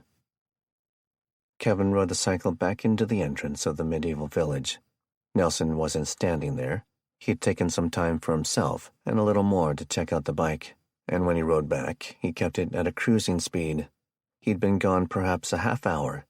He steered to the right, and Nelson and Corny were there with the 2 security guys he'd met earlier. They had a worried look, and Corny was cinching a saddle onto Coral, the mother chestnut to Crystal, which Jamar was riding. Corny flashed laser beams and lightning bolts at Kevin when she saw him. "The kids are missing!" Chapter 47. Spokane. Kenny Richardson went for a long walk the night before. Everything had piled up in his mind, the slight of not being invited to the shindig, getting punched twice before he could react, and, worst of all, Taylor was right about something hinky going on. But above all else, he'd had a flashback to that awful night.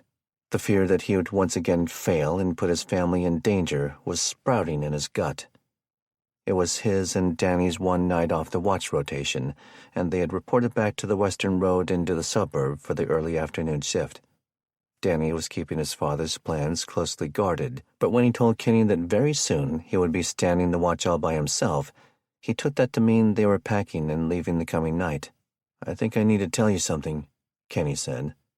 The younger man snickered. "Like why your wife gave you the goose egg last night?" Kenny's face soured. He leaned forward on the bench in the small cut-out fighting hole and looked in every direction. "I won't lie. Taylor and I have hit a rough patch, and to salt the wound, she's usually right. She's just so—" He clammed up and shook his head. "But she noticed something, and to prove her wrong, I went over to Parker's house last night. They were having some sort of potluck, dang near a party, I'd say." Danny's blood boiled. "What? With all the donated food? That's such BS, man." Kenny waited for the lad's instinctive gripe session to end. "That's not all. I snuck in and overheard some stuff about some sort of social scoring system." Danny stood up and balled his fists. "And a commitment committee that will go around and try to keep people from leaving." Danny put one foot on the edge of the lawn and was about to thrust himself up from the trench. "I'm gonna go—" No, hold up. There's more."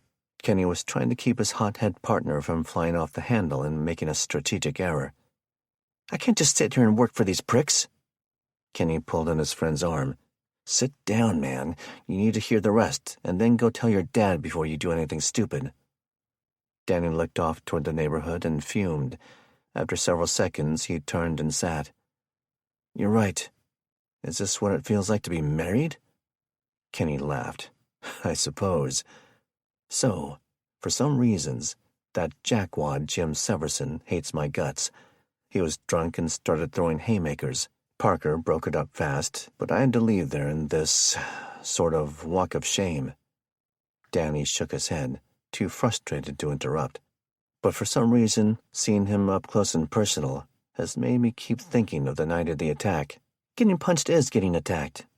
"More than that," Kenny countered. "Something about him specifically. It makes me wish I had taken pictures of the people I killed, something I specifically did not do to keep someone who came looking for them from finding out. Didn't you say you collected their wallets and such?" "I buried it in my crawlspace. The odds of someone finding that versus my phone are practically zero." "Right, but maybe there's a driver's license in there or something." Kenny sat down at the small octagonal dining table in his own home, the foundation dirt spilling off the plastic bag. Taylor was in the garage. She'd dumped all the Christmas ornaments and decorations on the floor of the spare bedroom and began to fill the plastic totes with every morsel of food in the house. Other potentially useful supplies were finding travel homes too, from tissue paper to hand sanitizer. He was trying to keep an eye on Dylan in the high chair next to him, who was dry gnawing an oat and dehydrated fruit cereal they'd claimed from Mrs. Park's house. Sierra was working diligently in a coloring book across the table. He opened the bag and the second one on the inside. His blood pressure crept up as he pulled out a few wallets, watches, 2 cigarette lighters, a money clip with $4, and a few cheap pieces of jewelry. He pulled open one of the wallets and flipped through it. The feeling was odd, dirty, like he was a criminal, a murderer. In his mind, the conscience was in a tug-of-war, reminding him he'd done nothing wrong. He looked at the picture on the driver's license. "You're the filth who tried to rape my wife." His face turned to a bitter frown, and he dropped the ID. He repeated the process, not caring about the debit cards, scraps of paper, or occasional photo. He found the card for the man from the front door and took a nice, long look. He stood and retrieved his phone from the kitchen counter, opening the magnifying app. He scrutinized the picture on the license. There was something about it. Maybe the eyes? Are they... He closed his eyes, his mind racing 100 miles per hour. Did he have 2 different colored eyes? He looked at the license once more. And there it was, not on the picture, but the data. Eye color, blue/brown. Who are you? He read the name and felt an angry, chilly wave overcome his every sense. His busy mind went in several directions, and it took the shaking table and Sierra talking to him for him to snap out of it. He'd set the license down, planted his elbows on the table, and began to wring his hands together in rage. "Daddy, stop! You're messing me up!" the toddler complained about her coloring. Kenny looked at her and sucked in a breath without knowing his rage had caused him to stop breathing. "Sorry," he said, as he leaped out of the chair and practically ran to the garage. He had a seething air about him when he opened the door. "I need you to talk me down, Tay." "What?" she yelled. But it wasn't from anger, it was from deep surprise. She'd only ever seen him this way once, when they were dating and his best friend had been put into the hospital from a bar fight. Kenny paced back and forth, one hand rubbing the back of his hair, the other resting on the pistol on his hip. They're behind it!" he screamed. Taylor rushed past her husband and hit the garage door button on the wall to keep his yelling from traveling out to probing ears. "Who is behind what?" I'm gonna..." He couldn't bring himself to say kill them, but it was on the tip of his tongue. He took a deep breath. "Who?" Taylor yelled in desperation. "Did what?" "You were more right than you ever knew. One of the guys I killed was related to the Severinsons." Kenny waited until well after dark. Taking the longer route away from the Parker and Severson homes, he briskly walked across a small community to go to Danny and Dustin Emmert's house. Most houses were well lit, people doing anything they could to deter their neighbors from trying to break in and steal. Kenny understood. His own view on electricity had been to drive it like he stole it and worry about the bill should that day ever come. And it was due to the backlighting from houses down the street that he saw a pair of heads outlined in an older model Ford Explorer. He stopped walking and took a knee behind a car in someone's driveway. The SUV was parked silently in front of a home 2 buildings away, and he had only had 5 houses left to get to the Emmert home. Are they being watched? Kenny wondered. Calm your kittens, dummy. That could be anyone out there trying to have a private conversation. He watched a bit longer, and the shapes barely moved. Finally, one made a motion that gave him the impression he might be leaning his head against the doorframe. Reminds me of the stakeouts on cop movies, he joked to himself. Then he stopped thinking it was funny. It is a stakeout. They're going to stop Danny's family from leaving. Chapter 48. Carnation. Jamar kept standing in his stirrups in short bursts, trying to ease the growing discomfort in his larger set of cheeks. He was fit and limber from years of taekwondo, but that meant little to the saddle newbie's wear and tear on the posterior. "This takes some getting used to, doesn't it?" he said. He was loosening his pants, glad that Lydia had advised him to wear his heavy work boots with a heel, not his running shoes. The heel had kept his foot in the safe side of the stirrup several times as he fidgeted. As he was told earlier, Crystal was being very patient with him, taking her cues from Lydia and Coda, without Jamar even realizing it. Lydia brought Coda to a stop, a bit shy of the intersection up ahead. They were traveling on a country road. The route had not afforded many opportunities for more than a walking pace. She pulled the freezer bag marked Day 1 from her inner vest pocket. All the planned legs had been stored in separate bags in her backpack. They had no saddlebags for the horses, with the loss of their best gear in the fire. Each day's travel gear, food, and water came down to what the humans could carry. The first leg, where the horses could eat grass and drink rainwater right on the side of the road, wasn't the worry. Later, in the heavy forest, they would have to be methodical about the other group staging small caches for them along the way. It was just one more reason they'd worked out a communication system with spray paint. "They turned left here, against Kevin's plans," Lydia said, looking to and from the map to the stop sign ahead. There was a double arrow painted on it, a hunter orange one with a white one aligned with it. "I think he or Nelson figured out that the plan he printed from the internet map for hikers is designed to keep people off highways, even when it adds time and miles." Crystal stopped and snorted next to Coda. "Is the duress icon there?" He was given a dark blue Seattle police ball cap to use by Ramona. The evening before, while making the final plans with the group, He used a Sharpie to darken out the silver embroidery. He adjusted the cap, thankful the mild occasional sprinkling didn't require donning their raincoats. "I don't see it." If the lead group left a triangle with a dot in it in hot pink paint, it was a warning. "I don't either, but you can see the bridge they used to get over the Snoqualmie just across that field. Then it was a straight shot down the highway. Hardly anybody is driving now. I say let's take the same route and shave an hour. Plus we can gallop the horses for a minute or two crossing this pasture. Let them grab a drink from the river." "You're the boss," Jamar concurred. The pair and their mounts made quick time, and the horses appreciated a chance to let the humans off their backs and get some water and rest. Jamar left Lydia and went up the short slope from the field and river's edge to check out the bridge. The view was stunning, as if the world were just fine. Mostly flat farms painted the scene, with the dark green river breaking out and just a few rapids north of the bridge. It cut in several sharp curves through the area, creating a snake-like waterway that allowed a variety of trees and bushes to thrive on the banks. He figured the river to be just over 100 feet wide in most spots.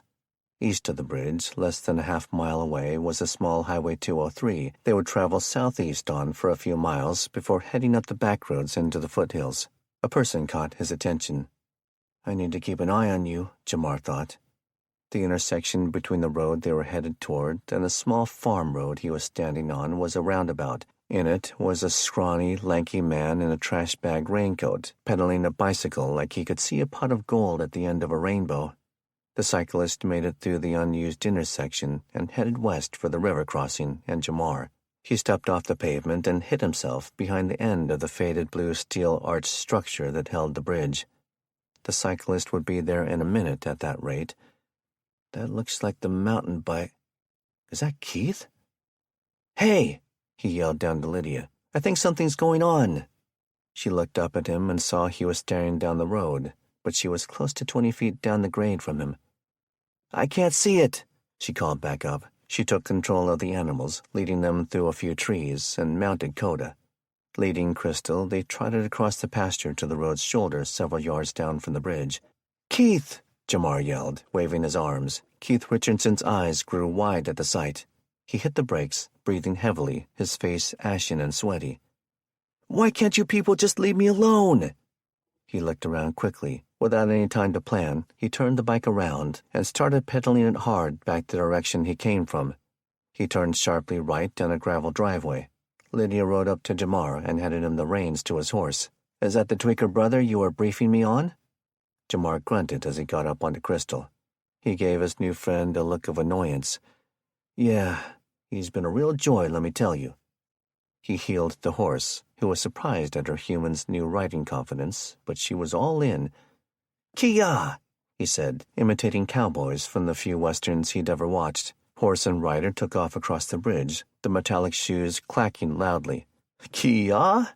Lydia repeated, laughing at the city slicker. "Coda," she called with a specific tone and a specific set of mouth and tongue clicks.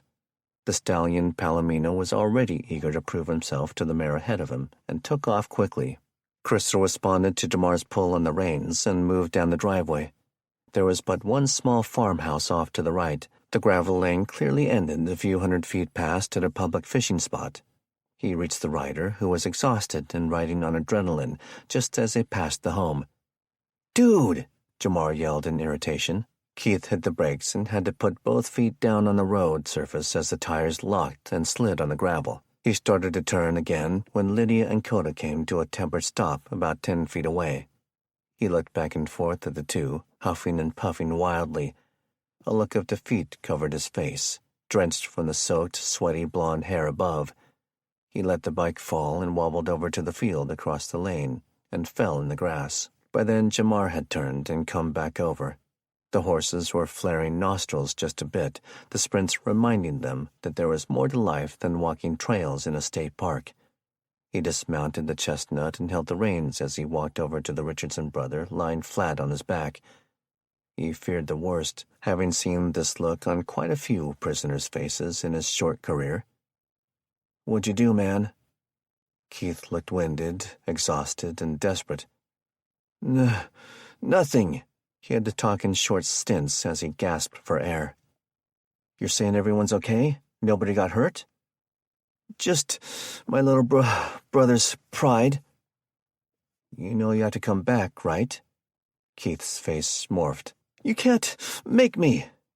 That made Jamar smile and laugh. That's funny. Jamar walked Crystal over to his partner. He pulled his backpack off and started to fish through a side pocket. You do know I used to be a prison guard, right? I'm pretty sure I could make you dance like Pinocchio if I wanted to. Lydia walked her horse around the pair to watch the show. Jamar removed a set of handcuffs and stood up. Keith saw them, and his anger evolved to desperation. Please, Jamar! I don't get it, Jamar said back, his voice elevated as he started to get upset by the unnecessary antics. What's the problem? Keith shook his head and rolled up to one elbow. He glared at Jamar. I can't go back. You don't understand. I need to pay for it. For what? Lydia asked, hoping that she would seem to be the impartial voice. For my secret, Keith cried. For what I did. Chapter 49. Camlin Medieval Village. Where are my kids, Kevin? Corny asked with venom, though she didn't break her pace on tacking up Coral. They were safely in the village, just a couple of... He thought about it, and his tone became less defensive, a tinge of humility. When I went after Keith. Look, the stout redhead security member said. I'm sure they're safe. There's some trails down to the creek that continue upstream for a way. He looked to his taller buddy. Nelson picked up the slightest of glances. The ex-cop and bar owner sniffed a half-truth. Sure, we'll grab a couple of the older teens in our group and guide you guys up the trails. I'm not waiting on you guys, Corny said. She was adjusting the stirrups on the older, less used saddle for her Asian legs. Kevin was still sore from his wreck. He gave the bike a better look over, preparing to go out too. Here, the tall guy said, handing over 2 cheap Baofeng radios with longer whip antennas. I'm Kale. Chip, the redhead said. Nelson, Nellie said, taking them. Corny mounted her horse, and he handed one up to her, which she put inside her raincoat. The stream is south of the village? Corny asked Kale impatiently. He nodded, and she gave Coral a squeeze with her knees and a few click signals to get her headed directly across the lot and up the primary path. Make a hole, she yelled as she rode up the walkway with zero cares given. I'm heading up this road farther, Kevin announced. Hold up, prep the other bike, Nelson ordered. He looked at Chip. You shot him a look, he said, pointing. Just saying that out loud made them do it again. What are you not saying? The man sighed.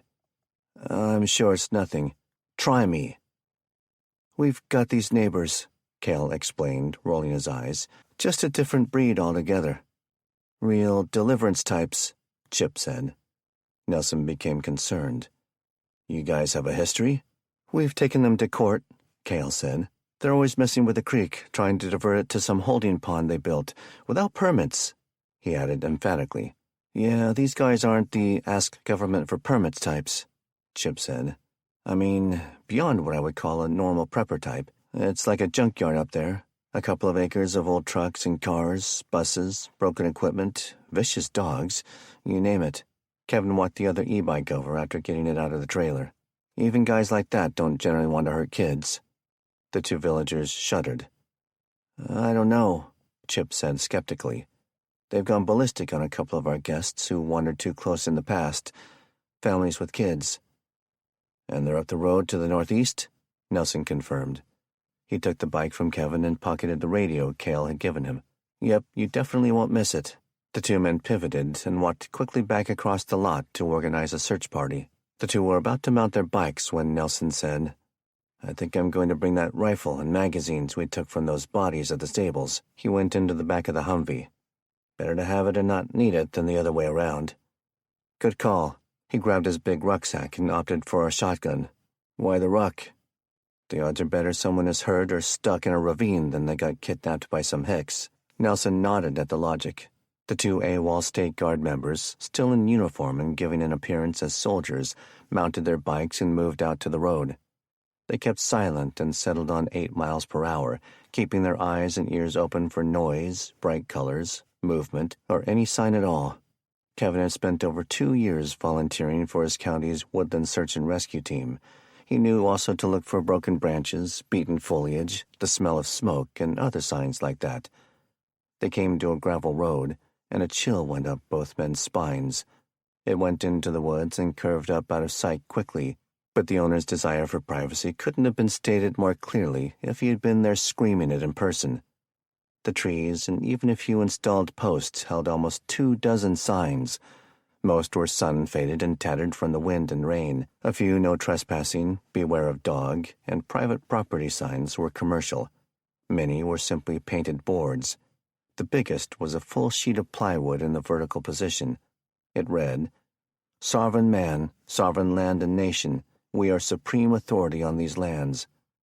Another said, "Self-appointed, self-elected sheriff." Yet another gave UPS drivers permission to proceed, but warned Amazon drivers to keep out.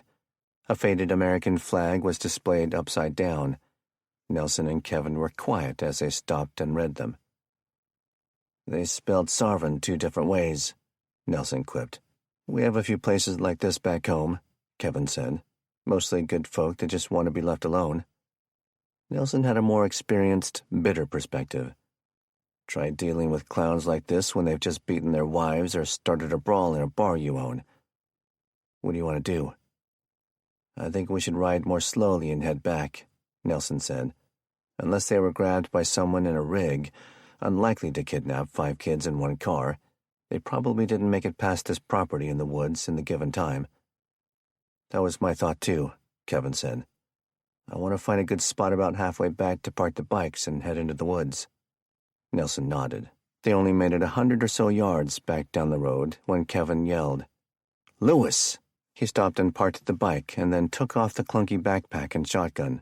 He could see the Spectrum teenager moving with purpose, counting trees and mumbling. The youth looked at him, then quickly looked down, but started heading toward Kevin. Nelson joined him after moving the 2 bikes to the shoulder.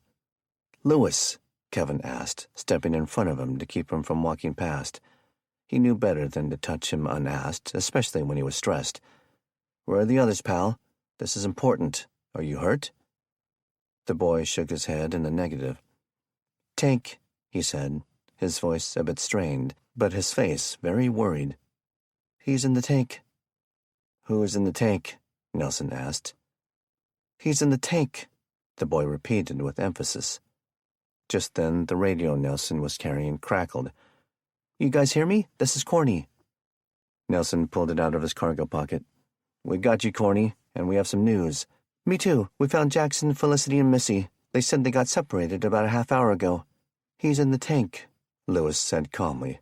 "We just found Lewis," Nelson said. He and Kevin looked at each other, then to the boy who had been trying to communicate. The radio was silent for 3 seconds. "Then where's Jalen?" Corny asked. Chapter 50. Spokane.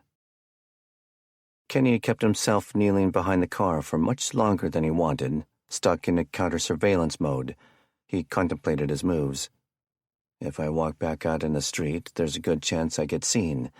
I can try to slip around this house, but how do I go approach Danny's family without getting shot? If he told his dad what I learned, then he's most likely on alert already, but maybe he knows about these guys watching." All the possibilities were only serving to bog him down more. Then a sudden worry hit him like an old jalopy at the county fair destruction derby. What if they were watching me too? The thought that another team was in the shadows watching him watch them nearly froze him. Or it suddenly hit him they could be outside his home, his family at their mercy while he was out playing what if in someone's driveway. What if I slipped out before they got there? The sound of an engine starting up broke the silence of the still night. It was muffled, but close. He looked back out around the car. The heads inside were more alert. They noticed it too. The light coming from around the neighborhood revealed the dark Emmert home garage door opening. The engine noise became more pronounced. They must have moved a few things around in the shop so they could pack up in private. A red glow emitted from the dark garage when someone stepped on the brakes to put the truck into drive. The Ford Explorer with 2 people inside started up, completely interrupting the calm of the night. Its lights came on and the rig zoomed ahead. At the same moment, a second vehicle's headlights came on from down the street past the house.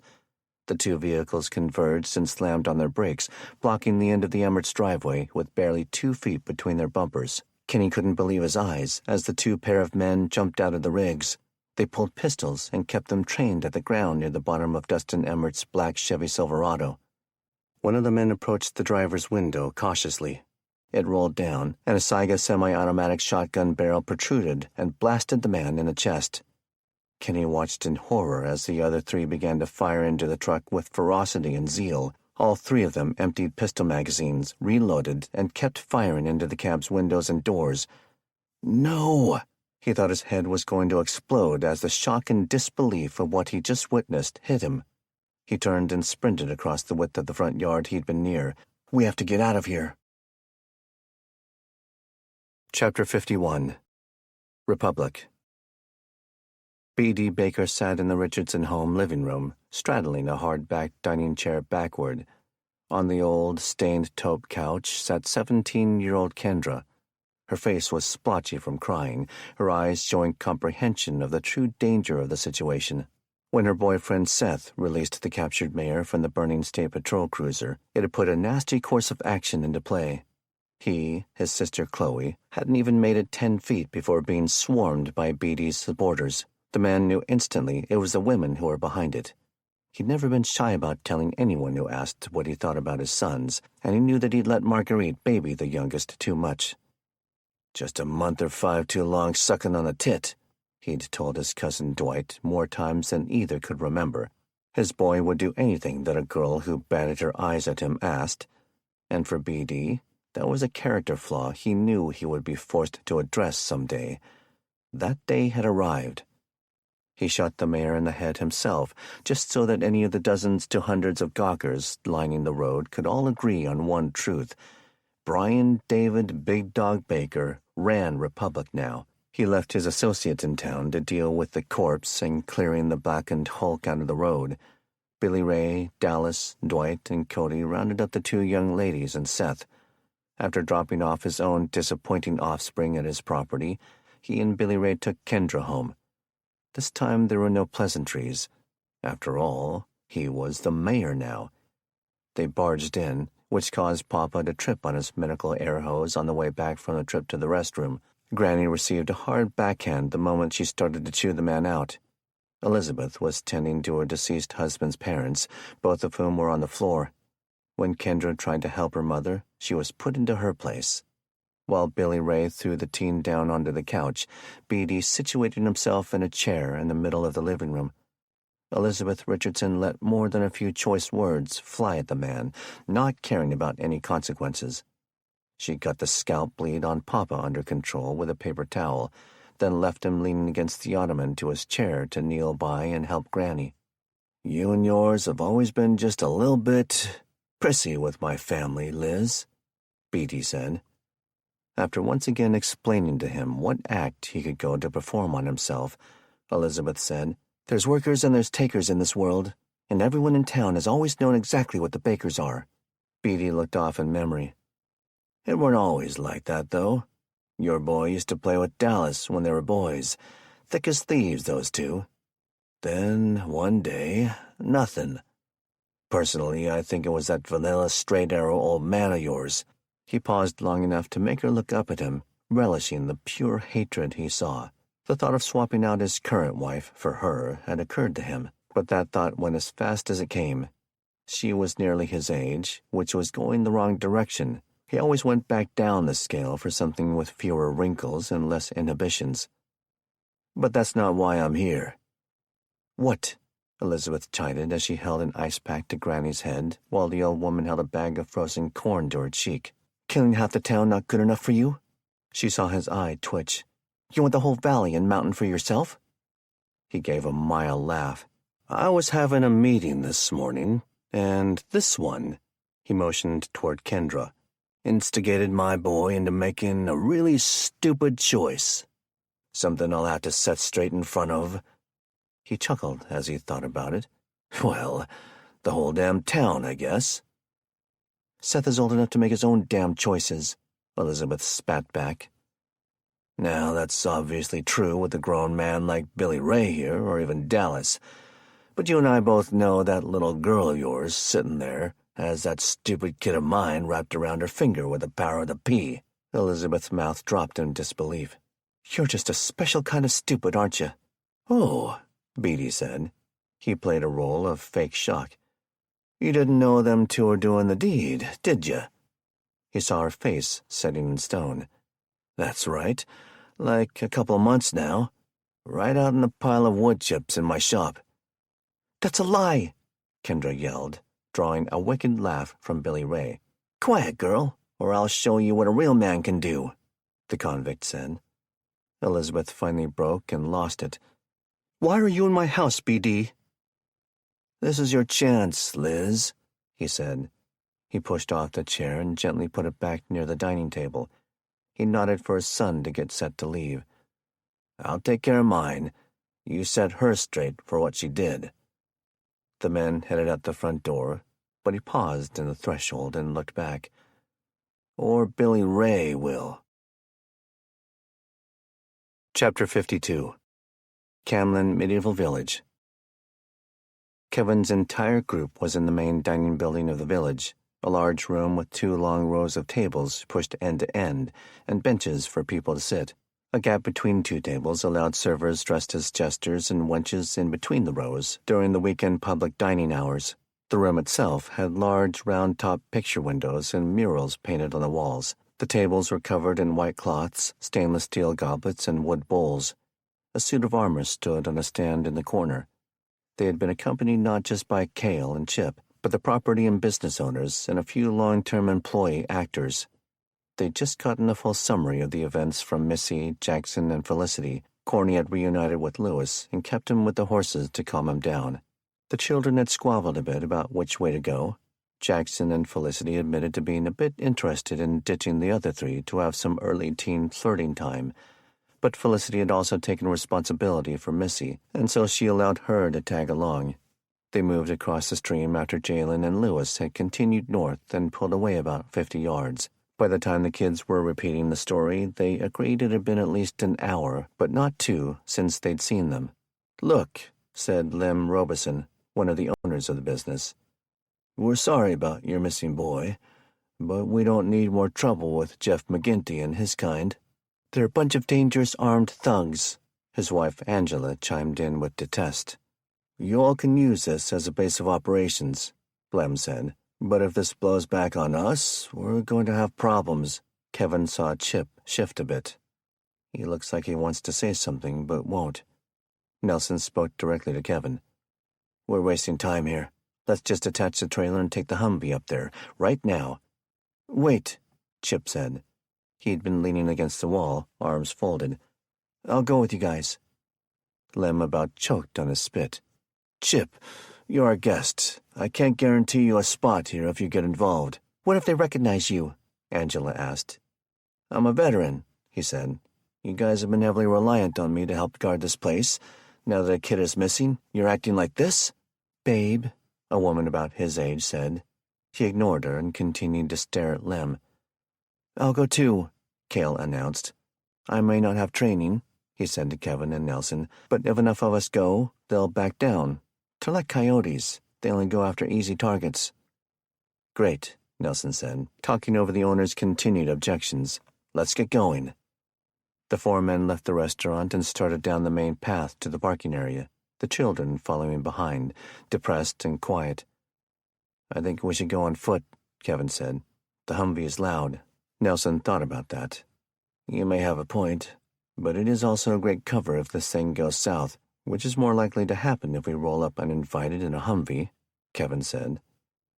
"Cover won't be a problem," Chip said. "The place is a literal death trap of junk and contraptions." "You been there?" Cale asked in surprise. "Pfft," Chip noised with disbelief. "Of course not. But I did study their property on a map app. You didn't?" "Should we wait for Lydia and Jamar?" Kevin asked. "They should be here any moment." They arrived back to the rig. The horses were still tied up in front of their water. Corny had Lewis sitting in the trailer. He was constructing things out of a box of Lego parts they'd brought with them. Nelson looked at the sky. "If something didn't happen to them, it's already late afternoon. We can't afford to wait. time is critical. You know that. Corny stepped out of the horse trailer. Are they going to help? A couple of us will, Chip said, leaving it at that. To Nelson and Kevin. We have packs and some more ammo for these hunting rifles. Give us a quick minute. Forget those, Nelson said. We have 2 ARs you guys can borrow. Just acquired them a couple of nights ago. He checked his own gear to make sure he had one of their 2 remaining sets of night vision. And we're not going up the road. We'll grab your bags on the way down to that trail by the stream. Chapter 53. Camlin Medieval Village. Lydia, Jamar, and Keith rode into the parking area on the 2 horses. Jamar handcuffed Keith on the front and then had him ride in the front position. They abandoned the pedal bike right where Keith had let it fall. After Jamar showed increasing competence chasing down Keith, she traded horses with him simply because Coda was younger and over 100 pounds heavier than Crystal. He could take the increased workload. They saw Corny and the kids in the back of the trailer, most of them lying down on horse blankets after the stress of the ordeal. Corny ran out when she saw them. "I'm so glad to see you," she said. Lydia picked up on her wife's stress. "What happened?" She dismounted. "Jackson?" She called into the trailer for her son. "Come help with Coda." Jamar dismounted too, but he was too preoccupied with helping Keith down to catch Corny's worried sound. "Your wish is my command," Jackson said, with the enthusiasm of someone about to get a colonoscopy. He took the reins to both horses and went to tie them up and give them food and water.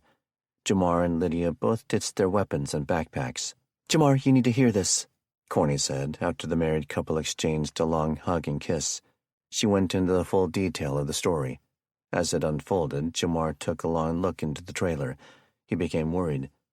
"Felicity," he called, waking the girl up. "Where's Jalen?" "That's where I'm trying to get to," Corny said. He whipped his head, faced like concrete. "Spit it out, Corny. The guys went to find Jalen. They think he's in trouble at some junkyard north of here." Jamar went to run around the trailer and grab the horse being tied off. "Which direction?" Keith gave chase. "Let me help." Jamar's angry look found new focus. "You gotta be kidding. Get out of the way." He grabbed 2 magazines from one of the pockets on his pack and picked up the rifle. He moved up the trailer to take Coda back into his control. Keith, Lydia, and Corny all followed. "I'm going too," Lydia announced. "Seriously, Jamar?" Keith begged. "I'm as experienced in the woods as Kevin. I won't let you down." He held up his cuffed hands, eyes pleading to be believed. Jamar looked at the 3 of them. His sister had woken and run out, making her way through them to hug her brother. "It's my fault, Jamar." She started to cry. "I let him wander off with Lewis, but only Lewis made it back." Jamar squeezed his sister and kissed the top of her head. "I won't let you down," Keith said. "You should know that, considering what I told you on the trip back." Jamar felt his anger transforming into fear and worry. He did know the dirty secret now, and he had developed something for Keith he never thought he would. He felt sorry for him. Lydia addressed her son. "Help Corny get the rest of the horses stowed in the trailer." "Roger, Roger," the odd kid said, imitating the Star Wars battle droid. Jamar let go of his sister and dug the handcuff key out of his pocket and unlocked the cuffs binding Keith's wrists. "Which way did they go?" Chapter 54.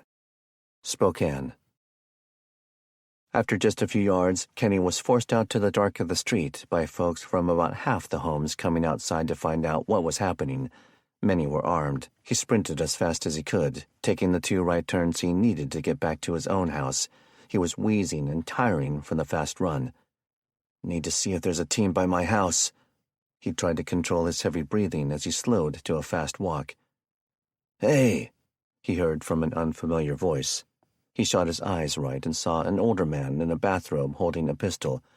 "You look suspicious. Stop!" There were a few other men and women who had drifted out of their homes. "That's the guy from 3 houses past mine. He's one of the guards," another voice replied. "He's one of us." Thank the Lord for small miracles, Kenny thought. He saw a head moving inside a car. It was being approached by a woman with a small frame pistol. It suddenly started and drove off. "That was weird," she announced to anyone in earshot. One thing was clear. Guards at the neighborhood entrances were second fiddle to the people of his neighborhood learning to protect themselves. "Any idea what happened?"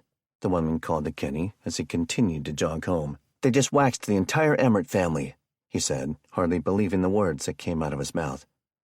"Waxed?" she said with confusion. "Killed them!" "What?" the man who recognized him said. "That can't be right." "I just saw it," Kenny yelled, his anger and confusion causing his voice to waver with emotion. "They were trying to leave and got killed for it." "Who did?" the woman begged. Kenny's wife wasn't the only person primed to believe something was amiss with the neighborhood's leaders. "The Severansons and their cronies." It was done, said and out in the open. Kenny had minutes, maybe less, to get out of his house. Forever. He was panting when he made it home. The lights were on, and when he pushed in through the broken front door, Taylor was standing on the arm of the couch, big cheese knife in the air, ready to pounce on him. "Damn it, Kenny!" she cried in stress. She put the knife back into the plastic case and tucked it into the small of her back. "Grab the kids while I finish loading our stuff. Not that we have anywhere to go." "I have an idea about that," Kenny said. He pulled apart the mess on the entryway bookshelf, frantically looking for something. "Where's the keyring I use for work?" Chapter 55. McGinty Compound. The four men were crouched in the woods. Chip pointed out the low flow of water in the creek, despite the recent rains, as evidence of whatever the group was up to. They let the sound of a generator guide them. It had shut off several minutes earlier, but the motion alarm on some sort of tractor or other machinery beeped occasionally. They slowly followed the noise, heading up the small grade into the woods. They wanted to avoid wandering onto the property, however Lewis and Jalen did. "I haven't seen or heard a dog," Nelson said. "We should discuss ROE." "True," Chip said. "Row?" Cale questioned. "Rules of engagement," Chip said. "We are the trespassers, after all. If we see a threatening dog, we may get a split second to run. If we see two, I'm shooting them." "Won't that make the owners shoot back?" Cale asked. "Yes," Nelson said. He sighed. "But he's right. Unless—" He looked at Kevin. "Got any bear spray?" "No." "Then we are screwed if there are dogs. Two is about 5 times worse than one. I worked with a cop who got attacked once." "Okay," Cale said. "Are we going to discuss scenarios without violence?" Chip shot him a strange look and let out an exasperated groan. "Do I even know you, man?" Cale was defensive. "I'm just saying." "Okay," Nelson snapped as quietly as he could. "If we see vicious dogs and they get within 15 feet, shoot them. Got it? We're wasting precious seconds." "Call it a warning if you see people or dogs and they've seen you," Chip added. "And always, and I mean always, know where you're going to run for cover if something cooks off." He moved forward with Nelson on his heels. Kevin let them get a bit ahead, then took a slightly different path, aiming to come out on the right side of a big stack of tires, as opposed to the left. "Just stay near me," he whispered to Cale. He broke through the tree line and moved past the tires, some old rusty appliances and lawnmowers to his right. When he reached an open area, he looked around for people. He scanned left, finally seeing the other two about 30 feet away. He pointed to let them know he was going to move toward a big pile of loose sheet metal a bit farther into the yard. He crouched and walked in, feeling the nervous man behind him, hoping Cale really did know how to use the rifle as promised. With his shotgun up, he once more knelt by the property's materials to keep a low profile. He could see the top of a house or shop from there.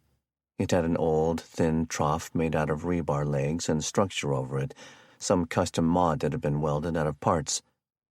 "Psst," he heard. He saw Nelson looking at him. He made a hand signal to get Kevin to join him. "Wait here and keep an eye on this gap that leads to that open area by the building," Kevin said. He moved over to Nelson. Then he saw it. A worn and heavily customized surplus Army M35 6x6 truck was parked near them, next to what was probably the driveway they'd seen the other end of. The big rig that used to haul infantry soldiers around had a tow-behind artillery piece attached to the rear. It was rusty and pitted, obviously not a working model. "Kinda looks like a tank, doesn't it?" "Sort of what we were thinking," Chip said. "Might be exactly what an autistic kid would call it." "Obviously Jalen is old enough to not get stuck in this thing," Kevin said, confused. "We still need to check it out," Nelson said. He pointed. They had a closer and more direct sight line on the house, which was not the building Kevin had seen just a bit down the way. "You blast any junkyard dogs without warning. Got it?" Kevin nodded. Nelson and Chip proceeded, taking a good long stare at the faded, unkempt house. Chip sprinted across the gravel, dodging trash and auto parts until he got behind the wheel of the big truck. Nelson did the same in a beeline for the back. The two men checked out the cab, the bed, and even the replica artillery piece tethered to it. They scanned around and started to move back when an angry voice broke the evening air. A man and a Rottweiler had walked around the home and two older cars from the far side. "Hey!" He pulled a revolver out of an old cavalry-style holster and took a rapid shot at Chip, which missed and hit an old chest freezer he'd just run past. From the opposite direction, Kevin heard loud barking. He spun and saw a Doberman staring down Cale, who was trembling and as white as a ghost, from 5 feet away, snarling. The teeth were bare except for the saliva drooling off its mouth. Kevin clicked the safety on his shotgun and raised it. Kevin didn't have time to think. He raised the barrel and placed the little brass bead on the muzzle end over the Doberman's chest. He pulled the trigger at the exact moment the snarling animal lunged at Cale's face. He let out a sickening, painful yelp, all 8 of the buckshot pellets catching the animal. He heard shots ring out behind him within a split second. He turned, and the Rottweiler was charging at Chip. Nelson was dead to rights with an aim of the man with a revolver, but he swung the AR barrel up and pulled the trigger nearly as fast as he could while keeping his muzzle controlled. 2 shots connected, and the lethal animal slid into Chip as he was trying to scramble up onto the artillery piece. "You son of a whore!" The man, who was in his mid-30s, screamed in agony. He pulled the trigger in a blind rage, which saved Nelson's life when the shot yanked. Kevin pulled his own trigger to stop the man, but he'd spun toward his front door as soon as he took his own shot. Kevin's pellets missed. He re-racked to take another shot, but a motion from his right caught his peripheral vision. "Damn it!" he screamed in his head, when a woman with a hunting rifle pulled his muzzle up. Kevin dove back behind the last pile he'd been hiding behind. Nelson turned and took 2 rapid shots, causing the woman to pull back around the back corner of the house. She must have been in that shop building back there. All 4 of them were now behind metal cover. Kevin and Cale behind scrap piles, Nelson and Chip behind the 6x6 truck's massive wheels.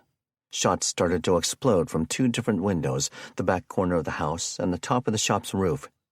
Suddenly, the house's windows were peppered with rapid fire at the same moment gunfire flared up from Chip's left, on the driveway. Jamar was standing there, his rifle eating ammo like it was candy as he covered his friends. Behind him, Lydia was running up the tree line and dodging behind old wrecked cars with her compound bow. The intensive fire from the house stopped long enough for Chip and Nelson to run for their lives. When they passed him, Kevin turned back up with his shotgun muzzle up and hit the front door with 1 shot, then followed them. Jamar and Lydia dodged into the woods. "You're not gonna steal our water!" an old man's voice yelled from the house. "Told that black kid the same damn thing." "Must be the old codger we heard about," Nelson yelled to Kevin, who had retreated back to one of the many stacks of tires. Suddenly, a generator somewhere could be heard running, slowly getting up to speed. Everyone kept their eyes peeled. They could hear the property tenants yelling back and forth. Several seconds later, water started spilling off the channel system Kevin had spied off the roof. Along the front side of the shop building was a large, aged, and rusty 3,000-gallon water tank trailer, like the kind the company would take to a remote job site. It showed signs of modifications all over. Jerry-rigged piping was welded onto place near the rear. It had the original dual axles on the back end. On the front end, instead of resting on the parking legs, they had welded on a pair of axles from something else. They had crafted their own tow pendant to the front to enable towing with the property's huge forklift. The custom waterway that ran over the building was spilling water into the one manhole on top that hadn't been permanently welded shut. It became obvious that they were crafting a giant home cistern out of the tank. "Tank," Kevin thought excitedly. Right then, the sound of something beating on the trailer from the inside filled the air. It was like a hammer, a desperate hammer. "I know where Jalen is," Kevin screamed. "I need everyone to cover me." He saw Jamar and Lydia across the small dirt lane from him, joined by Keith, which made him do a double-take. They'd come through the small gap Chip and Nelson had earlier. Lydia was pulling back on her bow, an arrow knocked. She let the graphite bolt fly up toward the rooftop, missing the man operating gates on the custom water channel, but only barely. He slipped off the roof on the far side when he panicked and ducked after the arrow nearly grazed his face. "Cover me!" Kevin yelled to them. He looked, and the other 3 men on the search team were all poised at the places of cover to start shooting. Kevin was still wearing his ruck. He loosened the straps and tossed it off. He grabbed the shotgun and sprinted past Cale and the dead Doberman into the gap between the stacks. His heart was pounding in his ears, just like on the night at the Tacoma Dome. Suddenly, he felt a hand on his shoulder. "I'll go, little brother," Keith said, locking eyes with Kevin. "Keep that gun in the fight." Before Kevin could pick his jaw back up and object, Keith took off at a sprint for the back end of the long, rolling tank. He scaled the rusty welded ladder. On top, there were 2 welded rails that each ran about a foot off center down the length, one on each side. He stepped over the closest tank access, which had a blank welded to it.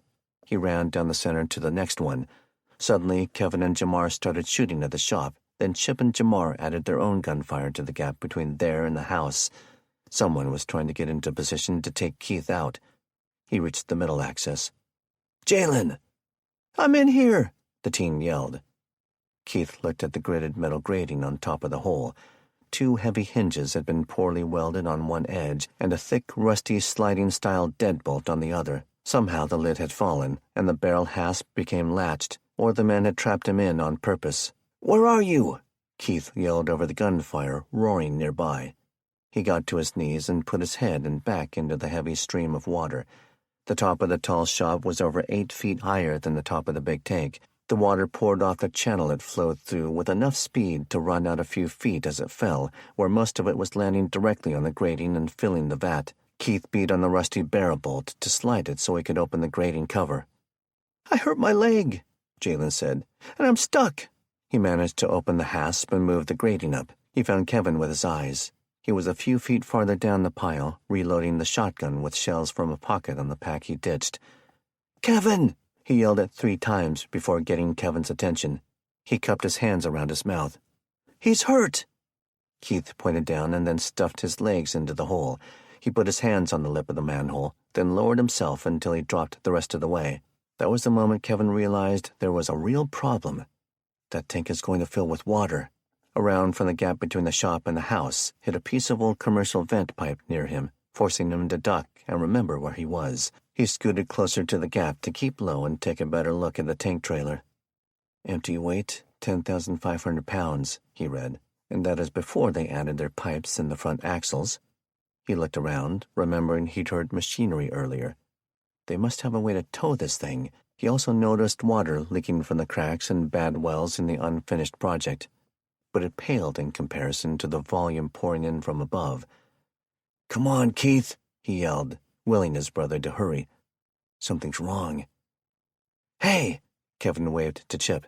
The redhead was engaged in a slow, methodical game of hunt and seek with someone taking pot shots from the south. "Is there a forklift or tractor over there?" The ginger looked at Kevin, who was pointing toward the water, filling it up. His face showed the same surprise and realization that Kevin had just experienced. He leaned to his right and took 2 shots in the direction of his sniper, then ran to the next pile of washing machines to hide behind. He gave Kevin a big thumbs up as his new cover took a voracious volume of fire. Kevin made a snap decision. He sprinted through the gap, driving his legs in the open area as fast as he could. He followed the path up to the tank top and scooted down to the middle hole. "Keith!" The rusty grated lid had been slammed shut by the water. He pulled up on it, but it didn't budge.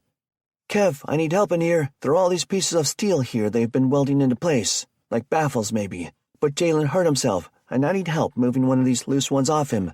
I can't get this. How'd you open this stupid thing?" "It's just rusty. You have to beat on it." Kevin used the shotgun butt to no avail. "It's broken." He went back to trying to yank on the grated cover. "This thing is stuck good. Maybe it got bent when the water slammed it shut. I need to move this tank." Kevin turned. "Or start the water," Keith called after him. Kevin climbed back down and ran to the corner of the metal building. Hugging it tight, he took a quick peek around the corner. He had the angle on the man who was shooting at Chip. More importantly, there was a big tractor. He pulled the shotgun up and dispatched the man's head with authority. He turned and surveyed the situation. There was a big chunk of log behind the trailer's rear tire on the left side, acting as a chock. The ground right there sloped down a wide dirt lane between car hulks on Chip's side and the cutout of a hill on the side Kevin was on. Deep ruts indicated they took the machinery up and down. Then he realized why. About 40 yards away, and a good 10 to 15 feet downgrade, was a giant tractor-carved pond. That was where they were diverting the stream water into. A series of screw pumps were pushing water up the hill in short sprints. It looked like a contraption from the game Mousetrap Kevin played with his siblings when they were young. The water was running out the end of the Archimedes-style piping and into a big cattle watering trough. Next to it was a welded metal box. A shaft with 6 shovel blades welded on at an angle protruded out of the box. The water hit the blades, turned the shaft, and... that must be a generator for the next pump. He racked the shotgun and shot the shaft and blades to no effect. Then he shot the box, which was at least 4 feet tall and 5 feet long. Nothing. A deeper look told him that stopping the water flow would require too much time, too much risk and investigation. There were 3 or more of the pumping stations in the series chain that he could see moving water several feet uphill, all off the power of one initial diesel generator somewhere out of sight. A retaining wall of concrete blocks and broken cars kept the tractor from getting to the aqueduct without a lot of work. Moving the tank with the tractor was the best option. The gunfight was slowly turning in favor of his team. He could no longer see any of them but Chip, but the noises were sporadic and farther away. The others must be driving them farther back. Now's the time. He racked the shotgun and kept it up, looking for threats as he ran toward the machine. Chip moved up to Kevin's old spot, then ran down the length of the big building to continue the advance and cover Kevin's back.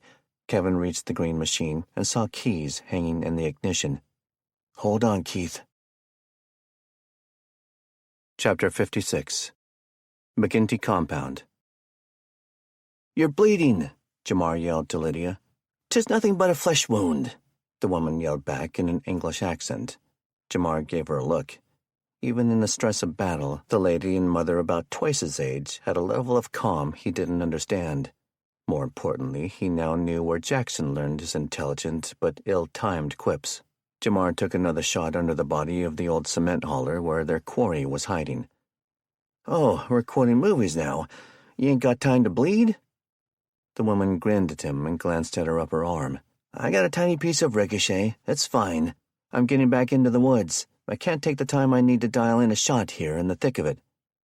Jamar nodded and put 2 more rounds into the far side of the scrapyard to cover her.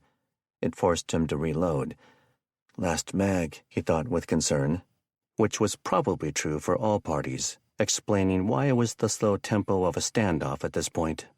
He looked to his sides and found Nelson helping him cover the front. "I'm going to go that way and find out where my brother is." "Then send that flabby one hiding by the tires over there." Jamar was confused. "You mean Lydia?" The bar owner shot him a dirty look. "She's a badass. I'm talking about that tall beta cook." Jamar understood. He found Cale, someone he'd never met, as he moved south and deeper onto the property.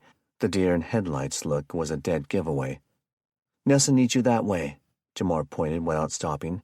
He saw a dead woman and a dying man along the way. He took the partial magazine from the one AR rifle and moved down to the water tank. Just then, Kevin rounded the corner in a John Deere tractor, working the lever to ensure he moved the bucket properly. "Pull that log out of the way." He pointed to the rear of the trailer as he aimed for it. "Are they still in there?" Jamar asked with stressed concern. Kevin made a motion to his ears. He can't hear me over that tractor engine, Jamar realized. He noticed water spilling out of small, unwelded rust holes, and even some welds that needed repair. There was a pipe in the middle of the installation, held up into position by straps and rope hanging from other pipes. It was leaking all over the dirt. The ground all around the sloped rear end of the trailer was a thick, muddy mess. He figured out Kevin's plan was to push the trailer out of the flow of water. Jamar pulled on the log, and it wouldn't budge in the mud. "You need to get up here and push some weight off it." Kevin drove the tractor up. As he tried to take weight on the raised bucket, it began to cut into the old piping the McGinty clan was welding on. Some of it broke, but it was dry, still above the climbing water level in the tank. The tractor started to spin the tires in the mud. "That can't be good," Jamar yelled. In desperation to save both of their brothers, Kevin backed up and lowered the bucket. He drove the bucket's front edge and turned the tractor, forcing the chunk of log out of the way. The trailer rolled back on the grade. It slammed into the angled tractor bucket. Kevin hit the gas and spun the tires. The heavy trailer pushed the tractor backward. The seasonal rains had already saturated the entire slope. The tank was rolling on the slick, muddy bog down the slope, directly for the pond, and pushing the tractor with it. Jamar's eyes got wide. "We gotta get them out of there!"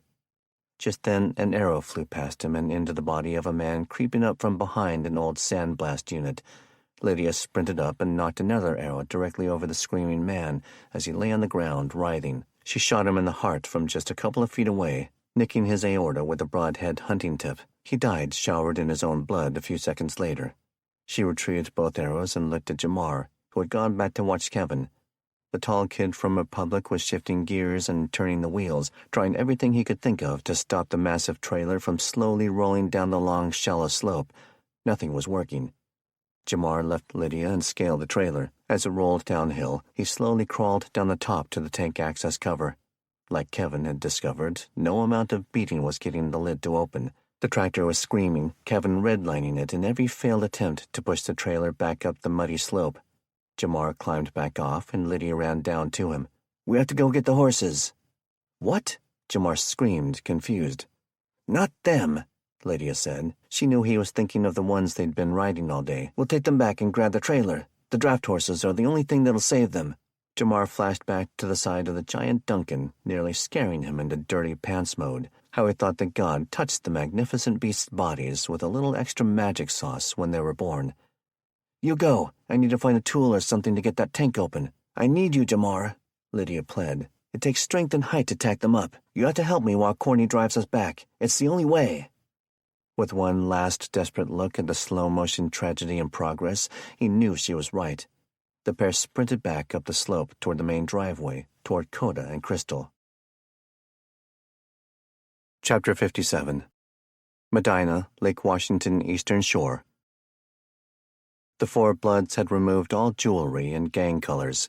Adorned in black shoes or boots, pants, and hoodies, the young men ran across the 17th, 18th, 8th, and 9th fairways of the Overlake Golf and Country Club as fast as they could, while carrying the equipment and weapons. Once clear, they still needed to cut through the properties of several millionaires to get to their waypoint.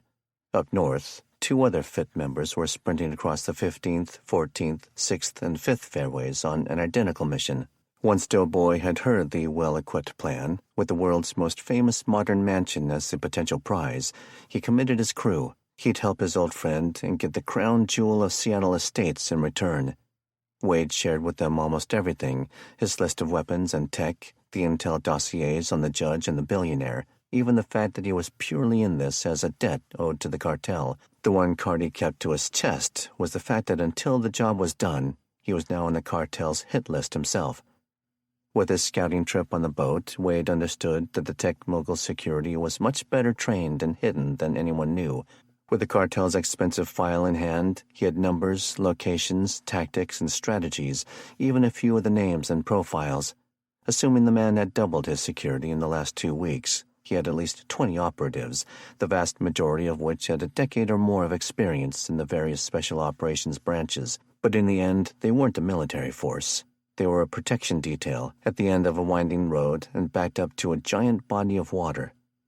Doe picked his most reliable gang brethren, 10 men and 2 women with clear heads, cool temperaments, and the lung capacity to run. They needed to pass the golf course, the middle of which nestled into an elite neighborhood with the first 3 fairways. The goal was to land on the main north-south avenue in the ritzy area called Evergreen Point Road, in between its intersections with 12th and 24th Streets. The homes in the area were worth well over a collective $1 billion. The owners themselves worth far more than that, at least in the pre-hack economy.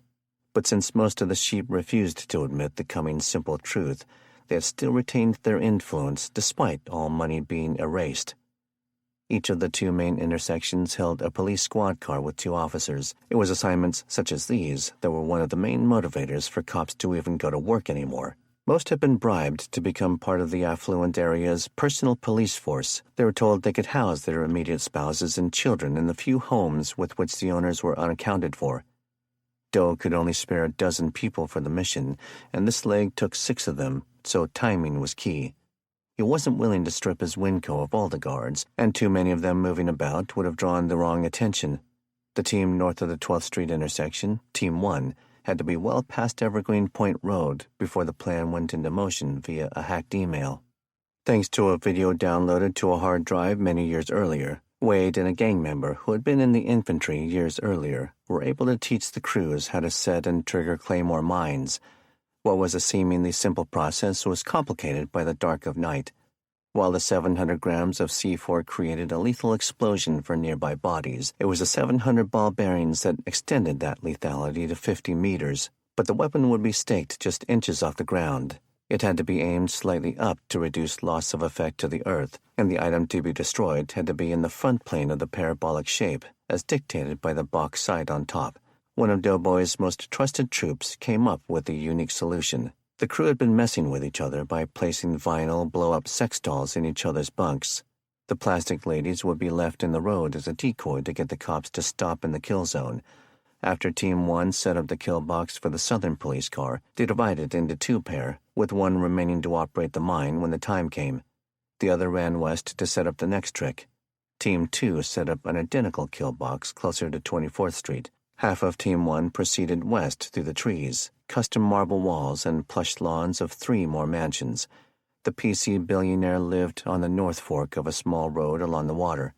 The several buildings that comprised his high-tech 70,000-square-foot home filled most of that end of the road. They had arrived at the South Fork. With the aid of their lent night vision, they went to work planting one of the radio-frequency IEDs that Wade had procured. In a few minutes, the judge would receive an email, seemingly from his computer billionaire neighbor, an email with a scanned copy of an old photo, an email that would make him jump into the car for a personal chat. Once he'd passed the kill box and turned onto the long, windy road toward the Titan's mansion, a grenade would be tossed, for no other reason to get the cops moving south and north respectively. Right about the same time they would be stopping and getting out of cars to investigate these Susie Sucks-a-Lot toys, all 3 locations would erupt in flame, pain, and death. Chapter 58. McGinty Compound. Kevin tried to lever the tractor bucket down into the mud to act as a brake, but it was stuck in the piping and pipe hangers it smashed into when the 2 steel surfaces met. He looked behind. There was no appendage on the back to try and jam down into the earth. "I caused this," he thought in panic. He jumped off the tractor, boots splashing in the edge of the pond. He ran up the slope past the heavy trailer, with no idea where the enemies were, or his shotgun for that matter. He met Chip at the corner of the shop. "I think the last holdouts are in the house, but they knocked over some stacked pallets so I can't go forward around the shop. You should be clear of the dirt bags this way." He started to head back toward where Nelson and Cale were. "Wait," Kevin said. "Help me find something in the shop to cut through steel." He ran into the wide-open bay door, but Chip was too eager to finish the battle. "I need to get up there. Look for a carbide or diamond-tipped power tool." Alone and desperate, Kevin scanned, but he was overwhelmed, on the verge of falling apart with guilt over making the issue 1,000 times worse. He picked up various steelworking hand tools on the pin slab table. Maybe the sledge will help. But he ran his eyes over the workbenches and couldn't see anything that might help get the expanded metal grating free. Suddenly, Cale showed up, lacking a weapon but bringing with him fresh eyes. "Chip said you need a hand. We need something cordless that cuts steel, and we need it right now." He ran and opened a cabinet covered in sexist magazine spreads and hillbilly stickers. "Will this work?" He turned around and was holding a gas-powered concrete cutter with a huge 16-inch blade. Kevin ran to him. "Maybe." He took it and set it down. Then he pulled the choke and pushed the priming bulb. Finally, he pulled on the starting handle. It coughed. He did it a couple of more times, and the saw sputtered to life in a small cloud of white smoke. He pushed the choke in, and it started to idle solidly. "Grab that big old hammer on the table." Saw in hand, Kevin made its return sprint down the muddy, gentle slope. The tractor was largely submerged when he reached the tangled vehicles. The trailer's rear-end wheels were completely covered on the back axle and up past the hub on the next axle forward. Cale was running to catch up. Kevin set the saw down and scrambled up the front end of the tank. He could hear Keith calling out for help, terror in his voice. "Hand me that saw and get up here," Kevin screeched at Cale. Cale handed the idling saw up to him and then began his own climb while bringing the 8-pound sledgehammer. Kevin moved down the worn white paint, keeping his toes jammed into the gaps under the tank's low-top rails. "Keith!" "Hurry, Kevin! The kid is knocked out! We're stuck! We're about to drown!" Kevin stepped over the frozen lid and turned, wedging both feet into the structure of the rails. He squeezed the throttle as hard as he ever grabbed anything in his life and placed the high-speed wheel onto the thick weld holding the barrel bolt and its body onto the hasp and the hole combing. Hot sparks began to shower him all over, burning his arms. He was still a few feet out of the water, but he would be into it in just a few minutes. Once a pond started to pour into the top hole, their brothers would be dead in seconds. Chapter 59. Medina. Like most of the wealthy and influential, federal Judge Christopher Smoot had sheltered at home in the most recent days. While in the time before the hack, he had warranted a single U.S. Marshal for full-time protection. In the days since, he'd demanded more. With some strings pulled, he had been granted one ODA team from the Special Forces unit stationed at Joint Base Lewis McChord. 12 men. Unlike the regular Army and Guard units, they had suffered little in terms of desertion rates. Operators were simply used to long, unique deployments, to embracing the suck and powering through the bad days. Judge Smoot hadn't left his home in 3 days, and he had no intention of doing so. That was until the email came. It looked authentic enough. Even then, there was never going to be a good time for the world to learn he was a pedophile.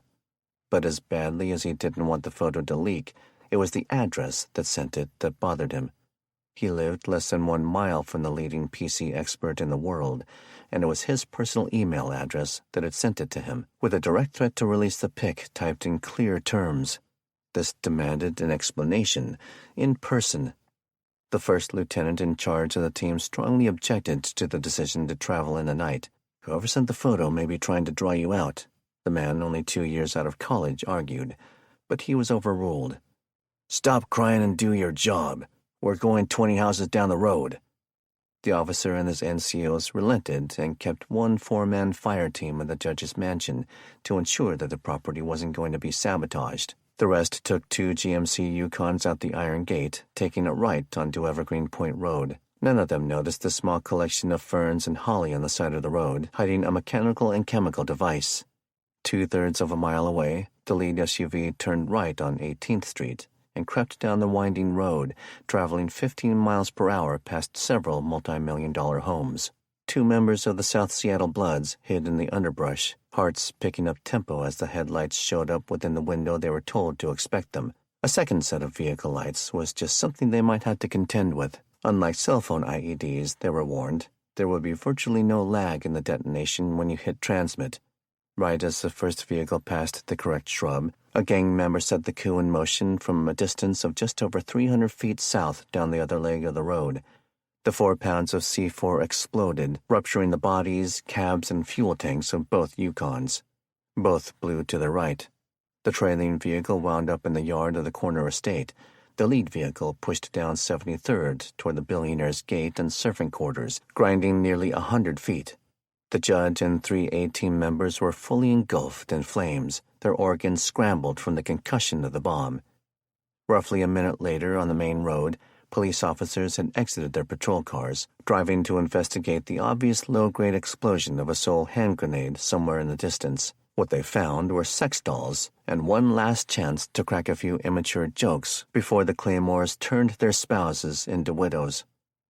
Inside the custom mansion and its surrounding property, an experienced team of retired or former Tier 1 operators were scrambling per protocol.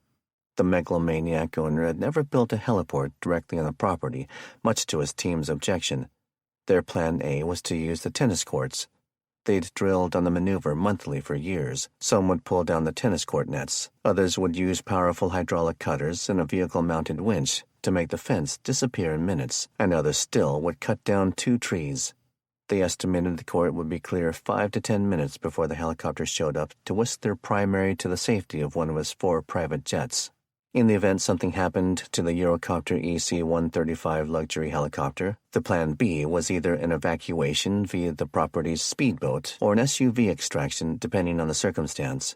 Staying in the expansive basement safety vault was a last resort, but in the almost 13 days since the hack, with the knowledge there would be no SWAT team on the way, staying to ride out a coordinated attack was deprioritized on the table of options.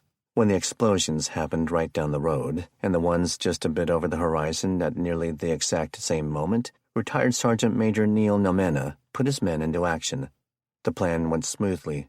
They analyzed their security feeds and listened for rogue signals on scanners. They sent up a drone, which confirmed the devastation near and far. The tennis court clearance plan went as smoothly as could be expected. The EC-135's rotator noise grew louder, and the turbines whined as the craft flared on approach, the ex-Navy pilot experienced at parking a bird on tight destroyer decks. The tiny aluminum John boat, spray-painted black just 2 hours earlier, had drifted to within 80 meters of the property. The 3 gang members of Team 3, all clad in black and hiding under mylar blankets. While one readied the 10-horsepower engine for its pull start, another prepped the AT-4 shoulder-held rocket launcher tube. Normally meant for ground troops to defend themselves from a tank, the 84mm shell was indiscriminate in what it destroyed. The team was reminded to just let the chopper land and then shoot, not to worry about the passenger list. The helicopter settled, and from the drizzly black waters of Lake Washington, a rocket filled with 440 grams of octal sped into it at 290 meters per second. The fourth unexpected fireball of the night shattered mansion windows and shook the already trembling neighbors in their panic rooms. The predictable happened when the elite security team reacted with overwhelming return fire, first with automatic rifles. A scant few seconds later, a former Ranger and a former Marine launched a pair of 40mm grenades from their M203 rifle-mounted launchers. The light boat and members of Team 3 were turned into several dozen pieces instantly. Wade Curry watched the entire thing from the water, on one of the few hundred vessels spread out on the lake. He and Team 4, the last 3 people from Doughboy's gang, had split into 2 pairs. The other pair were only a quarter mile from the property in a ski boat. 2 minutes later, 2 long, slender speedboats roared to life and left the mansion's boathouse, barely warming up before reaching a high rate of speed. The ex-soldiers were whisking the billionaire to the far side of the lake, bound for any one of 1,000 piers and a vehicle emergency exit to Boeing Field. The other duo and Team 4 took off after them. "Let's go," Wade told the lone gangster with him. He and his temporary partner had somewhere else to be, to set the last piece into place. "Almost done with the most high-profile assassination in modern history, Ramona," he thought. "Then it's your turn." Chapter 60. McGinty Compound. Jamar felt the trailer making the big turn to get out of the parking lot. He and Lydia were trying to get the horses prepped to cut down on the wasted time on site at the crisis. Coda, Crystal, and Coral were left in Jackson's capable hands. The teen and the remaining kids were given explicit instructions to stay put at the village dining room. The amount of gunfire over the previous couple of hours was more than enough to convince him to follow orders.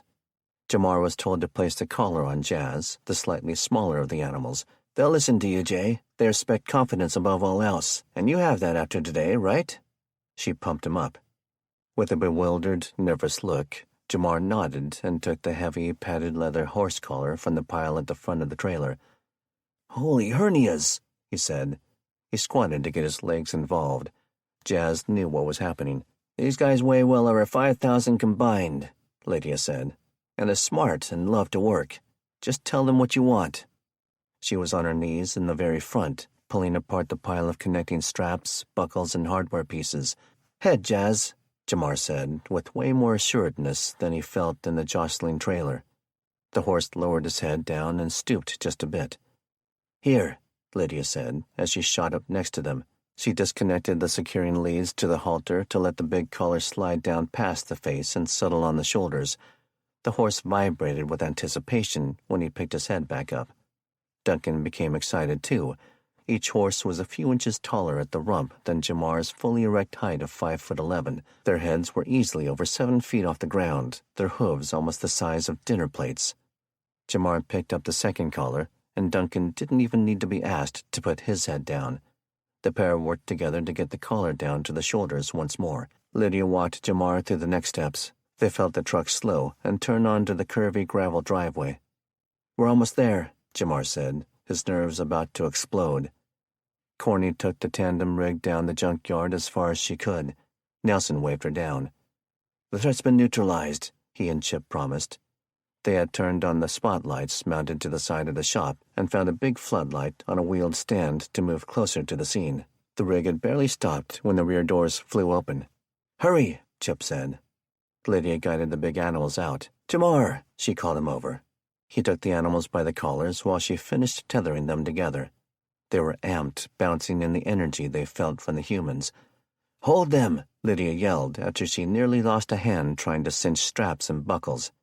Jamar pulled on the collars like he was trying to correct some sass from his siblings, loving but firm. "Just a minute, Duncan. Hold on, Jazz. Not quite yet." He took a deep breath, and the two horses calmed down a bit, both keeping eye contact with Jamar. "Corny, grab the spreader bar," Lydia yelled. Her wife ran into the trailer and grabbed a wide carbon fiber bar that the 4 connection tethers coming off the 2 horses would hook to. She ran out and handed it to Lydia. "Now the chain binder. Meet us down there at the trailer." Lydia made the attachments. "Okay, Jamar, lead them down." She held the spreader bar off the ground and was able to give the work animals steering signals from behind. "Duncan, Jazz," Jamar yelled. "Let's go save them."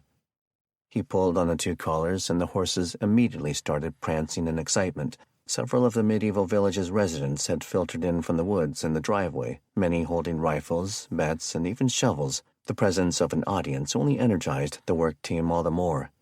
Jamar's arms and legs became dog-tired, fighting to keep the bouncing animals in check and not to slip in the mud as he guided them down. The horses' leg feathering started to pick up mud.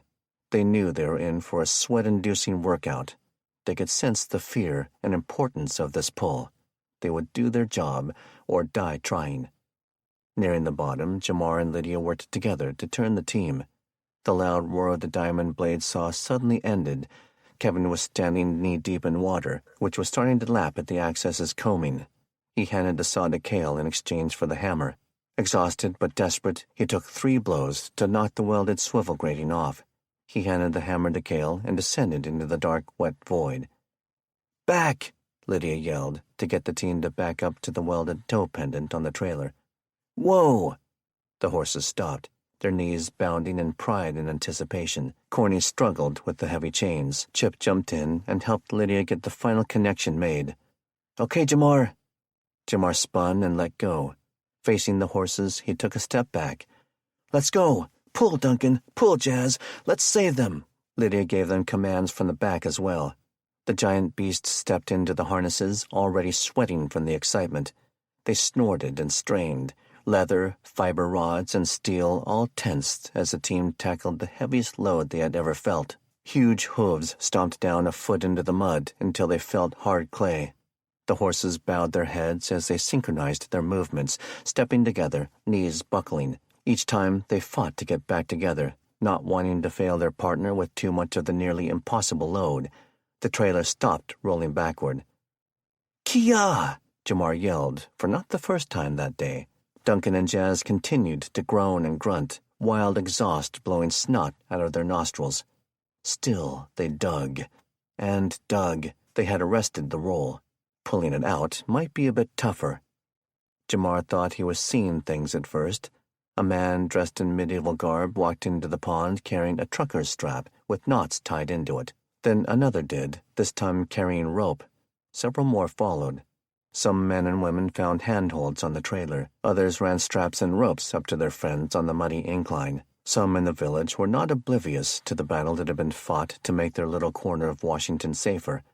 The sight boosted Jamar's morale and gave Duncan and Jazz fresh invigoration. Chip jumped in, while Nelson jumped up to check on the rescue. Knowing he was probably a fool, Jamar did something he never thought he would. He moved around his team and got right behind them. He leaned into the spreader bar with both hands and began to shove. "Pull!" he yelled to his horses once more. Under the spotlights, a miracle started as the horses and humans, playing a deadly game of tug-of-war, caused the nearly full tanker to start rolling up the incline. Chapter 61. Lake Union, Seattle. Wade stood on the wet, sandy beach at Gasworks Park. The park had become an almost apocalyptic camp of trailers, tarps, tents, and some hastily constructed pallet shacks. Drums of trash were on fire, providing light and heat in several spots. He and his colleague drifted up to the shore after making a speed run through Union Bay and the Mountlake Cut to move to the smaller freshwater body. Soaking the bottom of his pants and boots, he hauled a huge canvas bag full of canned goods from Winco out of the boat and about 30 feet into the park. It was the toll to the residents that he was sure he'd find. The rifles he and his companion slung across their backs sent a clear message: don't ask for more.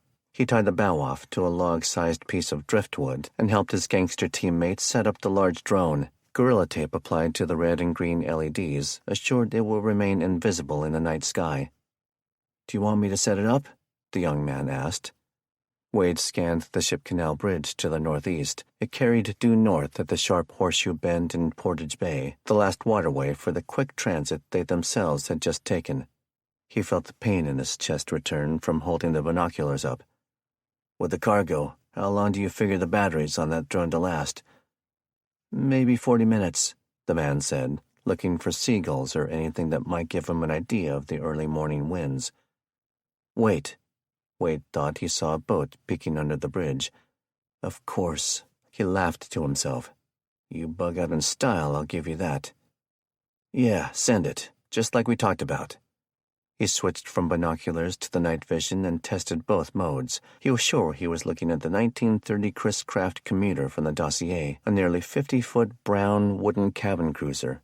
Inside were a handful of security members, probably a trusted personal assistant or two, and a divorced tech titan. Under the ruse of the speedboat getaway to draw out Team 4 in pursuit, the actual evacuation left nearly 30 minutes later at a leisurely 21 knots. The 8 blades of the large drone picked up speed and noise from the flat grass of the park, drawing the wary eyes of several night dwellers from the impromptu camp.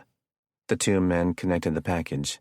The 5-foot-long Griff 300 looked like a flying panther. Donning a pair of VR goggles, the gangster flew the device straight up several hundred feet, more than enough to make it inaudible and nearly invisible to the rich man's protectors. "Where's this thing parked?" the man asked. "Usually the seaplane parked down south," Wade said, "but I'm told you'll find it in a dry dock over on the east side, about a half-mile down." The pair went silent for a bit, and Wade took the chance to scan behind him. The bag had been dragged off toward the center of the shantytown. Without being asked, someone had taken it upon themselves to guard the mysterious pair. 2 armed men were perhaps 100 feet away, but their backs were to Wade. People are figuring out the rules in the new world, he thought. Don't ask questions, and protect the hand that feeds you.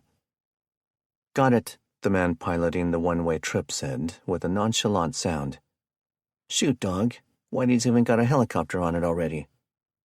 It was the Holly Manu, a twin-hulled ship with a flat top built for but one purpose and for one person, a personal mobile heliport for a man that had floated in and out of the world's richest person spot a few times. Like all vessels, the older it became, the more time it spent in water, the more maintenance it needed. 10 days before the hack, it had entered the dry dock for a planned 1-month renovation to repair rust and give it several fresh coats of paint. "Wait until he's in," Wade said. "The noise of it starting up will mask you." He removed the radio transmitter from his coat pocket. He walked a bit away from the operator, getting a clear line of sight over the water to the east bank. He held the nods up to his eyes with his left hand. Wade watched the craft glide across the lake until it was small and buried against the backdrop of houseboat marinas. After a couple of more minutes, the silence was broken. "Aight, bro, they're getting off the boat." The man was getting excited at the prospect of being involved in the high-profile operation. "They got cops, too, like 8 of them, protecting the head of the dry dock." "Figures. As soon as you see the helo rotors turning, begin your descent. Stop about 100 feet up." Wade lowered the optical device and gazed east. A streak of purple was just starting to form on the eastern horizon. Might just be a clear day, he thought. "We're there, bro," the man said. Wade looked at him. He'd taken off the headset, ready to watch the spectacle. Wade eyed back to the southeast and held up the radio. He pushed the transmit key.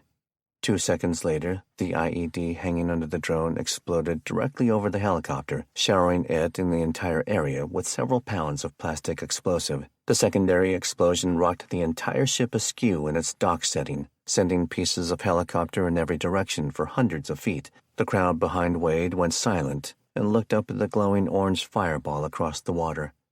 A few seconds later, the rumble that resembled a thunderhead caught their ears. Though a few kept watching, most went back to the small melee that had erupted over the contents of the bag. Wade smiled. A clear day indeed. Chapter 62. In the Tank.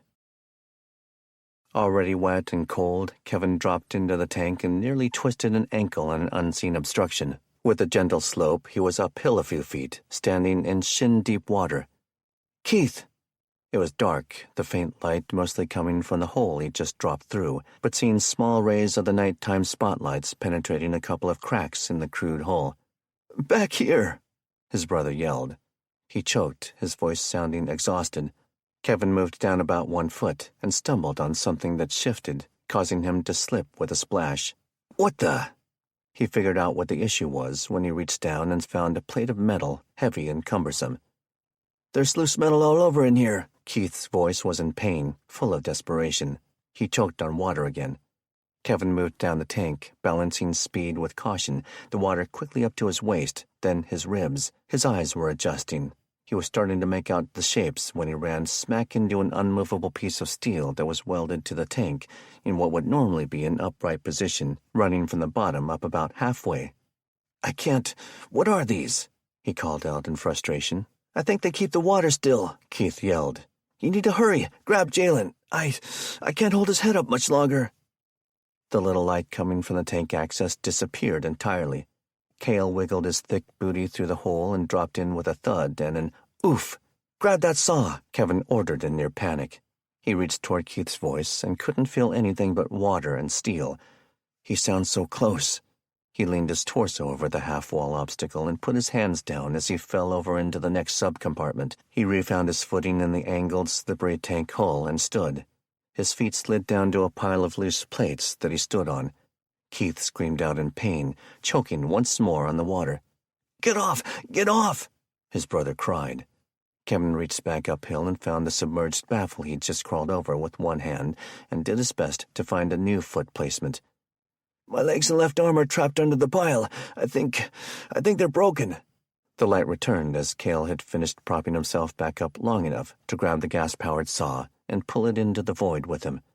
Keith's voice was coming from the back left side. "Where's Jalen?" Kevin barked. "Right next to me," Keith cried, the sound of water gurgling from the dark. I can't hold his head up much longer. There's bubbling. The water's coming in through holes back here where pipes were broken off."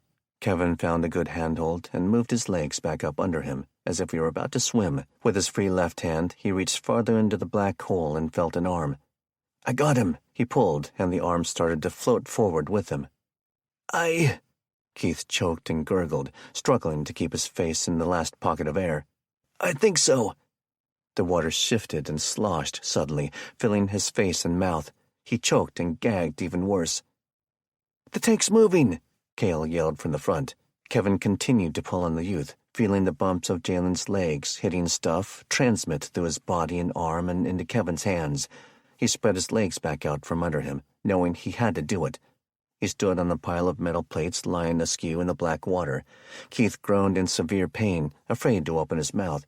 The teenager was floating on his back, and Kevin got one hand under the head as he pulled the boy free. "Do you still want the saw?" Cale asked. "I don't think it'll help." Nelson's voice exploded into the hole. "What do you need?" "Take this," Cale said. He handed the saw back up and then slipped down the hole until he could feel the boy's head and shoulders. Kevin struggled, but managed to get Jalen's legs and trunk over the low baffle plate that had been installed. The injured teen began to glide under Cale's power. "Be ready for the boy," Cale yelled up to Nelson. As the ex-cop's arms shoved through the hole, the tall, pudgy software engineer grabbed under Jalen's armpits and pulled him up in a reverse bear hug to Nelson's hands. "Keith!" Kevin yelled. He tried to move back to where Jalen had been floating. Despite the tank moving uphill, the water from the rear-end holes was just pumping in too fast. They wouldn't be able to drain unless they broke the pond's surface. The level in the tank was lapping at Kevin's throat as it splashed. Kevin choked. "I'm sorry, Kevin." More gurgling. Kevin reached out and found his brother's one free hand. "Hold on!" Kevin screamed. He took a deep breath and pushed his face into the black. He felt the corner of a steel plate and tried to heave, but it wouldn't budge. The plates, angle iron, valve bodies, and various tools piled on top. Everything had slid aft as the tank moved downhill, trapping Keith under hundreds of pounds, piled like a horrible game of pickup sticks. Kevin let go and found something on the top to move, a piece of angle iron about 2 feet long. He cast it back behind him, but it just slid back down onto his own foot. He felt Keith's hand squeezing his desperately, so he pulled his face back out. He'd lost 2 more inches of his own air pocket. "I'm sorry," Keith choked once more, his voice full of water. "Tell Mom I did something good for once." A cough. "Tell them all." "Shut up," Kevin yelled. "Let me think." He was about to cry, and his heart was beating in a desperate drum in his ears. "The water's about to drain. Just hold on a bit longer." Keith was sucking the last bit of air, lips and nose getting splashed. "Love you, Kev. The latch was my fault." The rising water filled his mouth, and he choked, trying to spit it out with nowhere for it to go. He held his breath. "Keith!" Kevin took a deep breath and pushed in through the water, pulling on his brother's hand, which was clutching at his like it was holding on for dear life. He pulled himself closer, feeling corners of angled framing and steel plates jab him in the chest and ribs.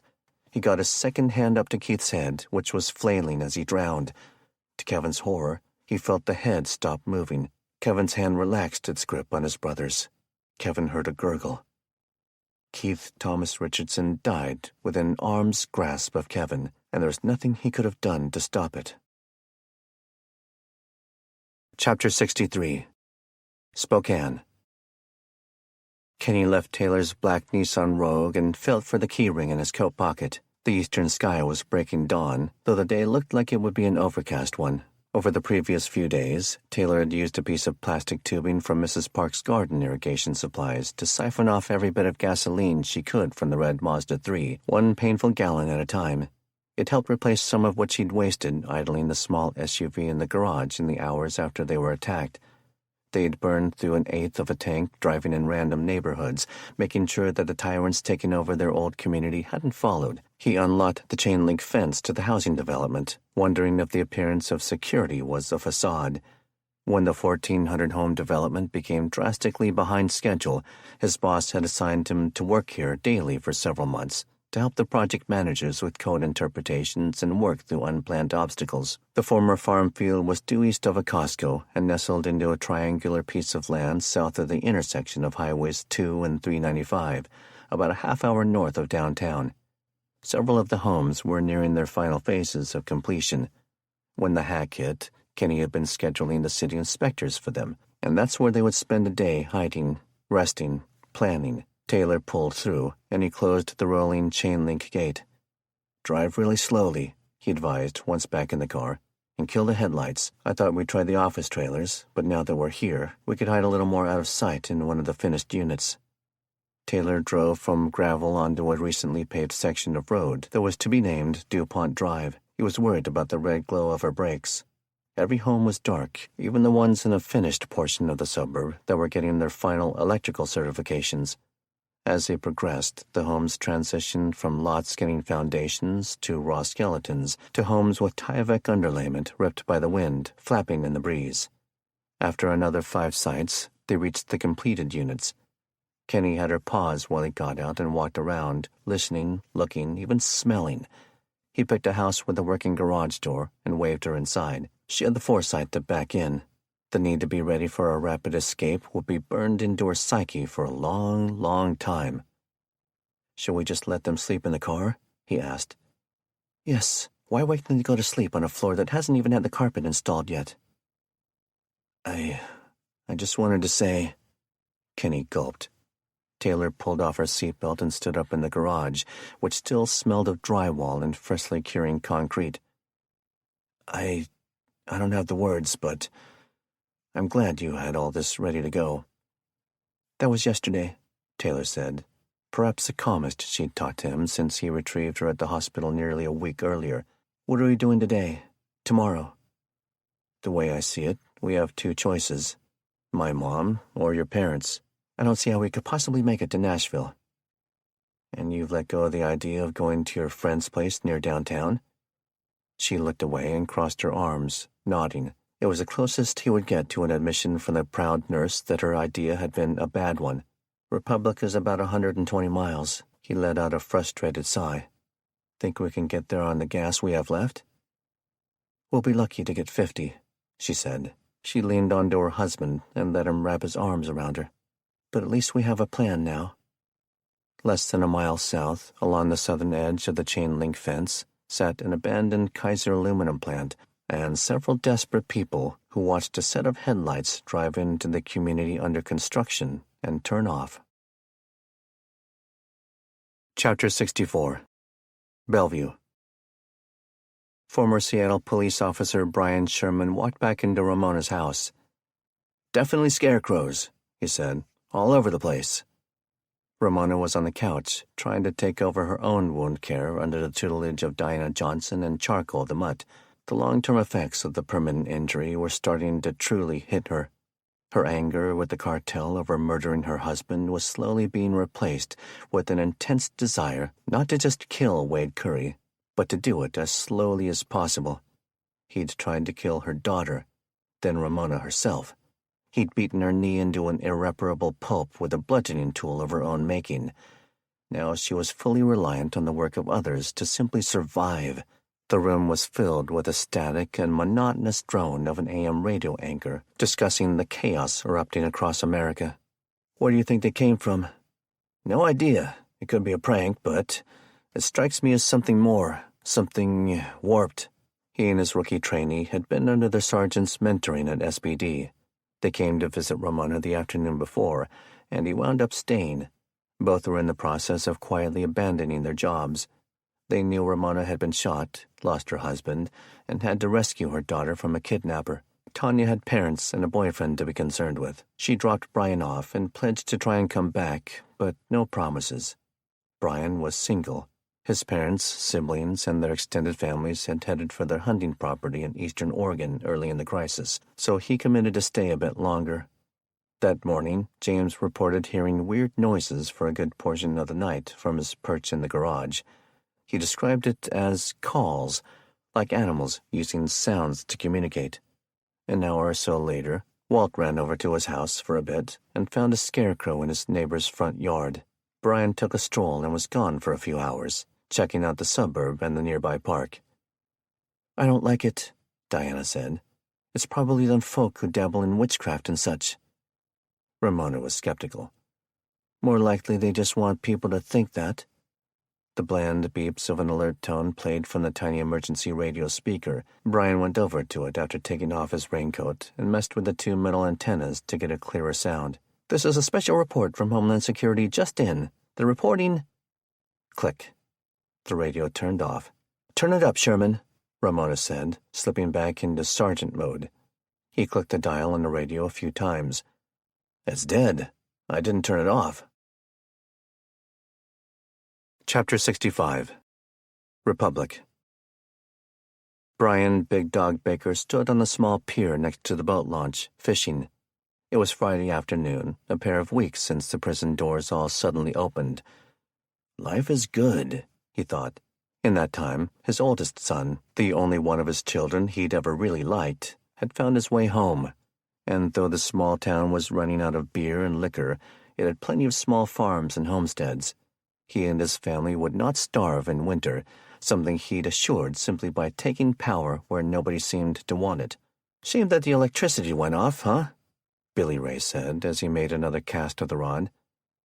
"Didn't figure it'd have been as long as it was, truth be told," Beatty said. "Seems these hacker types are intent on sending the entire world back about 3 centuries, which is fine by me." Something in the water got his attention. "Dog, go move that." He snapped at Seth while pointing.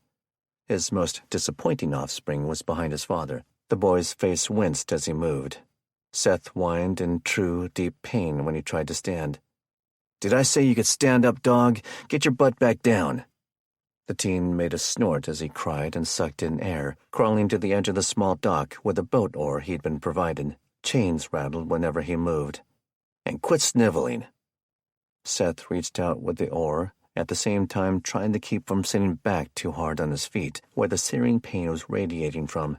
He pushed on the carcass, forcing the body out of its slow drift toward the dog. It left a small series of ripples as it drifted until it hit the next carcass. Beatty reeled in his line. "Here, girl," he said to Kendra Richardson, whose face was red and splotchy from crying. Her mind was stuck playing a loop about the intensive psychological agony, about the reality of things. To her, time was frozen, and she would be in hell forever. He handed her the fishing pole. "Take that back to my truck and wait there." Like Seth, she was adorned in restraining jewelry. In her case, her hands had been bound to the front with 2 pair of handcuffs, linked, to give her a bit more reach. She had shackles on her ankles. Beatty found them in his new office at the police station. It was everything she could not do to puke and start crying again when she saw the bait on the hook. The sound of chains rattled as she waddled off the dock and into the boat launch parking area to put his fishing pole away. He turned back to look at the pristine lake. Next to him was Billy Ray, who was still fishing. "They ain't gonna bite, Billy, not with all this chum in the water." "You're probably right, Pop." The convict reeled in his own line. "Dad, I'm sorry," Seth cried from his knees. "Please, my feet hurt. I need to get home and—" "You should have thought of that before you undermined me in front of the whole town," Beatty said. "And don't talk to me. Dogs don't talk. You got a complaint? Take it up with Billy Ray." Beatty stepped over the leash leading from the collar on Seth's neck to a clip attached to Billy Ray's jean belt loops. "Come here, dog," the oldest sibling commanded with a laugh when he jerked on the leash. Seth squealed in pain once more as he slid over on his hands and knees. "You can stand for this, but then back to your knees when you get to the truck. Dog." He laughed once more as the teen stood in agony, showing off the bandages wrapped around his feet. Each one had thick bloodstains on the inner front corners. The boy cried once more as the side of one of his 2 missing big toes swung on the reeled-in hook, dripping lake water. It was white and swollen. Fish had been slowly pecking away at the flesh around the digit bone. He took the pole and hobbled away in pain on his heels and the outer edges of his feet, the leash dragging behind him. Billy Ray looked out at the close to 3 dozen corpses floating in the south end of the lake, all of them people that Beatty or his relatives had identified as the stuck-up, the pretentious, the arrogant. "Good call, Pop. No way the fishing will be good for a while." Chapter 66. Camlin Medieval Village. Kevin still hadn't slept. It was late afternoon, barely sprinkling. He sat on his rump, his camo pants having gotten wet and dry more times than he could remember. Sheer exhaustion had allowed him to agree to let the village people, something Lydia and Nelson had quietly started calling their new friends, to dig Keith's grave and provide a service. He was next to the pile of dirt, holding a single stone, not actually the whole stone, but a piece the stonemason had broken off for him from the big creek rock in which he would chisel as a grave marker. He heard the soft sound of boots crossing rain-soaked blades of grass. Jamar took one knee next to the man who he now considered his closest, best friend, despite knowing him less than 2 weeks. "Did you hear they finally knocked out the power and internet?" It was small talk, but the only thing he could think to say. Kevin nodded but sat in silence, drifting between anger and denial, wondering why he was doomed to cause the death of all his siblings. He set the stone piece next to him and looked at the mound.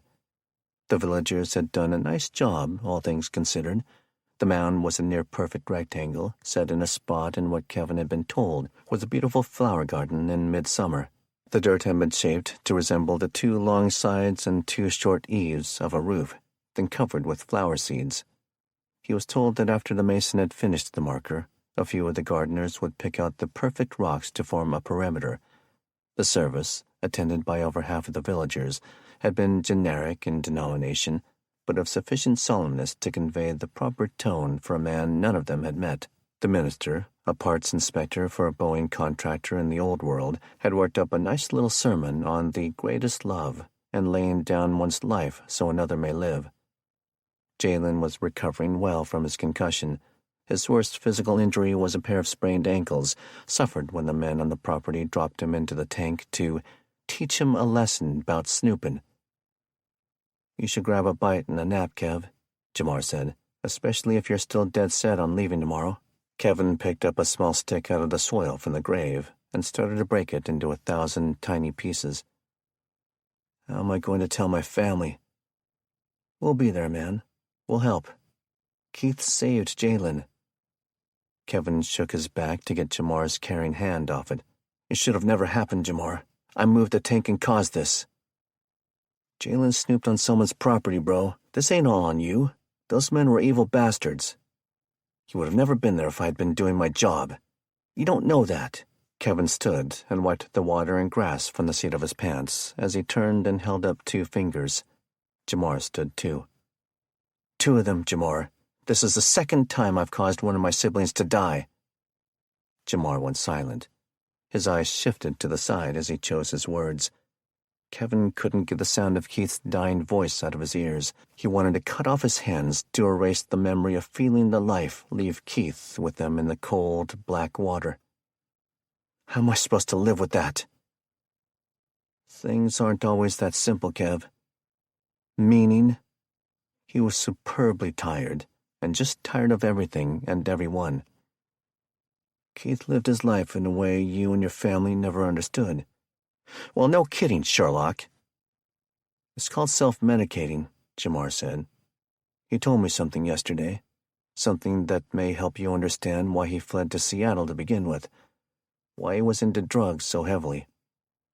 Kevin's mouth compressed into a tight line. His eyes narrowed, locked on to Jamar's. There was nothing his friend could say. Jamar had barely known Keith for 5 or 6 days. "What?" His tone was loaded with doubt. Jamar shook his head and looked down, left, right, buying time to think. Finally, "He told me and Lydia all about the night of the cougar." Kevin's face turned sour. "I already told you about that." Jamar shook his head. "Nuh-uh. You told me what you think. Keith told us the truth. He was the one who left the gate open. Something about a latch, a practical joke." Kevin listened, all his confused emotions writing themselves on his face. "He never had the courage to tell you. Not even your mom knew. As far as he could tell, the only one who knew the truth was your father." The memory of his father's dying words came flooding back. "Stop dwelling on it. That was the worst night of our lives. It was not your fault." Then the words Keith said rushed to his thoughts next. "The latch was my fault." Kevin, tired and stressed and exhausted, had had enough. He felt tears welling up in his eyes. He refused to look at Jamar. He shifted his focus, but the emotion wasn't going to stop. He felt his knees physically get weak. When he tried to bend them, they buckled. In a flash, he was back down on them, kneeling in the grass. He buried his face into his hands and screamed. Jamar got down to his knees, too, and leaned the tall blonde from Republic over to him, giving him a hug. He felt his own eyes well with tears, knowing he'd nearly lost his own brother. He held it together for Kevin's sake. The rain continued to fall on them in the new, powerless world, as the 2 men from different races and far different lives bonded over death